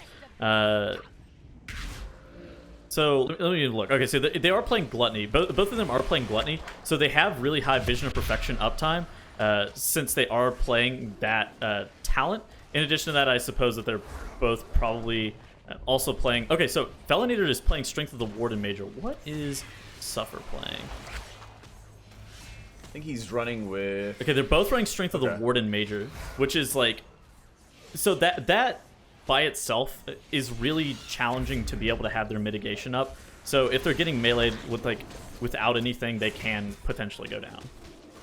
Yeah, no question under that one. And Fly Me Out does end up dropping the big Fear Bomb onto all those little drones, so they will be going further upstairs. I guess they're just going to be having their large Shadow Meld skip very early onto this one, but they do get a quick grip there on the side of Shadow to make sure they're able to get past a lot of these mobs. Scripted content opening up some of the cages through the door onto that one, making sure they get everybody's buffs for them.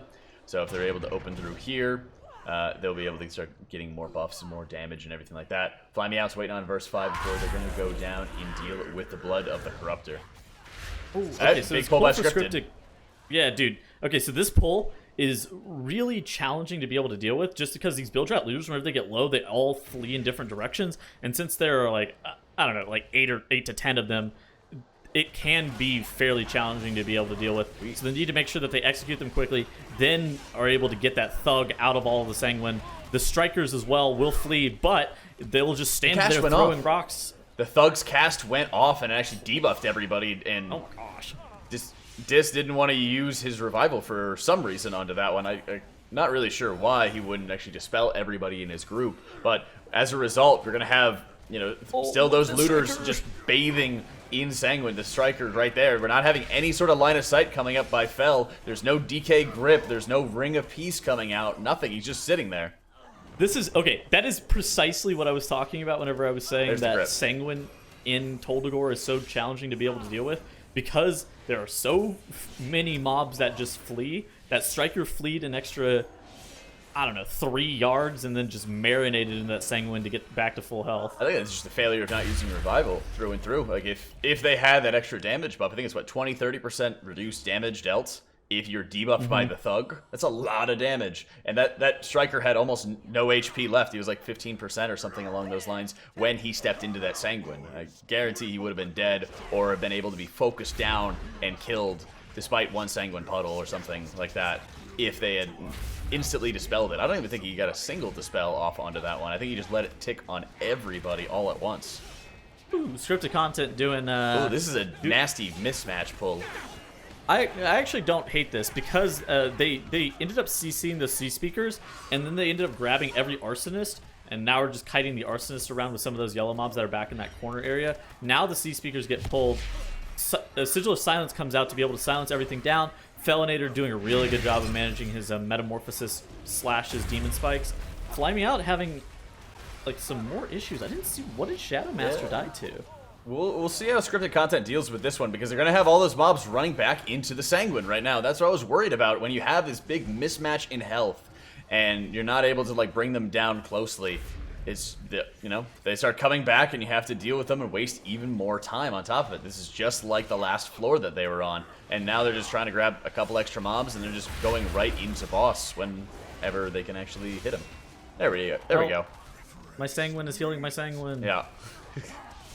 Jess Hal is getting pulled right now. Fly Me Out's recovering from the 7 deaths that they've experienced thus far in the dungeon, clearing out some of the pockets of resistance that they have, some of the little neutral mobs.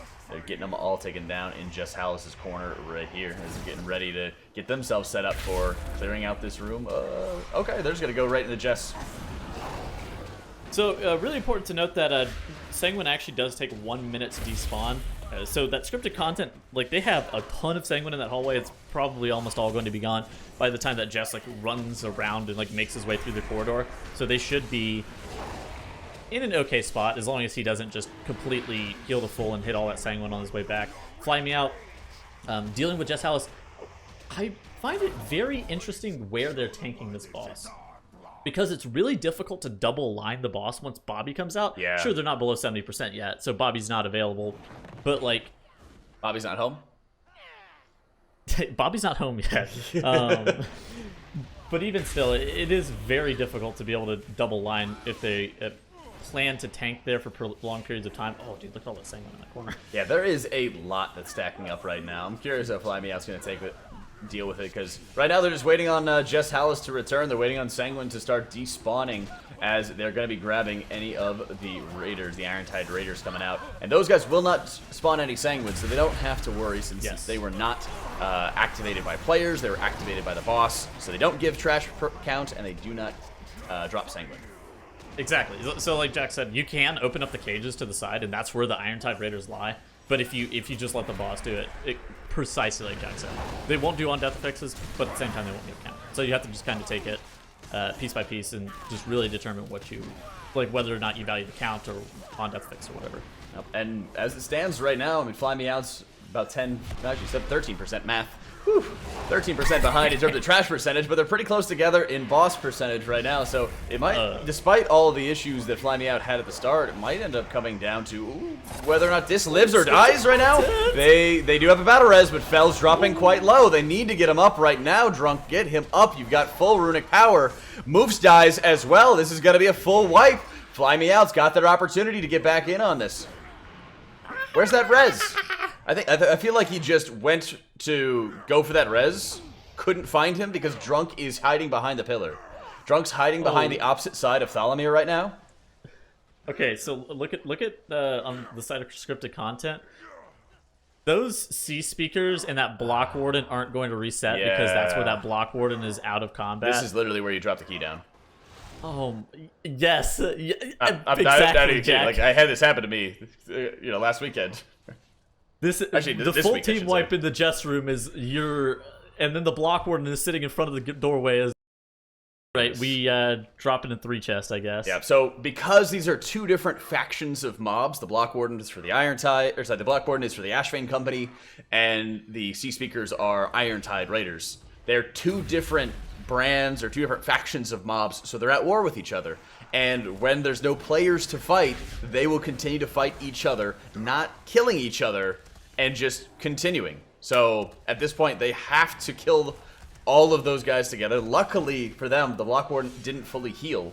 He was dropped to just 5% HP or something like that they could quickly kill. But now you have C speakers running through Sanguine. Now you have a striker that refuses to move and will die, dropping Sanguine right around where you need to pull Jess Howlis. So disaster scenario for scripted content, as Fly Me Out's got an opportunity to take the win, just like in King's Rest. Well, you got to capitalize on the opportunities that you were given, I must admit. That's right. Take what is offered. Exactly. Okay, Fly Me Out, you saw Suffer there. He was running around in that upstairs area. He has gathered a beefy pull here for the cannon area. This was going to be the area as well that Fly Me Out needed to be able to get back into the game. Now this is their opportunity to solidify their lead. Ellesmere just needs to get out of the way on that one. As a lot of cannon fire going in his direction. I still don't like this positioning here. He's still quite vulnerable to any of the shots coming out from the players. Despite having Dampen Harm up, it's gone now. Shadow's taking a lot of damage. We don't see the Ring of Peace just yet. Stacked up more. Yeah, they need to be Ring of Peace earlier. I think he waited too long. Oh, they're all bathing in Sanguine now. Oh. Now you have to manually kill these. Oh, manually killing Shadowmaster 8 died. mobs. Shadow goes down. They didn't move the barrel. There's a barrel. They didn't move the barrel on this one. So they're running on restricted space as we speak. And now we all get a little taste of Toldagor time trials that these teams are experiencing. This is Toldagor Sanguine at his finest This form. is Toldagor Sanguine. This is the Twilight. It really can be. It really can be. There, space is precious in this tightly enclosed dungeon, and this is no Cathedral of Eternal. Is it Eternal Knights? It's Cohen, right? I think so. The Cathedral of Eternal Night, Yeah. yes, sir. Very vast, large, widespread dungeon. We are in a cramped prison right now, and Sanguine has no mercy on all of us, right? As Fuse Lighter goes down, the last of the mobs go down. They didn't spend too long killing them, Bright Size, right? But scripted content, they mopped up all the rest of those mobs. They're dealing with Jez Howless once again, and they're stabbing their Fly Me Out voodoo dolls. Fly Me Out may actually get a very similar time to what they had in time trials. Fly Me Out had a 2045 in time trials, and they had a full wipe on the a full wipe and reset on the first boss here, and they're probably going to be within like a minute, right? Yeah, I don't know if that's a good testament to their time trials or not. Not my point. I know what your point My is. point was that they like if they do have a clean run, which okay, so wiping on the first boss is I would say something that can easily be fixed. They have a lot of room that they can quickly improve their run in this dungeon. That's right. And Handcuff's still going off, missing out on the interrupt. They have one more cannon shot left remaining, but they binding shotted all of the mobs inside Sanguine, and Suffer just has to run. He might even just die from some of the casts still channeling to him. Okay, Ellesmere does a great job stabilizing him. They're trying to once again run away onto these ones, and there's no more cannon shots left as there's just a bunch of low mobs. Once again, just kind of little failure mechanics left and right. Oh, now they have to manually kill these two guys from full health. Big thing from beyond. Easy game. Not even close, baby. That thing hurts. I think it does hurt. I hate running thing from I beyond. never run Range thing in from this beyond. Dude, this dungeon is trapped for it because I'm barrel going off. Oh no. Okay. So part of the reason that a lot of teams will elect to run Vengeance Demon Hunter in this dungeon is because of the control that it gives you, like in this cannon area. Basically, you want to chain a Ring of Peace into that Sigil of Chains, into that Sigil of Misery, to literally keep the mobs like pixel perfect stacked, and then at that point, the cannon shots do not break the Sigil of Misery. So you should, like, that's the combo that you want to do. Then you want to blast everything down with the cannon. Yep. And like, use a binding shot probably right there. yeah, twice now, Ellesmere's rings have actually let one or two mobs through, and as a result, they were holding on to cannon fire, trying to make sure they could stack everything together. They sort of missed their window to be able to kill all of the mobs with the cannon, and again, just running into more problems one after the other. Okay, for what it's worth, they actually do have an overabundance of cooldowns. Like, they have more cooldowns than they need to use per like cannon set. Like, I don't even think they need binding. Like, straight up, I just do not believe that they need a binding shot. But like, it just takes time. Like, honestly, Toldagor is such a dungeon that requires so much practice and finesse, like we were talking about at the very beginning. It is incredibly hard to be able to pull off some of the more meta strategies for how to deal with the dungeon, and ultimately with Sanguine and tight corridors, while you're trying to do it in 15 minutes, you just need more and more practice. It's a very hard dungeon, and this is why we see it banned out a lot. That's right, and Scripted content, dude. Look at this. They're coming back into it. They're working to try to make sure they can get back into it. That's how you do the cannon. Huge That's how you do sigil. the cannon. Hey, there's the binding shot you said wasn't needed.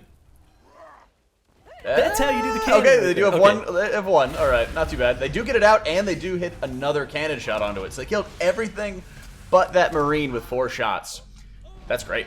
That's great. That's what we really need to be able to see out of them. And they're ahead on trash percentage. They're pulling the mob right now, and they're pulling a lot of trash into Valyria on the side of Fly Me Out as they're working to catch up in terms of trash percentage.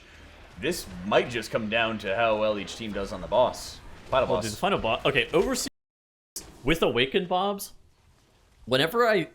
like, if you try to do this on live, I will look at you like you have 3 heads, because trying to fight Awakened mobs on Overseer Corgus is so scary. But in the tournament realm, and like with enough practice, these teams have to be able to do it cleanly, and it is very dangerous. So both of these teams need to be able to get it the first time. They really, There's really a lot do. of barrels for Fly Me Out. Oh my goodness. They absolutely do. And now they're just hiding in the corner. They're chaining barrels together. They really need to be able to find some kind of safe spot as Versify goes down right now. Azuna hasn't been dispelled from his fire debuff, so he can't help out with any of the barrels as we speak. And at this point, Ellsbury just needs to get in there, grab a couple of the barrels that are going to be looking to chain, and get out quickly as Suffer goes to help out with some of them. I think they're just going to set that other barrel off. Oh, almost. Okay. They're just running to try to rescue these extra barrels. They don't have a battle res to be able to res Verse on this one. Scripted content also working on Valyria as we speak. Oh, what? Ellsbury just gets shot by the... He just gets shot. And they're just going to continue chaining barrels. They might just wipe here because they're not going to be able to survive. That's not a safe spot. Suffer is not in a safe spot. They're going to die. Okay, now... Oh, man, the people are dropping so incredibly low onto this one. Flame. Oh my gosh. They're going to just straight up die from all of this. There's no way that they're going to be able to stay alive when they have no safe spots available. They might be able to hide in this one corner right now, but Suffer's going to have to go take a bath in Sanguine if he's going to hope to survive. But no healer left available to him. Full wipe on the side of Fly Me Out. The favor goes back to scripted content. This is the perpetual Pug dilemma where if your healer is not aggressive enough with moving barrels, you can get locked in an infinite chain like we just saw from Fly Me Out, where you will be chaining barrels just for all eternity and then panic having to like run across the room over and over and over again, and eventually you just run out of time / movement abilities and everything else. Azuna looks like he's waiting for Bloodlust to come up. Okay, so yeah, now he's going to be rezzing Ellsbury. Actually, I don't hate that play, but dude. But at what cost? At what great cost in this one? As Toldagor, this prison breaks even the hardiest of souls. 21% on Knight Captain Valyria scripted content. Getting back into this race despite heroes and villains on both sides. Gosh. Knight Captain Valyria has my favorite voice lines. Oh, does she? Yes. She screams, more fuel for the flames now! More fuel for the flames. And then there's the guy in the background goes, boom. And I just love it. Is that you, Tuttle? So you helping out dropping barrels on the group? I'm the lonely peon that drops the barrels on the players. That is my job. We appreciate your help. Absolutely. you know what my favorite voice line is? Please do tell. Can activate my targeting systems. You cannot elude my targeting system. Yeah, unfortunately we're not in workshop right now. I know, right? That's what we needed. That's my favorite. Is that okay? So that is in this pool. Did it get banned? Let me take a gander. Taking a little sneak peek. Pretty sure it is. It is not banned. So okay, it would be the third map of the series, and you and I would be able to cast great voice lines of that of King Mechagon. There is hope in the world right now.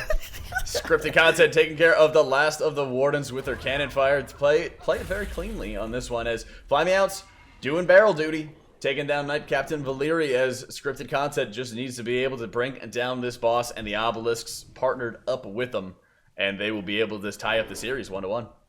Would you say that scripted content is writing their own script right now? I don't think that my script would include resetting Jez Howless and having to re-kill some mobs. Personally, I don't know, but hey, everybody loves a comeback kid. We still got 3 chests the dungeon, right? I thought it was 22? No, I don't think that they're 3 chesting this. 2 chests. 2 chests. Drop it in 2 chests. Drop it in 3 chests, okay? There you go. They are. Reaver Malthier and Samrek Beckoner of Chaos here being engaged by scripted content. Ooh, Felinator with the clutch Silent Sigil. That was kind of OP. I like that. That was great. Well, they're taking them down, focusing down on Samrek first to make sure that they can dodge any of the extra fears coming out onto this one. So good job stabilizing. We haven't seen any doubles thus far, so making sure that they're just staying in a favorable position. They do have to watch out for the... Okay, they don't have to watch out for the fears, thankfully. Once you kill Samrek the Beckoner, despite any of the debuffs going out, the debuffs will not detonate. They will not trigger a fear when the Beckoner is dead. But they did get a cast off going on to Diz right there, as he is completely boom. And I believe he's running Mana Tea, so he's not going to be able to regen any sort of mana with Spirit of the Crane, unfortunately, as it just comes down to his ability to heal the boss. Oh, no, it's just an energy bar. No. So, that's right. It's whenever you go into this boss fight, your resource bar gets replaced with your, I guess, secondary resource, your special resource, Exactly. which is the Heart's Blood Venom. Okay. His was completely empty because he wasn't moving. Oh, man. Yeah, we had a moment of realization at the exact same time of what it was, and we're like, oh, wait, hold up. Right as I say it, I'm like, wait a minute, this makes 0 sense. Yeah, okay, so Corgus, dude, they didn't touch Corgus whenever they had those double obelisks up. When are they going to bloodlust?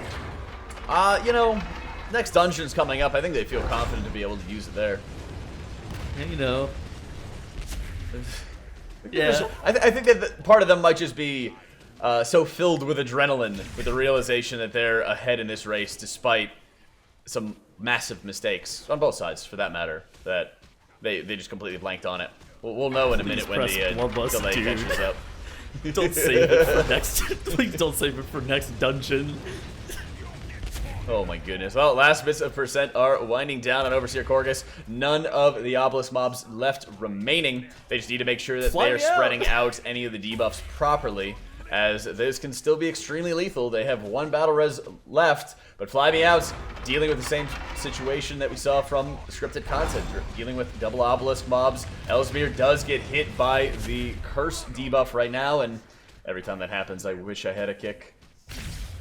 1 kick, please, sir. 1 interrupt. He's also standing quite far out at range here, so he's not really able to get much of any sort of damage out whatsoever. And he is running Rising Mist as well. Azuna goes down. Ellesmere is just far out there, not really able to get many hot extensions up to more easily AoE heal because he has to stand out at range. So not really contributing any damage. They have 0 reses. Lust is just winding down.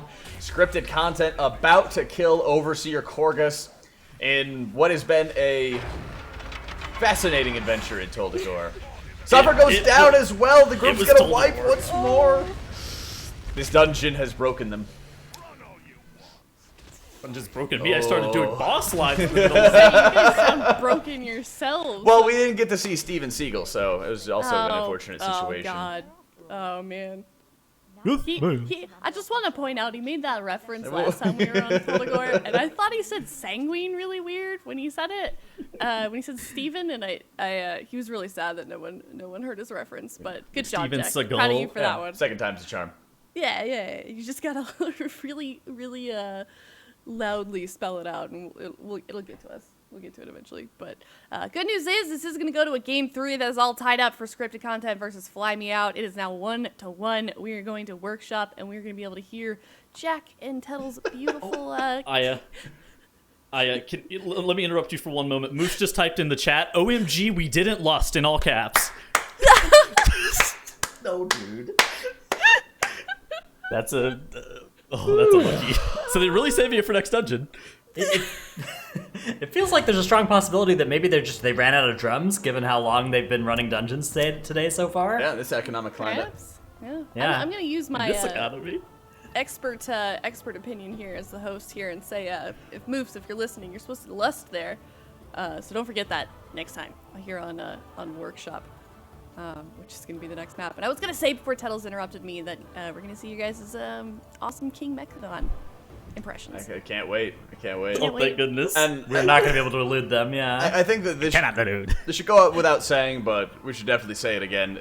That Toldagor dungeon is ridiculously hard for a lot of teams to be able to pull off. And while there's the jokes, while there's the funny parts of it, despite all the practice in the world, there's still a ton of mistakes that can be made. So credit to both teams for toughing it out, despite what looked like just game-losing wipes from both sides onto that one. And now we get to a much cleaner decider match, too.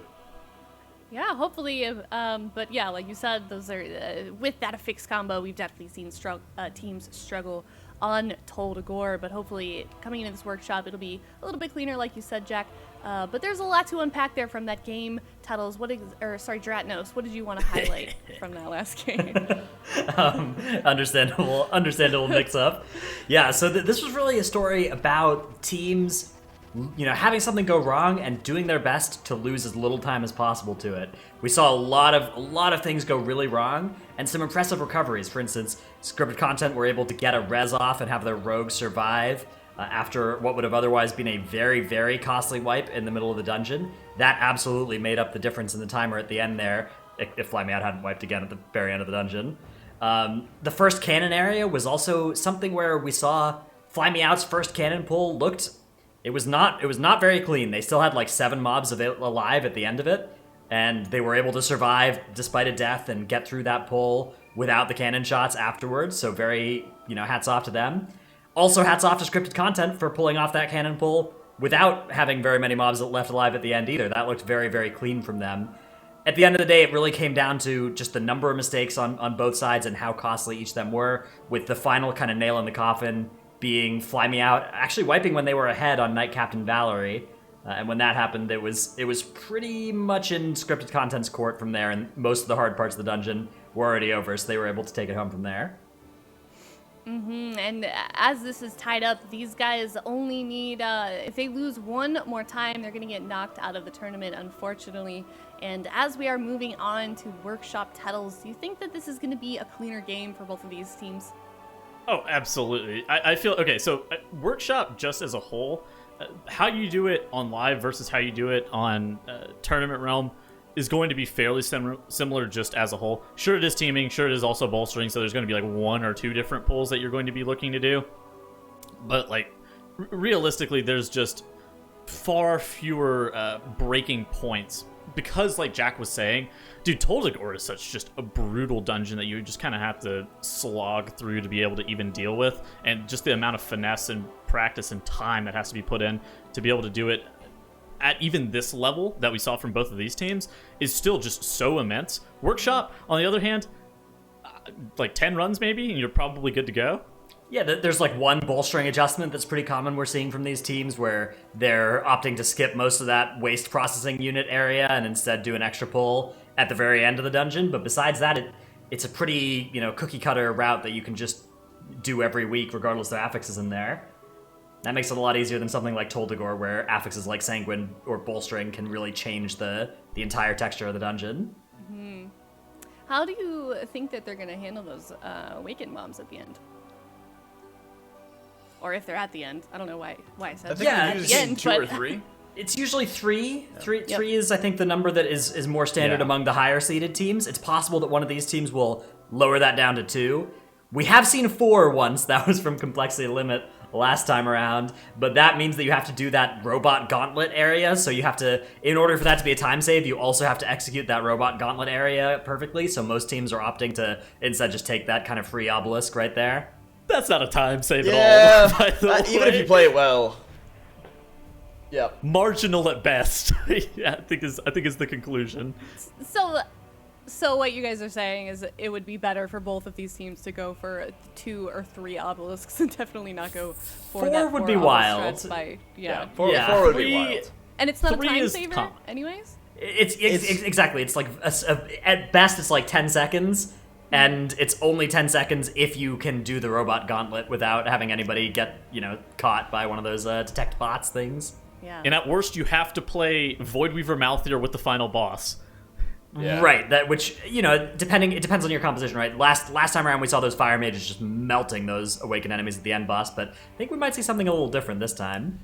Hopefully. Well, these teams are only 1 game away from continuing on in the series or being knocked out of the tournament. It is 1-to-1 scripted content versus Fly Me Out on Workshop. So, possess a modicum of skill. Oh, God. I see the pink class in this dungeon. It is. We got a pink class coming up onto this one actually, as well. I like the Holy Paladin in this dungeon. I actually think it's pretty good. I agree. I think like a dungeon like Workshop and ones like King's Rest are not horrible for Mistweaver Monk, but they don't highlight its strengths as well, especially when you're running into like Tinker mobs or Defender mobs that are spawning any of the shells that you can hide in that reduce everybody's damage taken, and so you don't really need to heal that much, even if there is high trash density. And the areas that there aren't high trash density, like the gauntlet before third boss as well, there's, you go from 5 mobs to 3 down to 1, and that's 5 minutes of your time or something like that. Not really big highlight areas for a monk. Exactly, and it's like we were talking about in the King's Rest. You kind of have to pick your battles, especially if you're way more comfortable in something like a Holy Paladin, where it's like you kind of have to, like, if you're able to make it fit where it works. I'm sure, dude, like this Workshop is more like you can play any. I would say you could even play like Wrestler Druid, Wrestler Shaman, even a Disc Priest in here, and probably the dungeon is functionally still the same, right? Don't tempt me. They do a great job here. Ellesmere taunting the No Mercy to make sure that he was able to keep the tank sitting right underneath the hammer onto that one. So you can use the hammer as many times as you want on No Mercy, but once it ends up getting, I know, right? Once it ends up getting hit by the Platinum Pummeler, that's when it starts disabling. So, all right. Yeah, apparently there's some funny stuff a minute ago. That wasn't me, dude. You sure? You're giggling right now.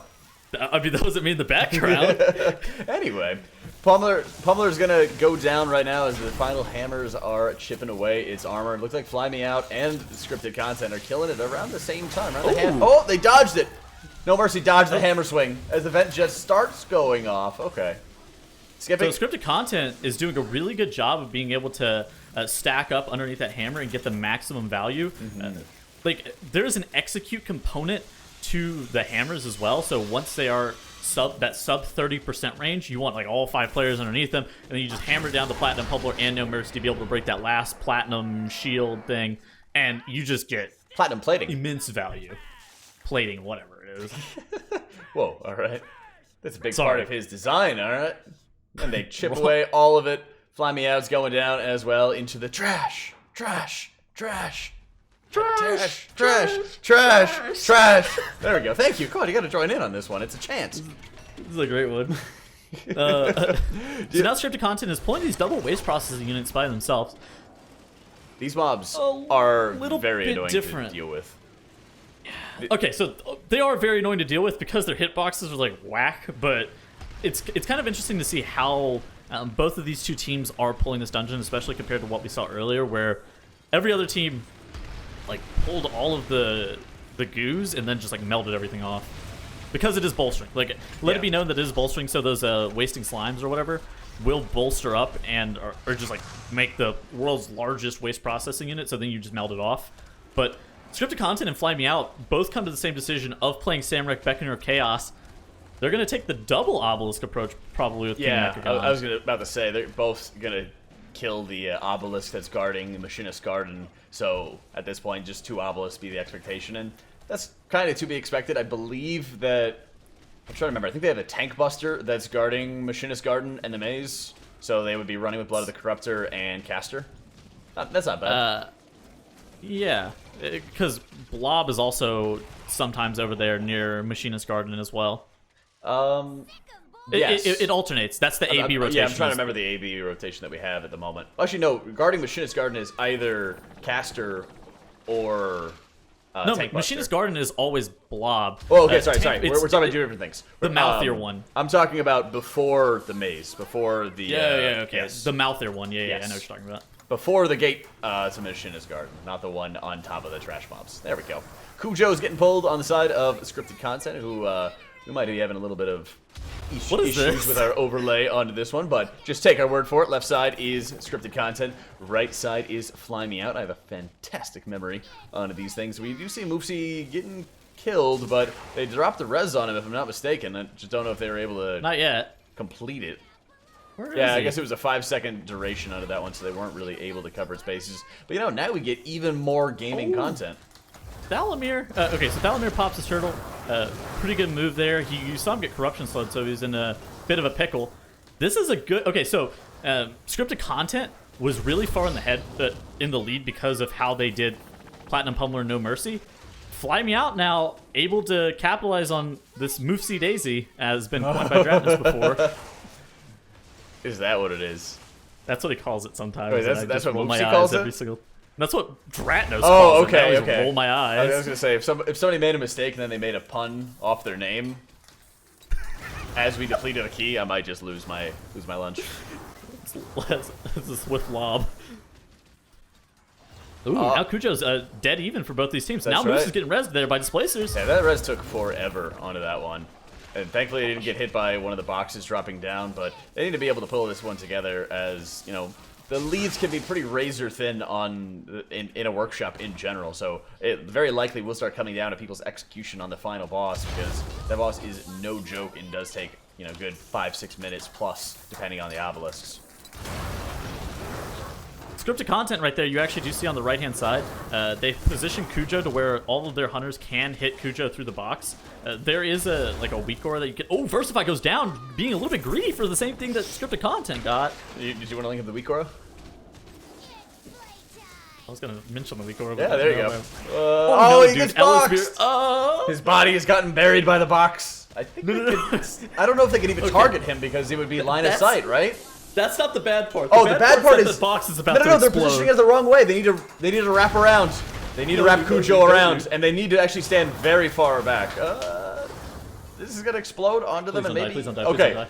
Oh my goodness. Okay, so I think Jack and I have been. I think Jack and I have had the same problem before, where you get the box too close and it like explodes, blowing you into the vent jets, and then you just immediately have a full team wipe. Yes. So, oh yes, indeed. So we all had that moment of anxiety of like, oh no, dude.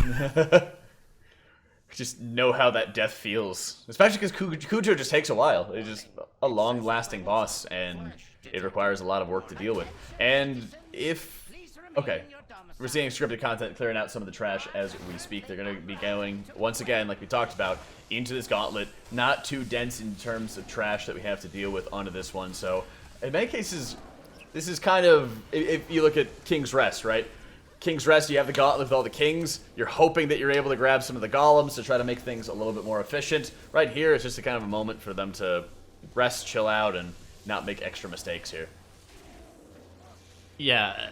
So in live key scenarios, you would actually probably bloodlust this next pack that's coming up for both of these teams that obtains those like robots.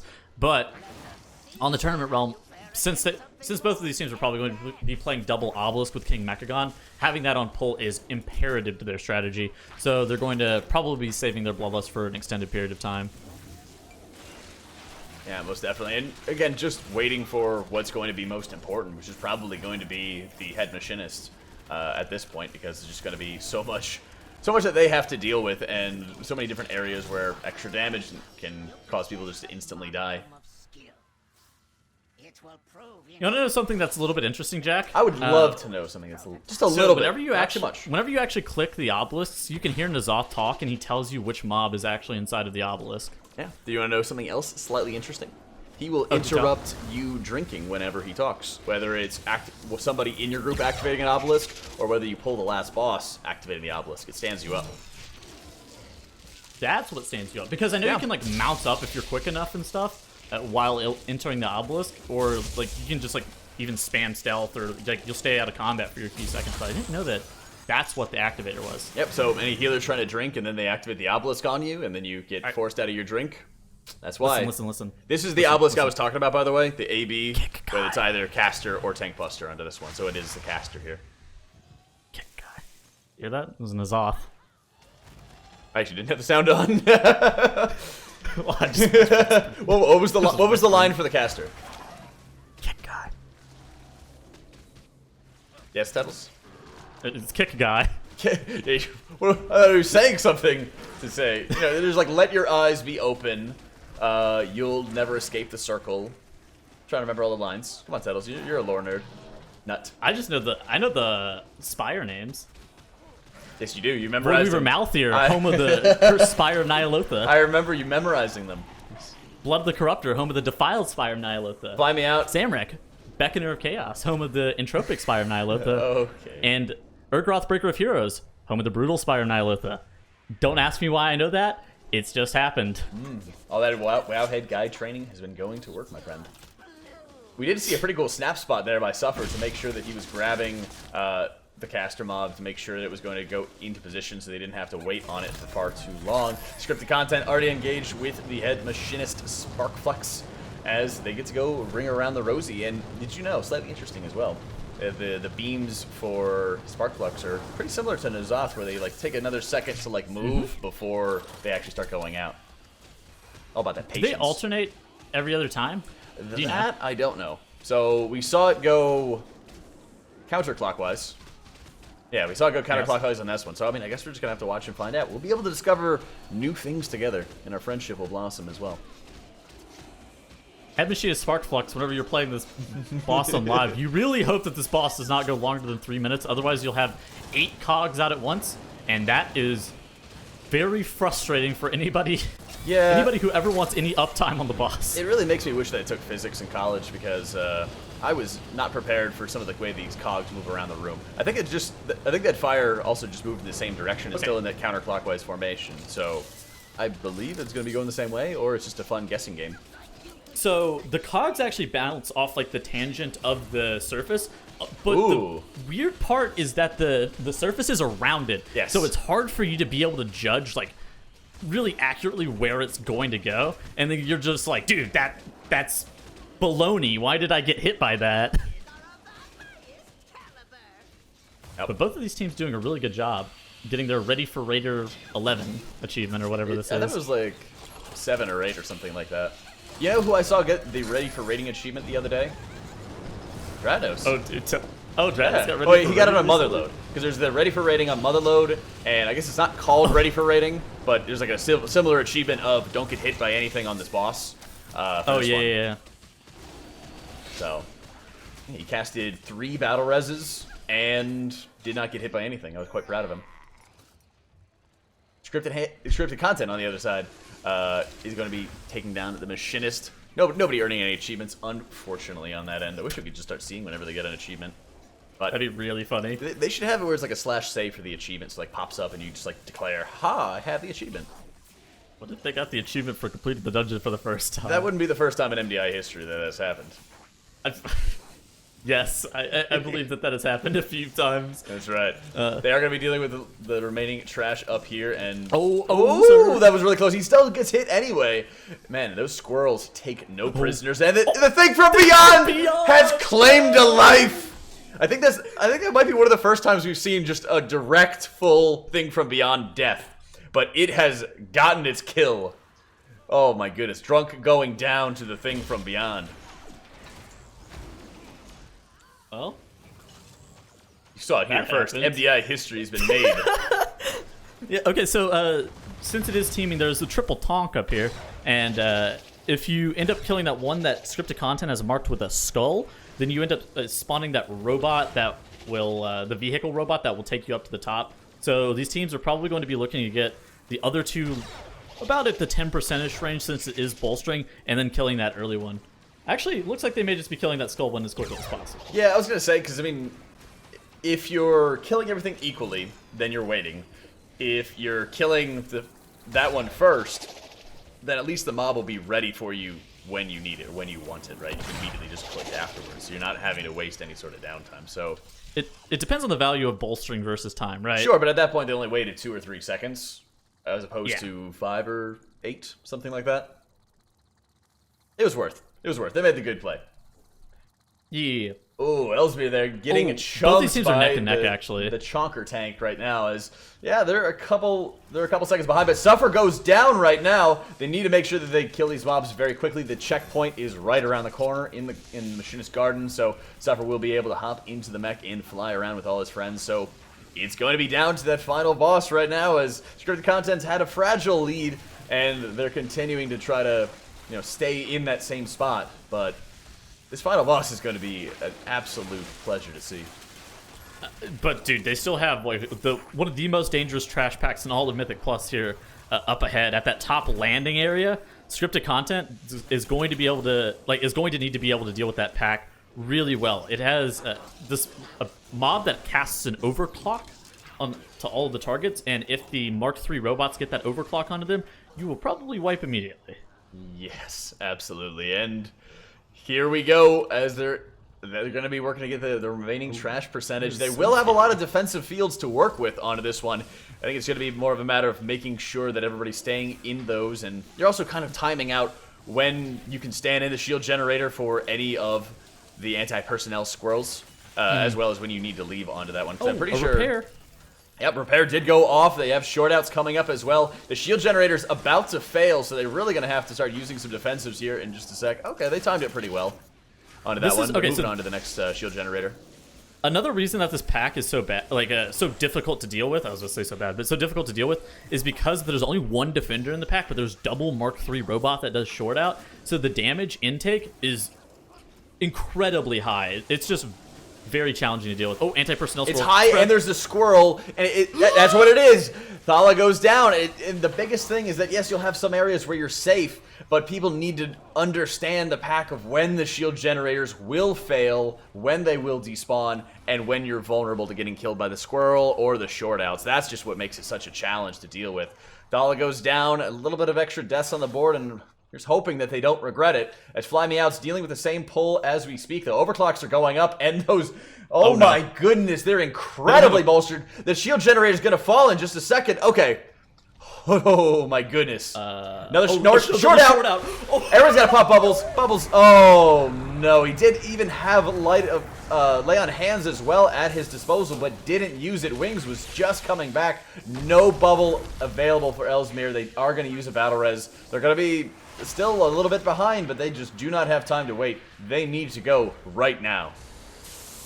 Good. The scripted content here on King Mechagon himself. They are trying to elude his targeting systems, but Jack... You cannot elude my targeting systems. You cannot elude my targeting systems. As you do see that Giga Zap coming out on the players.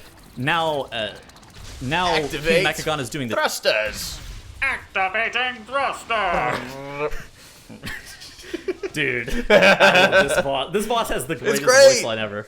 It's great. Okay, so Blood of the Corruptor here should be dying shortly, and then once it does die, then those purple puddles that you actually see on the ground right here will go away, giving scripted content significantly more space in the room. They have one battle res available left to them.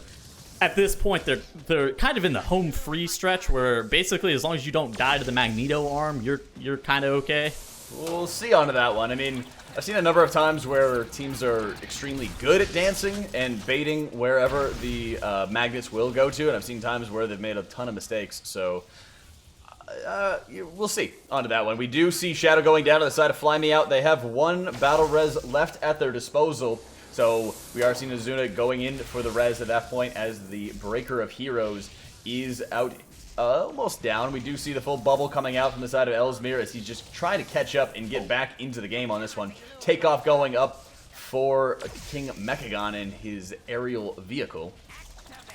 Okay, hold on. Let me do the ha after this. Okay. Watch this. Oh my god! All right. So the scripted content has now. You want to see that true ordnance? I'll happily oblige. Now they have to deal with the Omega Buster before King Mechagon will come out again. Fly Me Out, still dealing with the aerial unit. Basically, they're hoping that scripted content has a major mistake and ends up wiping here. But I think it would have to come via the Magneto arm, right? It would have to onto this one. I mean, because right now, all power to weapons. They are working on taking down the Omega Buster. Okay, when it comes out, I need you to say it. I need you to call this Magneto arm. What do they say? Magnetic grapple engaged. Oh, that's right, dude. Gosh, there's so many good voice lines on this boss. I just can't even remember them all. Did you know something? I actually tried to Living Action Potion this stun on King Mechagon and tried to kill him once. It didn't work. How did that work out for you? It didn't even let me use the Living Action Potion. I was going to say. Well, don't you have to use the Living Action Potion in advance to avoid getting stunned to begin with? I thought you can use it after the stun. Oh, okay. They had changed it so you had to use it before that you ended up getting stunned. There's like a free action potion too. Okay. There's like 2 different potions.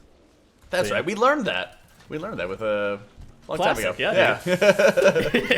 Oh, Diz getting hit by a couple of magnets. And another fun fact, since we've been dropping them all over the place, the magnets hit a lot harder on Fortified than they do on Tyrannical, for some reason. Alright, so Omega Buster here is starting to drop incredibly low. Then you have to respect the 1v1 as the healer gets top priority on downing King Mechagon. You must respect the 1v1. I've never gotten to 1v1 the boss. What is this? Really? Yeah. People always just taking my kills. Oh, Drunk Oh, going goodness. down incredibly low. Ooh, we were seeing more things from beyond. Drunk does end up dying as here it comes. King Mechagon's death is upon us as he just gets chunked down. A lot of extra deaths throughout this run that, we weren't Scripted content. quite Writing the expecting. script. They wrote the script, and in their script, they're the winners right now as they move on to tomorrow. I'd just like to make an official statement that anytime we have workshop, can we please ban it? Yeah. So we don't have to hear these two. What? What are you talking about, dude? I don't know. Something about our targeting systems? Yeah. Cannot elude my targeting Cannot elude my targeting system. All right. I'm out. Activating thrusters. Oh my god, I can't even do this with a straight face anymore. Well, congratulations to scripted content. They are going to be moving forward in the lower bracket. And unfortunately, that is going to be all for Fly Me Out. They are knocked out of the tournament. And now we're on to one last game. That's going to be big, or for today. That's Big Dumb Gaming versus One Last Chance. But before we talk about that, let's talk about that last game.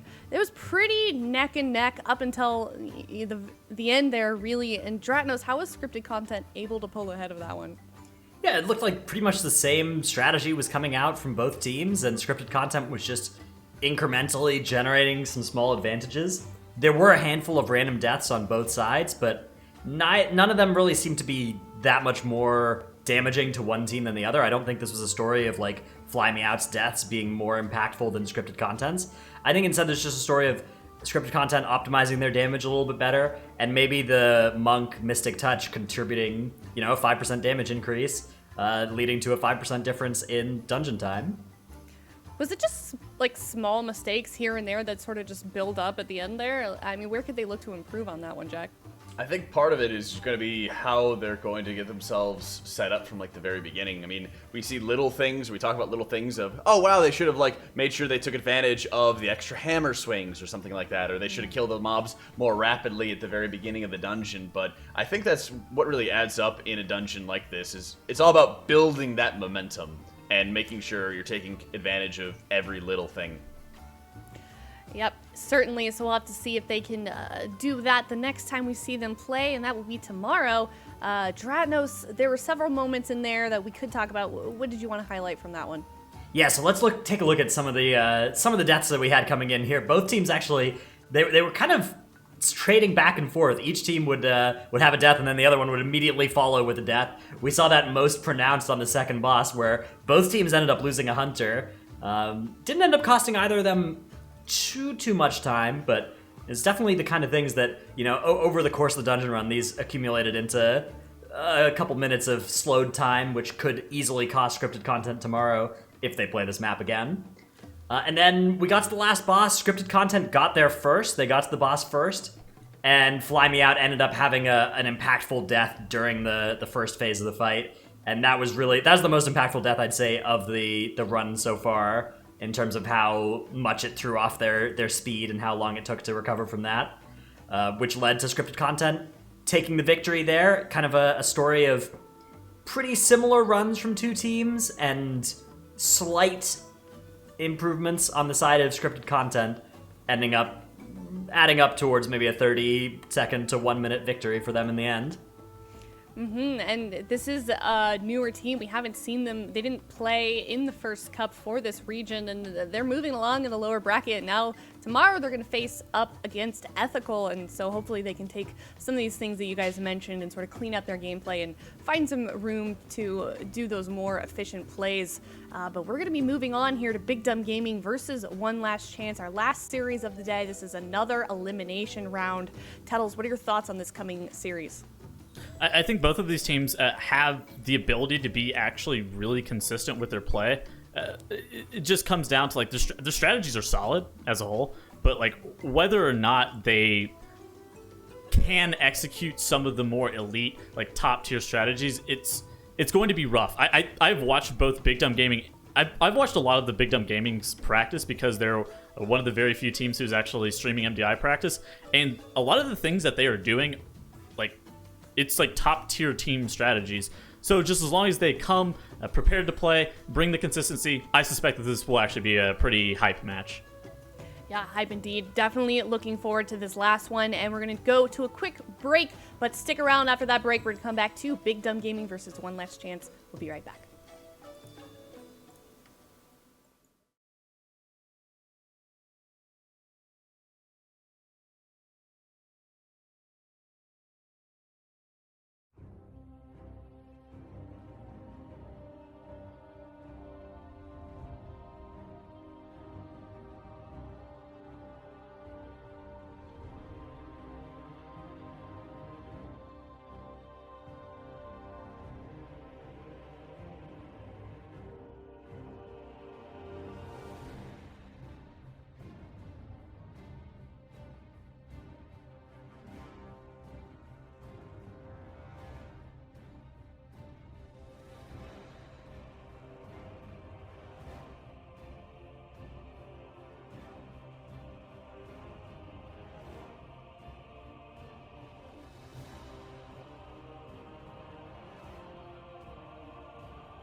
We've already seen one team get knocked out of the tournament today, and now we are moving on to our very last series of the day, another elimination round. It is Big Dumb Gaming versus One Last Chance.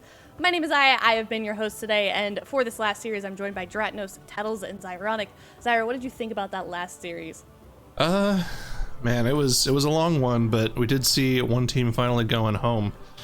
And fortunately, we're going to have to send another one home in a second here, too, so maybe just to see who keeps moving on.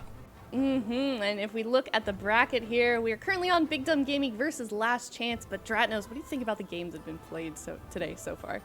Yeah, the level of competition has been very high, I'd say. Especially those top 4 seeded teams have been pretty well matched against each other. And our bottom seeded teams have actually also been pretty well matched against each other. You know, that series we just watched where Fly Me Out was flown out of the tournament was also extremely close, and the games there were pretty good. So hopefully we can get something similar between Big Dumb Gaming and One Last Chance. Well done. It's beautiful. That was so bad. That's so bad. I was expecting more of a build up to it, and you kind of just slipped it in there just so casually. Yeah, all right. I don't know what you guys are talking about. I was just describing what happened in the bracket. All right, well, for this last series, we have Big Dumb Gaming versus One Last Chance, and, based on the games that we've already seen from these two teams today, Tattles, how do you think the next series is going to play out? I ultimately think that Big Dumb Gaming and One Last Chance should be a fairly close match. Again, it's like I was talking about before the break. I've actually watched a decent amount of Big Dumb Gaming's time trial practice, and they have good strategies. They just need to be consistent with their execution. I believe that their Underrot and their King's Rest can be fairly solid, though. So One Last Chance is going to need to show why they are slightly faster in both of these dungeons. Because they were pretty far ahead in time trials for Underrot, but then slightly behind in KR. So. Yeah, I'm not... You'll have to... Well, you're the one to ask on that one. I'll have to ask Kettles about that on their time trials, but anyways, this is a time trial run for Underrot, so hopefully these teams are pretty well practiced on it, and tyrannical teaming and bolstering are the fixes that we're going to be looking at that, and Atal, Dazar, and Siege of Boralus have been banned. Dranos, any speculation as to maybe why these teams chose these maps to be banned? Yeah, Atal, Dazar, and Junkyard, these are two maps that have, well, Atal, Dazar in particular, I think it makes sense to ban out against Big Dumb Gaming. Anybody who was watching their streams know that they spent quite a lot of time preparing that map in particular, and so we've seen a couple of teams now ban it out against them. Meanwhile, BDG banning out Junkyard, that's a map that, has been pretty commonly banned by a lot of teams, as there's a lot of volatility there with the robots, and it does require quite a lot of practice time to get good at that one compared to some of the other maps. That is going to leave us with with this Underrot and King's Rest kind of time trial redux here as our first two maps. Does that kind of elevate the level of competition, Tuttles? Because these teams should be more practiced on these maps. What does that say for how these games are going to go? Yeah, I mean, they absolutely should be the most practiced. Underrot with bolstering is fairly difficult to deal with, but since it was a time trial map, like you were stating, literally all of these teams should be able to have a pretty good run. The interesting thing is that Team Big Dumb Gaming actually ran double DK and a Demon Hunter, where Team One Last Chance ran the very common double Hunter and a Death Knight. So I wonder what the difference in the strategy for how you're pulling around these dungeons is going to be just based on these two very, very different comps. It's very true. It will be interesting to see how they sort of manage their way through this, considering they have different comps and also probably different strategies, Zyro. What do you think they're going to try out here, either of these teams? It's hard to say. I mean, yeah, whenever you swap your comp up from time trials to your actual live strat that you'll use for the tournament, your strat will have to change as well. I just don't know how much you could have changed between then and now, because you also have to remember there are 8 other dungeons they have to practice going into the tournament too. I would hope that the times that they're going to be putting up here would be faster than the ones they put up in time trials, because neither of them were particularly blazing fast in time trials. They were both, a solid 6 to 10 minutes off the pace in both dungeons, so there's a lot of free time to make up there. And on top of that, both of these teams have had pretty solid runs in the matches we've seen earlier today. Even Big Dumb Gaming playing well enough in the Freehold to take a map off of Complexity Limit whenever Complexity Limit dropped the ball. So you have to be going at least at a pretty decent pace to, take advantage of a mistake like that. So we know both these teams can put up some pretty solid times. Is there a map, looking at the ones we have left, Underrot, King's Rest, or Waycrest Manor, is there a map that you guys think is maybe the hardest one out of this pool? Given their I think the fixes? Waycrest Manor, since it is explosive, and the fact that we saw Big Dumb Gaming play it a little bit earlier, if I were them, I would really hope that this match does not go to 3. Like, they need a 2-0, or they're probably going to lose the third one. Absolutely, yeah. If One Last Chance has a Waycrest prepared, BDG does not really, so that's going to make it a lot harder for them. It's so hard to do explosive Waycrest Manor, and the amount of time that takes, like, teams to be good at that is so immense. Like, I understand exactly how Big Dumb Gaming is having the problems that they were in Waycrest Manor. It takes so many hours to practice it. Do you think they were right in banning a toll then, or should they maybe have done Waycrest instead? Well, so BDG banned the Junkyard. Or I think. yeah. Yeah. Which, I think you might be right. I think maybe you want to take the chance on the map that both teams are potentially going to mess up in a big way compared to the map where that might be more likely to just happen to your team. Even if you feel worse on Junkyard than you do on Waycrest. I'm not sure. Yeah, we'll see soon as these teams are loading up into the map here. And as we were going on the Underrot, we've seen today, at least, it seems kind of the same results. Like, hopefully these two teams will be a little bit more evenly matched on this. It is Big Dumb Gaming versus One Last Chance. This is the last series of the day. Loser of this gets knocked out of the tournament. So something that immediately piques my interest here is Big Dumb Gaming has swapped up their comp. It was like I was talking about earlier. They ran double DK and a Demon Hunter in here. I don't necessarily believe that Demon Hunter is the optimal class for this dungeon just because of the ability to be interrupted on all of your damage by those Feral Bloodswarmers. So the swap up in comp is pretty good. Now the question is whether or not they've actually gone in this dungeon a lot and been able to swap up the strategy. Jaw there pops his turtle to be able to deal with both of those matron charges and that thing from beyond that hit him. Hyper ends up getting one shot by the matron charge though. Yeah, these are some very, very bolstered matrons. Somebody's dead. Somebody's dead. Yeah, we see a turtle coming out. Oh, excellent easy play game there from Sham, turtling and baiting those charges. That's going to mean that BDG should be able to get through this first pool. Meanwhile, One Last Chance on a slightly different strategy here. They are going on into this mask pool.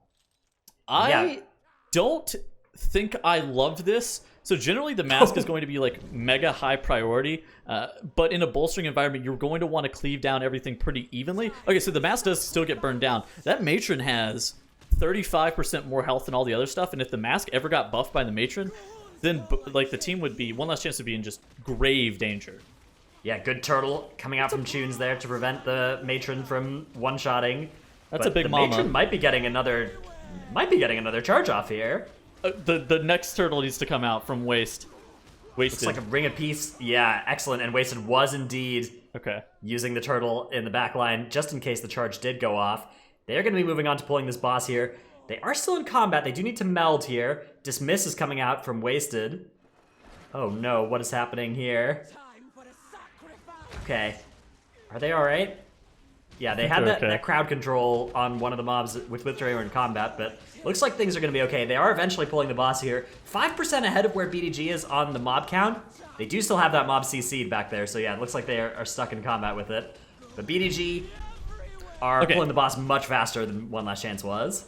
I mean, we talk about so often like how much is 5% worth, and it really is dungeon to dungeon specific. Whenever you're looking at trash count differential between two teams, bolstering is it enhances that trash count differential because it's so hard to be able to do pulls where you can add an additional 5% enemy forces count into them. You can only pull realistically so big because of limitations in just bolstering up mobs. So that 5% differential is not just an inconsequential amount.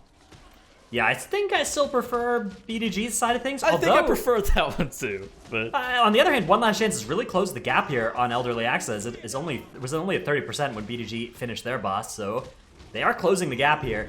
Cynic, though, going and setting up now a nice big Death Knight pull. Oh. This may be something that was designed back when they had the double Death Knights in the comp, but yeah, this is that massive pull that we've seen in this first area.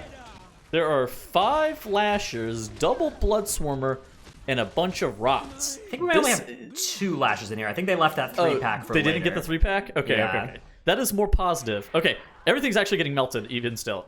I like this pull. I thought that there was triple Lasher in there. Was not a fan. Double Lasher only. Big fan of that. Big Dumb Gaming downs that pack fairly quickly. Hyper Nelf popping off a little bit. Dunking that trash pack where One Last Chance goes and grabs that Blood Priest. I think we suspect that was supposed to be melted off, right? Yes, I think that they did try to melt it off, and they had a pet-related combat difficulty, which is a pretty common experience here. BDG now doing another big pull here. They're not going to have access to the full DK combo this time. No Blood of the Enemy, no Unholy Frenzy. They do have the other stuff, so the DK is still going to be somewhat effective here, but it is going to mean that they have to pull a little bit slower. Yeah. A little bit bolstering going off on their side. One Last Chance, meanwhile, doing a large pull here. Bolstering! Oh my goodness! The Blood Swarmer is bolstered, and it is hunting people down. Oh my goodness, that is a big goodness. bat. That is not the enemy you want to still be alive. It does get stopped by that binding shot, though. That's going to prevent it from killing anybody else before eventually going down. Wow, that was not how that was supposed to look for One Last Chance. Dratnos pointed out Big Dumb Gaming was kind of bolstering up their pack, but they insta-killed a Feral Bloodswarmer. I don't hate the whole entire pack of getting 1 stack of bolstering if it means that the Feral Bloodswarmer is no longer alive, because then the alternative is the One Last Chance approach where 40 gets just clocked by that Bloodswarmer and immediately dies 100-0. Yeah, it's the age-old dilemma of, do you want to fight 40 Feral Bloodswarmer-sized Living Rots or 1 Living Rot-sized Feral Bloodswarmer? And that was, we saw the different answers, how they came out there for the 2 different teams. Did you see the screenshot of some team summoning Gahoon by bolstering up a maggot really big? That's large of the entire room. Reminds me of the seagulls from Ivajara. Oh my gosh, and the crabs. Biggest bird. Yeah, or the largest crab, yeah. Oh, we have speaking of some large birds here, Bloodswarmer is going to get some stacks of bolstering on the side of BDG, chasing down Hypernelf. They do have a shockwave on it, and it is going to go down before claiming any lives. Meanwhile, One Last Chance also making their way through Kragmaw's room here. They're also doing a similarly sized pull. They do have access to the full Death Knight combo here, so this shouldn't be too much of a problem for them. Okay, so here comes out the Unholy Frenzy. They do have access to Ring of Peace to be able to deal with Feral Bloodswarmers. Big Dumb Gaming actually ends up pulling Kragmaw here. They are... Yeah, this is a little bit not typical. Usually we see teams doing a fairly large pull and then using the Obelisk to reset cooldowns. But BDG just going straight into Kragmaw. And that is... we'll see if that ends up meaning that they'll be using that Obelisk for a skip or something. That can be a nice way to get past the worm later. Or if they're planning to even fight it with the last boss, which would surprise me, but is definitely doable. Especially with 2 hunters to taunt that Spirit Breaker cast.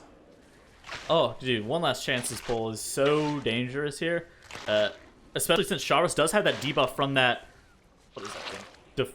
Defiler? Was the name of that mob again? Death Speaker. The Death Speaker? The Death Speaker, yeah. The Death Speaker Frenzy. puts that Wicked Frenzy on it. Yeah. Sharos now has that debuff on him again. Protection Warrior not exactly known as the best tank at being able to deal with a large amount of incoming magic damage. Sharos does a really good job of being able to kite that out. Now there are a few bolstered skeletons that are running at him, but this should be good for One Last Chance. Big Dumb Gaming on their side has Kragmaw down to 50%. Yeah, so One Last Chance have an extra 12% on the damage meter compared to Big Dumb Gaming, but BDG does have an extra 60% of the boss's health taken care of. Other than that, the 2 teams are on equal footing. I think I still would rather be BDG. They take the boss. I think I take the boss because it is tyrannical. Plus the opportunity cost, like they still have the skeletons and that nope rope / hazard spaghetti that they can pull too for a lot of what we would call free count. It's just like not an overly dangerous pull is what we mean by that. The old sky step into cloak off the corruption slow comes out from Cynic to go and stomp on those maggots there. Those corruption slows, they get you. I wonder what it's like to play without corruption slow at this point. It's been so long, I just don't even remember anymore. Yeah, it's gonna feel so good in Shadowlands. Take off all that corruption gear, zip around. Where does the boss reset here? They have a little bit of space here. I think they have maybe another 5 feet out that way. Okay. They're gonna be okay. I have no idea where the boss resets this direction. I know where the boss resets in the other direction, and it's pretty far out, so... Ooh, I really like this BDG pull. Trash onto the end of the boss, yeah. Yeah, I love that. That's efficient. What we like to see in the MDI, really efficient pulls. Big Dumb Gaming only has 1 death so far. One Last Chance had a minor blunder with a Blood Priest. I think that's where most of their time differential comes from, right? That didn't even take very much time from them. That took, a couple seconds. I think it was more the Harrowing Despair pack in general was pretty rough for them. Yeah. Okay, so in Live Realms, I just try to avoid as many matrons as possible. I think those things are just not efficient count-wise, but in MDI, it's always Yeah, you gotta pull them. Yeah. All right, we see BDG now activating the obelisk. Looks like they're just gonna fight it where it is, so they're not gonna use it for any skips or anything of the sort. Meanwhile, One Last Chance have got Kragma almost dealt with, so we can re-examine the lead now, or the difference between these two teams. It's 5% in favor of One Last Chance, but an extra awakened enemy, so I guess it's only going to be 3% in favor of BDG. Yeah, definitely like the side of BDG right now. Okay, so there are a lot of teams that will play this Awakened Obelisk. If One Last Chance were to forego it, then they would have a slight lead. Yeah. But then they'd have to play 4 Obelisks with the final boss, which is scary at best. BDG now going into another fairly large pull. Skeletons, and presumably the 2 casters as well, coming in here. Not going to pull any bonus No, they're pulling Bloodstormers. the teaming Defiler pack. Oh. Ooh, This yeah. is not the Moonkin-friendly pack. Yeah, this pack has 3 or more targets. That's not why it's not the Moonkin pack, it's the kicks, bro. What do you mean? You have Solar Beam here. Oh yeah, let me Solar Beam this Defiler once. Well, you only needed one. Each of them only needed to kick the Defiler once. The pack's already dead. Alright, well, they blasted the pack. Maybe they should run a Moonkin. What do you think, Travis? Maybe that would impede their ability to blast the pack. Yes, I see. But it's not target capped. BDG now moving in to the 3rd boss here, Spore Caller Xancha. They do... So some teams have been finding ways to pull trash onto the end of Spore Caller. I believe that BDG is not going to do that here, given what they've pulled so far, although I think it is still a possibility. On the right side of the screen, One Last Chance has another bat that they grabbed out of the sky. That's the bonus Bloodstormers I was mentioning earlier. Those are available there for teams that want them. That is going to advance their enemy forces percentage count lead a little further. And actually, their decision with that Death Speaker was to just not pull it. They're going to have 1 fewer pull than BDG, right? Unless BDG, of course, does We've seen some weird stuff today with triple Faceless Corruptor with a bunch of skeletons, and I don't know how I would do that as a melee kind of thing, but BDG does that, then they'll have 1 fewer pull. But One Last Chance looks like they're going to take a little bit safer of an approach towards the end of the dungeon, right? Well, I think One Last Chance took 1 more pull at the very start of the dungeon to open up their mob lead, because I think they did. Yeah, so I think it's going to all roughly even out at the end of the day here.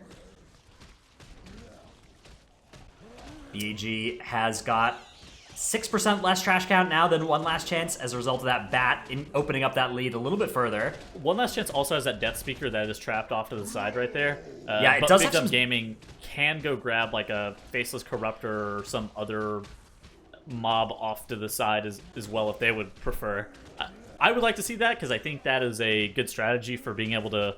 you do the bolster thing. It's like what they did on Kragma. They get... Whenever they see Spore Caller's Ancha's 10% health, they go grab another trash mob.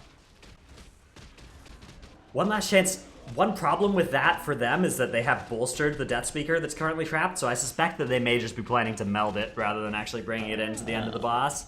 How bolstered is it? Is it big? It looks like medium-sized.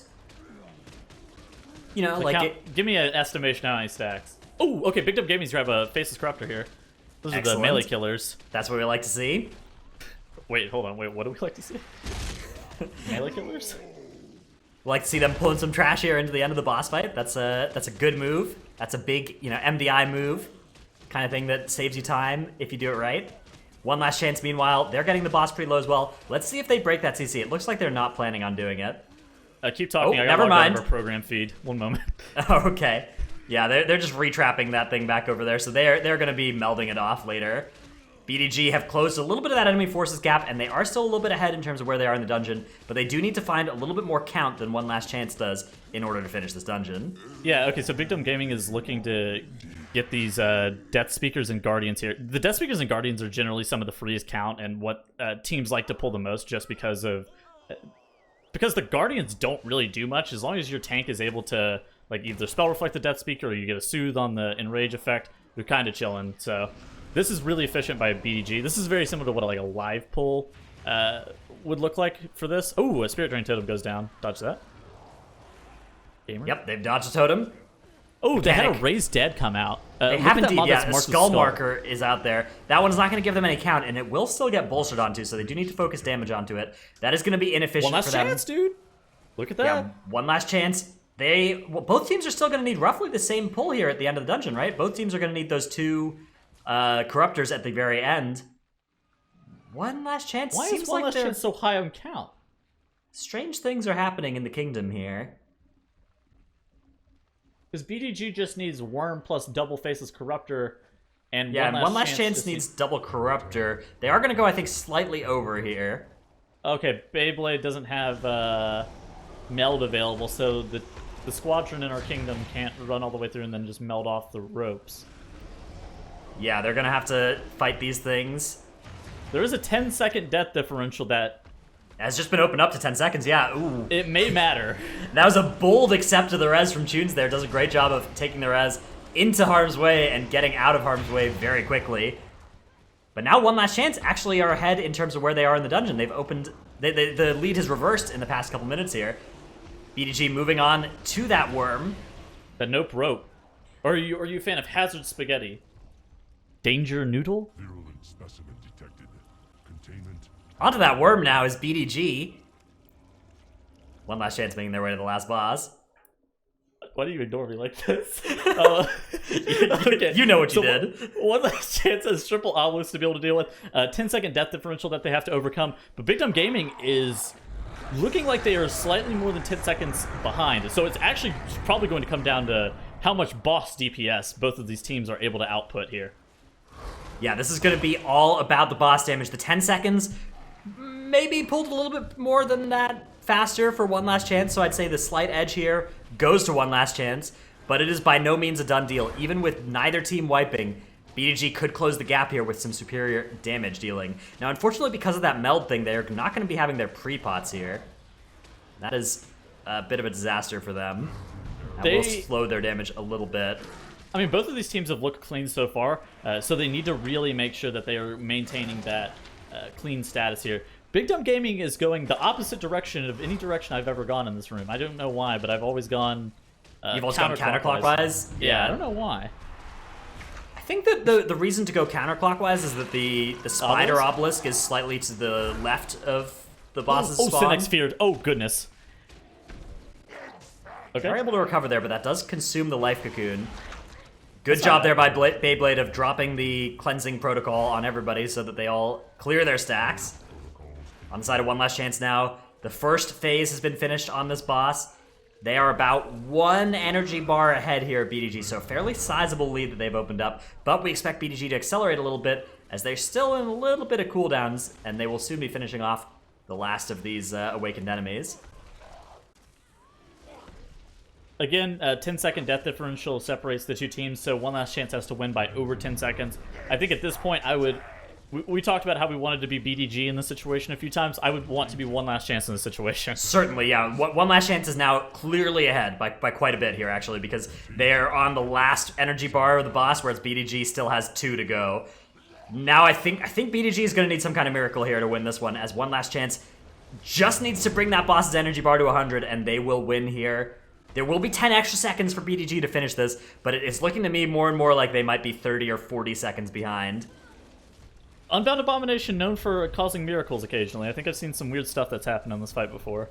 Yeah, it's definitely possible for an errant spore to quickly dash a team's MDI hopes, but looks like One Last Chance doing a good job of avoiding that as the final 2 visages have spawned. They just have to wait for the Titan Keeper to finish them off. And they're gripping them closer to the Titan Keeper, so he has a little bit less room to move. Okay, so 10 seconds now from that going down. I think this is definitely going to seal it up for one last chance. They're going to probably be taking this map. Yeah, very close though. There's something like 20 seconds Yeah. needed here to make the difference, but that is going to be one last chance. Up 1-0 after the Underrot. And even with 2 more deaths than Big Dumb Gaming, they were able to pull it off. And something also that's interesting, both of those teams decided to save those 3 obelisks for that last boss, Zyro. What was it? Was on the side of one last chance? Did they just have a more efficient run? Yeah, usually when it comes down to why you're going faster in a dungeon like this, it has to do mostly with your bolstering management and the size of your pulls. You know, compared to the top end teams, One Last Chance Big Dumb Gaming didn't really have particularly clean pulls compared to them. But that being said, the fact that both of them were able to pretty handily beat their time trials time and in tournament means they've been putting in some practice in this dungeon, especially with the new comps. But I think what I want to go over is the fact that like there's 2 major levels of competition in the MDI right now, and it's pretty apparent like the differing levels between the two, because you have these top end teams like the ones we keep talking about, Method NA, Method EU, Perplexed are examples that are kind of the innovators of routes, or they innovate on top of routes that we already have. And then you have every team underneath them that kind of tries to copy those routes and sometimes make their own iterations on it, but at the end of the day you're taking the routes from the top end teams. So you have these 2 levels of competition where you have the lower end teams that are fighting against each other, using other teams' routes against each other, and it's just kind of whoever plays the route better. But then when those teams go up against the top teams, you're trying to beat them at their own game, and that's incredibly difficult to do. Which is kind of why when we're talking about these 2 regions so much right now, the thing that we're focusing on are these newer teams, you know, in the 2, 3, and 4 slot, who are kind of past that point. They've already taken the routes that the top end teams have already made, but they're actually starting to innovate on them. So we're talking a lot about Complexity Limit and Goosy Bad and Ethical this time around, because they're really starting to show up and innovate and do a good job of kind of perfecting those routes, but then making them their own as well. So based off of that notion, Zyro, do you think that as these cups progress and these teams sort of have more solidified strategies, is the gap between 1st and 8th seed going to become bigger, do you think, over time? I think the gap that you're going to be looking at becoming even bigger is the gap between like the 4th and the 8th seed. And obviously the 1st and the 8th seed is already a pretty big gap, but the 1st seed doesn't really have anywhere to go unless they're really personally motivated. Like the 1st seed has to be motivated by themselves because they're already better than everyone else, right? It's hard to find motivation when you're in that slot. Mm-hmm. But, you know, also a lot of these maps we've seen so many times. We've had them all throughout BFA. We've seen them again and again in MDI. And Dratnos, at this point in the expansion, how hard does it become for some of these lower seeded teams to even make their own strategies? Yeah, the Underrot in particular is such a daunting prospect for a team that hasn't played a lot of MDI together before when you're coming up against a team that has, because this is one of those super practice dungeons where a lot of teams have got some really good strategies developed. So definitely a scary thing to kind of start competing in. It's kind of like, you know, Junkyard. You know how Junkyard is new for everybody and they're all, you know, picking it up on the fly?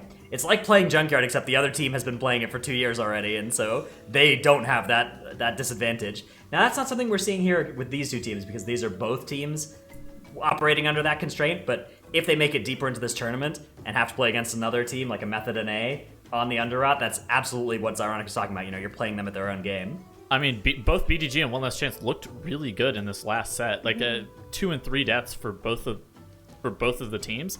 Like, I can't be upset about that. 1757 and 1836. Sure, it's not like world record pace, but MDI is so, and speedrunning in general is just so heavily practice focused. I think that BDG and One Last Chance are doing a spectacular job.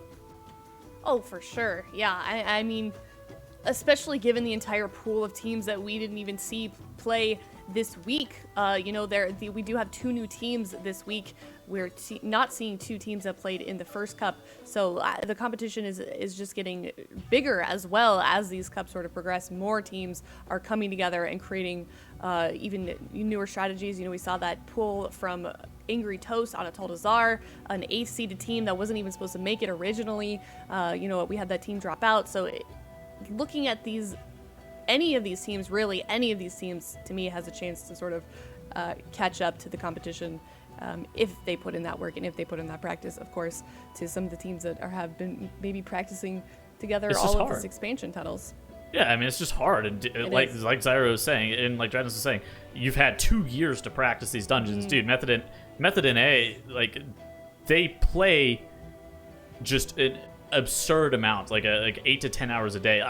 And the like barrier to entry for being an MDI, a top level MDI team, you have to start from somewhere. And BDG and One Last Chance are starting from somewhere, and they are, while they're not breaking world records with their time, they're consistent, and that's like all you need as a team, and that's good foundation to build off of.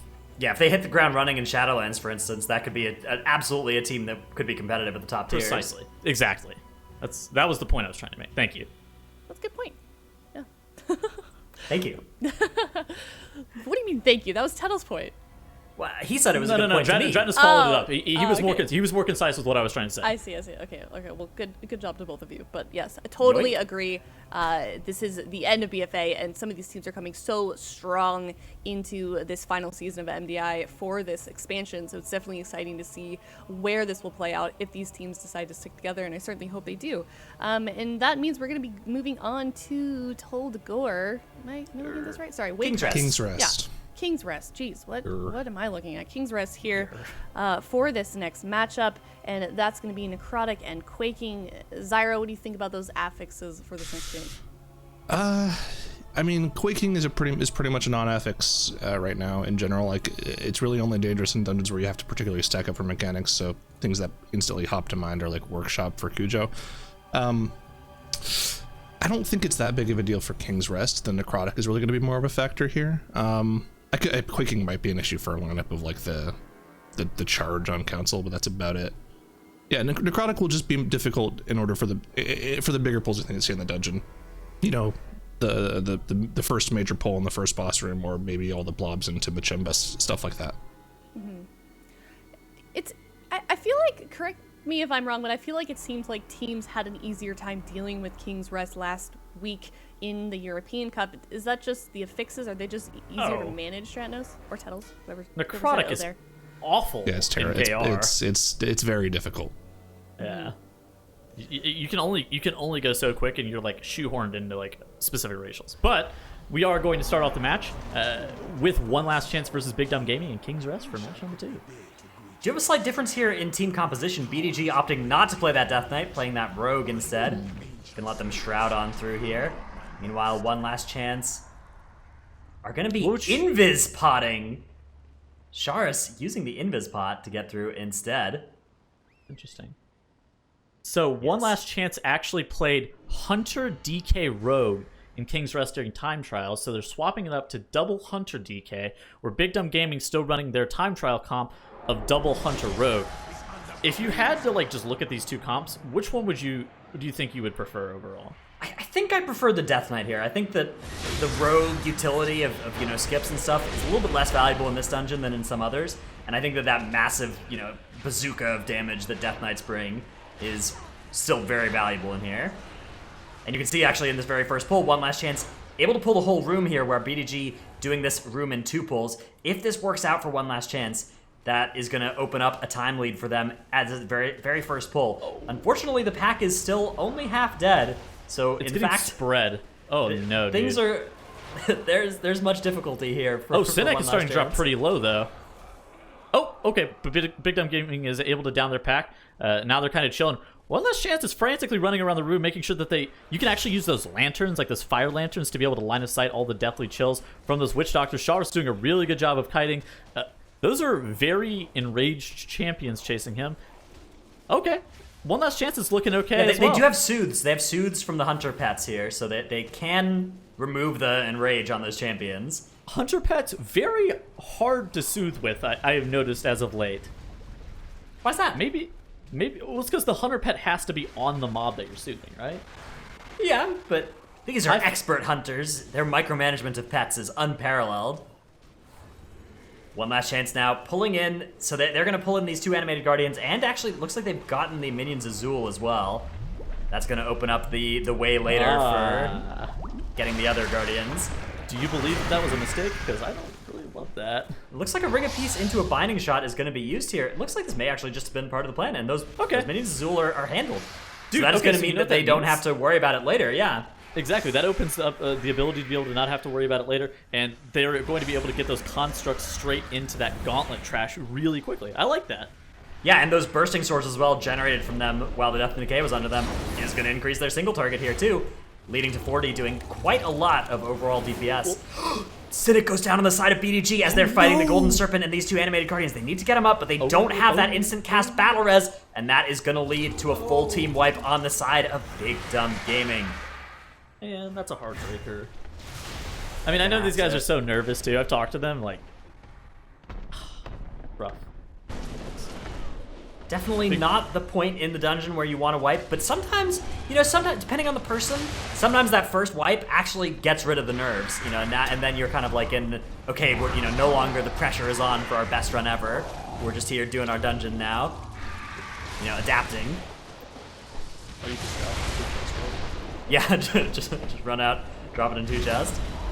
One last chance to go to be downing these two constructs with the Golden Serpent here momentarily, as long as Sharos is able to maintain his necrotic. Is he at 43? He's alright, he's at 45, that's no big deal. He's holding up his shield. Isn't that unhealable? Yeah, he's immune to healing, but it doesn't. Who needs healing when you have a shield? You just don't take the damage in the first place, Settles. Oh my, he's taking some damage. Panic. Wait, is that 40 or is that 20? They're just down to the boss now, so they should be okay here. That may actually have been a 20, yeah? I think it's 20. Okay. I read this 40 originally. I don't know why. Yeah, once the boss is by itself as well, it's pretty easy to drop stacks since it does do some sequences of casts. But they're not going to need that at all. As the boss does go down, now they're going to be able to go and easily get those other 2 Awakened Guardians as well as a result of those minions of Azul not being there. Meanwhile, on the side of BDG, disaster has struck once again. Beyblade goes down. Hyper gets an excellent turtle onto both a Spit Gold, and it's going to allow him to cast a res back onto Beyblade with excellent play there. They are going to be able to recover here without losing too much. They are now out of battle reses. But that is okay. That is better than being out of life. True. One last chance moving in to the gauntlet area. They're doing a good job of dropping their binding shots and chaining them to be able to deal with those Bloodsworn agents. Trying to keep Sharos' necrotic stacks as low as possible. Because he does not have access to that dwarf racial, you can see it's in between Rallying Cry and Pummel on his frame. On the bottom row right there, it should be coming up in just a moment. And like basically once your tank does have that available, they're able to play a little bit more aggressive. I suspect that he may want to save it for Machemba's Rune, but I don't know the timing of how everything works here. He could certainly use it now and still have it up by then. It's 2 minutes to do, right? Yeah, he could probably use it twice before then. Maybe not, maybe just once. They do have the whole gauntlet pretty much ahead of them here, though. BDG are going to be finishing off the Golden Serpent, though, it looks like, so not going to wipe to that thing twice. They're still in range here. So BDG actually had the faster King's Rest time trial time of these two teams. They lost in the Underrot where they had the slower time, and now they're into the King's Rest where they had the faster time. But they are certainly behind at this point as a result of that wipe. And the slightly less fast pulls as well, doing the Golden Serpent room in 2 pulls rather than in just 1. Definitely seeking consistency. I mean, again, like we were talking about in the pre-show, I don't hate it. Like, they're looking for consistency. As long as they're learning and growing, I think that this team can come out guns a-blazing next expansion. It takes time, it takes practice, and it takes, like, determination to be able to get better, and it's really hard to commit to all of those things, I will admit. Plus, finding 5 people that you really want to game with for a prolonged period of time. First-hand experience, not the easiest thing to do. Yeah, One Last Chance has actually experienced that as well, right? Haven't they had some roster shakeups exactly. since they had first week? They had somebody on their team who didn't want to play anymore, and it's like, I get it, dude. The commitment is so daunting. Yeah, on the other hand, many players live for this kind of competition, getting to go into these dungeons against other top teams. I love this kind of stuff. I mean, I love the MDI. EDG are about 2 gauntlet pull. Actually, they're only about 1 gauntlet pull behind where One Last Chance is here. I think it's 2. Don't they have... Because they have Lightning Rod guy and then they have cornerback, right? Yeah, the cornerback is what One Last Chance has just started though right now. Okay, yeah, maybe like One and a half. Call it 1.5. Yeah. Yeah. seems That's fair. not that bad. Like relative to like how consequential that wipe was that they had. It's really Yeah, not it that seems like they're doing a reasonable job here, actually, of kind of catching a little bit back up. Maybe this is the differential between the rogue versus the Death Knight here. That is a possibility. Oh, interesting. Big Dumb Gaming is doing the. They don't have the... I see what has happened here. I don't think they brought in the Awakened Guardians yet, the next set of them. So That's Beyblade is going to going go to grab slow them them now. And they're going to bring them into the last 2 parts of this gauntlet rather than the first 2. I don't mind it on the last 2 mobs, the Queen and the Raptor. Not a fan of it on the Queen and the Bladestorm King. Yeah, I'm not... Well, so it might not be there by the time they get to that. It's because the Queen has a Seduce cast. Well, Beyblade That's- is back now, so they actually managed to end up having him kind of depart and then rejoin without too much happening. We'll have to see if they actually managed to tag those things, though. Oh yeah, they did. There they are. It's just dangerous, right? Yeah, you do have to be very careful, but they can purge it with the hunter pets again. Yeah, true. That is actually a good point. They just have to like kill command the target that's mind controlled, and then they're able to like purge, right? Because that's the easiest way to get them targeting the right thing. Yeah. One last chance though has completed the Gauntlet Room, killing Samrek Beckoner of Chaos here from the Entropic Spire of Nihilitha. Yeah, one last chance. Definitely ahead. So I hadn't factored into those animated guardians into the equation. One last chance. Definitely has a sizable lead here. Oh, Tunes. Wait, where did Tunes go? Where's his nameplate? What? Is he off the side? He is off the what? Oh. I'm pardon? I'm perplexed.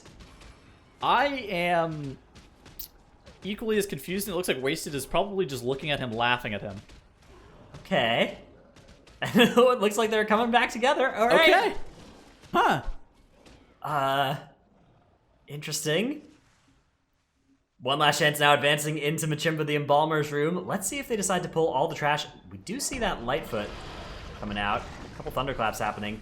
Is this going to be everything onto boss, or is this going to be something smaller?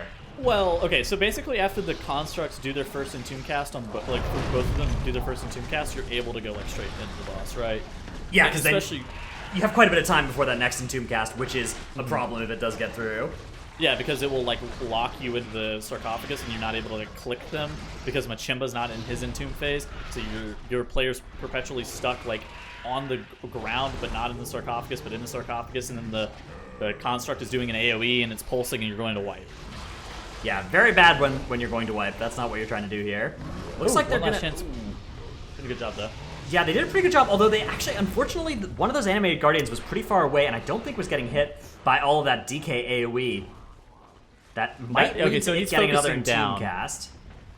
Let's see if they can kill it before that Entomb They cast. can delay the Entomb. Alright, so they managed to kill the Entomb mob there, but unfortunately that's caused them to be slow in getting to their coffins. That's going to mean that they are going to have to continue dealing with boss mechanics here. I mean, it is what it is, right? You'd rather, Yeah, it's not you'd the end of rather the world. commit to killing the animated guard. Dude, that animated guardian, if he gets his Entomb cast off, you just wipe. It would have been the end of the world, absolutely. Versus this, where your tank takes less damage, your healer can do slightly more, but then your overall group damage is slightly lower. BDG now also doing something similar here. Let's see if they... So here comes that second Entomb cast. They're breaking their friend out of the coffin right now. It looks like they are not actually pulling onto the boss. This makes sense because they don't have that Death Knight, so they don't really benefit in the same way Well, from they can't a play also like just that. They can't just dunk on the embalming fluids either in the exact same way, or the animated guardians. Here's Those are a some large animated guardians. Here's a Tetnos tip with the Entombs from these guys, is that they put you in the nearest sarcophagus to where you're standing. And 2 players cannot be in one sarcophagus at the same time. So if you have Entombs coming out at the exact same time, then you would probably want to run to like the other one. Yeah, that's Goodness definitely... gracious. What's happening on BDG? They're fine. Okay, they've managed to kill off the trash now. They are onto Machimba. But yeah, the lead opened up by one last chance now is about 70% of a fortified boss's health. So it's not insurmountable, but it is there. BDG now separating out to their coffins. this could be a way that they actually do make up some time. It looks like they've succeeded here. Yeah, so it looks like they succeeded. They popped their Bloodlust too, which means that they're probably not going to be doing a triple pull after Machimba the Embalmer. One last chance saving their Bloodlust. We've seen a pull after Machimba from Method NA and Goosy Bad. When I'm talking about triple pull, it's going to be this first 2-pack, and then it's going to be like another Berserker and a Beastmaster that are in the back, and then like a double Raptor pack. It's like a pretty spooky pull. Okay, so they're only doubling it up because triple with Necrotic is... Yeah, scary. I don't think very many teams besides Method NA have pulled all the way down to the end there. Goosy Bad did. Yes, yes they did. It's definitely a wild pull. I mean, there is a way to get a 17 or an 18 minute in this dungeon, and that is part of the strategy for it. Yes, for better or for worse. Things are looking good here though for one last chance. They've executed this pretty well. Let's see what the next order of business is for them. We'll see if they do that Nyalotha Shroud skip. That may be what they're doing. Yeah, it looks like they're all heading to that obelisk. Except for, yeah, okay, so here's what's going on here. Wasted is going to be using camo. No, they're all Nope, in they're here. just going to go kill this thing. All right, they're Wasted not doing the was just Nyalotha Shroud dismissing skip. his pet, Yeah. swapping pets or something. I don't know exactly what he's doing. I like that. That innovative strategy is a really good way to get your dwarf tank around. Method NA used it in Siege of Boralus too, to be able to like move around as Horde, where you activate the obelisk, but you really don't have any intentions on killing the obelisk mob. Your only intention is to have your hunter camo. Oh gosh, Big Dumb Gaming dropped really low there, but I think they're going to be okay. Yeah, BDG actually doing an even smaller pull than One Last Chance did. They're leaving a mob back there in a freezing trap. Probably indicates that their next order of business is either going to be... Yeah, they don't have access to team-wide melds or anything, so they're probably going to pull that mob along with some more trash, such as those Raptors and that Beastmaster. Okay, quickly. Yeah, they need to be careful here as that Brute is patrolling in. Ring of Peace. Oh, dude, too late. Beyblade yeets forward, nope, gets we're the good. ring maybe. We're good, dude. And looks like they've... Yep, Did the Brute turn around? they've done it. I didn't know the Brute could turn around from his patrol like that whenever he's knocked by Ring of Peace. Did you know that? Nor did I. No, I'm not really sure what happened there, but looks like the Brute got confused and is walking away now, so mission We take successful those. for Big Dumb Gaming. We take those. One last chance. Working on the last two Berserkers here after killing off the spider. BDG's wiped. Or, they're going to wipe, probably. Yeah, they're okay, so they've still got a little bit of health on these mobs. Only some Raptors and a Berserker left. It's gonna be a turtle res coming out from Sham. Gets Cynic back up. Binding Shot as well here, gonna provide some useful snaring of these mobs. Oh, okay, no, they're kind of chilling. Yeah, they're gonna be able to recover from this. Beyblade, though, because they don't have any more battle reses available, and because none of them have an actual res, Beyblade is going to have to walk back the long way, and that is catastrophic for BDG. I think that actually what they needed to do was res him instead of Cynic, because having this run back for without a healer, having to have your healer run back here is going to cost them so much time. I didn't see what exactly happened. Like, it had to be the Raptor with their hunting party cast, right? Yeah, that kind of thing can very quickly murder players. Right. So all four of these guys from BDG entered the obelisk without their healer. Without a healer, and they don't have anybody in the normal realm to be able to go and pull the boss. Bold move. It is a bold strategy, Tettles. Let's see how it plays out for them. But in the meantime, let's look at the side of one last. Hold on. BDG, Cynic can position himself in between all of these Mind Rend tentacles and get a really fat spell reflect. Yeah, because they target the closest person every time. So if you get them all in a stun DR or whatever, and they come out at the same time, target the same person, spell reflect all of them, great success. Exactly. Very, very fortuitous. Ooh, Big Dumb Gaming now has... I didn't realize that they grabbed Mouthier with the... Yeah, they're double obelisking with no healer present. That is going to allow Beyblade the time to run back. But they do need to be very careful here. Cynic stacking up Necrotic is going to get meleeed by these mobs. Beyblade has now entered the Nyalothan realm. Yeah, so he's fairly close now. If he can just get there, this pull should be stable. But Caster going out Oh, not enough kicks. That's Monka danger. All right, so one last chance here on Xana's All the Wise. The second, I believe, mob. I think it's Aka Ali, the third one in this MDI scenario. One last chance should be down in Council of Tribes fairly shortly. It's safe to say that they have a commanding lead. They're firmly in the driver's seat currently. Yeah, somehow BDG managed to not lose 5 minutes there when their healer had to run back, though. Incredible play by them to be able to execute the next part of their strategy without a healer. That's going to get them their 2 awakened enemies, and they are now also set up for a 2 obelisk Dazar. They'll be going into Kula the Butcher up next. Maybe they're going to grab those Berserkers as well and trap some of them. Yeah, this is going to also save them a little bit of time relative to what One Last Chance did. Unfortunately, I don't believe it will be enough time. Oh, the Ring of Peace, unfortunately, lobs them the wrong way. Sharis goes down on the side of One Last Chance, though. Does get the battle res. Okay, they're gonna be okay. Everything's fine. Everything's fine. Things are all right. They're out of battle res now. A Quake overlaps with this charge, but they are still able to soak it. Okay, you actually did see one of the hunters. He's delaying that barrel through. They're continuing to delay the barrel through to be able to get as much damage out as possible. Sometimes, if you delay it long enough, Aka Ali will cancel the barrel through, immediately do the debilitating backhand. But oh my goodness, Big Dumb Gaming is having even more problems. Cynic goes down. They do not have a battle res at this time, and they would really like to have a battle res at this time, as their tank is dead, and they are fighting a boss. Will they be able to what are they doing here? What is the plan, I wonder? I think this is going to go poorly. I think that the plan may not be fully thought out here. It looks like they're trying to kite Kula the Butcher. If they can wait another 1 minute, they will have a battle res, but unfortunately they've just gone down a rogue. Another Severing Axe gets thrown, and players are now jumping off. And now Beyblade will be consumed by his namesake. Yes. Did have a possibility there of melding to then get a mass res, but it looks like that did not quite work out for him. One Last Chance is kind of standing around. Yeah, One Last Chance. Oh, they're just waiting for they're the brute. slash dancing as they wait for that brute patrol. They're stuck with the brute. Yeah, Yep. That's not ideal. Ooh, look at the moves. Yeah, they're now gonna run into that little corner bit there, trigger that RP, and here comes the entire bridge there, so 2 packs of the bridge coming there, and that's why they had to wait. They had to wait for the brute to be out of that middle pack of the bridge, as it does patrol almost all the way down to the end of the bridge. This is a substantial pull from One Last Chance. They do a good job of being able to kill that Healing Tide Totem off. The Healing Tide Totem doesn't necessarily have to be killed, and that Witch Doctor won't cast another one if the Healing Tide Totem does persist, but moving the mobs out of the Healing Tide is sometimes very daunting, so One Last Chance just likes to kill it there. We have a nice view on the side of Big Dumb Gaming of Cynic Dope Clap D, the powerful he's a dwarf hottie. warrior. He would win the Mog The Dungeon Transmog International. contest. Yeah, the Mog Dungeon International. Just look at that. Did it. Look at those. Drinks that Sky Step, and look at him run there. Look at those sandals. Excellent work. Looks he's like he's open. gonna die here.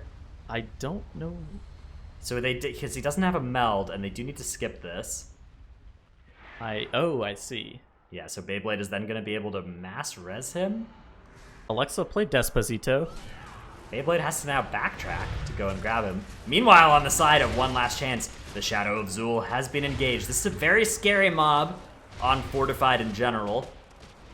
Sharis gonna have to do his best there as that Prot Warrior, which is normally a tank that has quite a bit of trouble with magic damage. Unfortunately, they get that Dark Revelation circle, or the circle there, spawning pretty close to melee. That's not what you hope for. Okay, so basically you can outrange that circle. It's really short, like 10 to 15 yards short. So soaking it is not something that you really need to do. You just kind of move away. But if it spawns almost underneath Shadow of Zul, like One Last Chance had right there, then you'll have to soak it. Yeah, somebody's got to soak it. Luckily, they do have like AMS and stuff to go in there and soak it. Yeah, you can see the further away one, they're just not going to soak as it is pulsing They're damage. soaking it right now. I don't know why. It's a bold strategy, Tettles. It is going to work out for them. Shadow of Zul will be going down. Maybe it was just a little bit closer than it looked from our perspective there. The tank could be on the other side of Zul and be okay. Fairly sure that they didn't need to soak that one. One Last Chance, making their way now down towards King Dazar. They will be at full mob count here after they get those 2 awakened enemies. I believe that they have the Blob and the Tank Buster to contend with here. Would you say that they are, quote, making their way downtown? Would appear that way, Tunnels. Okay. One Last Chance has now engaged King Dazar. With only 2 obelisks, this should be fairly safe. only 2 obelisks on a plus 19. Okay. Necrotic active. It's definitely, yeah. I mean, it's not the boldest we've seen out of any team on this dungeon, but it is still by no means an easy feat. This is still one of the harder moments of the dungeon.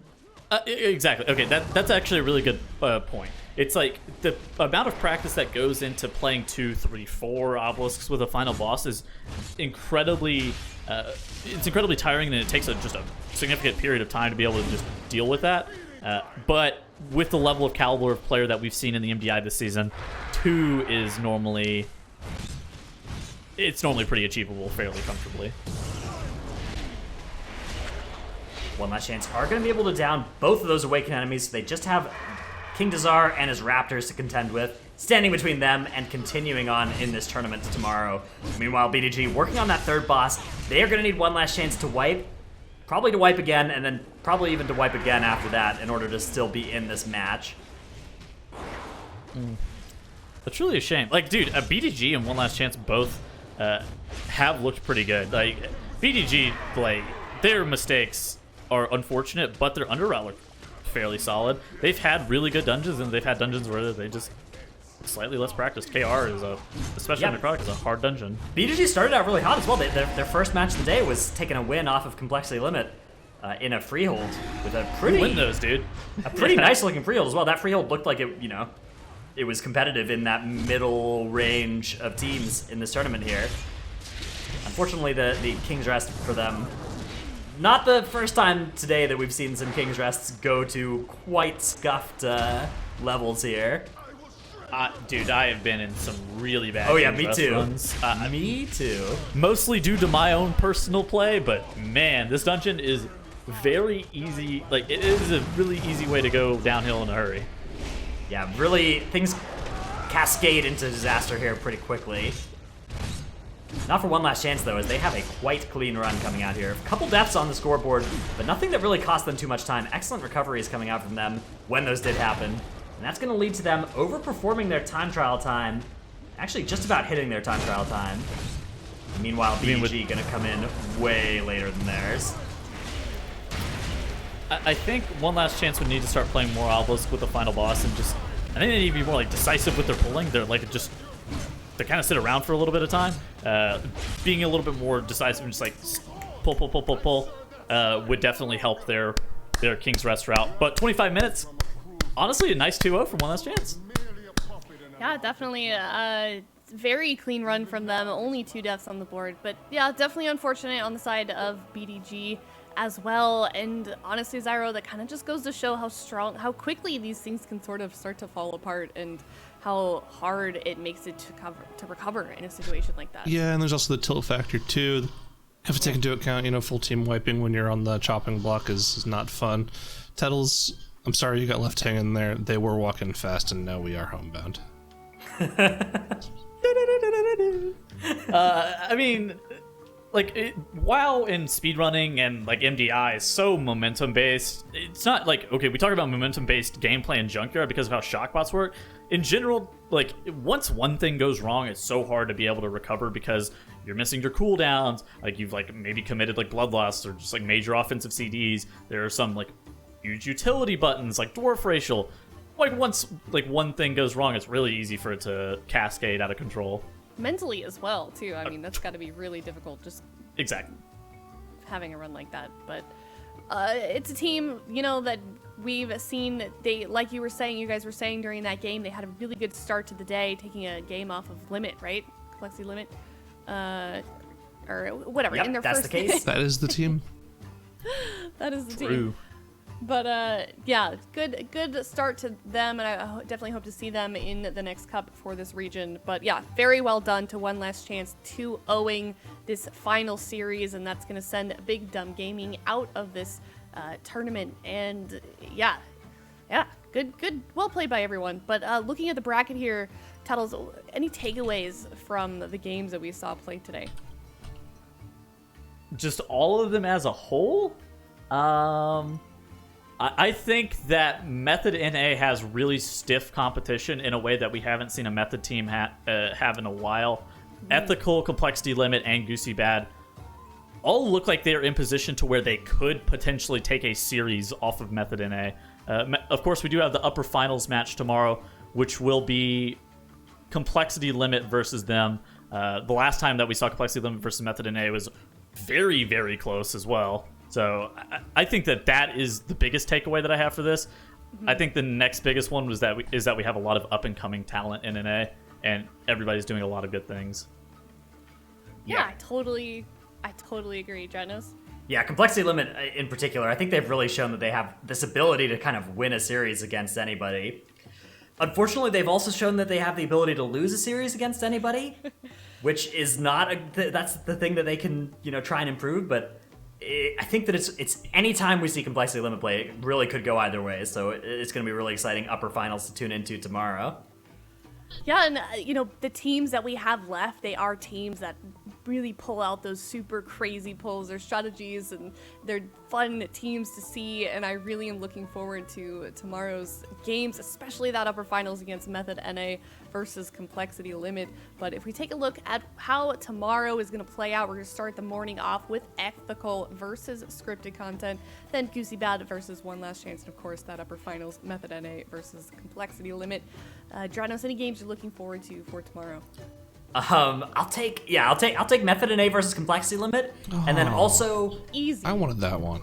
yeah, I think that one's the kind of the softball answer there. So if I have to pick something else, I'm gonna go with the lower semifinals and the lower finals. I'm pretty sure are gonna be pretty hype matches as well, because those are pretty likely to be those 2nd through 4th seed teams doing battle, and those are things that I'm excited to watch. Are you talking about the TBD versus TBD matches? Yeah, TBD versus TBD matches. Those ones are gonna own. The winner of Ethical versus Scripted Content and the winner of Goosey Bad and One Last Chance. Goosey Bad versus One Last Chance. One Last Chance, yeah. One Last Chance. I think that the winner of those two matches are going to be sick. I wonder if we're gonna have an Aussie v Aussie match again.